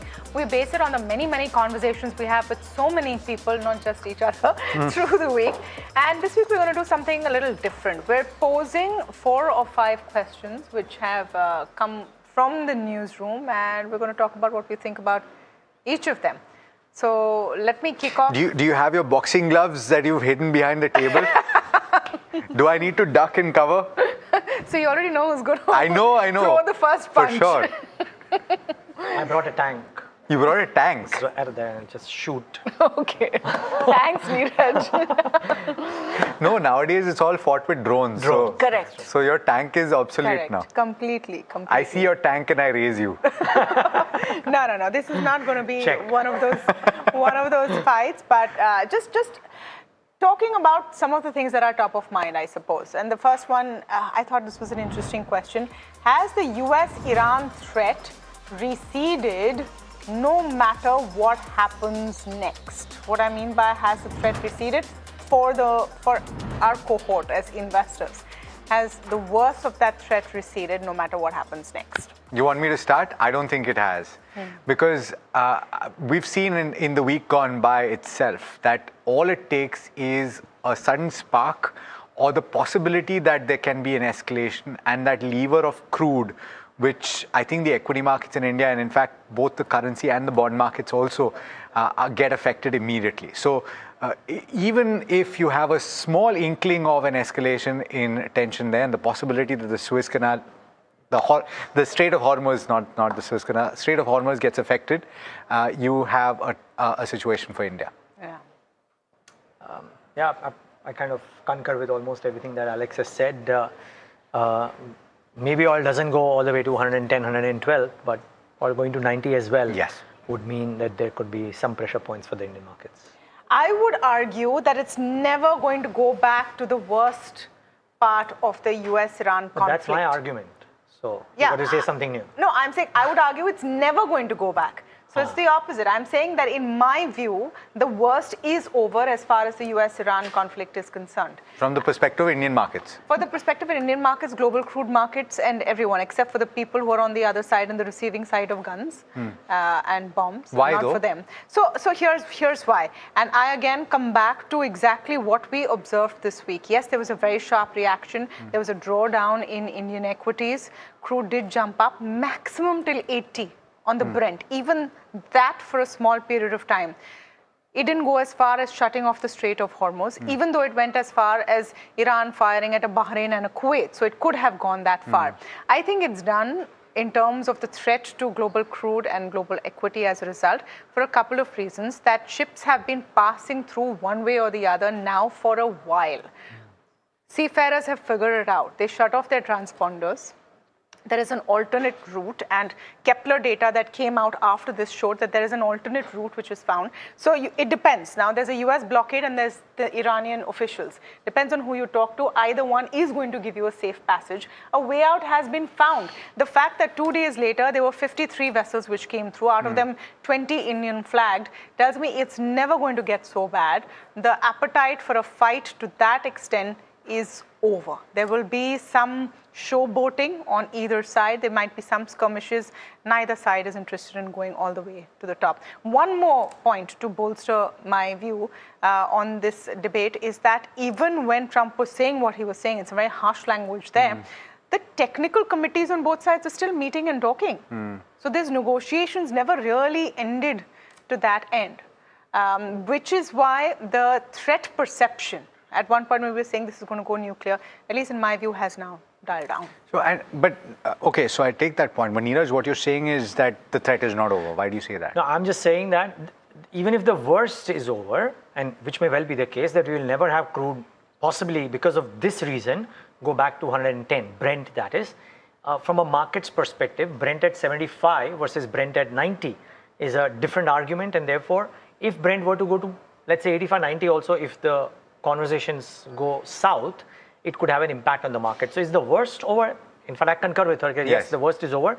But can this still have an impact on the markets? To that, I'm saying the argument, my argument is it can still have. I think it can. The chances of going to 90 have also diminished in the interim. What's happened in the last 3 months is alternate sources of crude have bumped up. Large consumers of energy like China have figured out their alternative streams in a bigger way. At least to my mind, the chances of this going back to where is the crude in the world and the Strait of Hormuz is jam-packed have diminished greatly. In a sense, that is also on account of the fall in the demand or slightly lower demand and projection for slightly lower demand on account of slowing global growth, right? So have I managed to convince both of you all at the end of it to come around to my view? No, I think it's still... No, I'm concurring. It's the worst is as in 110 is out of the window. But can a slightly higher crude price have an impact on the markets, and can crude prices go slightly higher than where they are right now? By slight, I mean until 90. I think yes. That wasn't the question as well. The question is the US-Iran threat receded to that extent. For the markets, no matter what happens next. Yeah, of course. For the people sitting in Iran, of course, it's there. No, I'm saying it's not receded because this threat could impact crude prices slightly more, and therefore it could impact the markets. Yeah, through earnings and all of that, right? Because ultimately, if you think that the conflict is over, crude will fall, input cost pressure is over, earnings will get better. Conflict is over. We have to now live with the new normal, where this can keep happening. It's possible this happens again next week, Wednesday, Thursday. But the responses to it, which you see, will become less and less sharper as we get used to it. Worst may be over. But so speaking of earnings, because I mentioned it, you were at TCS yesterday, right? Yeah. And I think the second question that the newsroom was speaking about was, is the turnaround underway for IT? Or can you say, basis what you've seen with TCS print, that the worst may be over? Yeah, so I think all three of us heard the management. I did it in person, but all three of us saw the interview as well the next day, right? And the body language and the commentary seems to suggest that they believe that the worst is over. And by the worst, you mean the slightly lackadaisical growth without any kind of confirmed hiring or the choppiness in hiring, particularly at the TCS level, right? But the fact that they've hired 9,000 people, the fact that they've said that the margins which got impacted 24% will go to 26, 28 range, etc. All of that seems to suggest that even if they do 2%, which is done in the quarter, and if they just extrapolate it or annualize it for the year, 8-9% of growth, if they manage to do that with higher margins and therefore higher profitability and some commentary around execution, 79% of verticals showing growth, I think, and the valuations what they are, I think we got a winner on our hands. For the IT pack, because that's the premise of the question, is TCS results indicating a turning point for IT? So maybe the proof of the pudding is in the eating, and we wait for the others to come in. But I would presume that the giant, the largest one. Yeah, the largest one is doing this. So maybe the Davids will also be able to do it well enough. I don't agree with you on that. So for a few reasons, that TCS is optically looking better because the expectations were so low. And yes, from a stock perspective. Yes, from a stock perspective. Yeah, sure. So and the results, the way the results were seen. I mean, some of these expectations were baked in. The fact that they've not reduced their guidance or any of that is good. The fact that they have the highest hiring in 15 quarters, all of that is good. But if the question is the worst over for Indian IT, I would say that let's wait 3 or 4 quarters at least to see if this continues, because a few things there. Your growth is still at 2%. Could be improving, but your growth is still very anemic. The AI deals that you're getting in are shorter term. than anything else. All of those AI transition deals, they're not as long-lived, so there's no steady view there. And any new technology can come tomorrow and spoil this entire game. So I would on this one say, no, I don't think this is the turning point or the base case for Indian IT. What you just mentioned and what we were speaking about earlier, I can't remember if we were doing this on India Market Open or was it during the break, right? Where Neeraj, you were talking about the fact that what Tamanna just mentioned, a lot of these AI transformation deals are relatively smaller in size and the duration of these deals are as well smaller. They're not annuity deals, right? You don't carry through. And so therefore, you may see a situation where IT companies need to be looked at from a different lens. You had for many, many years the ability to predict within a very narrow margin of error the kind of growth that an IT company would deliver on a quarter-on-quarter basis. That may be difficult to do. And so therefore, will the view change completely from the street's perspective if next quarter there's a 15% growth or there's a 10% growth? Suddenly everyone will say, oh, the best times are back again. And then the following quarter, there'll be a negative performance. So is it a yes or a no? I don't think that the worst is over. I think that there will be a lot of losers from this pack and that you cannot extrapolate what one large company is doing to the rest of the pack because you will have to separate the wheat from the chaff. Yeah, so you have to defend because it's 2 versus 1 now. So just one last point here because we're going to get 3 more topics. My limited point is this, that when we're talking about this question for IT companies per se, TCS is trading at the valuations that it is because it's really been one of the biggest underperformers on the delivery side as well. If that is starting to deliver and it is so large that it's easier for the others to probably do what a TCS is doing in terms of, some demand, some AI-led things, some companies like Persistent and a few others are doing an acquisition, Coforge is doing that. I would suspect that the others are more nimble and will be able to do it. But you know what? This debate will be put to rest in the next 2 weeks when the other companies come out with the results and the commentary. Yeah. So let's do this 2 weeks out on 2 weeks out as well. And I have to tell all of you, please weigh in on any of these issues that we're debating. First round was 2 versus 1. Second round was 2 versus 1. Yeah. Let's see what the third one is. The third one is an interesting topic as well. It is. In fact, with regard to the monsoons, and we've been talking about this, the threat to the Indian economy beyond crude and the fact that it has been very volatile is the fact that the southwest monsoon monsoons have been deficient, right? I'm going to start off this time because I think that a lot of people mistake this when they look at the southwest monsoon and the progress that it makes. And I think a lot of the officials from the IMD and SkyMet tend to warn against this. You look at the overall figure and you compare it with the long period average and you say you're 95%, so you're okay. If you look at the data, we were deficient by 40% earlier at the start of June. We're now deficient by 14%. So the gap is narrowed in a big, big way.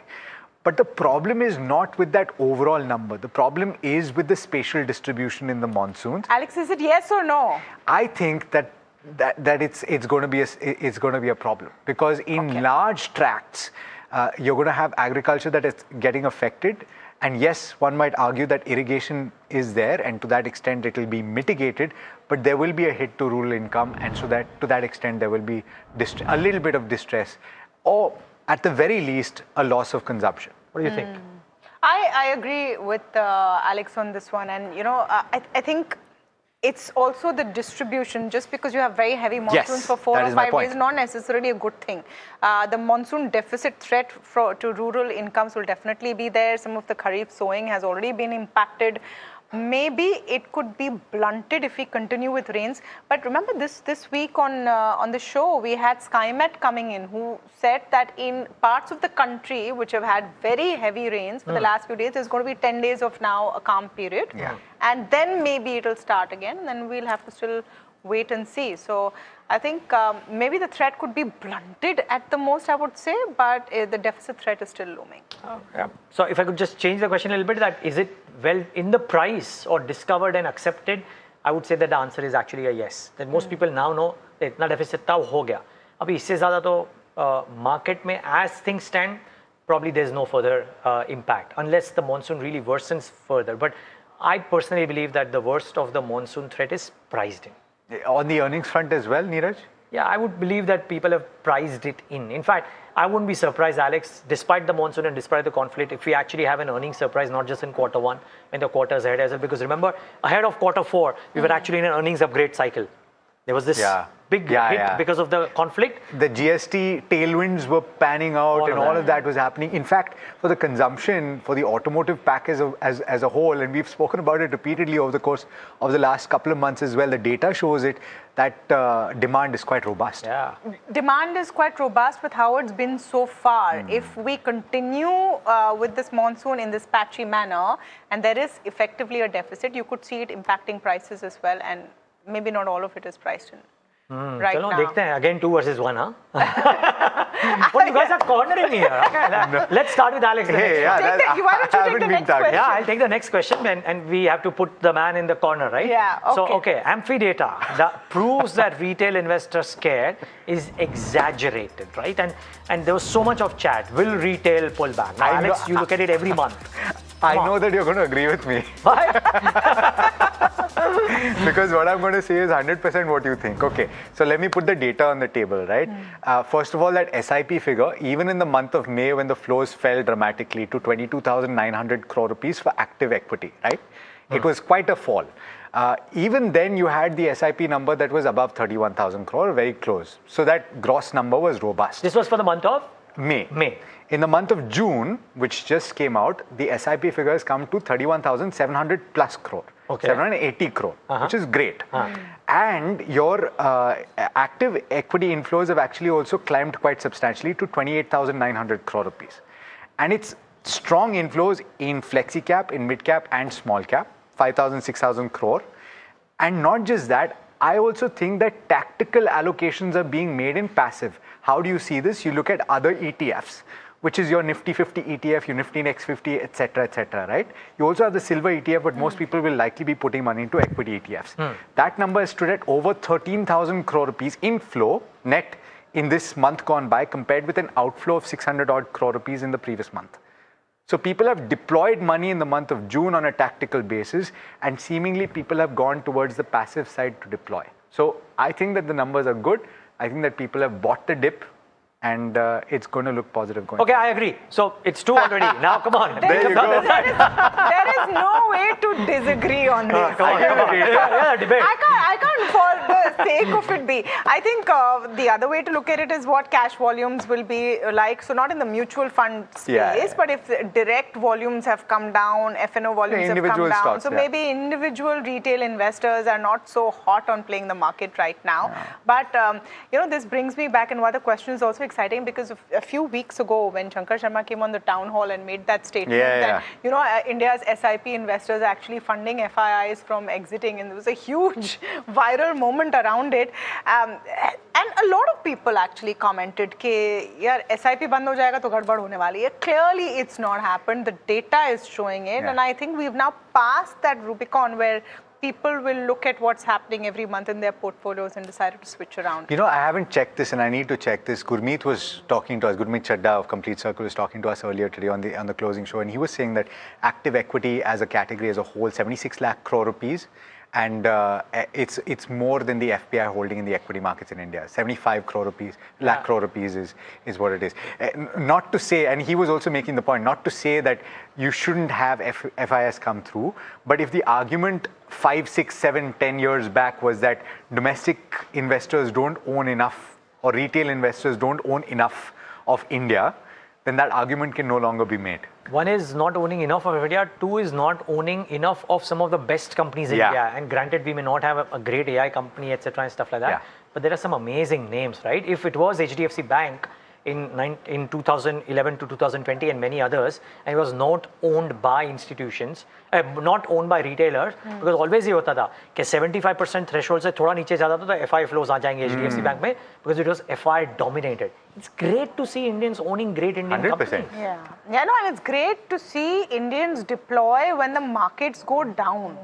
And I'm not saying it's necessarily going to be a bet that has always worked. It doesn't. So right. But the fact that investors become so intuitive that when they see a dip, they're like, okay, I want to come and buy it. And that faith is persisting, I think, is a very, very important one.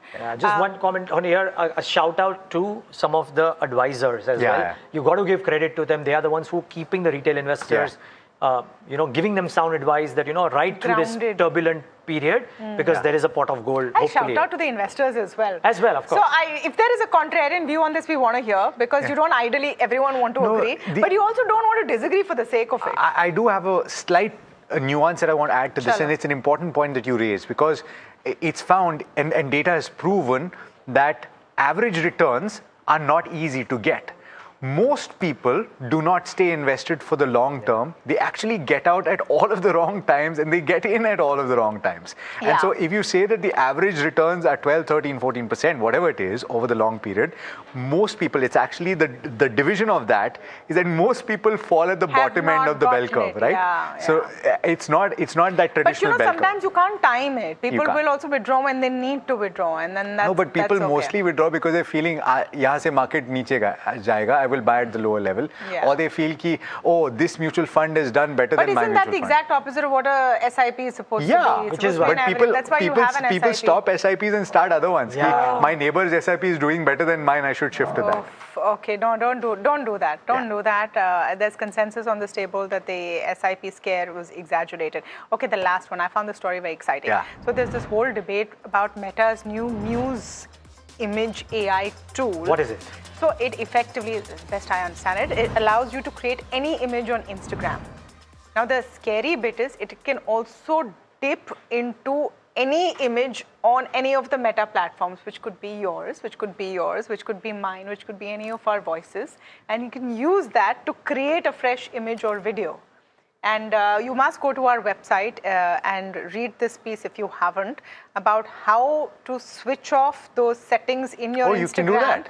Yes, so that this cannot be used. Alex wants to look at I want to do it right now, right now, because this is scary. So now, not to cause fear, and I know I'm already biased with this question, Meta's Muse image AI tool is everyone's worst fear come true. I think yes. Yes, because think about it. You have an AI tool from a platform that has but he's changing his settings as we speak, by the way. I am doing it right now as we speak. That has everyone's data. All of us are on so many apps on this one company's platforms. So I think this is the worst fear come true. I mean, just look, I must confess that I read about this when I saw the topic that you'd highlighted, but just the idea of the muse, right? Where does it come from? It comes from Greek mythology. And the idea that you had somebody that inspired you to have creative art, right? And so the idea seemingly that Meta seems to have is that you will put images up by using somebody else as a muse. The only question is that person... I don't know if that's what they meant to do. I mean, I guess that's what it means. Muse is going to be more than just this imaging tool. There's already one version which is out 3 months ago. It was called Mango. Then, they've added some more updates But if that's the idea, then the Muse should have the option to say, hey, you know what? I don't want to be a Muse.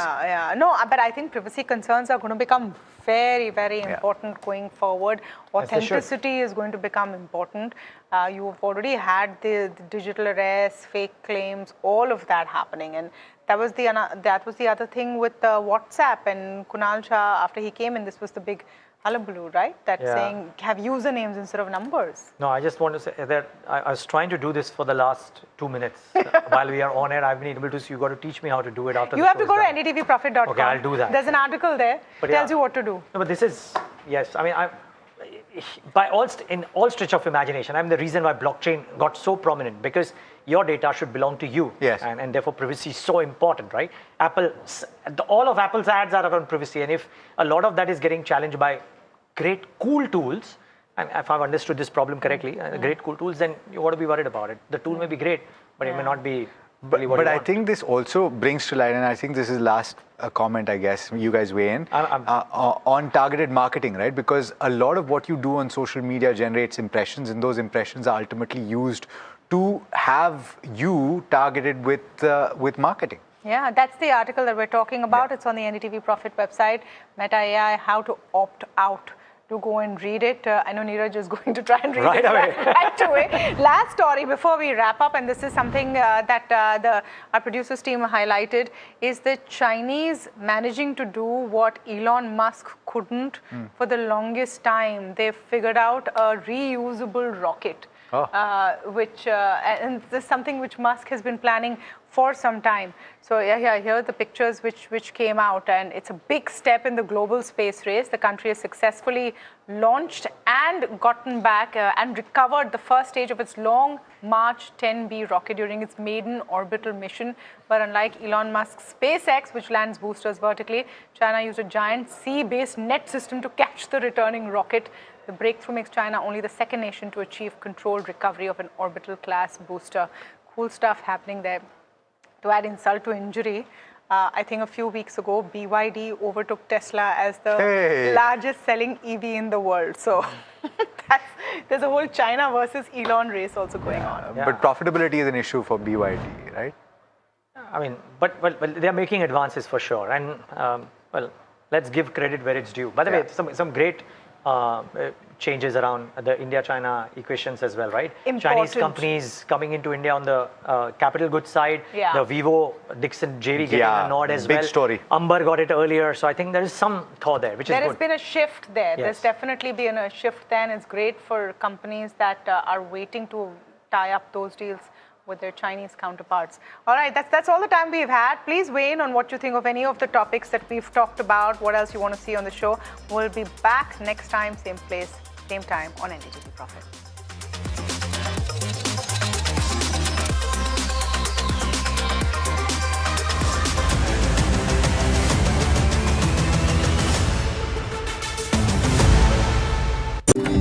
माँ भी हमेशा P mark mustard oil में ही खाना बनाती थी। कुछ तो बात है इस दिल में। PMark, the mustard specialist since 1933. सरसों से सरसों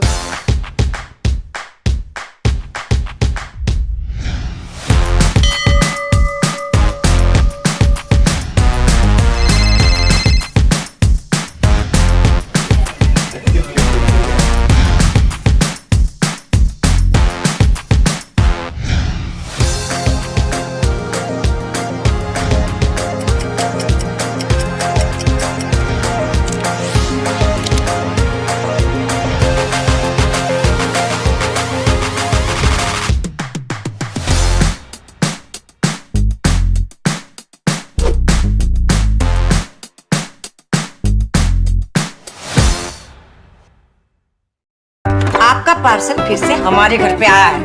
कुछ तो बात है इस दिल में। माँ भी हमेशा पी मार्क मस्टर्ड ऑयल में ही खाना बनाती थी। ये आपके लिए। कुछ तो बात है इस दिल में। PMark, the mustard specialist since 1933. सरसों से सरसों IIT Bombay, engineers, brilliant students, so much drive to create something new. You found a new technology, this new motor. इसका फैन बनाया। आप बहुत सारी चीजें बना सकते थे। Atomberg did not start with a clear idea. What idea? We were desperately hunting for it. And then that hunt was on for 4 years. Nothing changed, shifted in the shawl outside.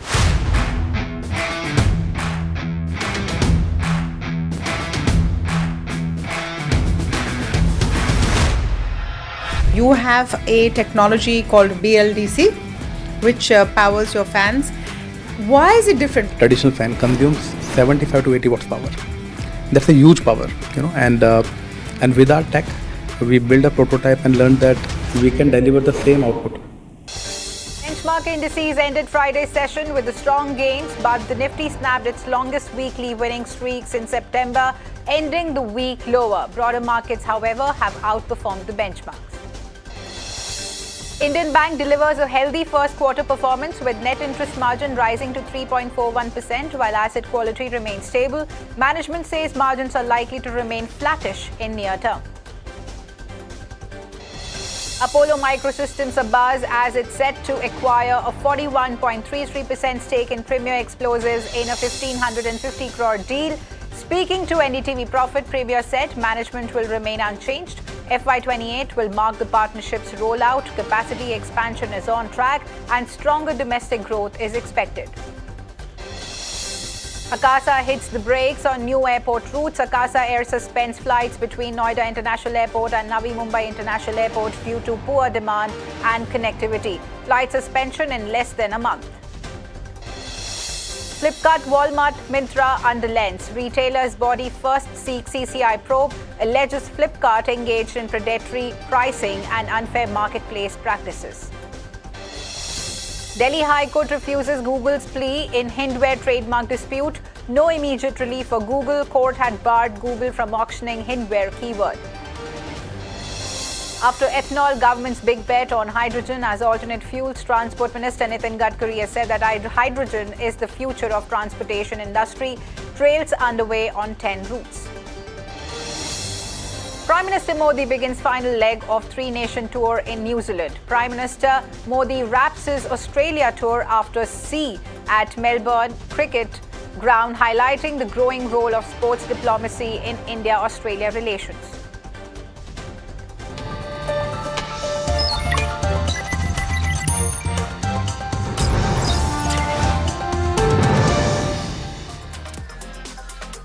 Hello and welcome viewers. This is Profit 360 on NDTV Profit and I'm Himakshi Bahugna. Along the next half an hour, we'll bring you the latest from the markets as well as national and international news. But first up, let's see how the markets have really fared today. So viewers, markets have ended high on Friday with Nifty gaining over 0.1%. The broader markets has outperformed the benchmarks, and for the week if we talk about, so benchmarks indices have ended on a subdued note with Nifty slipping over 0.2%. Let's go over to my colleague Parth for a complete market roundup. Well, a good day for markets today. Nifty 50 ends in green and gains about 1% When you look at the broader market, while that outperforms the benchmark, Nifty mid-cap 150 and small-cap 250 both end in green and gain over 1%. When you look at over the week, the picture changes. Over the last 1 week, Nifty ends in green, the Nifty performance, and is down about 0.2%. In terms of top loser over the week, we have stocks like Trent and DRL both losing the most, while the Trent is down about 13% and DRL is down about 9%. In terms of the broader market, well, those outperformed the benchmark over the week as well. Nifty mid-cap 150 ends in green and gains 1.2% and ends in green for the second consecutive week, while the top gainers in mid-cap 150 are stocks like Kalyan Jewellers, which gaining the most, gained about 25% for the week, and well, we also have Godrej Industry, which gained about 15% for the week. Now we'll look at the small-cap 150 when that ends in green for the second consecutive week, and while Nifty small-cap 250 gains about 0.6%. In terms of top gainers, we have stocks like J&K Bank and CE Info Systems, which has gained the most in the small cap 250 space. While if you look at the sectorial image, we do see that Nifty Realty was the top gaining sector for the week, which gains about for the fifth consecutive week, and it gains about 5.2%. In terms of top gainers in Nifty Realty, there are stocks like Lodha Developers and Brigade Enterprise, where they have gained the most for the week in Nifty Realty per se. Now, in terms of Nifty FMCG, that was a top losing sector, which lost about 1.5%, while Varun Beverages was a top loser of Nifty FMCG, which is down about 7%. Now, if we look at the key trends, we do make a note that Nifty PSU Bank, Nifty Oil and Gas snaps its 2 weeks of losing streak, while Nifty IT, Nifty Metal gains for the second week in a row, and Nifty IT seeing that momentum during the last couple of days after the TCS result, which came on Thursday, and we saw the impact on Friday market. Well, if you look at the other key trends, we also make a note, Nifty Pharma gains for the 5th week in a row. All right, viewers, TCS roars on the back of resilient Q1 performance with modest revenue growth and headcount growth coming in at 15-quarter high.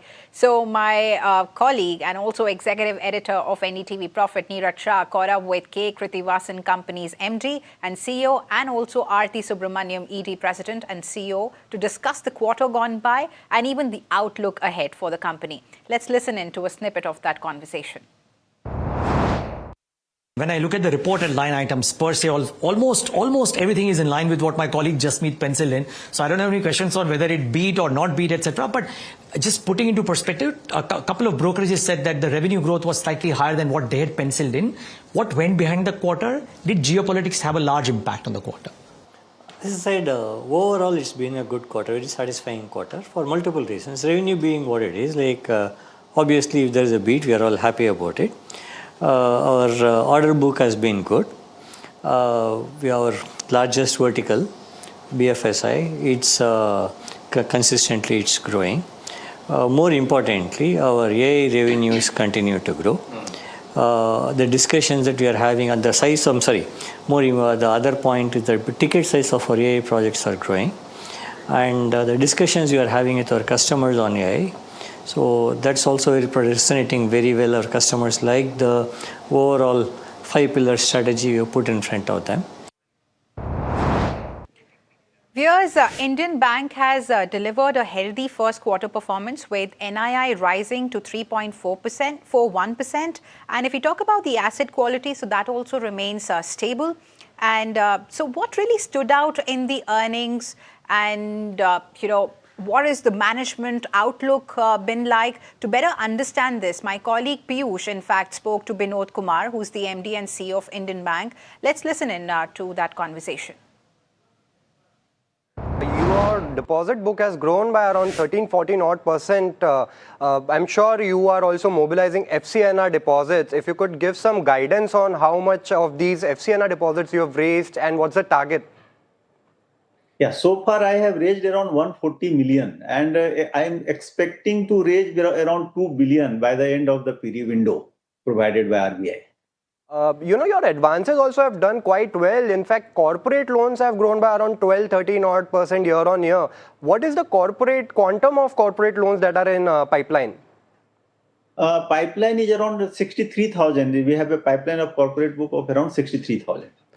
If you could share where this demand is coming from, which segments of loans, what corporates are putting up, and whether these are working capital loan or these are for fresh investments? No, majorly are fresh investment, because WCDL, LOC, etc. working capital low yielding, still we have shaded around 6,000 in Q1. So, particularly I am saying good traction in data center, good traction in green finance. A lot of battery projects are coming. Data center we have underwritten also. 2-3 projects we have underwritten. And also transmission line. So few sectors relating to green and data center we are seeing good traction. All right, viewers, let's turn to a major development in the electronics manufacturing space now. Dixon Technologies is in focus after the centre has approved its long-awaited joint venture with Vivo Mobile in India. And the JV will undertake smartphone OEM manufacturing, with Dixon holding about 51% stake. So the stock is reacting positively to the news, and my colleague Puneet is joining us with more details on this.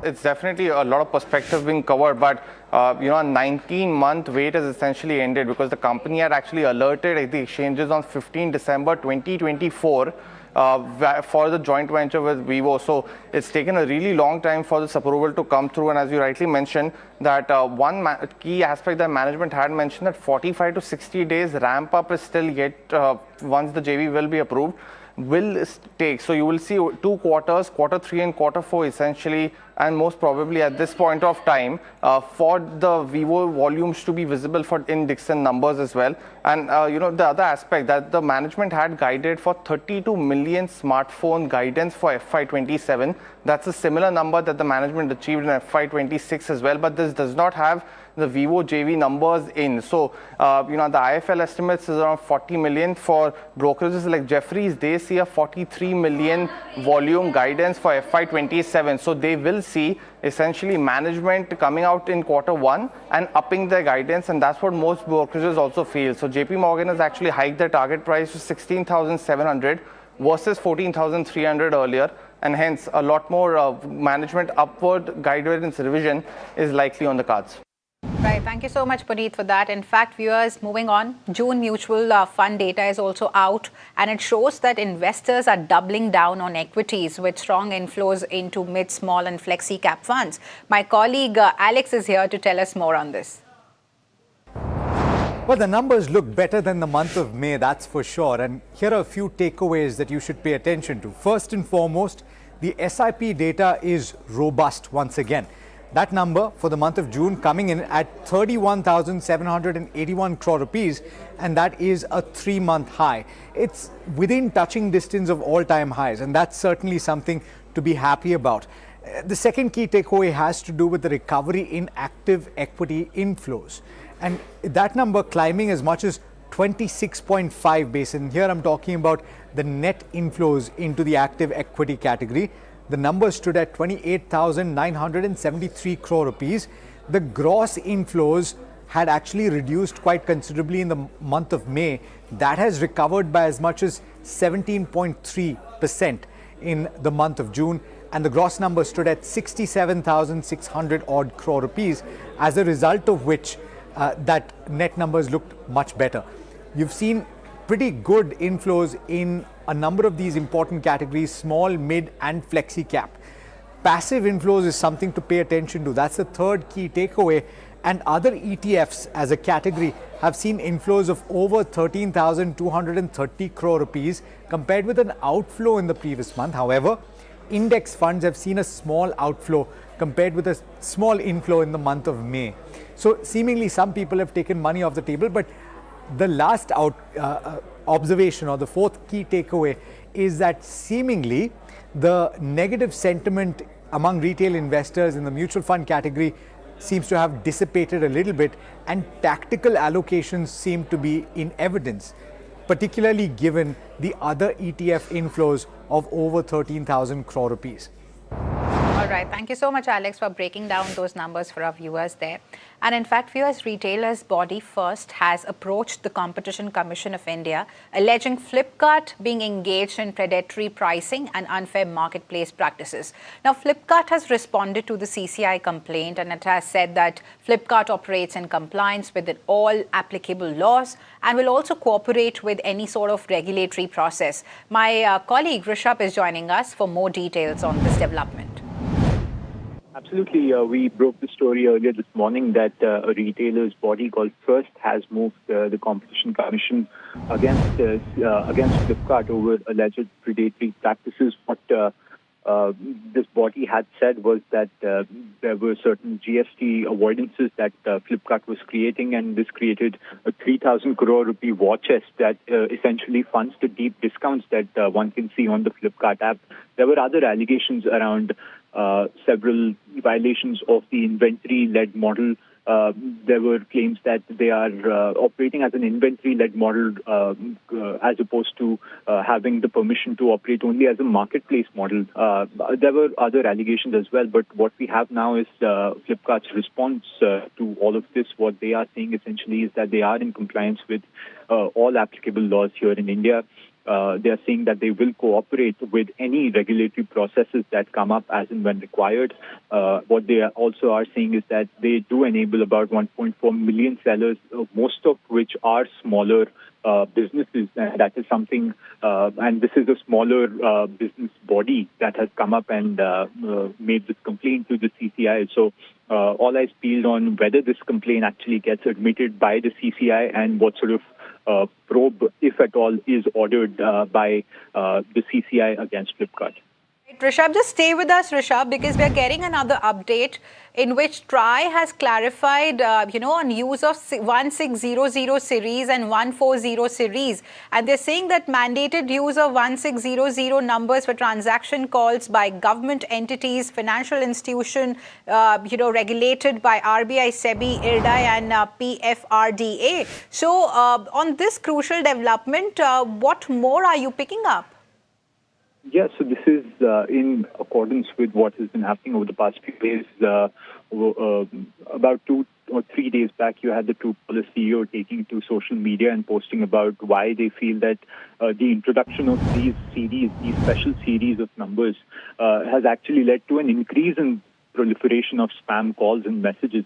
TRAI has come out and said that they have mandated the use of these numbers for certain government entities and banks, financial institutions that are already regulated by the government in various forms like the IRDAI or the PFRDA. They've said that any tagging or blocking, if Truecaller or any other app like that blocks or tags calls from the 1600 series numbers, that is not permitted. And you've also had the TRAI that has come up and sought extra authorization from the MeitY to issue notices to such caller ID apps. So there is a sort of a standoff between TRAI and Truecaller at this point in time. One of the sharpest confrontations that one can say that Truecaller has indulged in publicly with the telecom regulator. So we are seeing a lot of developments on that front. We're chatting later with Truecaller, the CEO of Truecaller today. So stay tuned to that as well. Absolutely. Thank you so much, Rishabh, for getting us those exclusive details on this crucial development that has come in. And, it's key to watch that what really pans out in the future as well. And viewers, moving on, Prime Minister Narendra Modi has arrived in Auckland, beginning the next leg of his 3-nation tour after concluding a high-impact visit to Australia. Now, the visit saw both countries deepen their strategic partnership across trade, defense, clean energy, critical minerals, and even maritime security. Now, before his departure, Prime Minister Modi visited the Melbourne cricket ground, where he joined Australian Prime Minister Anthony Albanese to launch the India-Australia Sports Collaboration Roadmap. And viewers, through the journey of the JRC and NDTV campaign, Child Marriage Free India, we have brought you stories from India's villages and from the farthest, most remote corners of the country. Today, we turn our lens on India's cities. For every 2 girls married off in villages, 1 girl is married off in an urban space, an alarming reality that is echoed by the latest National Family Health Survey, or the NFHS 6. So this is a crime which often exists within touching distance of our own lives. And we look at a story from Pune now, where a girl was saved from child marriage. Look at the report.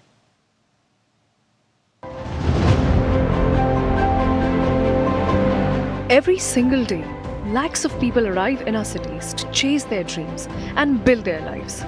Yet, within the folds of these concrete jungles thrives the insidious reality of child marriage. More often than not, it impacts girls and women known to us, who occupy the same spaces as you and I, removed just a degree or 2 from our own lives. 16-year-old Vaibhavi is one such girl, living a stone's throw from the bustling IT hub of Pune city. She was on the verge of being married off to a 25-year-old man when she was rescued in the nick of time.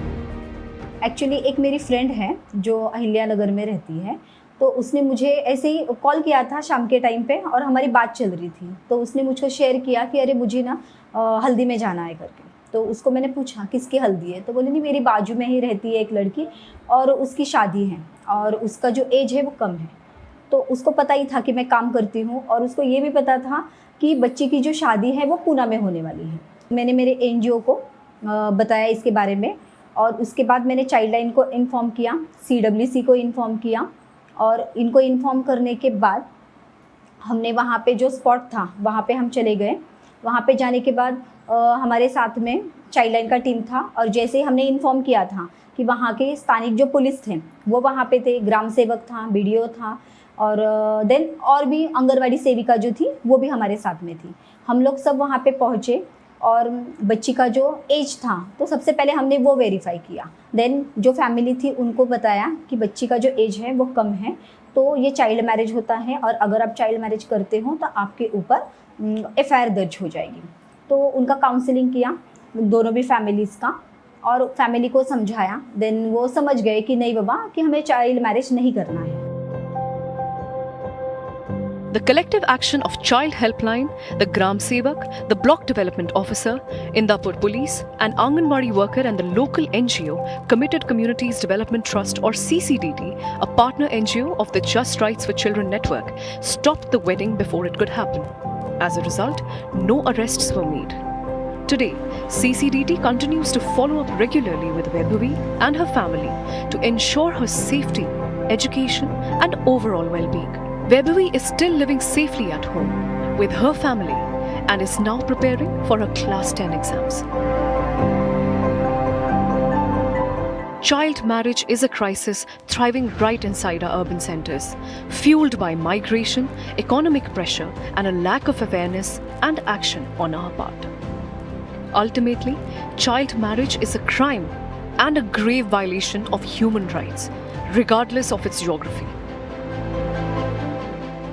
ग्रामीण में तो cases वैसे आते हैं हमको, लेकिन ऐसा नहीं है कि शहरी भाग में नहीं आते। शहरी भाग से भी केसेस हमको आते हैं। शहरी भाग में भी जो भी वहाँ के जो ये है कम्युनिटीज़ वगैरह है, जो कि रूरल मतलब जो चाल वगैरह जो बोलते हैं, उस एरिया के भी लोग कैसा रहते हैं, उनको ज़्यादा इन्फॉर्मेशन नहीं रहता है, या फाइनेंशियली उनके इशू रहते हैं, उनको फाइनेंशियली वो बच्ची को सपोर्ट नहीं कर पाते, तो उनको दिमाग में क्या रहता है कि बच्ची की शादी करवा दो, और जो है बच्ची की शादी करवा दी है तो उनके ऊपर से जिम्मेदारी निकल जाएगी। Vaibhavi's story tells us that vulnerable girls can be protected and given a second chance at childhood when vigilant local communities and civil society networks work together. Each one of us can make a difference. Stay alert to the warning signs in your own ecosystem. Your one act of vigilance can rescue a life and save a childhood.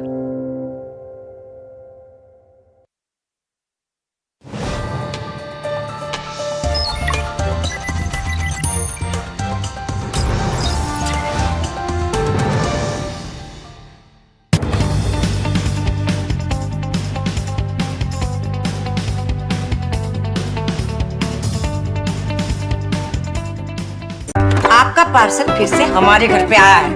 कुछ तो बात है इस दिल में। माँ भी हमेशा पीमाक मस्टर्ड ऑयल में ही खाना बनाती थी, ये आपके लिए। कुछ तो बात है इस दिल में। PMark, the mustard specialist since 1933. सरसों से सरसों। India Inc.'s most respected names chose India Inc.'s best and brightest. I'm delighted to be chairing a committee of such distinguished fellow businessmen, bankers. It's just lovely to be back on this NDTV jury. I have been a fan of NDTV for a long time. Many of the nominees are extremely close together in terms of what they've done. I think it's also important that how they are reshaping the industries, commercial activities which they are into. And it's a very judicious mix of people to choose from. My compliments to the team. Who will earn India's top business honors? Find out at the NDTV Profit Business Leadership Awards. माँ भी हमेशा पीमाक mustard oil में ही खाना बनाती थी। कुछ तो बात है इस दिल में। PMark, the mustard specialist since 1933. सरसों से सरसों। As India's mobility story is racing into a new future, it's in search for a new fuel map. Electric, ethanol, hydrogen, CNG, hybrid. What will power India next? India's sharpest mobility minds come together to decode the fuel mix that will define the road ahead. The NDTV Automate Fuel and Future Summit 2026 on 15 July only on NDTV Network. IIT Bombay, engineers, brilliant students, so much drive to create something new. You found a new technology, this new motor. इसका fan बनाया। आप बहुत सारी चीजें बना सकते थे। Atomberg did not start with a clear idea. What idea? We were desperately hunting for it. And then that hunt was on for 4 years. Nothing changed, Shifted in the shawl outside.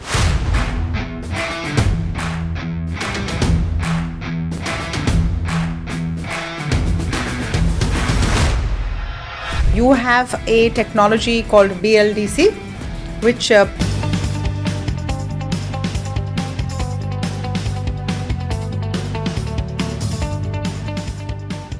क्या search engine के चक्कर में पड़े हो दोनों? अब कोई confusion नहीं। Call 9300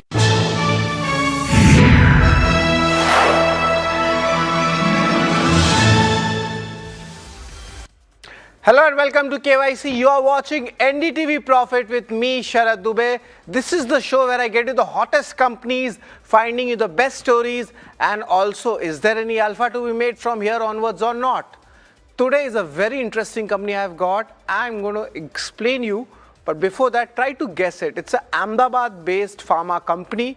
Very interesting name. Of course, it was recently listed, so I'm sure you'll try to guess it. A very interesting name also they have. This is one of the fastest growing companies amongst the top 30 Indian pharma peers as per the data, and Street is quite bullish on it. Recently it was listed in the month of December 2025, 15th to be precise, but from then onwards the IPO has been strong, the listing was strong, the stock is up almost 90% from the IPO price. IPO के भाव से लगभग 2 गुना बढ़ चुका है ये stock. लेकिन ये स्टॉक का नाम क्या है? What is this pharma company? Ahmedabad based? Interesting. No, it's not Torrent Pharma. The company's name is Corona Remedies. This is what we are talking about. But why are we calling this company?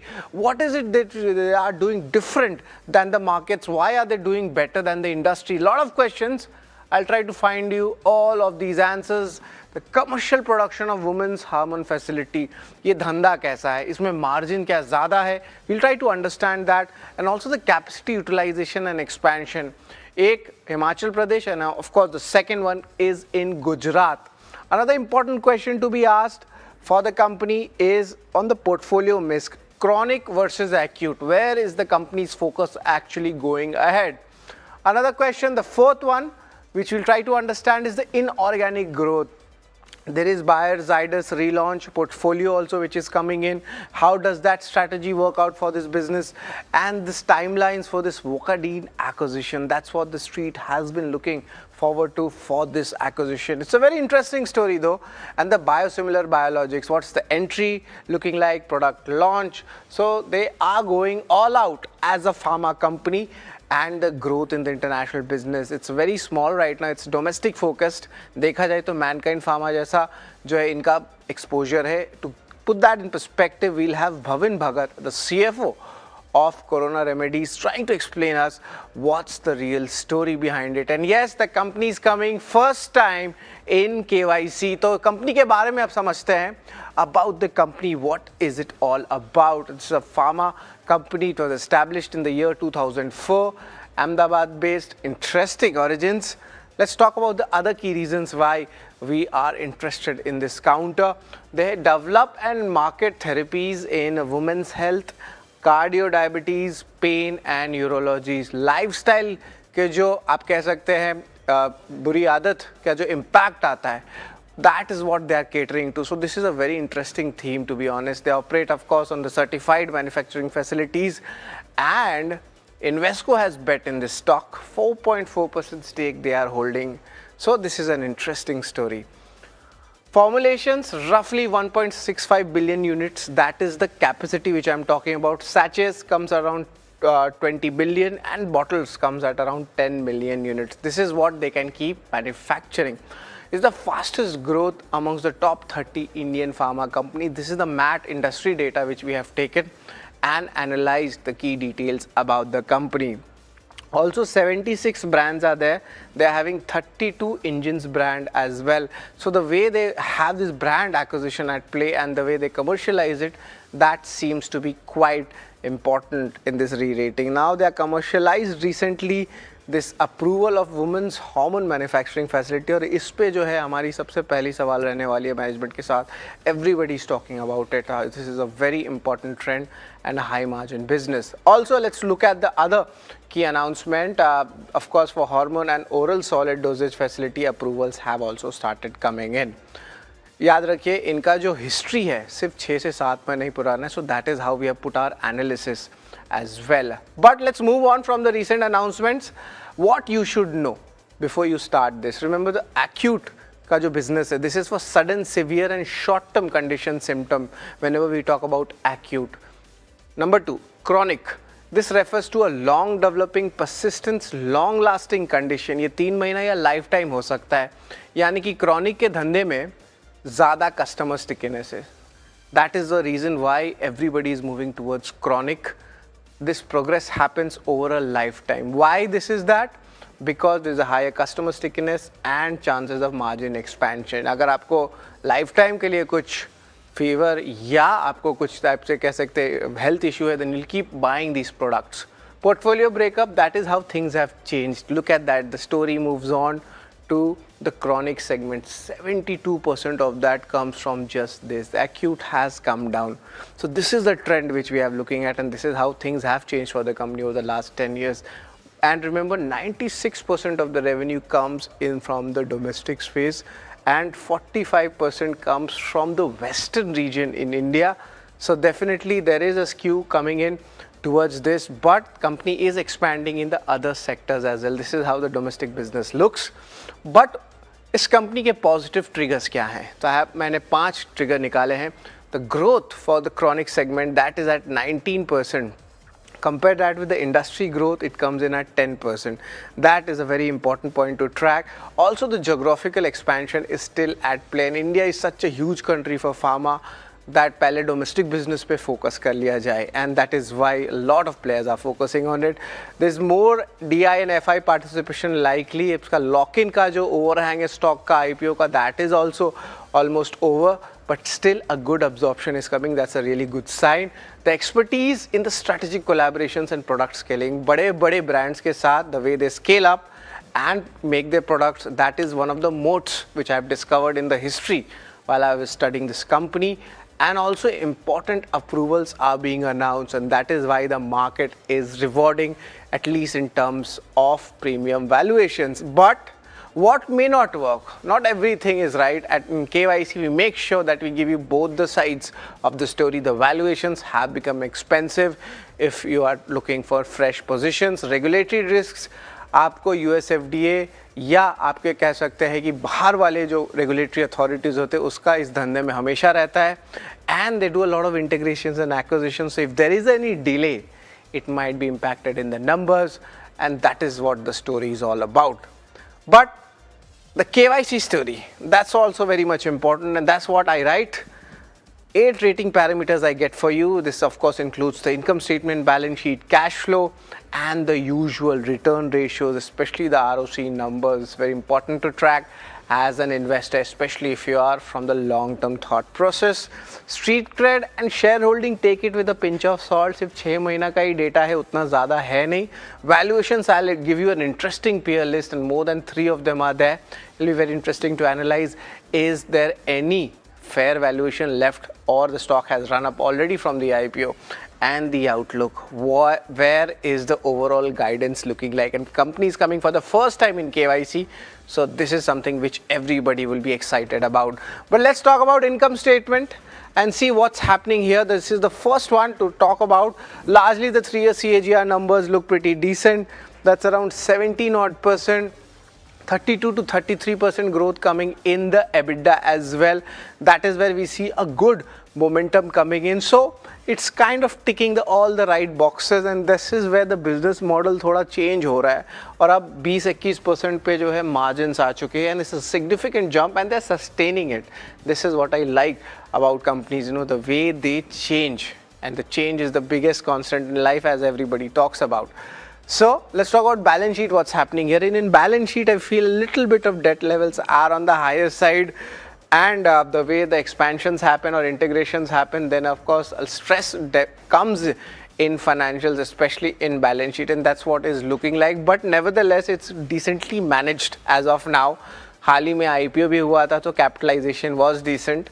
So it's a neutral rating right now for my analysis. But apart from this balance sheet, let's talk about the cash flow segment, what's happening here. In cash flow, we see a good amount of movement has happened. It's at 229 crore rupees. Compare that, it's around 157 crore rupees. So you see a good momentum is coming in. Let's talk about the overall absorptions, the way things are panning out, and this is around 115%. It's pretty decent. ज़्यादा net cash flows अभी check ना करें. Company is in its growth phase right now. ये ज़्यादा important होता है. इस पे आप ध्यान दें. So right now it's a strong positive sign in the operating cash flow segment. But let's talk about return ratio. What's the story looking like? And wow, the ROC numbers, something was there in FY23, FY24, especially for margins and the return ratios, and there seems to be a change happening in both these years, and it is sustaining. So now it's a high ROC business as well. And I had mentioned they are looking after a lot of these important, you could say the chronic segment. That's where the focus is, and we can see that in the numbers. So it's a strong thumbs up when it comes to the ROC numbers. Let's talk about shareholding and just take it with a pinch of salt. सिर्फ 2 quarter का ही data है, उतना ज़्यादा नहीं है. So largely things are not moving so much, but yes, minor increases happening from the DIs and the FIs. If you could just show us the shareholding, how things are moving.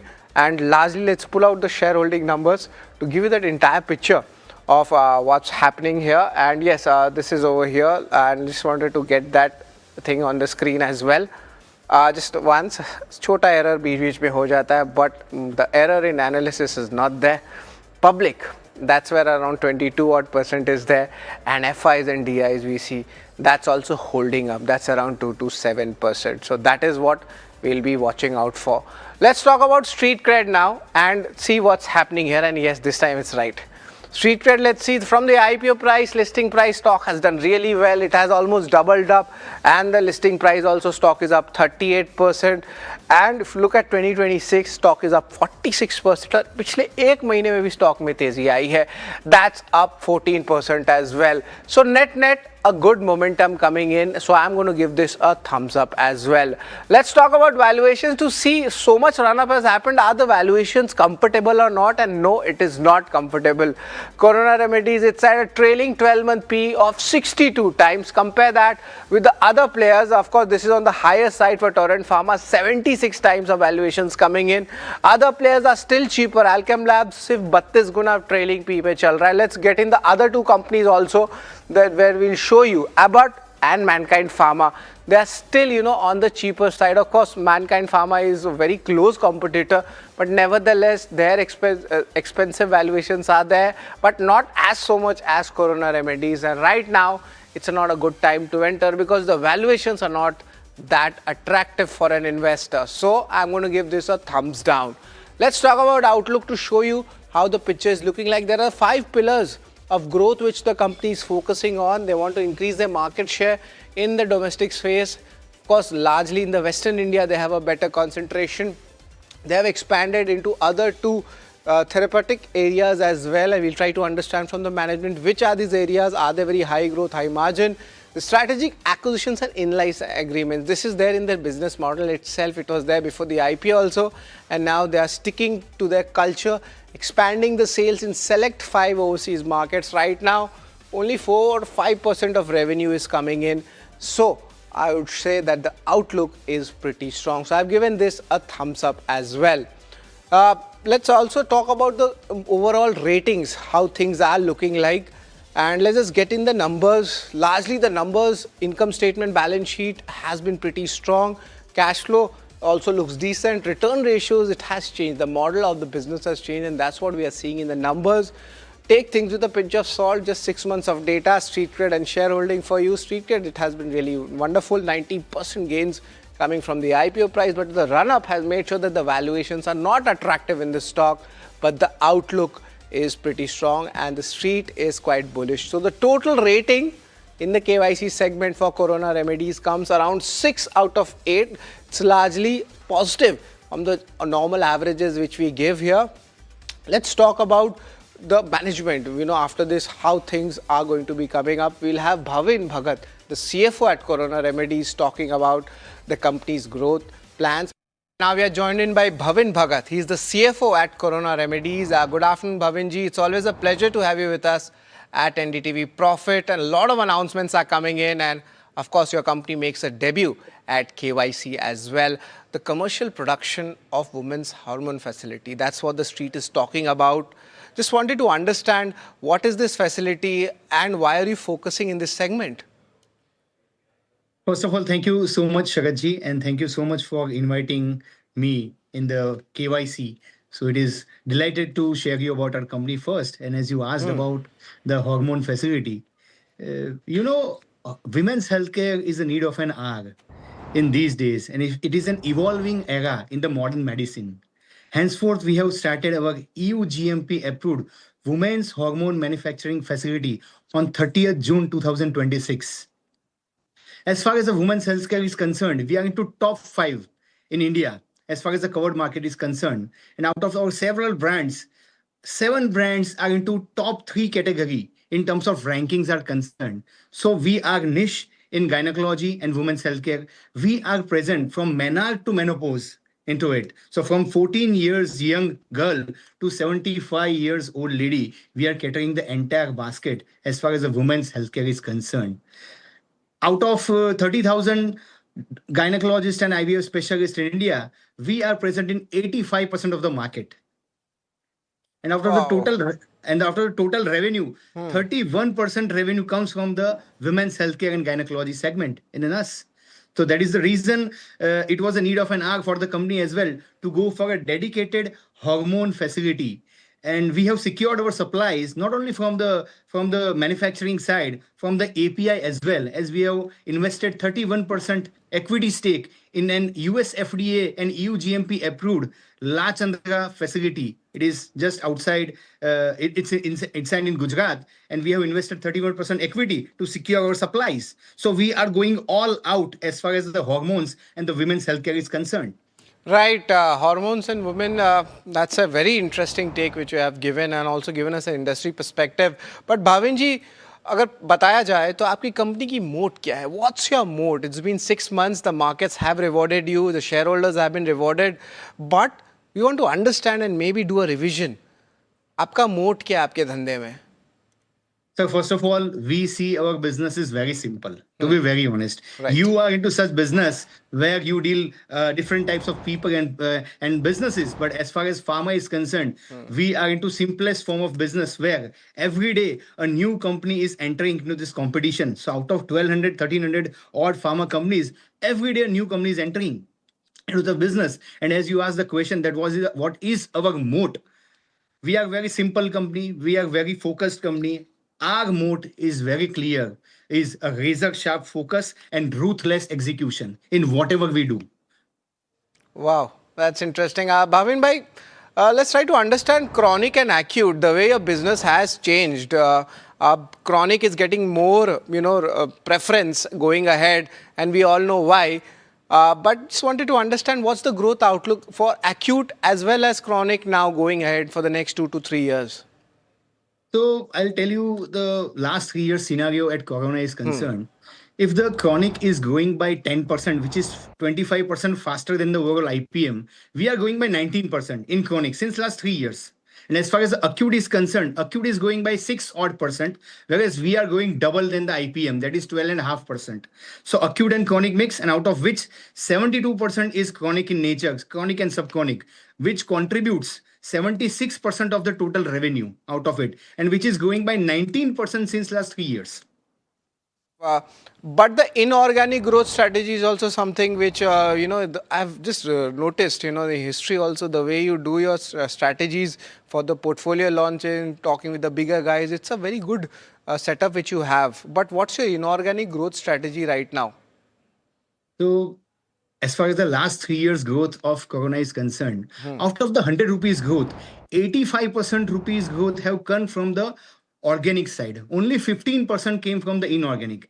That means we are not highly focused on the inorganic side. We are focused purely, majorly on the organic activities. Yes, having said that, if anything adds into the kitty, we'll definitely go for it. So our strategy as far as the inorganic acquisition is concerned is very clear and simple. We have 3 philosophies whenever we acquire any brand. First, that brand should have a strong brand recall. Means the doctor should be on the pen and mind of the brand should be on the pen and mind of the doctor, which is the first and foremost. The second philosophy of R is there should be an underlying science with that brand. And the third and most important is that perfect fitment in our basket. If all these 3 philosophies are done, we go all out for that brands. Hence, we never say that whatever brands are available on the street, we go for that. But if these 3 philosophies are tick in the box in the right manner, then we go all out. Right, you do go all out. But Bhavin bhai, the Vocadin acquisition, that was a very important, step for your company. Any kind of timelines, how things are looking like, when the integration will start coming in? Yes. So as far as the last 2 acquisitions, what we did, that is from Bayer Pharma and in the form of a Dr. Reddy's, that is Vocadin. So just to tell you that by the end of FY26, means on the last quarter, we started the integration, and the integrations is coming into picture, and the play is going on in this financial year. So this financial year is based on the execution of what acquisitions we did in last year, and it is very important for us to grow. And just to tell you, Bayer acquisition was a missing link in our entire women's healthcare portfolio. We acquired that link from Bayer Pharma, and now we are going all out and meeting the direct competition with the people who are having this infertility portfolio, which we acquired from Bayer. This is our integration. We have deployed a dedicated task force of 46 people and designed a particular division to hit the IVF specialist in India. So that is our strategy as far as the inorganic from the Bayer side. And as far as the Vocardin side, we have launched into the multi-specialty portfolio, which caters the 40 to 45% revenue of the organization. Fair enough. And the products which you are there is a good pricing power also which you have. I was just studying that as a student. But biosimilar and biologics, that's also a lot of noises coming in. We already know big players are talking very bullish sentiment about it. But your case, entry time, products launch, how are things looking like? So as a philosophy, we introduce 6 to 8 new products on a yearly basis or an SKUs. So this is our philosophy as far as new product introduction is concerned. As far as the launch and execution is concerned, we always see that talking to the biologics and the biosimilars first, we have entered into footprints of the biosimilars by launching 3 products. That is Fostin R, which is into again a gynecology and women's healthcare segment. Second is a Tritium D mab, which is a denosumab, which is again a biosimilar, and the third is a GLP-1. So all the 3 products we have entered the biosimilar market. Right. It's a full revision of the pharma sector, which we did in just 30 seconds. Very nicely done. Bhavin bhai, the capacity utilization and expansion, these are basic numbers, but the street wants to know what's the current capacity. This blended दीजिएगा consolidated करके, and the expansion strategy or any capex plans अगले 1-2 साल में. I'll take you from the date of listing. Right, so it is just 6 months ago. So it is very easy to tell me from that side, and a brief revision for me as well. So when we got listed, both the capacity, both the facilities were having 95% capacities. So in January 2026, we unlocked 40% manufacturing capacity in an EU GMP approved facility based out of Ahmedabad, which increased our further levers of growth, as we already commented in the past. Several earnings call that will be growing our revenue by 15%. So this 40% enhancement in my capacity will help me to grow for further 2 to 3 years with our own in-house manufacturing facilities. And as far as the coming years down the line, for coming 2-3 years, we need a 4th manufacturing facility by the start of FY29, for which we are seeing and seeking the land and the other machineries involved by the end of this year. So we need 2 to 3 years time, for which we need a capex of almost 175 to 200 crores, which we will be managing from our own internal accruals. And after the total mix is concerned, 65% is owned and 35% is being outsourced. Fair enough. A very interesting take, and maybe who knows, you can have a new plant in Madhya Pradesh or South or even Bengal now. Of course, geographical diversification is something which we all want. It's always a pleasure to have you with us, and best of luck for the future going ahead. It's always a pleasure to have you at NDTV Profit. Thank you so much. Thank you so much, Sharatji. Thank you so much for inviting. Thank you. Thank you. So that's the management of Corona Remedies, recently listed, but the street has given a green signal. Stock has almost doubled from its IPO price, and the management are sticking to their core philosophy, and the bullishness is coming on the women hormone space as well. So for interesting companies like this, keep watching KYC and stay tuned to NDTV Profit.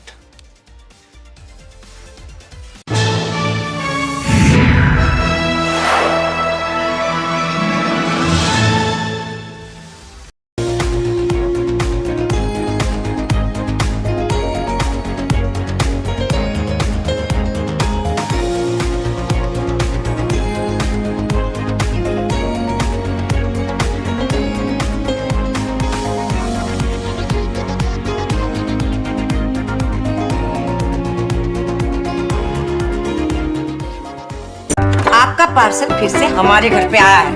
कुछ तो बात है इस दिल में। माँ भी हमेशा पीमाक मस्टर्ड ऑयल में ही खाना बनाती थी। ये आपके लिए।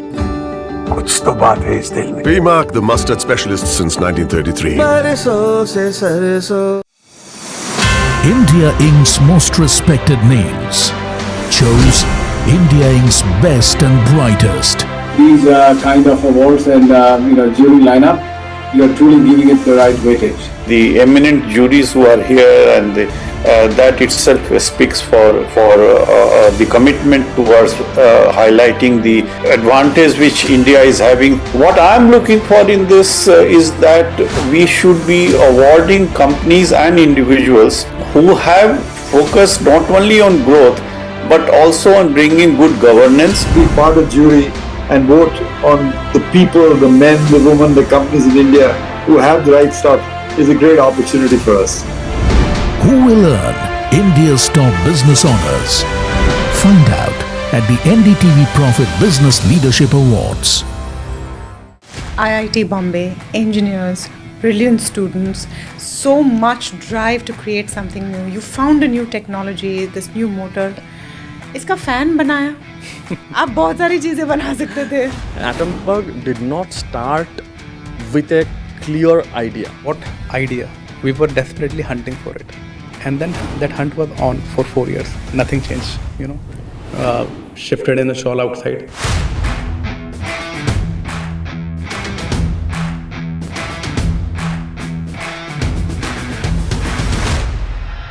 You have a technology called BLDC, which powers your fans. Why is it different? Traditional fan consumes 75 to 80 watts power.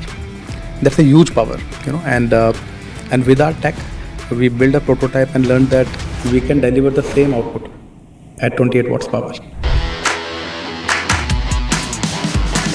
What are your parents thinking at this time? Because you come from backgrounds where you've really had to fight to make it to IIT. So I got placed in ISRO during my final year.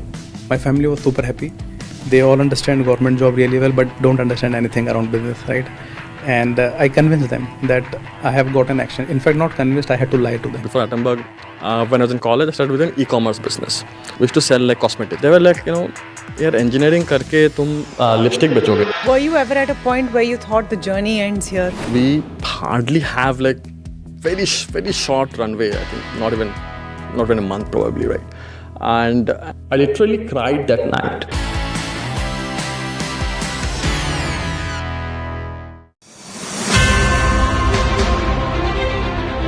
Technology is driving huge amounts of innovation, whether it is deep tech, whether it is biotech, whether it is climate tech, agri-tech, you name it. Young entrepreneurs are taking on risk, they are innovating, and they are keen to create value. And to me, that gives me the optimism of what India can become.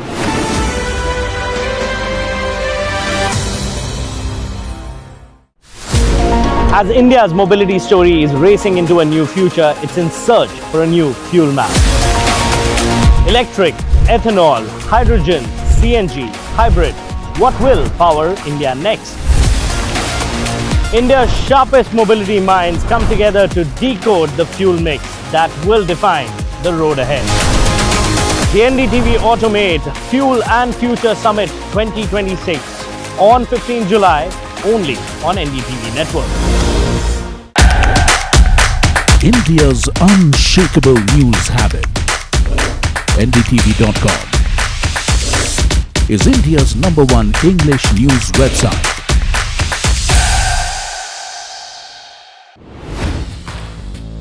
Hi, I'm Tamanna Inamdar.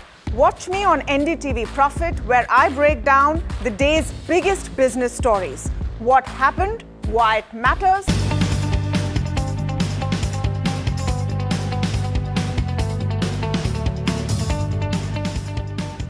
क्या search engine के चक्कर में पड़े हो दोनों? अब कोई confusion नहीं. Call 9300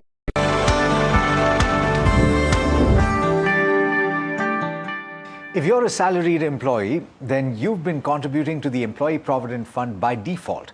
And even if you're someone that swears by equity and only invests in it, you will still agree that it has been a great vehicle for quietly building your wealth. The reason we're talking about it today, though, is that the government has come out with a gazetted notification last week clarifying a few things related to the EPF. Of course, the one clarification that caught everyone's attention is the possibility of capping your contributions to the fund.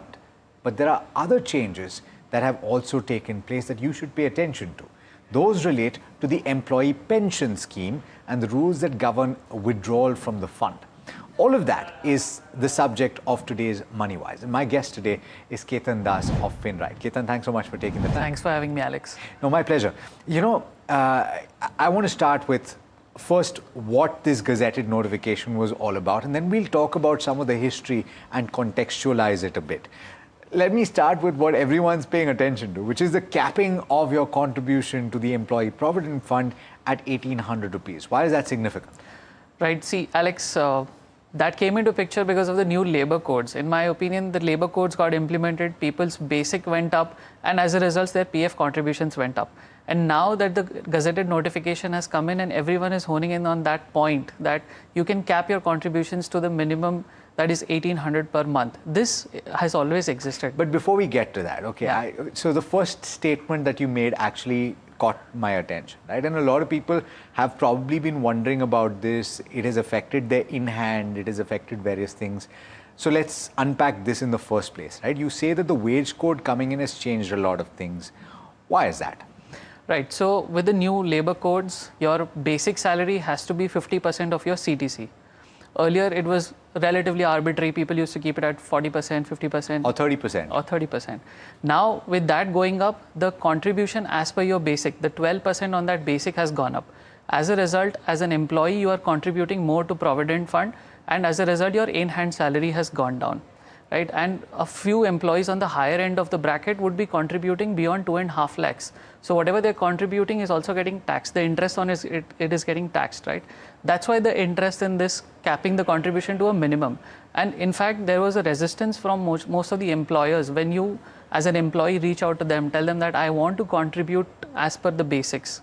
You know, there was this resistance. People didn't want to. I want to cap my contribution. Yeah. Okay. So that, you know, the HRs, they have to calculate your CTC. The employer contribution is part of your CTC. Now, if you want to limit the contributions, you will contribute 1,800, the employer will contribute the same, and the remaining portion, let's say for the sake of simplicity, your salary is 1 lakh, your basic is 1 lakh, you're contributing 12,000 per month. The employer also is matching that 12,000 contribution. Now, if you go back to them and tell them that you want to limit it to 1,800 per month, that extra 10,200, which was part of the employer share, will now be diverted back into your in-hand salary. And that is what most people didn't know. But with the new gazetted notification, the news firmly being out there that you can limit the contribution, and if you want to go beyond it, you have to explicitly submit it in writing that you want to go beyond and contribute as per your actual basic.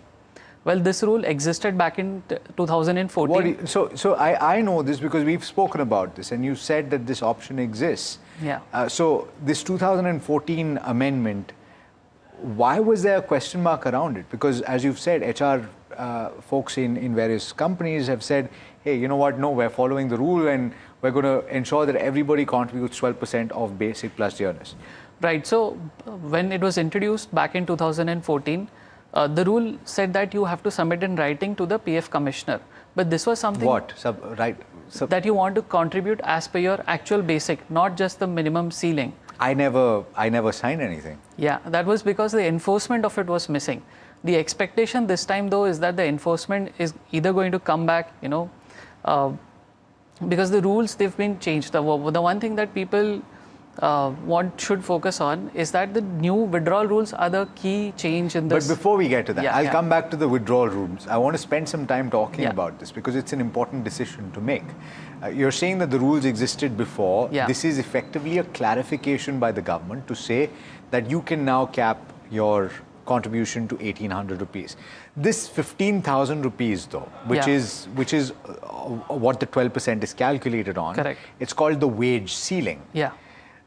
Why is this 15,000 rupees there? What is the calculation behind it? So, to be honest, there's no clarification on what's the exact calculation behind this 15,000 ceiling. Okay. Back in 2014, it was embedded into the rules that it has to be 15,000. Now, in the new gazetted notification, if you pay attention, it has been renamed as wage ceiling declared by the government. Okay. So the next time there was this news hovering that, you know, the government might increase this wage ceiling from 15,000 to 21,000. Sure. But they were just talks, so nothing has happened yet. But with this new gazetted notification, what the government can now do is they can notify the new wage ceiling and they don't effectively have to change the literature, you know. So that's the point of having the wage ceiling, but no clear clarification on where that 15,000 comes from. Okay, and it's existed for some time, this 15,000 level, right?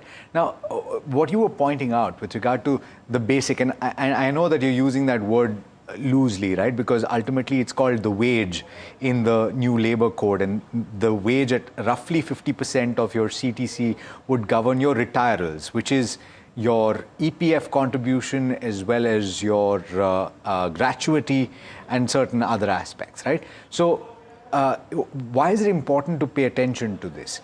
In that, why would I want to reduce my contribution to 1800? You said that there is a tax that comes into play if you cross that 2.5 lakh per year contribution, but that's your contribution, not the employer's Not the contribution. employers. Yeah. How does that work?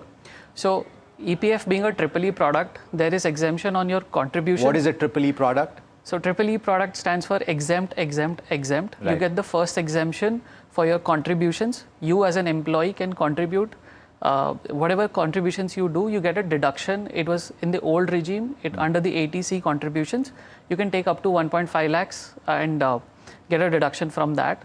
The employer's contribution, that was never part of your in-hand salary and thus was never added to your income tax. Right. So that is directly deposited into the PF department. And the second exemption is the interest that you earn on your contribution. The interest for an employee's contribution up to 2.5 lakhs is tax-free.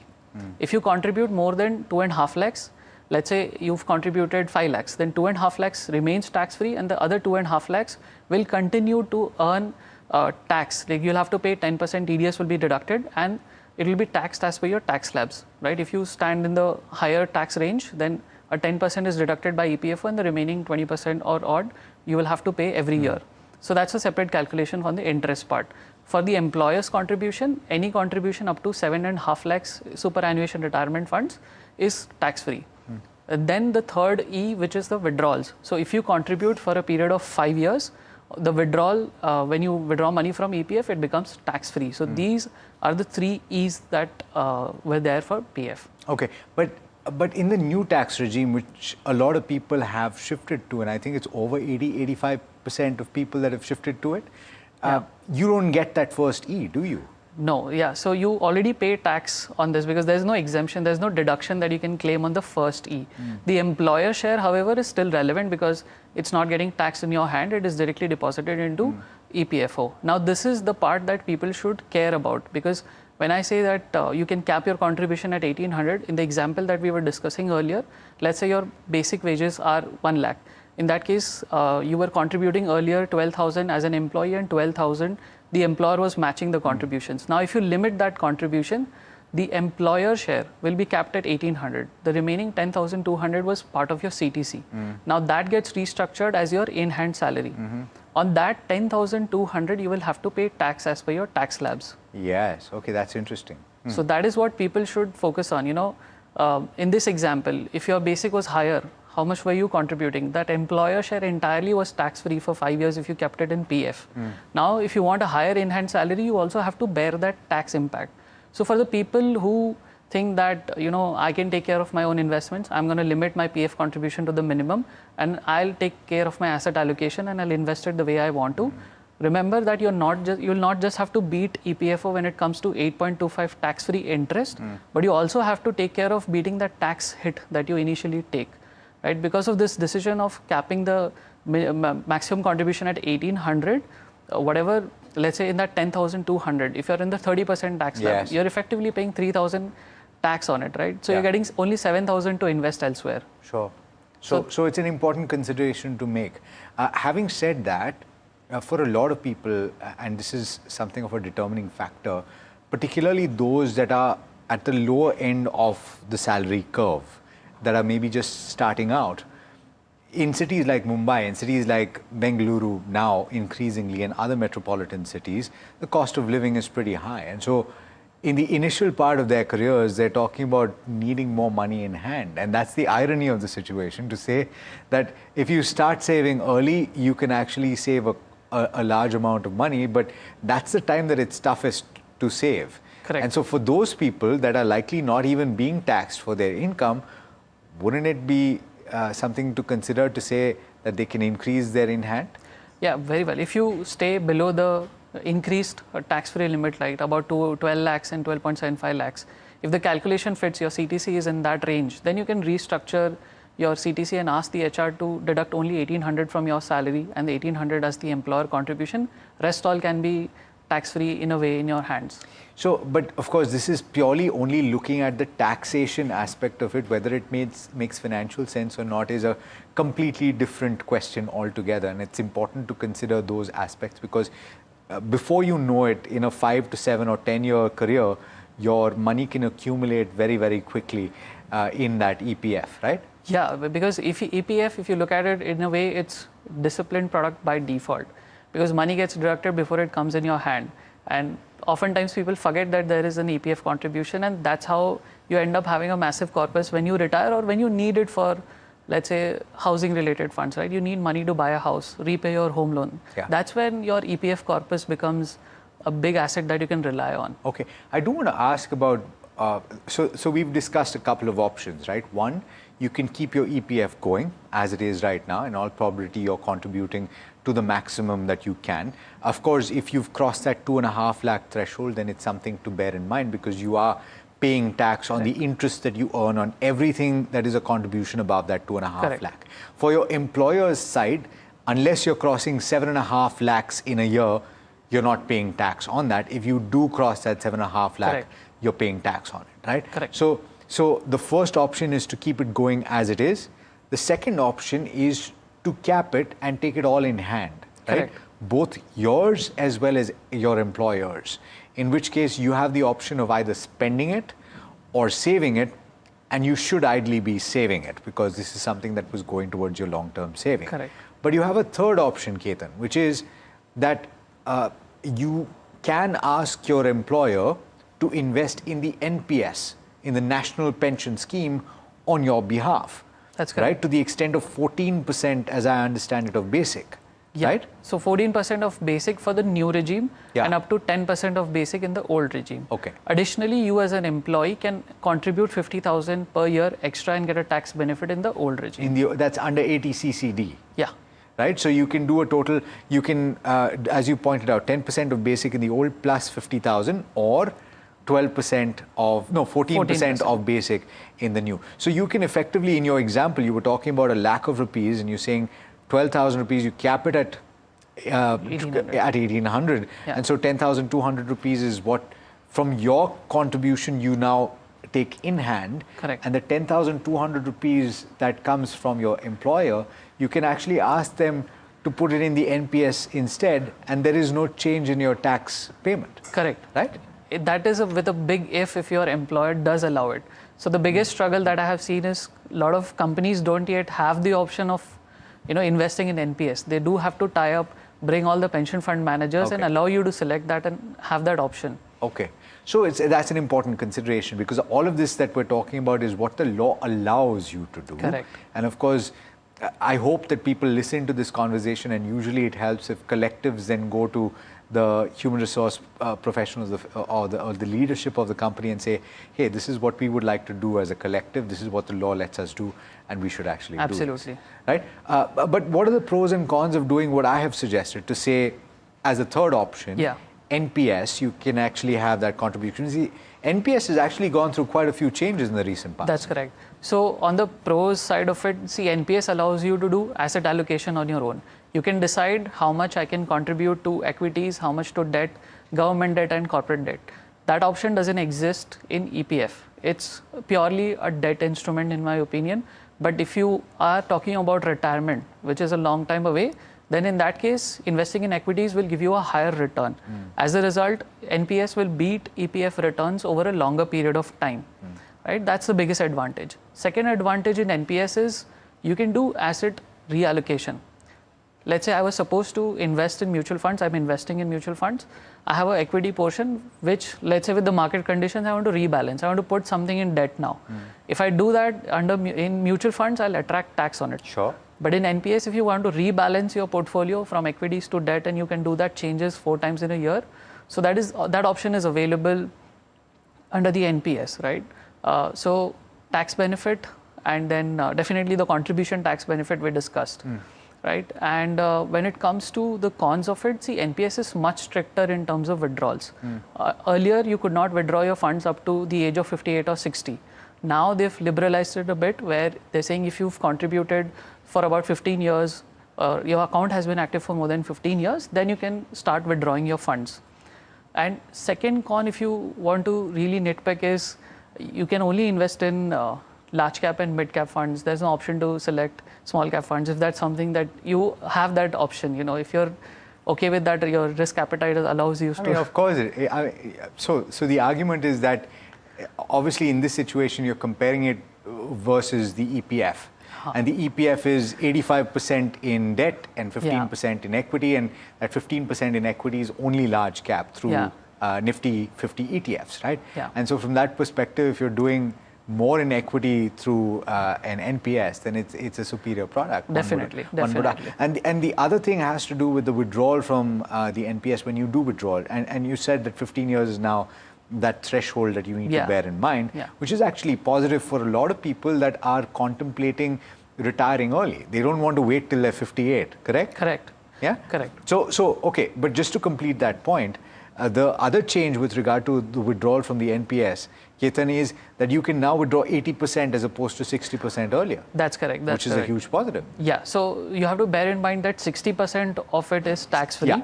The additional 20% that you withdraw will be taxed as per your tax slab. And the remaining 20% has to be converted into annuity. Yeah. Right. So, and hopefully down the line they'll change that as well. But so the NPS exists, and of course we'll do a separate conversation entirely about what you need to bear in mind in the NPS if you are choosing it, because there are so many options available for you and there are a few nuances that you need to pay attention to. But Ketan, the other changes in the EPF, and I know that you were waiting to talk about those, because I think in your opinion those are more important, or at least more significant than the capping, right? What are they?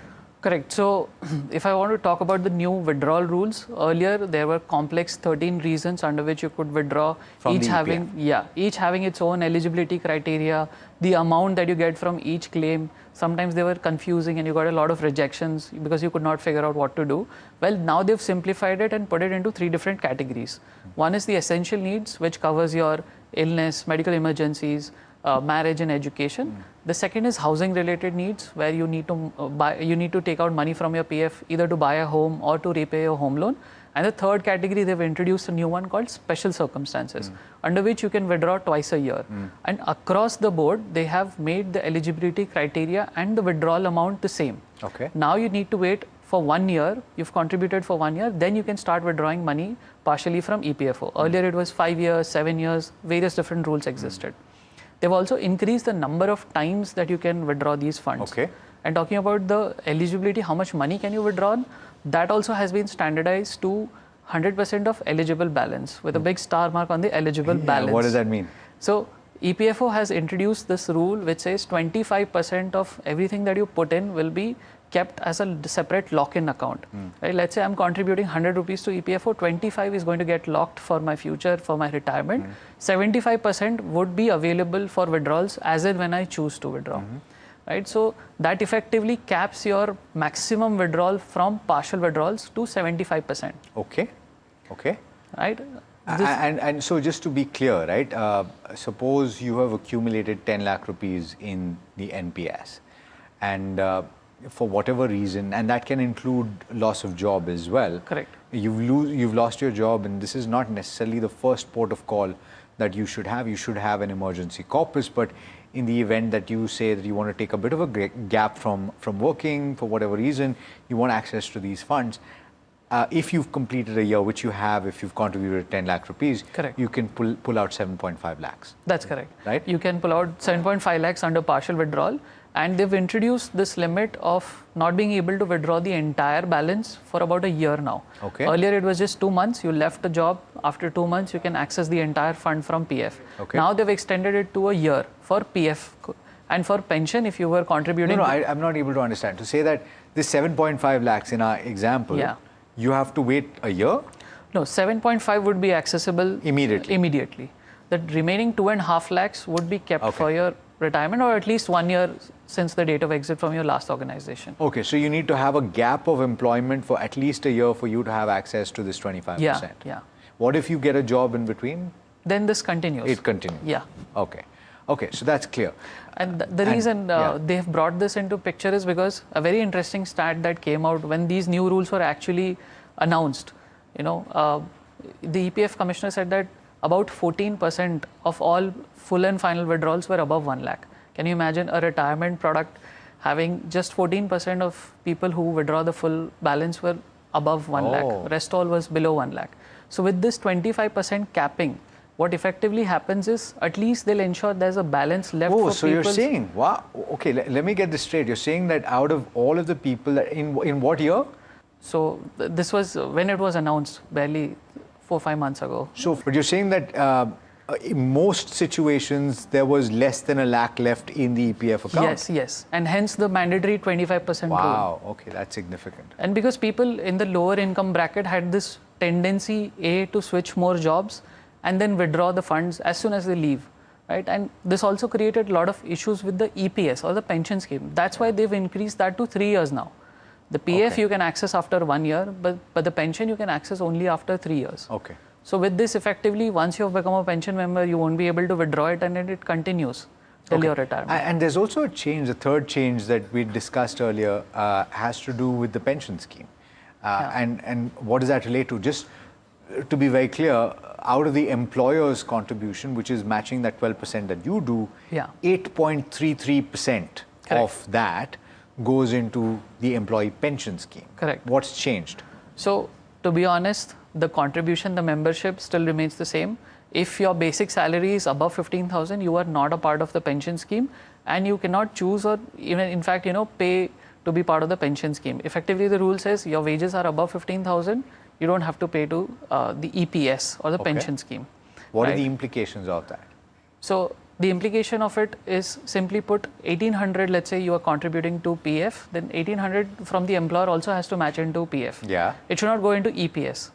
Okay, no, I get that. But I'm saying that suppose I'm doing my full contribution right now, right? Yeah. And whatever it is of my basic. And the employer is also contributing. Yeah. Thus far, before this gazetted notification came through, my assumption was that 8.33% of what the employer was putting in was going into the EPS, which is the employee pension scheme.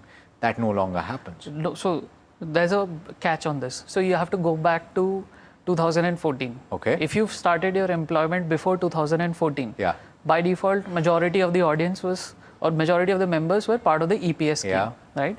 And with the rules that came in 2014, they had to continue to be a part of the pension scheme. Then people who joined after 2014, there came a basic salary check or wage ceiling check. If your basic salary was above 15,000, you are not a part of EPS. If you are below the 15,000 wage ceiling limit, then you would become the part of EPS. And it continued. In 2014, if you look at the amendments, the people who joined before 2014 and were contributing to pension scheme challenged in Supreme Court and also opted in to get a higher pension by contributing as per the actual wages. Okay. Right? So not at 15,000 ceiling. See, pension calculation is done at that 15,000 ceiling. Okay. So employees who were before 2014, they were given a one-time window by Supreme Court to then contribute extra and opt in for a higher pension. This was a one-time window. With the new gazetted notification, and now it puts it to rest. You cannot, as an employee, contribute as per your actual basic into the pension scheme. That route for a higher pension at retirement is completely gone. Okay. Even if you contribute, you can only get it as per the wage ceiling, which is 15,000. Significant. So there's quite a bit that has come through in that gazetted notification that relates to the employee provident fund and even the pension scheme. But I think we've covered most of that ground. I'm sure that people have a lot of thoughts on that. Thank you so much, Ketan, for taking the time today. Thanks, Alex. Hopefully we've gotten you to think about how you can approach the employee provident fund based on the changes that have taken place. But remember that before you make a major decision, you should seek financial advice, because these could be quite dramatic changes in the way that you manage your money. It's been an absolute pleasure bringing you this. Stay tuned. This is NDTV Profit.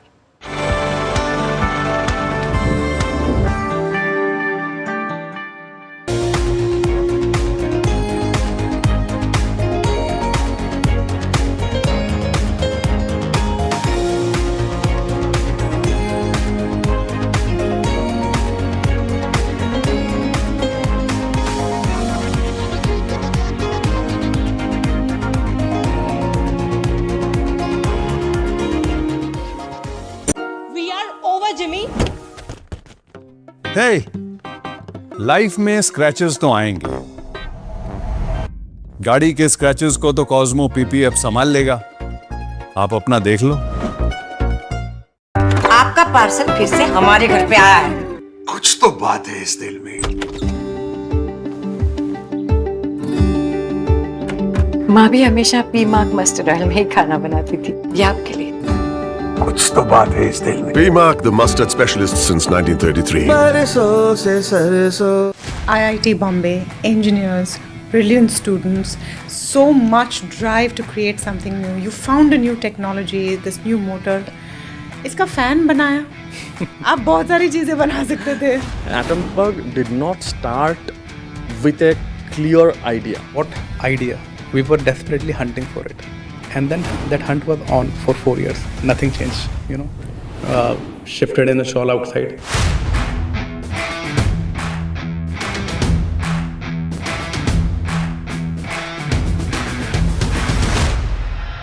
You have a technology called BLDC, which powers your fans. Why is it different? Traditional fan consumes 75 to 80 watts power.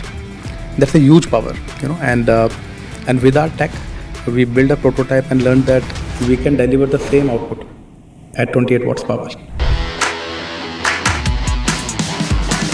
What are your parents thinking at this time? Because you come from backgrounds where you've really had to fight to make it to IIT. So I got placed in ISRO during my final year. My family was super happy. They all understand government job really well, but don't understand anything around business, right?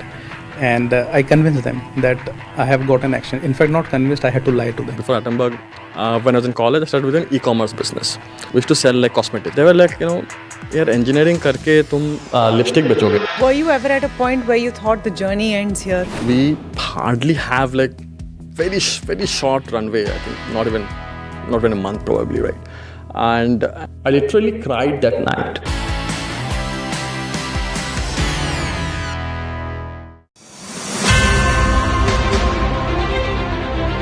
First of all, my compliments for NDTV to bring back the leadership awards, and in terms of both award categories and nominees, it's a very well defined process they followed, and it was pretty difficult for us as jury members to choose only one awardee among the nominees, and my compliments to the team.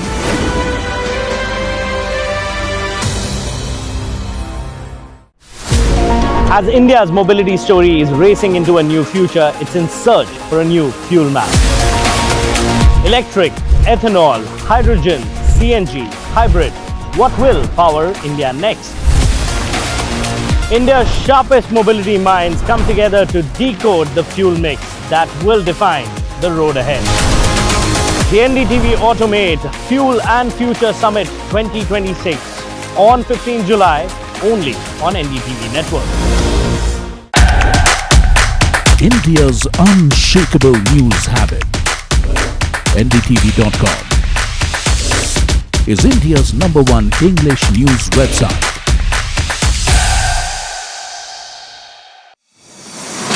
India Inc.'s most respected names chose India Inc.'s best and brightest. I'm delighted to be chairman of such distinguished fellow businessmen, bankers. It's just lovely to be back on this NDTV jury.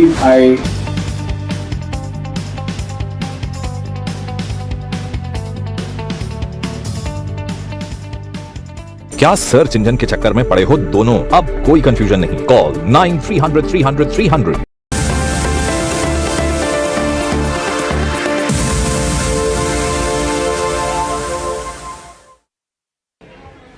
Right, we have Rishit Jhunjhunwala with us, the CEO of Truecaller, a company which is in the middle of a confrontation with the telecom regulator, TRAI. Rishit, thank you for joining us here at NDTV Profit. My first question to you will, of course, be on what sort of evidence do you have when it comes to the 1600 number series that was designated as official by the TRAI? What sort of evidence do you have of that that being misused by bad actors? And if you have that, what have you communicated to the regulator to help out sort of with the spam detection? All right. Thanks for having me, firstly. The evidence that we have around 1600 number, two data points, very simple data points that I can share. 80% of the calls that are made by 1600 actually go unanswered.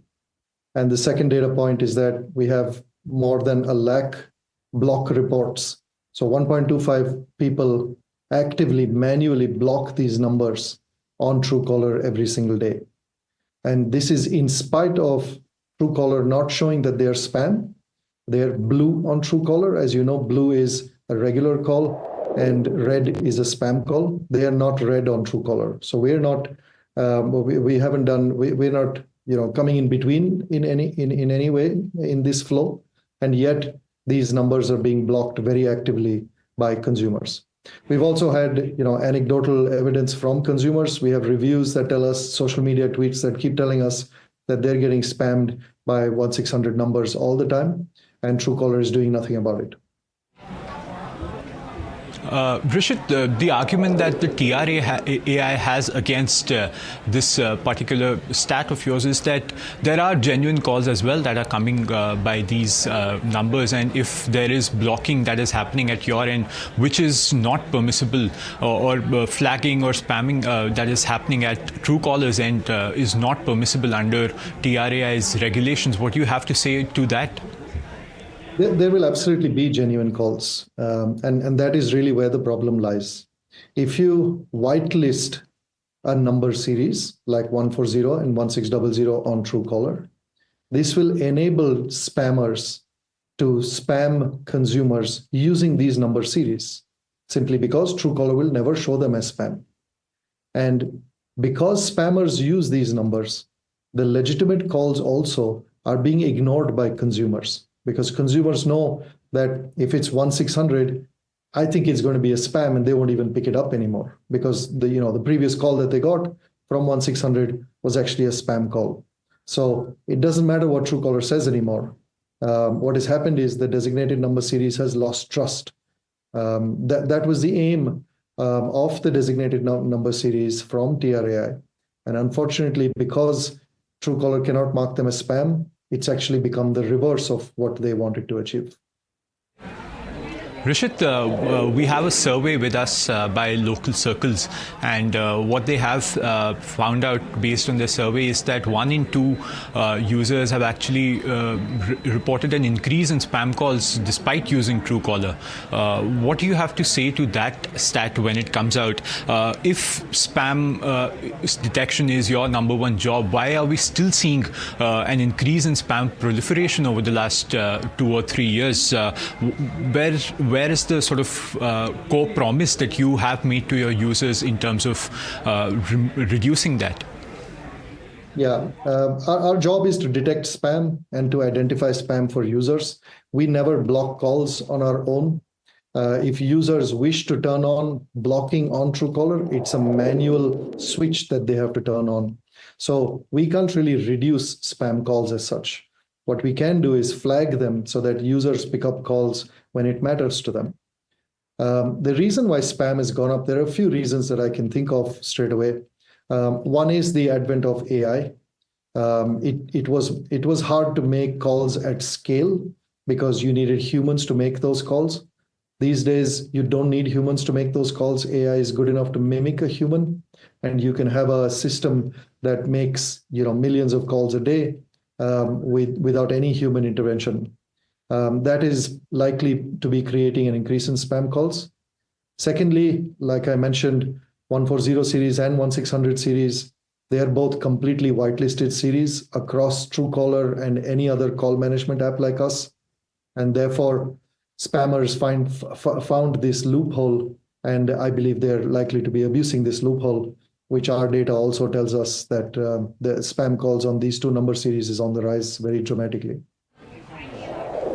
Rishit, what social media, what we're hearing a lot of chatter on social media is also around the fact that if the government's CNAP, if the government's DND app, all of these work well, if telcos that have started also flagging in-house, your Airtel, GOV, all of them have started flagging these bad actors very actively, then where does Truecaller's true business then really lie, right? Where do you see that opportunity? Because if AI is also being used by bad actors, then we're already a step behind, right? What's how do you tackle that? Yeah, Truecaller's relevance will not go away. We've coexisted with CNAP in multiple different countries. CNAP has been rolled out in India as well. It shows you the name of the caller, and yet we still continue to see the high growth that we've seen in India as well as many other countries. The reason for this is because while CNAP shows you the name of the caller, Truecaller goes beyond that and gives you the context of that call. So because we're a large community of 350 million users in India, this 350 million users suggests to Truecaller more data behind the name. So it doesn't just say that this is Rishit Jhunjhunwala. Truecaller will actually go beyond that and tell you where Rishit works, where does he stay, what is his location, what is his job title, what is his profession. All of those data points are actually what matter a lot more to be able to pick up the call. Additionally, Truecaller has advanced capabilities that help your communication. We have an assistant which can actually answer calls on your behalf, so you don't even need to answer calls anymore if you're using Truecaller. Truecaller lets you get advanced blocking capabilities that is able to stop your phone from ringing itself if that's what you want. All of that we believe is more than what CNAP provides, and that's more the need of the hour today. All right, Rishit, fair enough.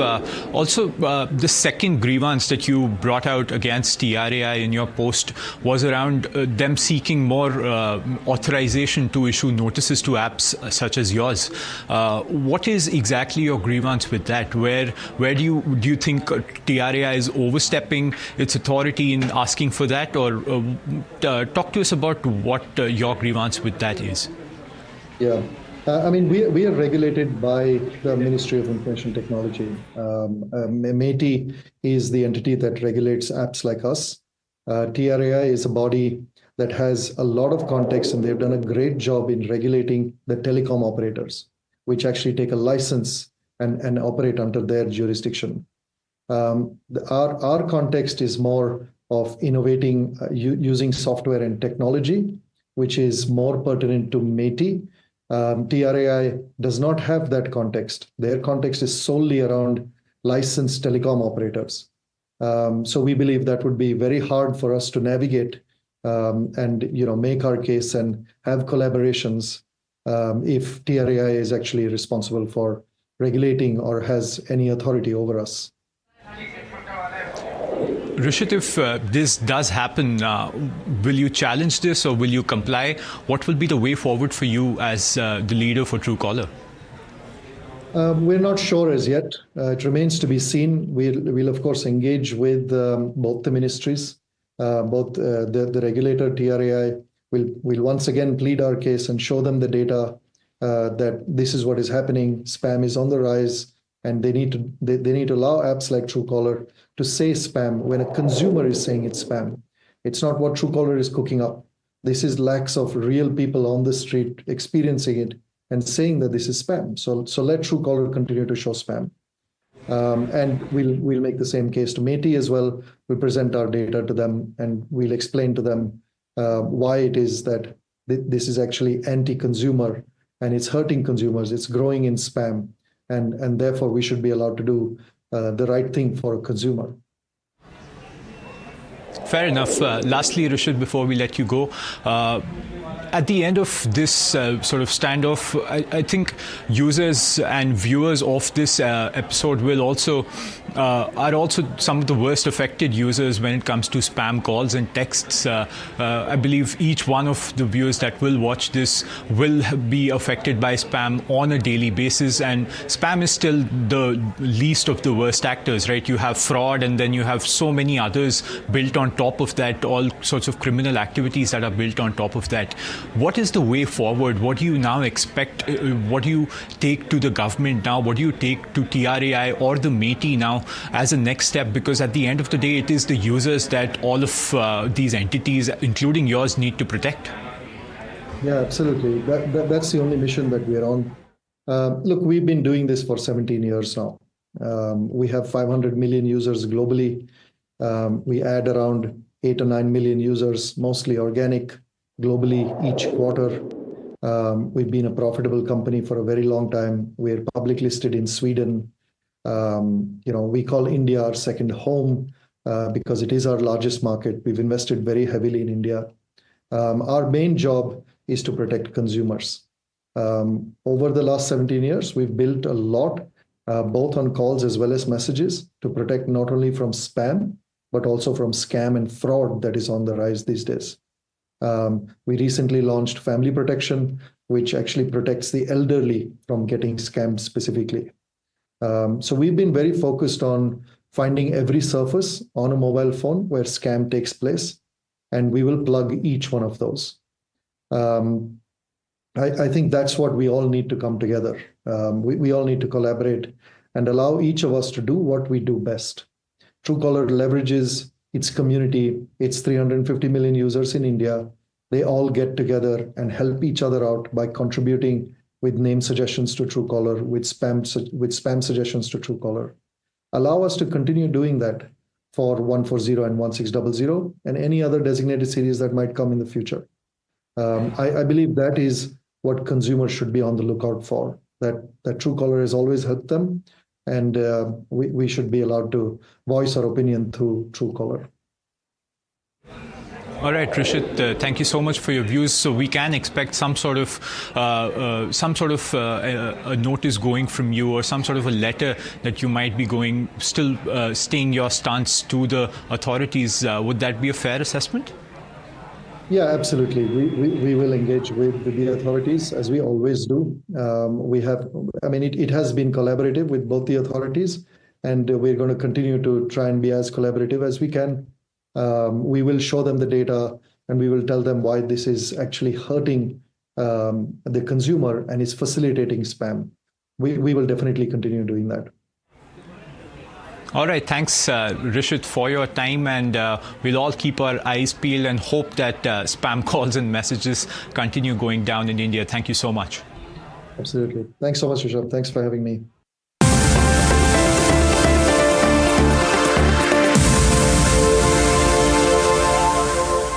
We are over, Jimmy. Hey, life में scratches तो आएंगे। गाड़ी के scratches को तो Cosmo PPF संभाल लेगा। आप अपना देख लो। As India's mobility story is racing into a new future, it's in search for a new fuel map. Electric, ethanol, hydrogen, CNG, hybrid. What will power India next? India's sharpest mobility minds come together to decode the fuel mix that will define the road ahead. The NDTV Automate Fuel and Future Summit 2026 on 15 July only on NDTV Network.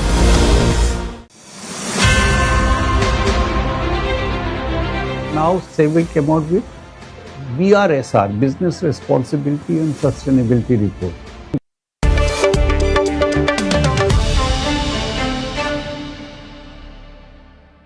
TCS first quarter interviews, and a lot of talking points out there around hiring, possibly try and get some outlook around what's happening with AI and that world, and whether geopolitics had an impact, if any, on the quarterly numbers. And we speak to them every quarter. Kriti and Aarti, thank you so much, both of you, for joining in.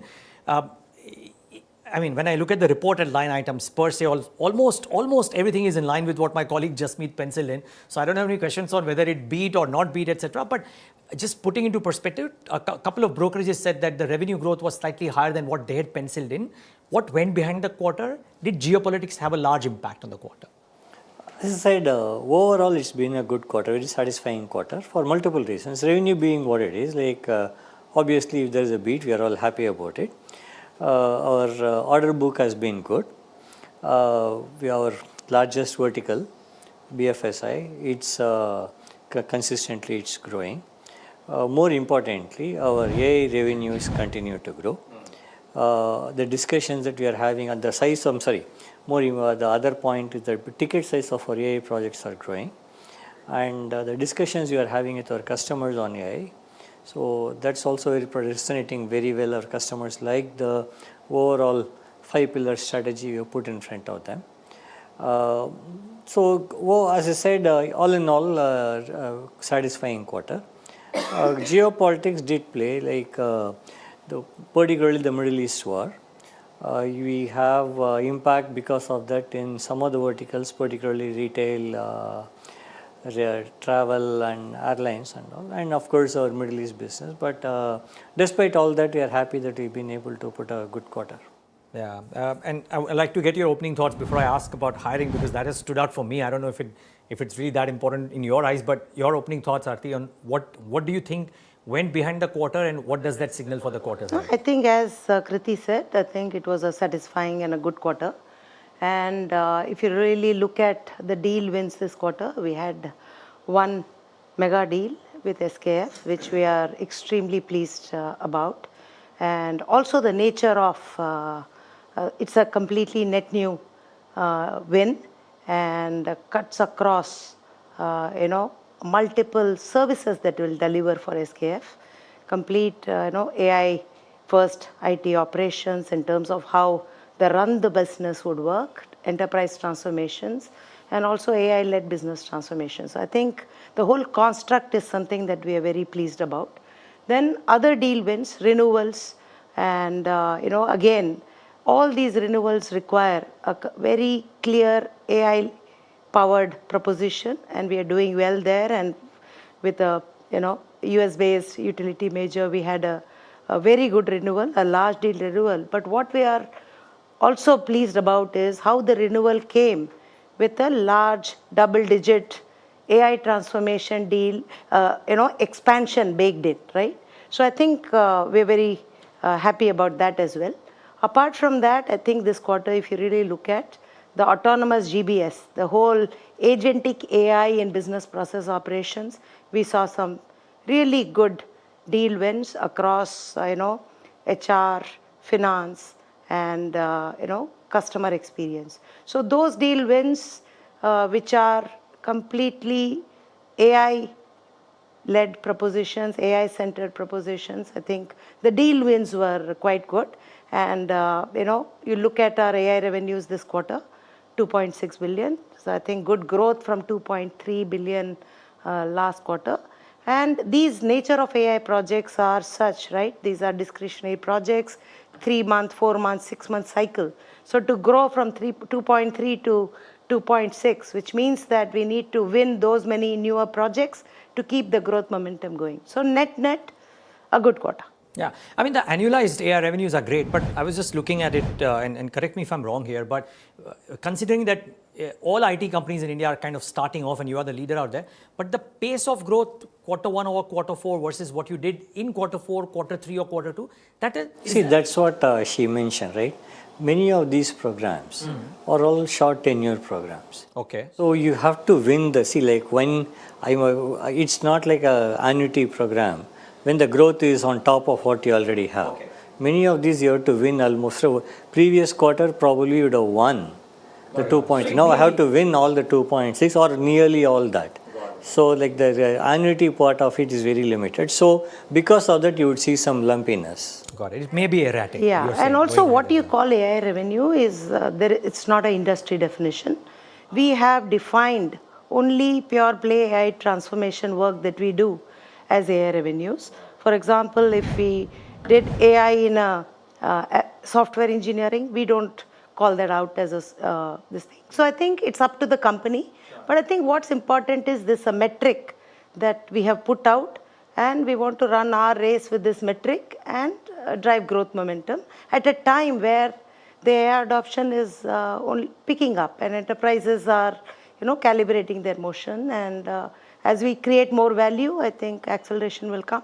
Yeah, your team handed me the leaflets, and there's some 3 pages of large companies talking about these AI deals with you, which is great. Hiring, my colleague Jasmeet was telling me, start off with hiring, because I want to know this. I don't know if it's as big a deal, but when the results came out and we in the newsroom were thinking about it, over 9,200 net hiring, right? Versus what? 2,500 or 2,600 in Q1. So what's led to this? I mean, is it confidence about the future or current execution? What is it? Both, right? We're constantly looking for top talent within the organization. And we also look at what is the demand that we have in the current quarter, demand we have for the subsequent quarter. So when we realize that we need to hire the top talent proactively, some of it is based on the demand we have on our hand, some of those hiring is being very proactive, because we want to hire good talent from the market. So both led to it. So definitely it's a reflection of the confidence we have. And of course, being ready for the future as more and more complex engagements, AI engagements come our way. We should be ready to respond to that very quickly. Got it. Yeah, but I'm sorry for pressing this, but since this has been, kind of choppy, these numbers, I'm wondering if this hiring is an indication of what could happen in Q2 or Q3. Can one read into it? You can, Neeraj, as I said, I'm not going to guide you into something. But as I said, this definitely reflects the confidence we have, reflects also the kind of conversations, kind of project wins we have. So based on that, we went ahead and said, this is what we are going to need in future, and we need to build that and scale that competency. Based on that, we did this hiring. Yeah, I'm going to talk about this tomorrow morning for sure on air. But Aarti, can I ask you about the margin picture as well, right? Because in some sense, it's come exactly in line with what people were estimating, maybe 10 basis points below some estimate, but that's hardly anything.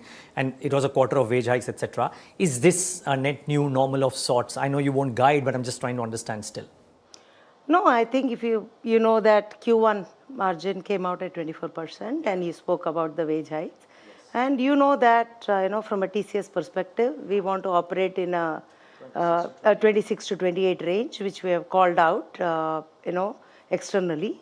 And, if you look at our performance last year, I think quarter after quarter, we have looked at how we have improved. And that would be our endeavor for this year as well.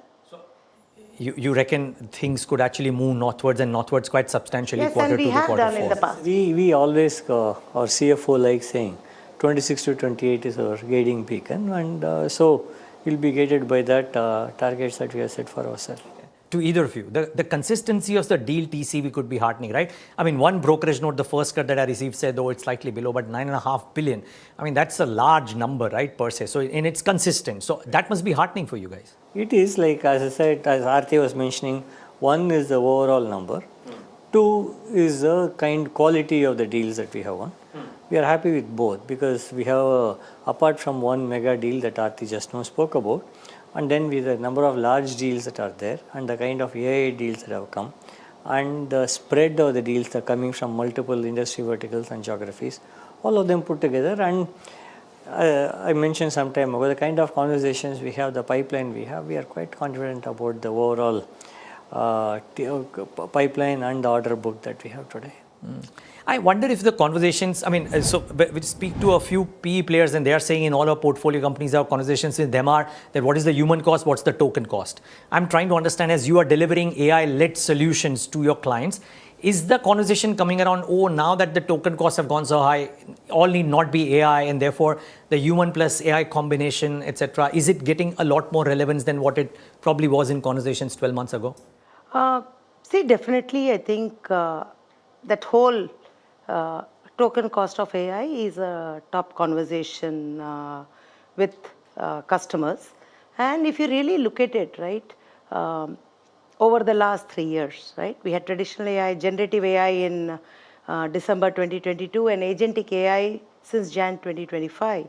And now a combination of generative and agentic AI solutions coming together in production with the reasoning capability, the kind of workflow redesign that you can do, right? Those possibilities are getting better.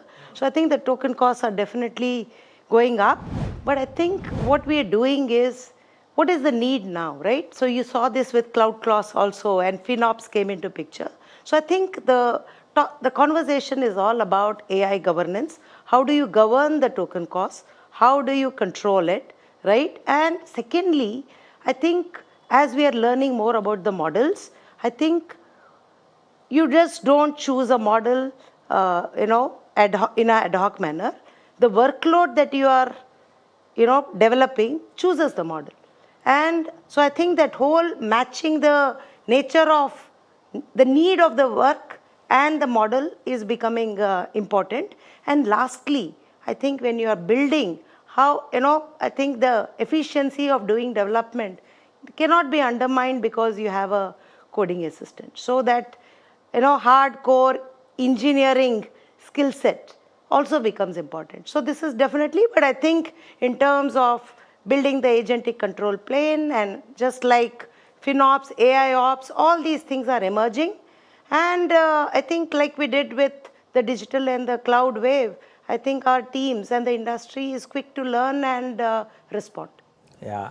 No, my question was also stemming largely from the fact that if the conversation was always about how AI will disrupt tech, I mean, and then external players like Jeff Bezos, etc., have come out and said that, listen, don't lose out on the relevance of what IT services will do. So which is why I was asking. Absolutely. See, like again, you're talking about token cost and human cost as somehow being a total sum. But as customers start seeing business value, they will continue to spend more on technology. We expect that the overall spend on technology to continue to go up.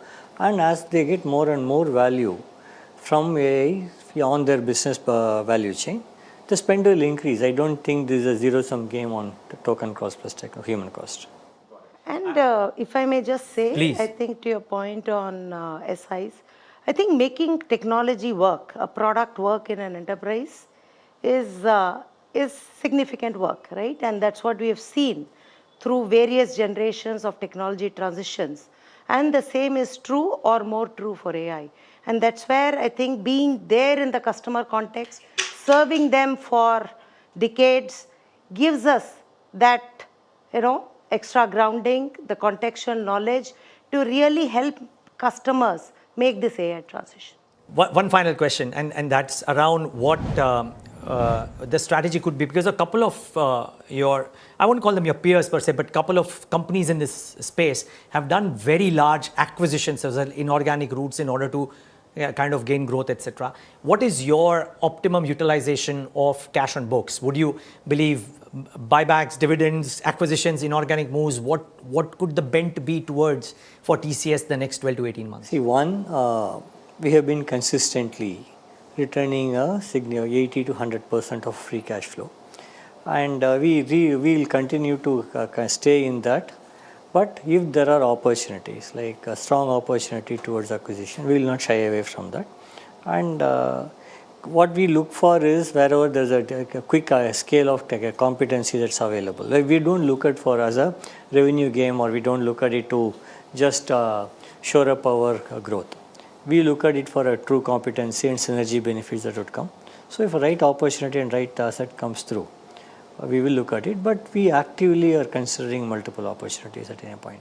Yeah, sorry, just to qualify that, you will not get a company your size, it's impossible, right? You're a behemoth. My question really is that would it be still by your definition a large sized one that you're looking at, or would it be string of pearls? No, all, like as I said, like our approach would be, am I getting a new competency in the organization? Okay. If I'm getting a new competency in the organization, we will do it. Is there something like that left for TCS to search for? There are organizations that we always look at. So some of the, as I said, it's about our ability to quickly scale. If a particular capability comes along, which helps us in scaling, for instance, AI, scaling in cybersecurity, scaling in any other area that we believe that there's a great opportunity, we will not shy away from that. Thank you so much for speaking to us today, and all the best for the quarters ahead. Thank you.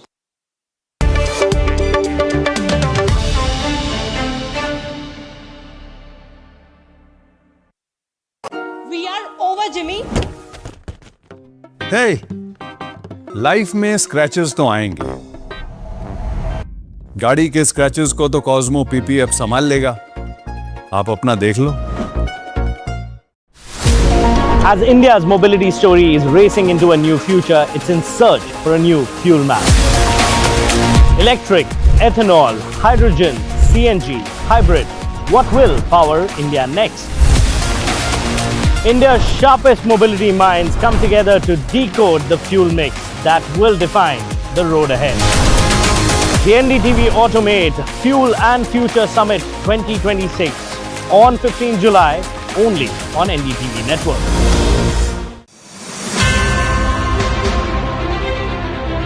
Now SEBI came out with BRSR.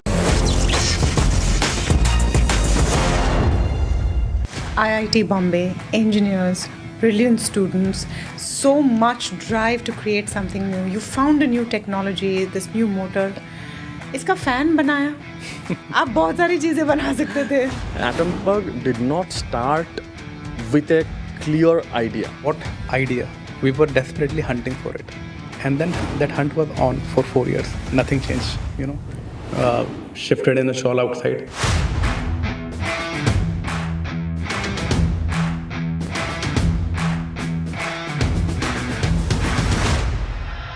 You have a technology called BLDC, which powers your fans. Why is it different? Traditional fan consumes 75 to 80 watts power. That's a huge power, and with our tech, we build a prototype and learned that we can deliver the same output at 28 watts power. What are your parents thinking at this time? Because you come from backgrounds where you've really had to fight to make it to IIT. So I got placed in ISRO during my final year. My family was super happy. They all understand government job really well, but don't understand anything around business, right? And I convinced them that I have got an action. In fact, not convinced, I had to lie to them. Before Atomberg, when I was in college, I started with an e-commerce business.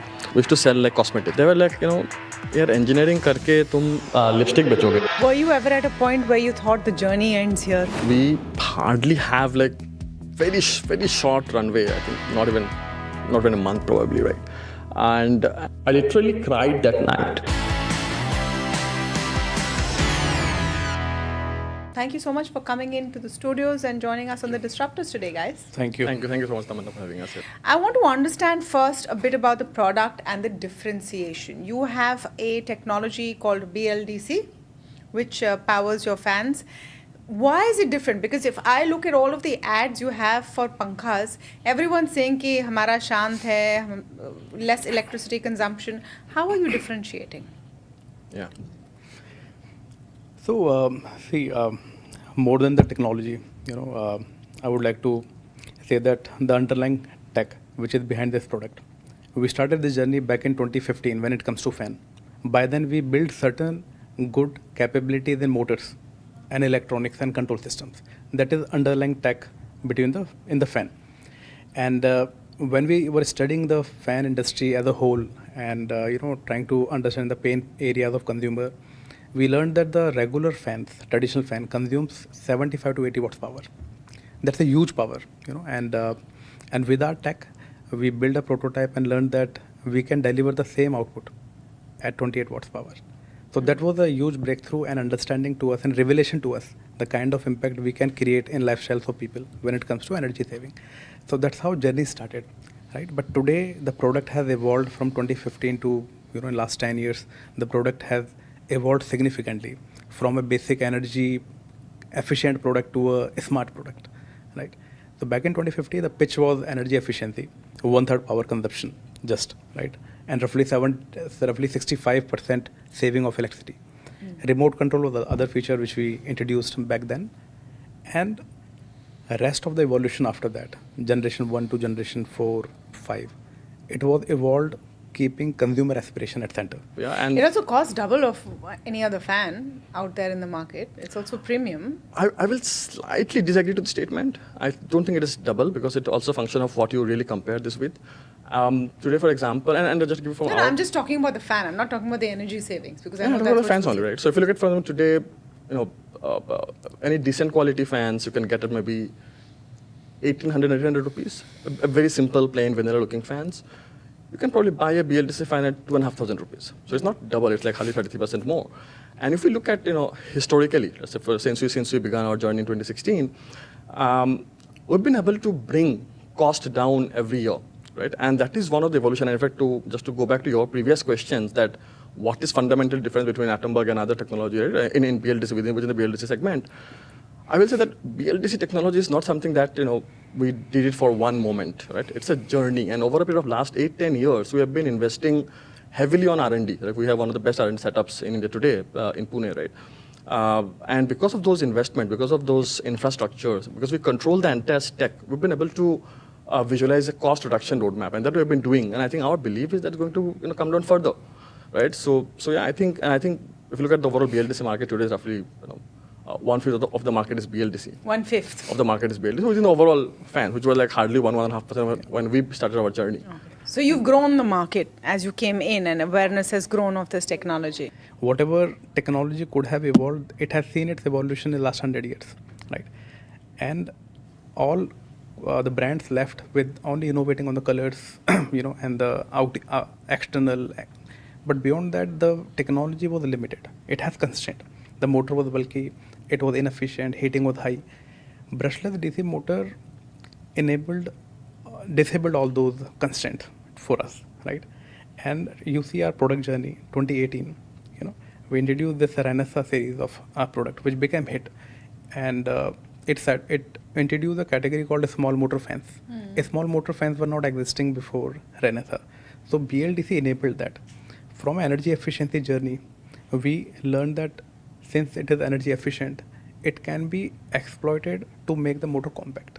You can increase the energy density of motor, and we reduce the form factor to half, right? So compare this big motor and just half the size of Renaissance motor.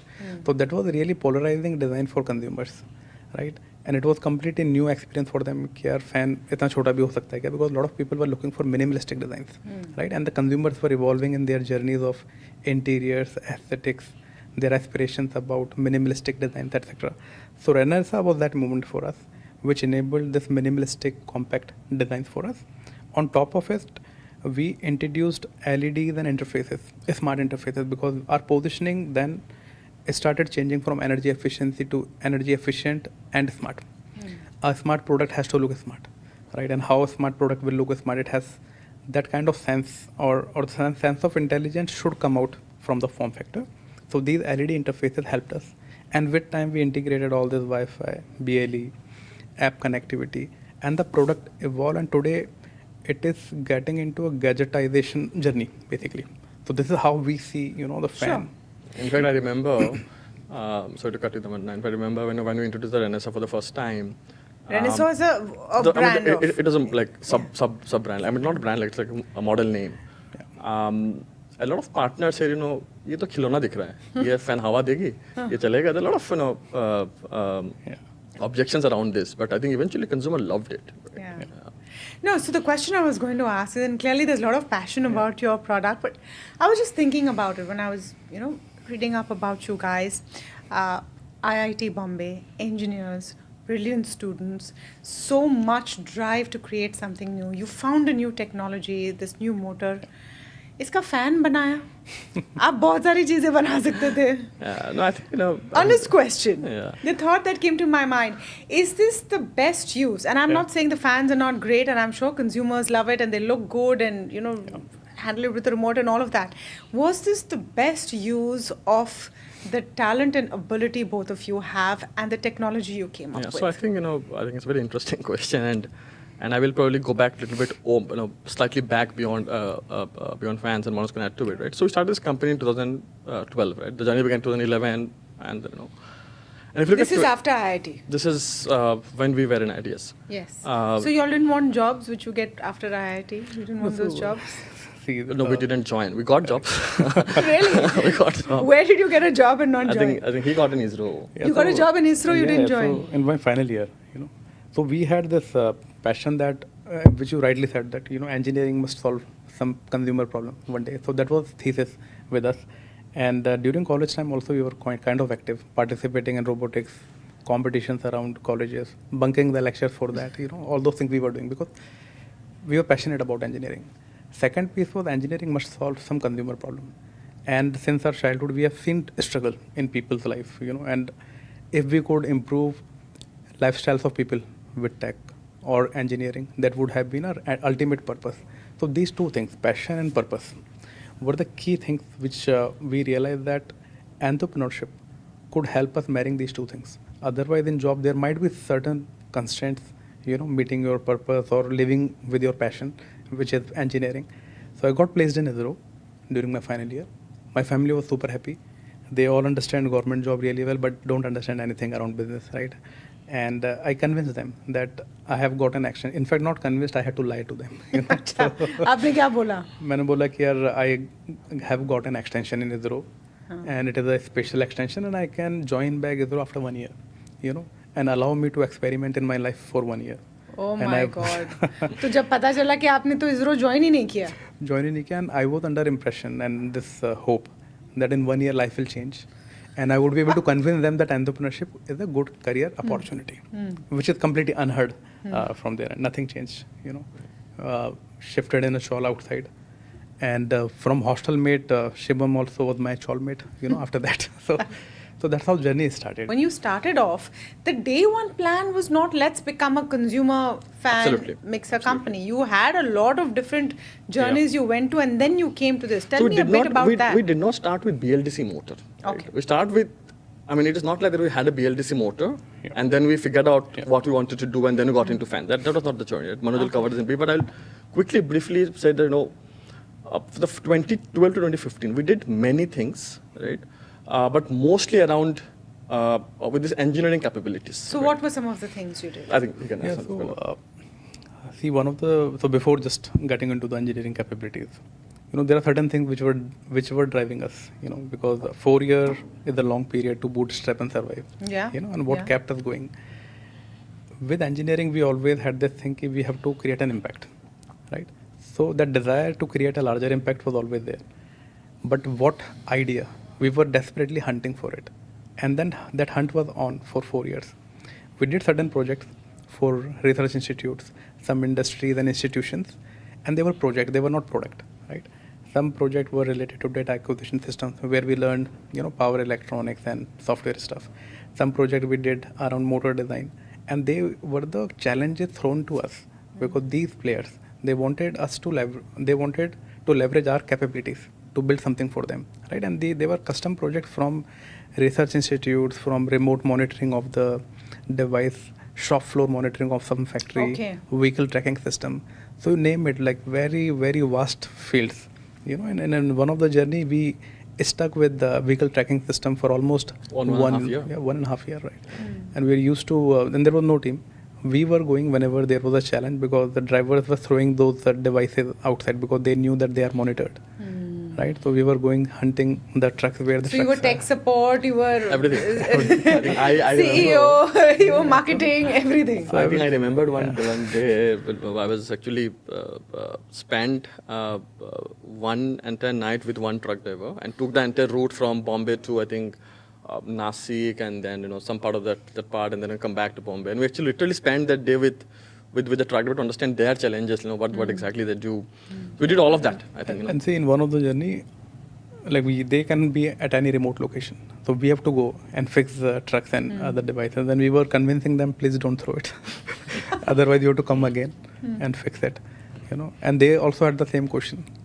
What's your background? And we were telling that we are from IIT and engineering, all that stuff. Then they were surprised what you're doing here. So you've been getting this question a lot through your journey. Ki aap kar kya rahe ho? I think we did like 4 pivots, right? And good. So one pivot was vehicle tracking. Yes, before that project. I think data acquisition systems was one. And some projects around motor controls. This is a very important lesson here. That you may be good at a lot of things. You may have the ability of success at a lot of things, but you have to pick where you want to exert your energies to to hit your end goal. Yes. For you guys, you have to scale. You have to get out of that chawl. Yes, absolutely. You had to, go from bootstrapping to go to investors with a plan that makes sense. Yes. So more importantly, we have to survive. Yeah. Right? And keep experimenting. and keep hunting for something scalable idea. And that Eureka moment came in 2015, right? And that is also a wonderful story. So We keep please. telling, so one day we were, and we, by the way, we upgraded ourselves from Chawl. We got incubated in IIT Bombay, Okay. Incubation Center They in opened the 2012. gate and said, "Bhai, aap aa jao wapas." Up Chawl's office aa jao. Chawl's office Then aa we jao, used to stay in and- office. And we realized that office is more luxury than our Chawl, so we shifted to our Chawl. How did you work that out? वो जुगाड़ कैसे हुआ? So we built a business model, right? And we were selected, luckily. Got an office space, and the office space was not big, maybe 400 square feet area. I think 400 square feet, yes. Not more than that. And we had a small team of 2, 3, 4 people. From there, we were able to running the show.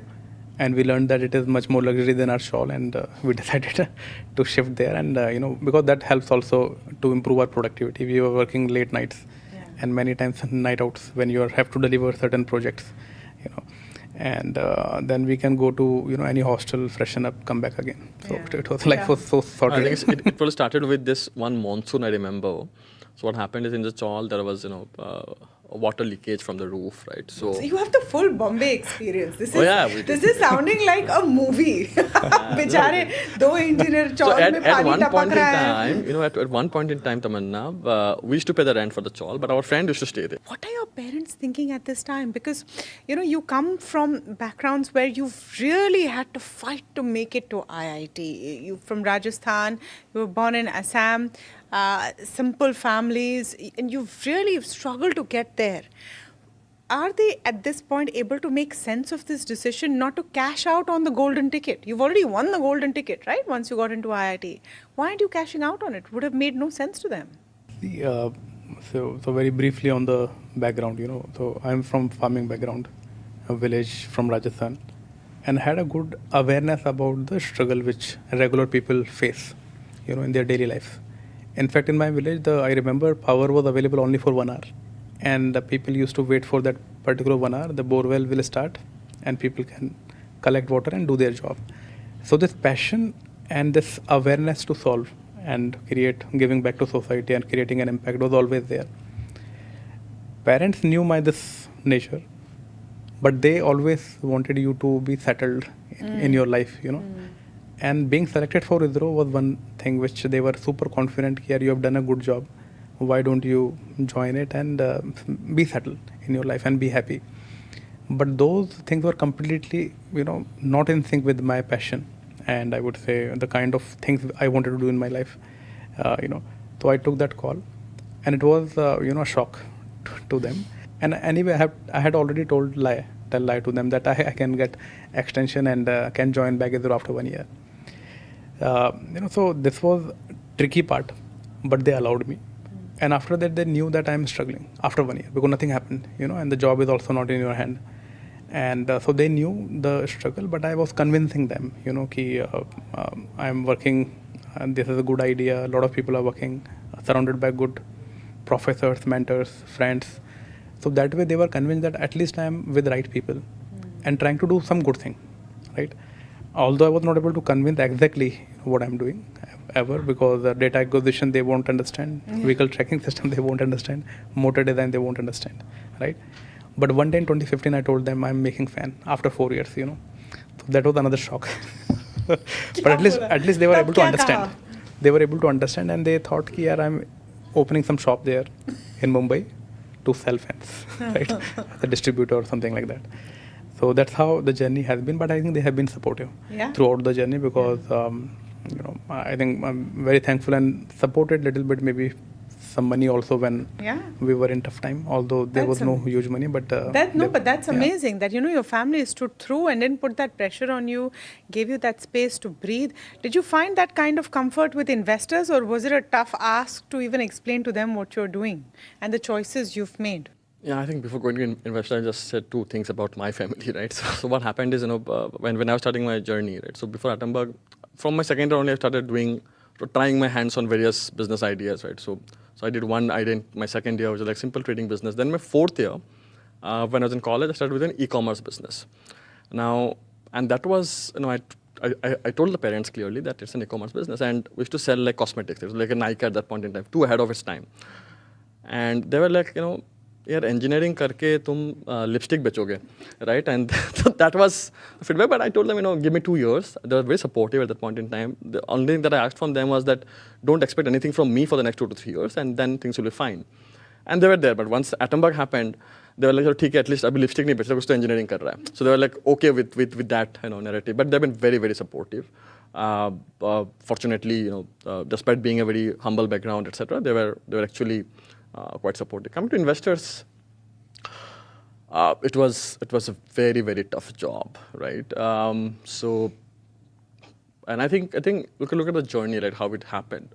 I think first, so between 2012 to 2015, anyway, there is no investor. It's all us, bootstrap money, some money. I think the only investor that we had was our friends who actually lent us a lakh rupees here and there to survive. So we are like really grateful to those people. Then what happened in 2016, we came out with this idea of BLDC motors, fan, etc. We got first investment, not very large amount, small amount. But that was like quick. That was not like a very, very challenging job for us. And I tell you one story on that as well. So we took that capital, we thought, and we were like very lucky to have that. We just saw that so much amount for the first time in our life, right? Then we went ahead, started building the product, technology, molds, capital investments. So हमने बहुत fast खर्चा कर लिया, right? And then we figured out कि we thought, we'll make the product, we'll go to the market will accept it, they will love it, give us money in advance. We didn't understand the concept of working capital, receivable, collections, all of that was not there. So what happened is, we raised that capital, spent majority of that capital into building the product. We went to market and figured out that industry doesn't pay you money on day one. So अब पैसा तो है नहीं, क्या करें? Then I literally, we went to that ceramic industry owner in Gujarat. And when I reached there to ask money, what he did the first thing. When I entered, he didn't say hi, he didn't say anything. He was in a shirt, opened up button shirt.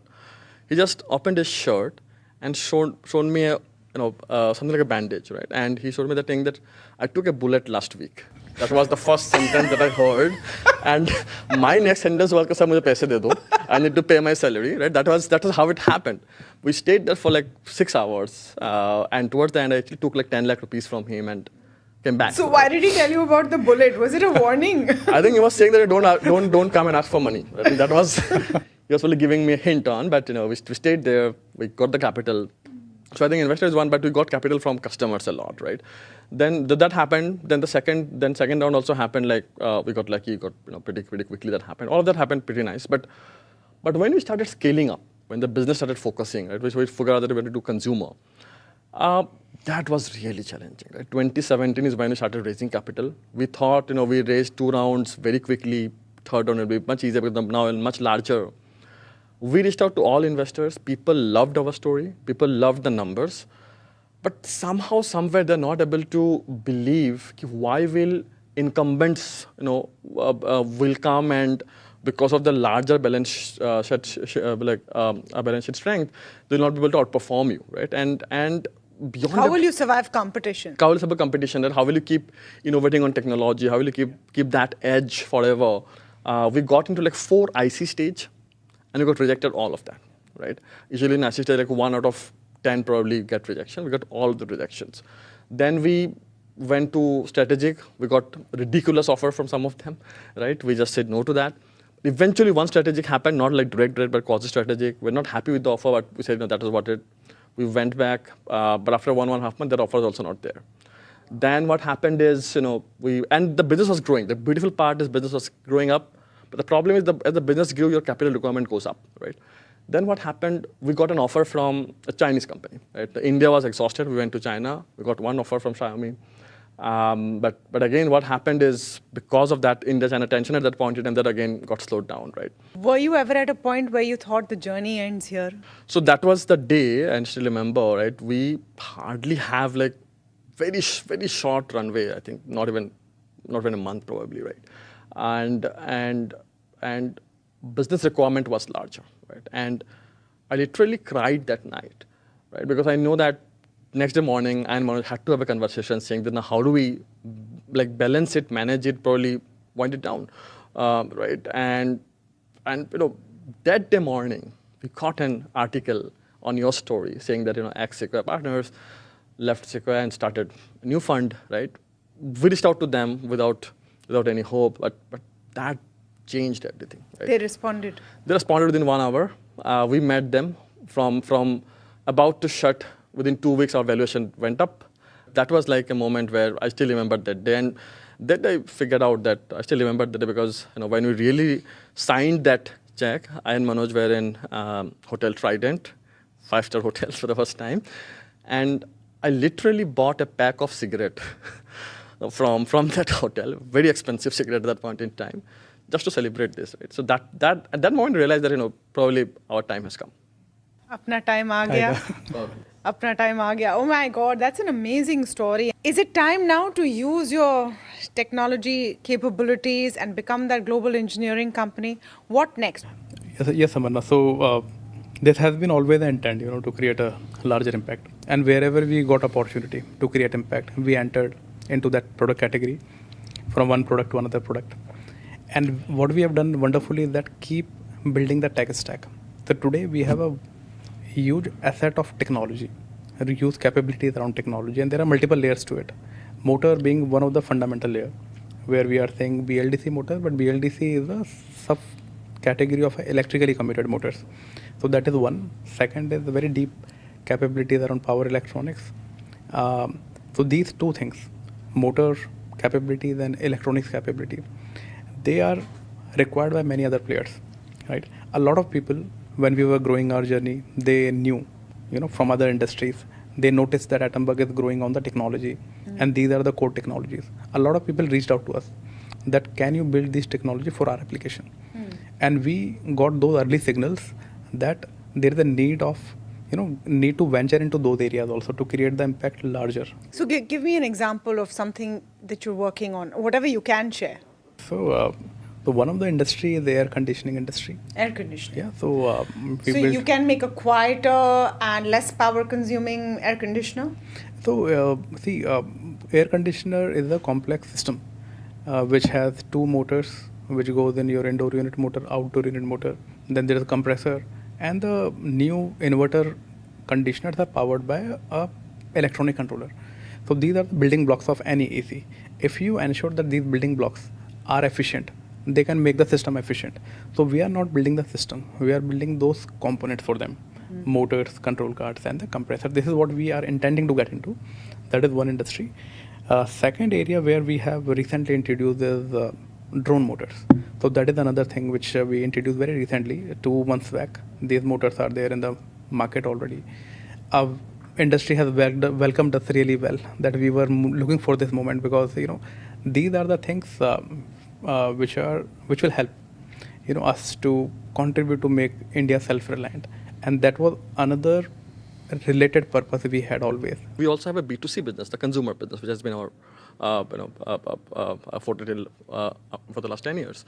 Now within that, we have been doing good job on fans, but we have just launched water purifier, we have just launched mixer grinder. Very early days, a lot of consumer love. I think within this, we have a lot of growth opportunities to unlock. If you look at the overall appliances market, electrometer, that's roughly $20 billion plus market, right? And within that, we're hardly even barely scratched the surface. Yeah, that's exciting. Exciting times ahead. You've come a long way. Exciting and busy, I will say. Yeah. From long way from that cramped IIT hostel and that chawl with the roof leaking. Glad to hear your story, and I'm sure it'll be inspiring to many. Thank you so much for coming in and speaking with us today. Thank you. Thank you, Tamanna. Thank you.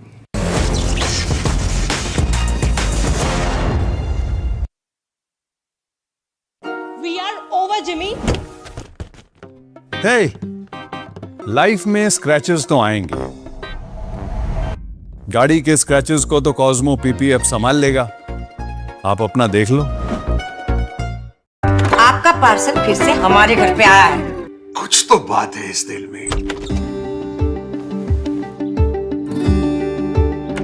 माँ भी हमेशा पीमाक mustard oil में ही खाना बनाती थी. ये आपके लिए. कुछ तो बात है इस दिल में. P-Mark, the mustard specialist since 1933. As India's mobility story is racing into a new future, it's in search for a new fuel map. Electric, ethanol, hydrogen, CNG, hybrid. What will power India next? India's sharpest mobility minds come together to decode the fuel mix that will define the road ahead. The NDTV Automate Fuel and Future Summit 2026 on 15 July only on NDTV Network.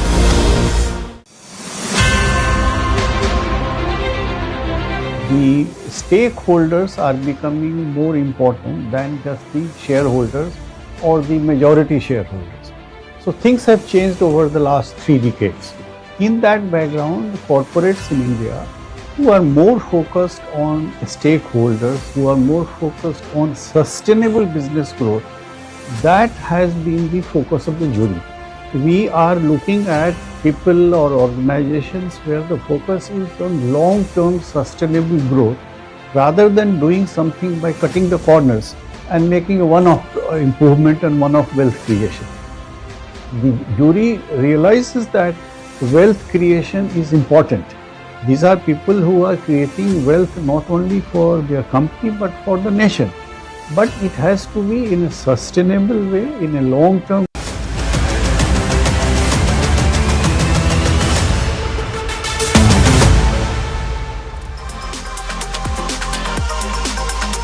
Welcome, you're watching Editor's Cut. This is a show where we break down what's happened through the week and tell you what we think about what's going to happen next week. We base it on the many conversations we have with so many people, not just each other, through the week. And this week we're going to do something a little different. We're posing 4 or 5 questions which have come from the newsroom, and we're going to talk about what we think about each of them. So let me kick off. Do you have your boxing gloves that you've hidden behind the table? Do I need to duck and cover? So you already know who's going to I know. throw the first punch. For sure. I brought a tank. You brought a tank? So out there and just shoot. Okay. Thanks, Neeraj. No, nowadays it's all fought with drones. So, correct. So your tank is obsolete Correct. now. Completely. I see your tank and I raise you.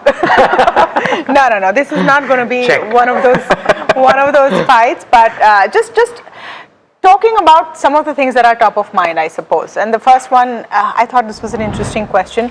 Has the US-Iran threat receded no matter what happens next? What I mean by has the threat receded for our cohort as investors? Has the worst of that threat receded no matter what happens next? You want me to start? I don't think it has. Because we've seen in the week gone by itself that all it takes is a sudden spark or the possibility that there can be an escalation, and that lever of crude, which I think the equity markets in India, and in fact both the currency and the bond markets also get affected immediately. So even if you have a small inkling of an escalation in tension there, and the possibility that the Suez Canal, the Strait of Hormuz, not the Suez Canal, Strait of Hormuz gets affected, you have a situation for India. Yeah. I kind of concur with almost everything that Alex has said. Maybe oil doesn't go all the way to 110, 112, but oil going to 90 as well would mean that there could be some pressure points for the Indian markets. I would argue that it's never going to go back to the worst part of the US-Iran conflict. But that's my argument. So you got to say something new. No, I'm saying I would argue it's never going to go back. So it's the opposite. I'm saying that in my view, the worst is over as far as the US-Iran conflict is concerned. From the perspective of Indian markets? For the perspective of Indian markets, global crude markets, and everyone, except for the people who are on the other side and the receiving side of guns and bombs. Why not though? For them. So here's why. And I again come back to exactly what we observed this week. Yes, there was a very sharp reaction. There was a drawdown in Indian equities. Crude did jump up maximum till 80. On the Brent, even that for a small period of time. It didn't go as far as shutting off the Strait of Hormuz, even though it went as far as Iran firing at a Bahrain and a Kuwait. So it could have gone that far. I think it's done in terms of the threat to global crude and global equity as a result for a couple of reasons. That ships have been passing through one way or the other now for a while. Seafarers have figured it out. They shut off their transponders. there is an alternate route, and Kepler data that came out after this showed that there is an alternate route which is found. So it depends. Now there's a US blockade and there's the Iranian officials. Depends on who you talk to. Either one is going to give you a safe passage. A way out has been found. The fact that 2 days later there were 53 vessels which came through, out of them 20 Indian flagged, tells me it's never going to get so bad. The appetite for a fight to that extent is over. There will be some showboating on either side. There might be some skirmishes. Neither side is interested in going all the way to the top. One more point to bolster my view on this debate is that even when Trump was saying what he was saying, it's a very harsh language there, the technical committees on both sides are still meeting and talking. So these negotiations never really ended to that end, which is why the threat perception, at one point we were saying this is going to go nuclear, at least in my view, has now dialed down. So, okay, so I take that point. But Neeraj, what you're saying is that the threat is not over. Why do you say that? No, I'm just saying that even if the worst is over, and which may well be the case, that we will never have crude, possibly because of this reason, go back to 110, Brent that is. From a market's perspective, Brent at 75 versus Brent at 90 is a different argument, and therefore, if Brent were to go to, let's say 85, 90 also, if the conversations go south, it could have an impact on the market. So is the worst over? In fact, I concur with her. Yes, the worst is over. But can this still have an impact on the markets? To that, I'm saying the argument, my argument is it can still have. I think it can. The chances of going to 90 have also diminished in the interim. What's happened in the last 3 months is alternate sources of crude have bumped up. Large consumers of energy like China have figured out their alternative streams in a bigger way. At least to my mind, the chances of this going back to where is the crude in the world and the Strait of Hormuz is jam-packed have diminished greatly. In a sense, that is also on account of the fall in the demand, or slightly lower demand and projection for slightly lower demand on account of slowing global growth, right? So that have I managed to convince both of you all at the end of it? No. To come around to my view? No, I think it's still... No, I'm concurring. It's the worst is as in 110 is out of the window. But can a slightly higher crude price have an impact on the markets, and can crude prices go slightly higher than where they are right now? By slight, I mean until 90. I think yes. That wasn't the question as well. The question is the US-Iran threat receded to that extent. For the markets, no matter what happens next. Yeah, of course. For I'm saying it's not receded. For people sitting in Iran, of course, it's there. No, I'm saying it's not receded because this threat could impact crude prices slightly more, and therefore it could impact the markets. Yeah, through earnings and all of that, right? Because ultimately, if you think that the conflict is over, crude will fall, input cost pressure is over, earnings will get better. Conflict is over. We have to now live with the new normal, where this can keep happening. It's possible this happens again next week, Wednesday, Thursday. But the responses to it, which you see, will become less and less sharper as we get used to it. Worst may be over. But so speaking of earnings, because I mentioned it, you were at TCS yesterday, right? Yeah. And I think the second question that the newsroom was speaking about was, is the turnaround underway for IT? Or can you say, basis what you've seen with TCS print, that the worst may be over? Yeah, so I think all three of us heard the management. I did it in person, but all three of us saw the interview as well the next day, right? And the body language and the commentary seems to suggest that they believe that the worst is over. And by the worst, you mean the slightly lackadaisical growth without any kind of confirmed hiring, or the choppiness in hiring, particularly at the TCS level, right? But the fact that they've hired 9,000 people, the fact that they've said that the margins which got impacted 24% will go to 26, 28 range, etc. All of that seems to suggest that even if they do 2%, which is done in the quarter, and if they just extrapolate it or annualize it for the year, 8-9% of growth, if they manage to do that with higher margins and therefore higher profitability and some commentary around execution, 79% of verticals showing growth, I think, and the valuations what they are, I think we got a winner on our hands. For the IT pack, because that's the premise of the question, is TCS results indicating a turning point for IT? So maybe the proof of the pudding is in the eating, and we wait for the others to come in, but I would presume that the giant the largest one. Yeah, the largest one is doing this. So maybe the Davids will also be able to do it well enough.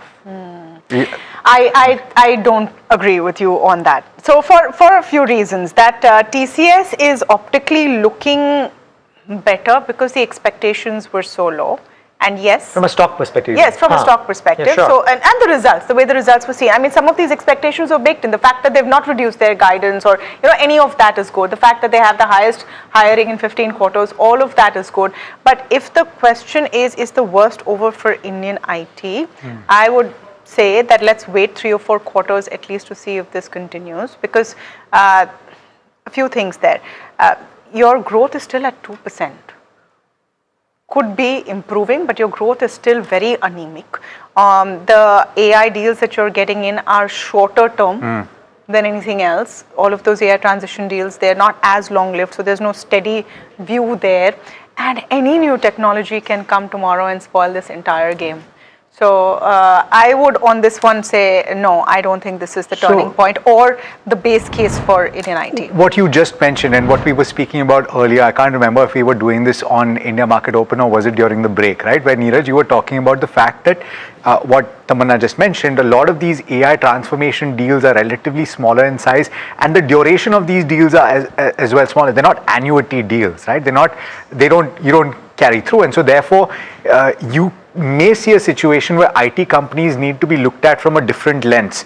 You had for many, many years the ability to predict within a very narrow margin of error the kind of growth that an IT company would deliver on a quarter-on-quarter basis. That may be difficult to do, and so therefore will the view change completely from the street's perspective if next quarter there's a 15% growth or there's a 10% growth? Suddenly everyone will say, oh, the best times are back again, and then the following quarter there'll be a negative performance. So is it a yes or a no? I don't think that the worst is over. I think that there will be a lot of losers from this pack, and that you cannot extrapolate what one large company is doing to the rest of the pack, because you will have to separate the wheat from the chaff. So you have to defend because it's 2 versus 1 now. So just one last point here, because we need to get 3 more topics. My limited point is this, that when we're talking about this question for IT companies per se, TCS is trading at the valuations that it is because it's really been one of the biggest underperformers on the delivery side as well. If that is starting to deliver, and it is so large that it's easier for the others to probably do what a TCS is doing in terms of, some demand, some AI-led things, some companies like Persistent and a few others are doing an acquisition, Coforge is doing that. I would suspect that the others are more nimble and will be able to do it. But you know what? This debate will be put to rest in the next 2 weeks when the other companies come out with the results and the commentary. Yeah. So let's do this 2 weeks out on 2 weeks out as well. And I have to tell all of you, please weigh in on any of these issues that we're debating. First round was 2 versus 1. Second round was 2 versus 1. Yeah. Let's see what the third one is. The third one is an interesting topic as well. It is in fact with regard to the monsoons, and we've been talking about this, the threat to the Indian economy beyond crude and the fact that it has been very volatile is the fact that the southwest monsoon monsoons have been deficient, right? I'm going to start off this time because I think that a lot of people mistake this when they look at the southwest monsoon and the progress that it makes, and I think a lot of the officials from the IMD and SkyMet tend to warn against this. You look at the overall figure and you compare it with the long period average and you say you're 95%, so you're okay. If you look at the data, we were deficient by 40% earlier at the start of June. We're now deficient by 14%. So the gap is narrowed in a big way. But the problem is not with that overall number. The problem is with the spatial distribution in the monsoons. Alex, is it yes or no? I think that it's going to be a problem, because in large tracts you're going to have agriculture that is getting affected. And yes, one might argue that irrigation is there, and to that extent it will be mitigated, but there will be a hit to rural income, and so that to that extent there will be a little bit of distress, or at the very least a loss of consumption. What do you think? I agree with Alex on this one, and I think it's also the distribution. Just because you have very heavy monsoons for 4 or 5 days is not necessarily a good thing. The monsoon deficit threat to rural incomes will definitely be there. Some of the kharif sowing has already been impacted.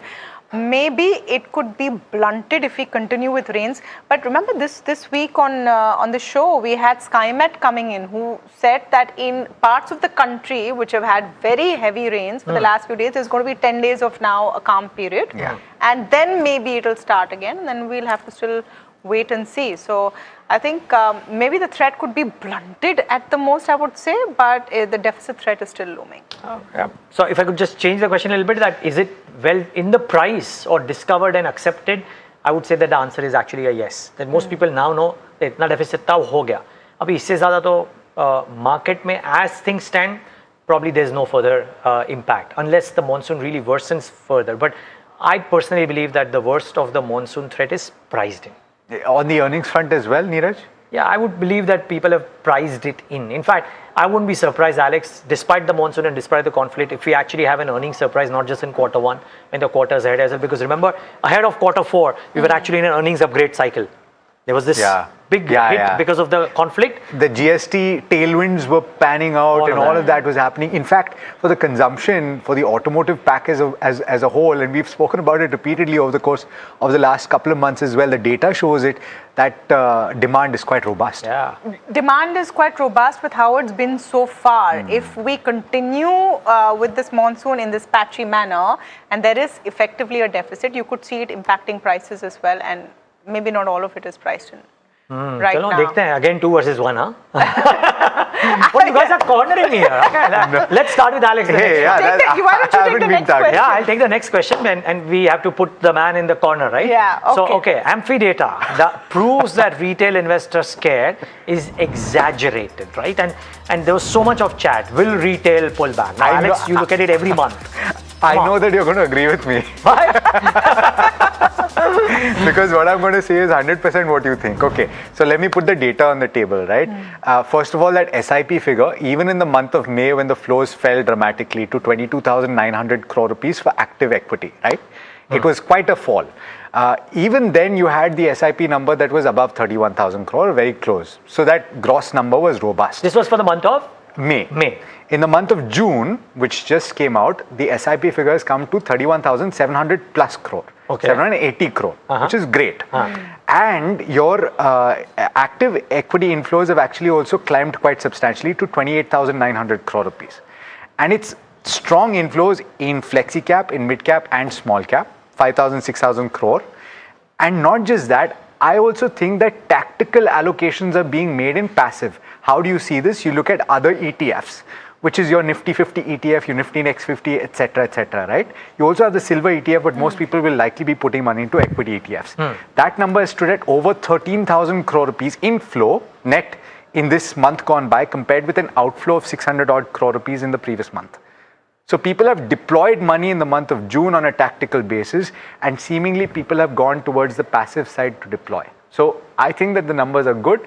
I think that people have bought the dip, and it's going to look positive going forward. I agree. So it's 2 already. Now come on. There is no way to disagree on this. I can't for the sake of it be. I think the other way to look at it is what cash volumes will be like. So not in the mutual fund space, but if direct volumes have come down, FNO volumes have come down. Stocks, so maybe individual retail investors are not so hot on playing the market right now.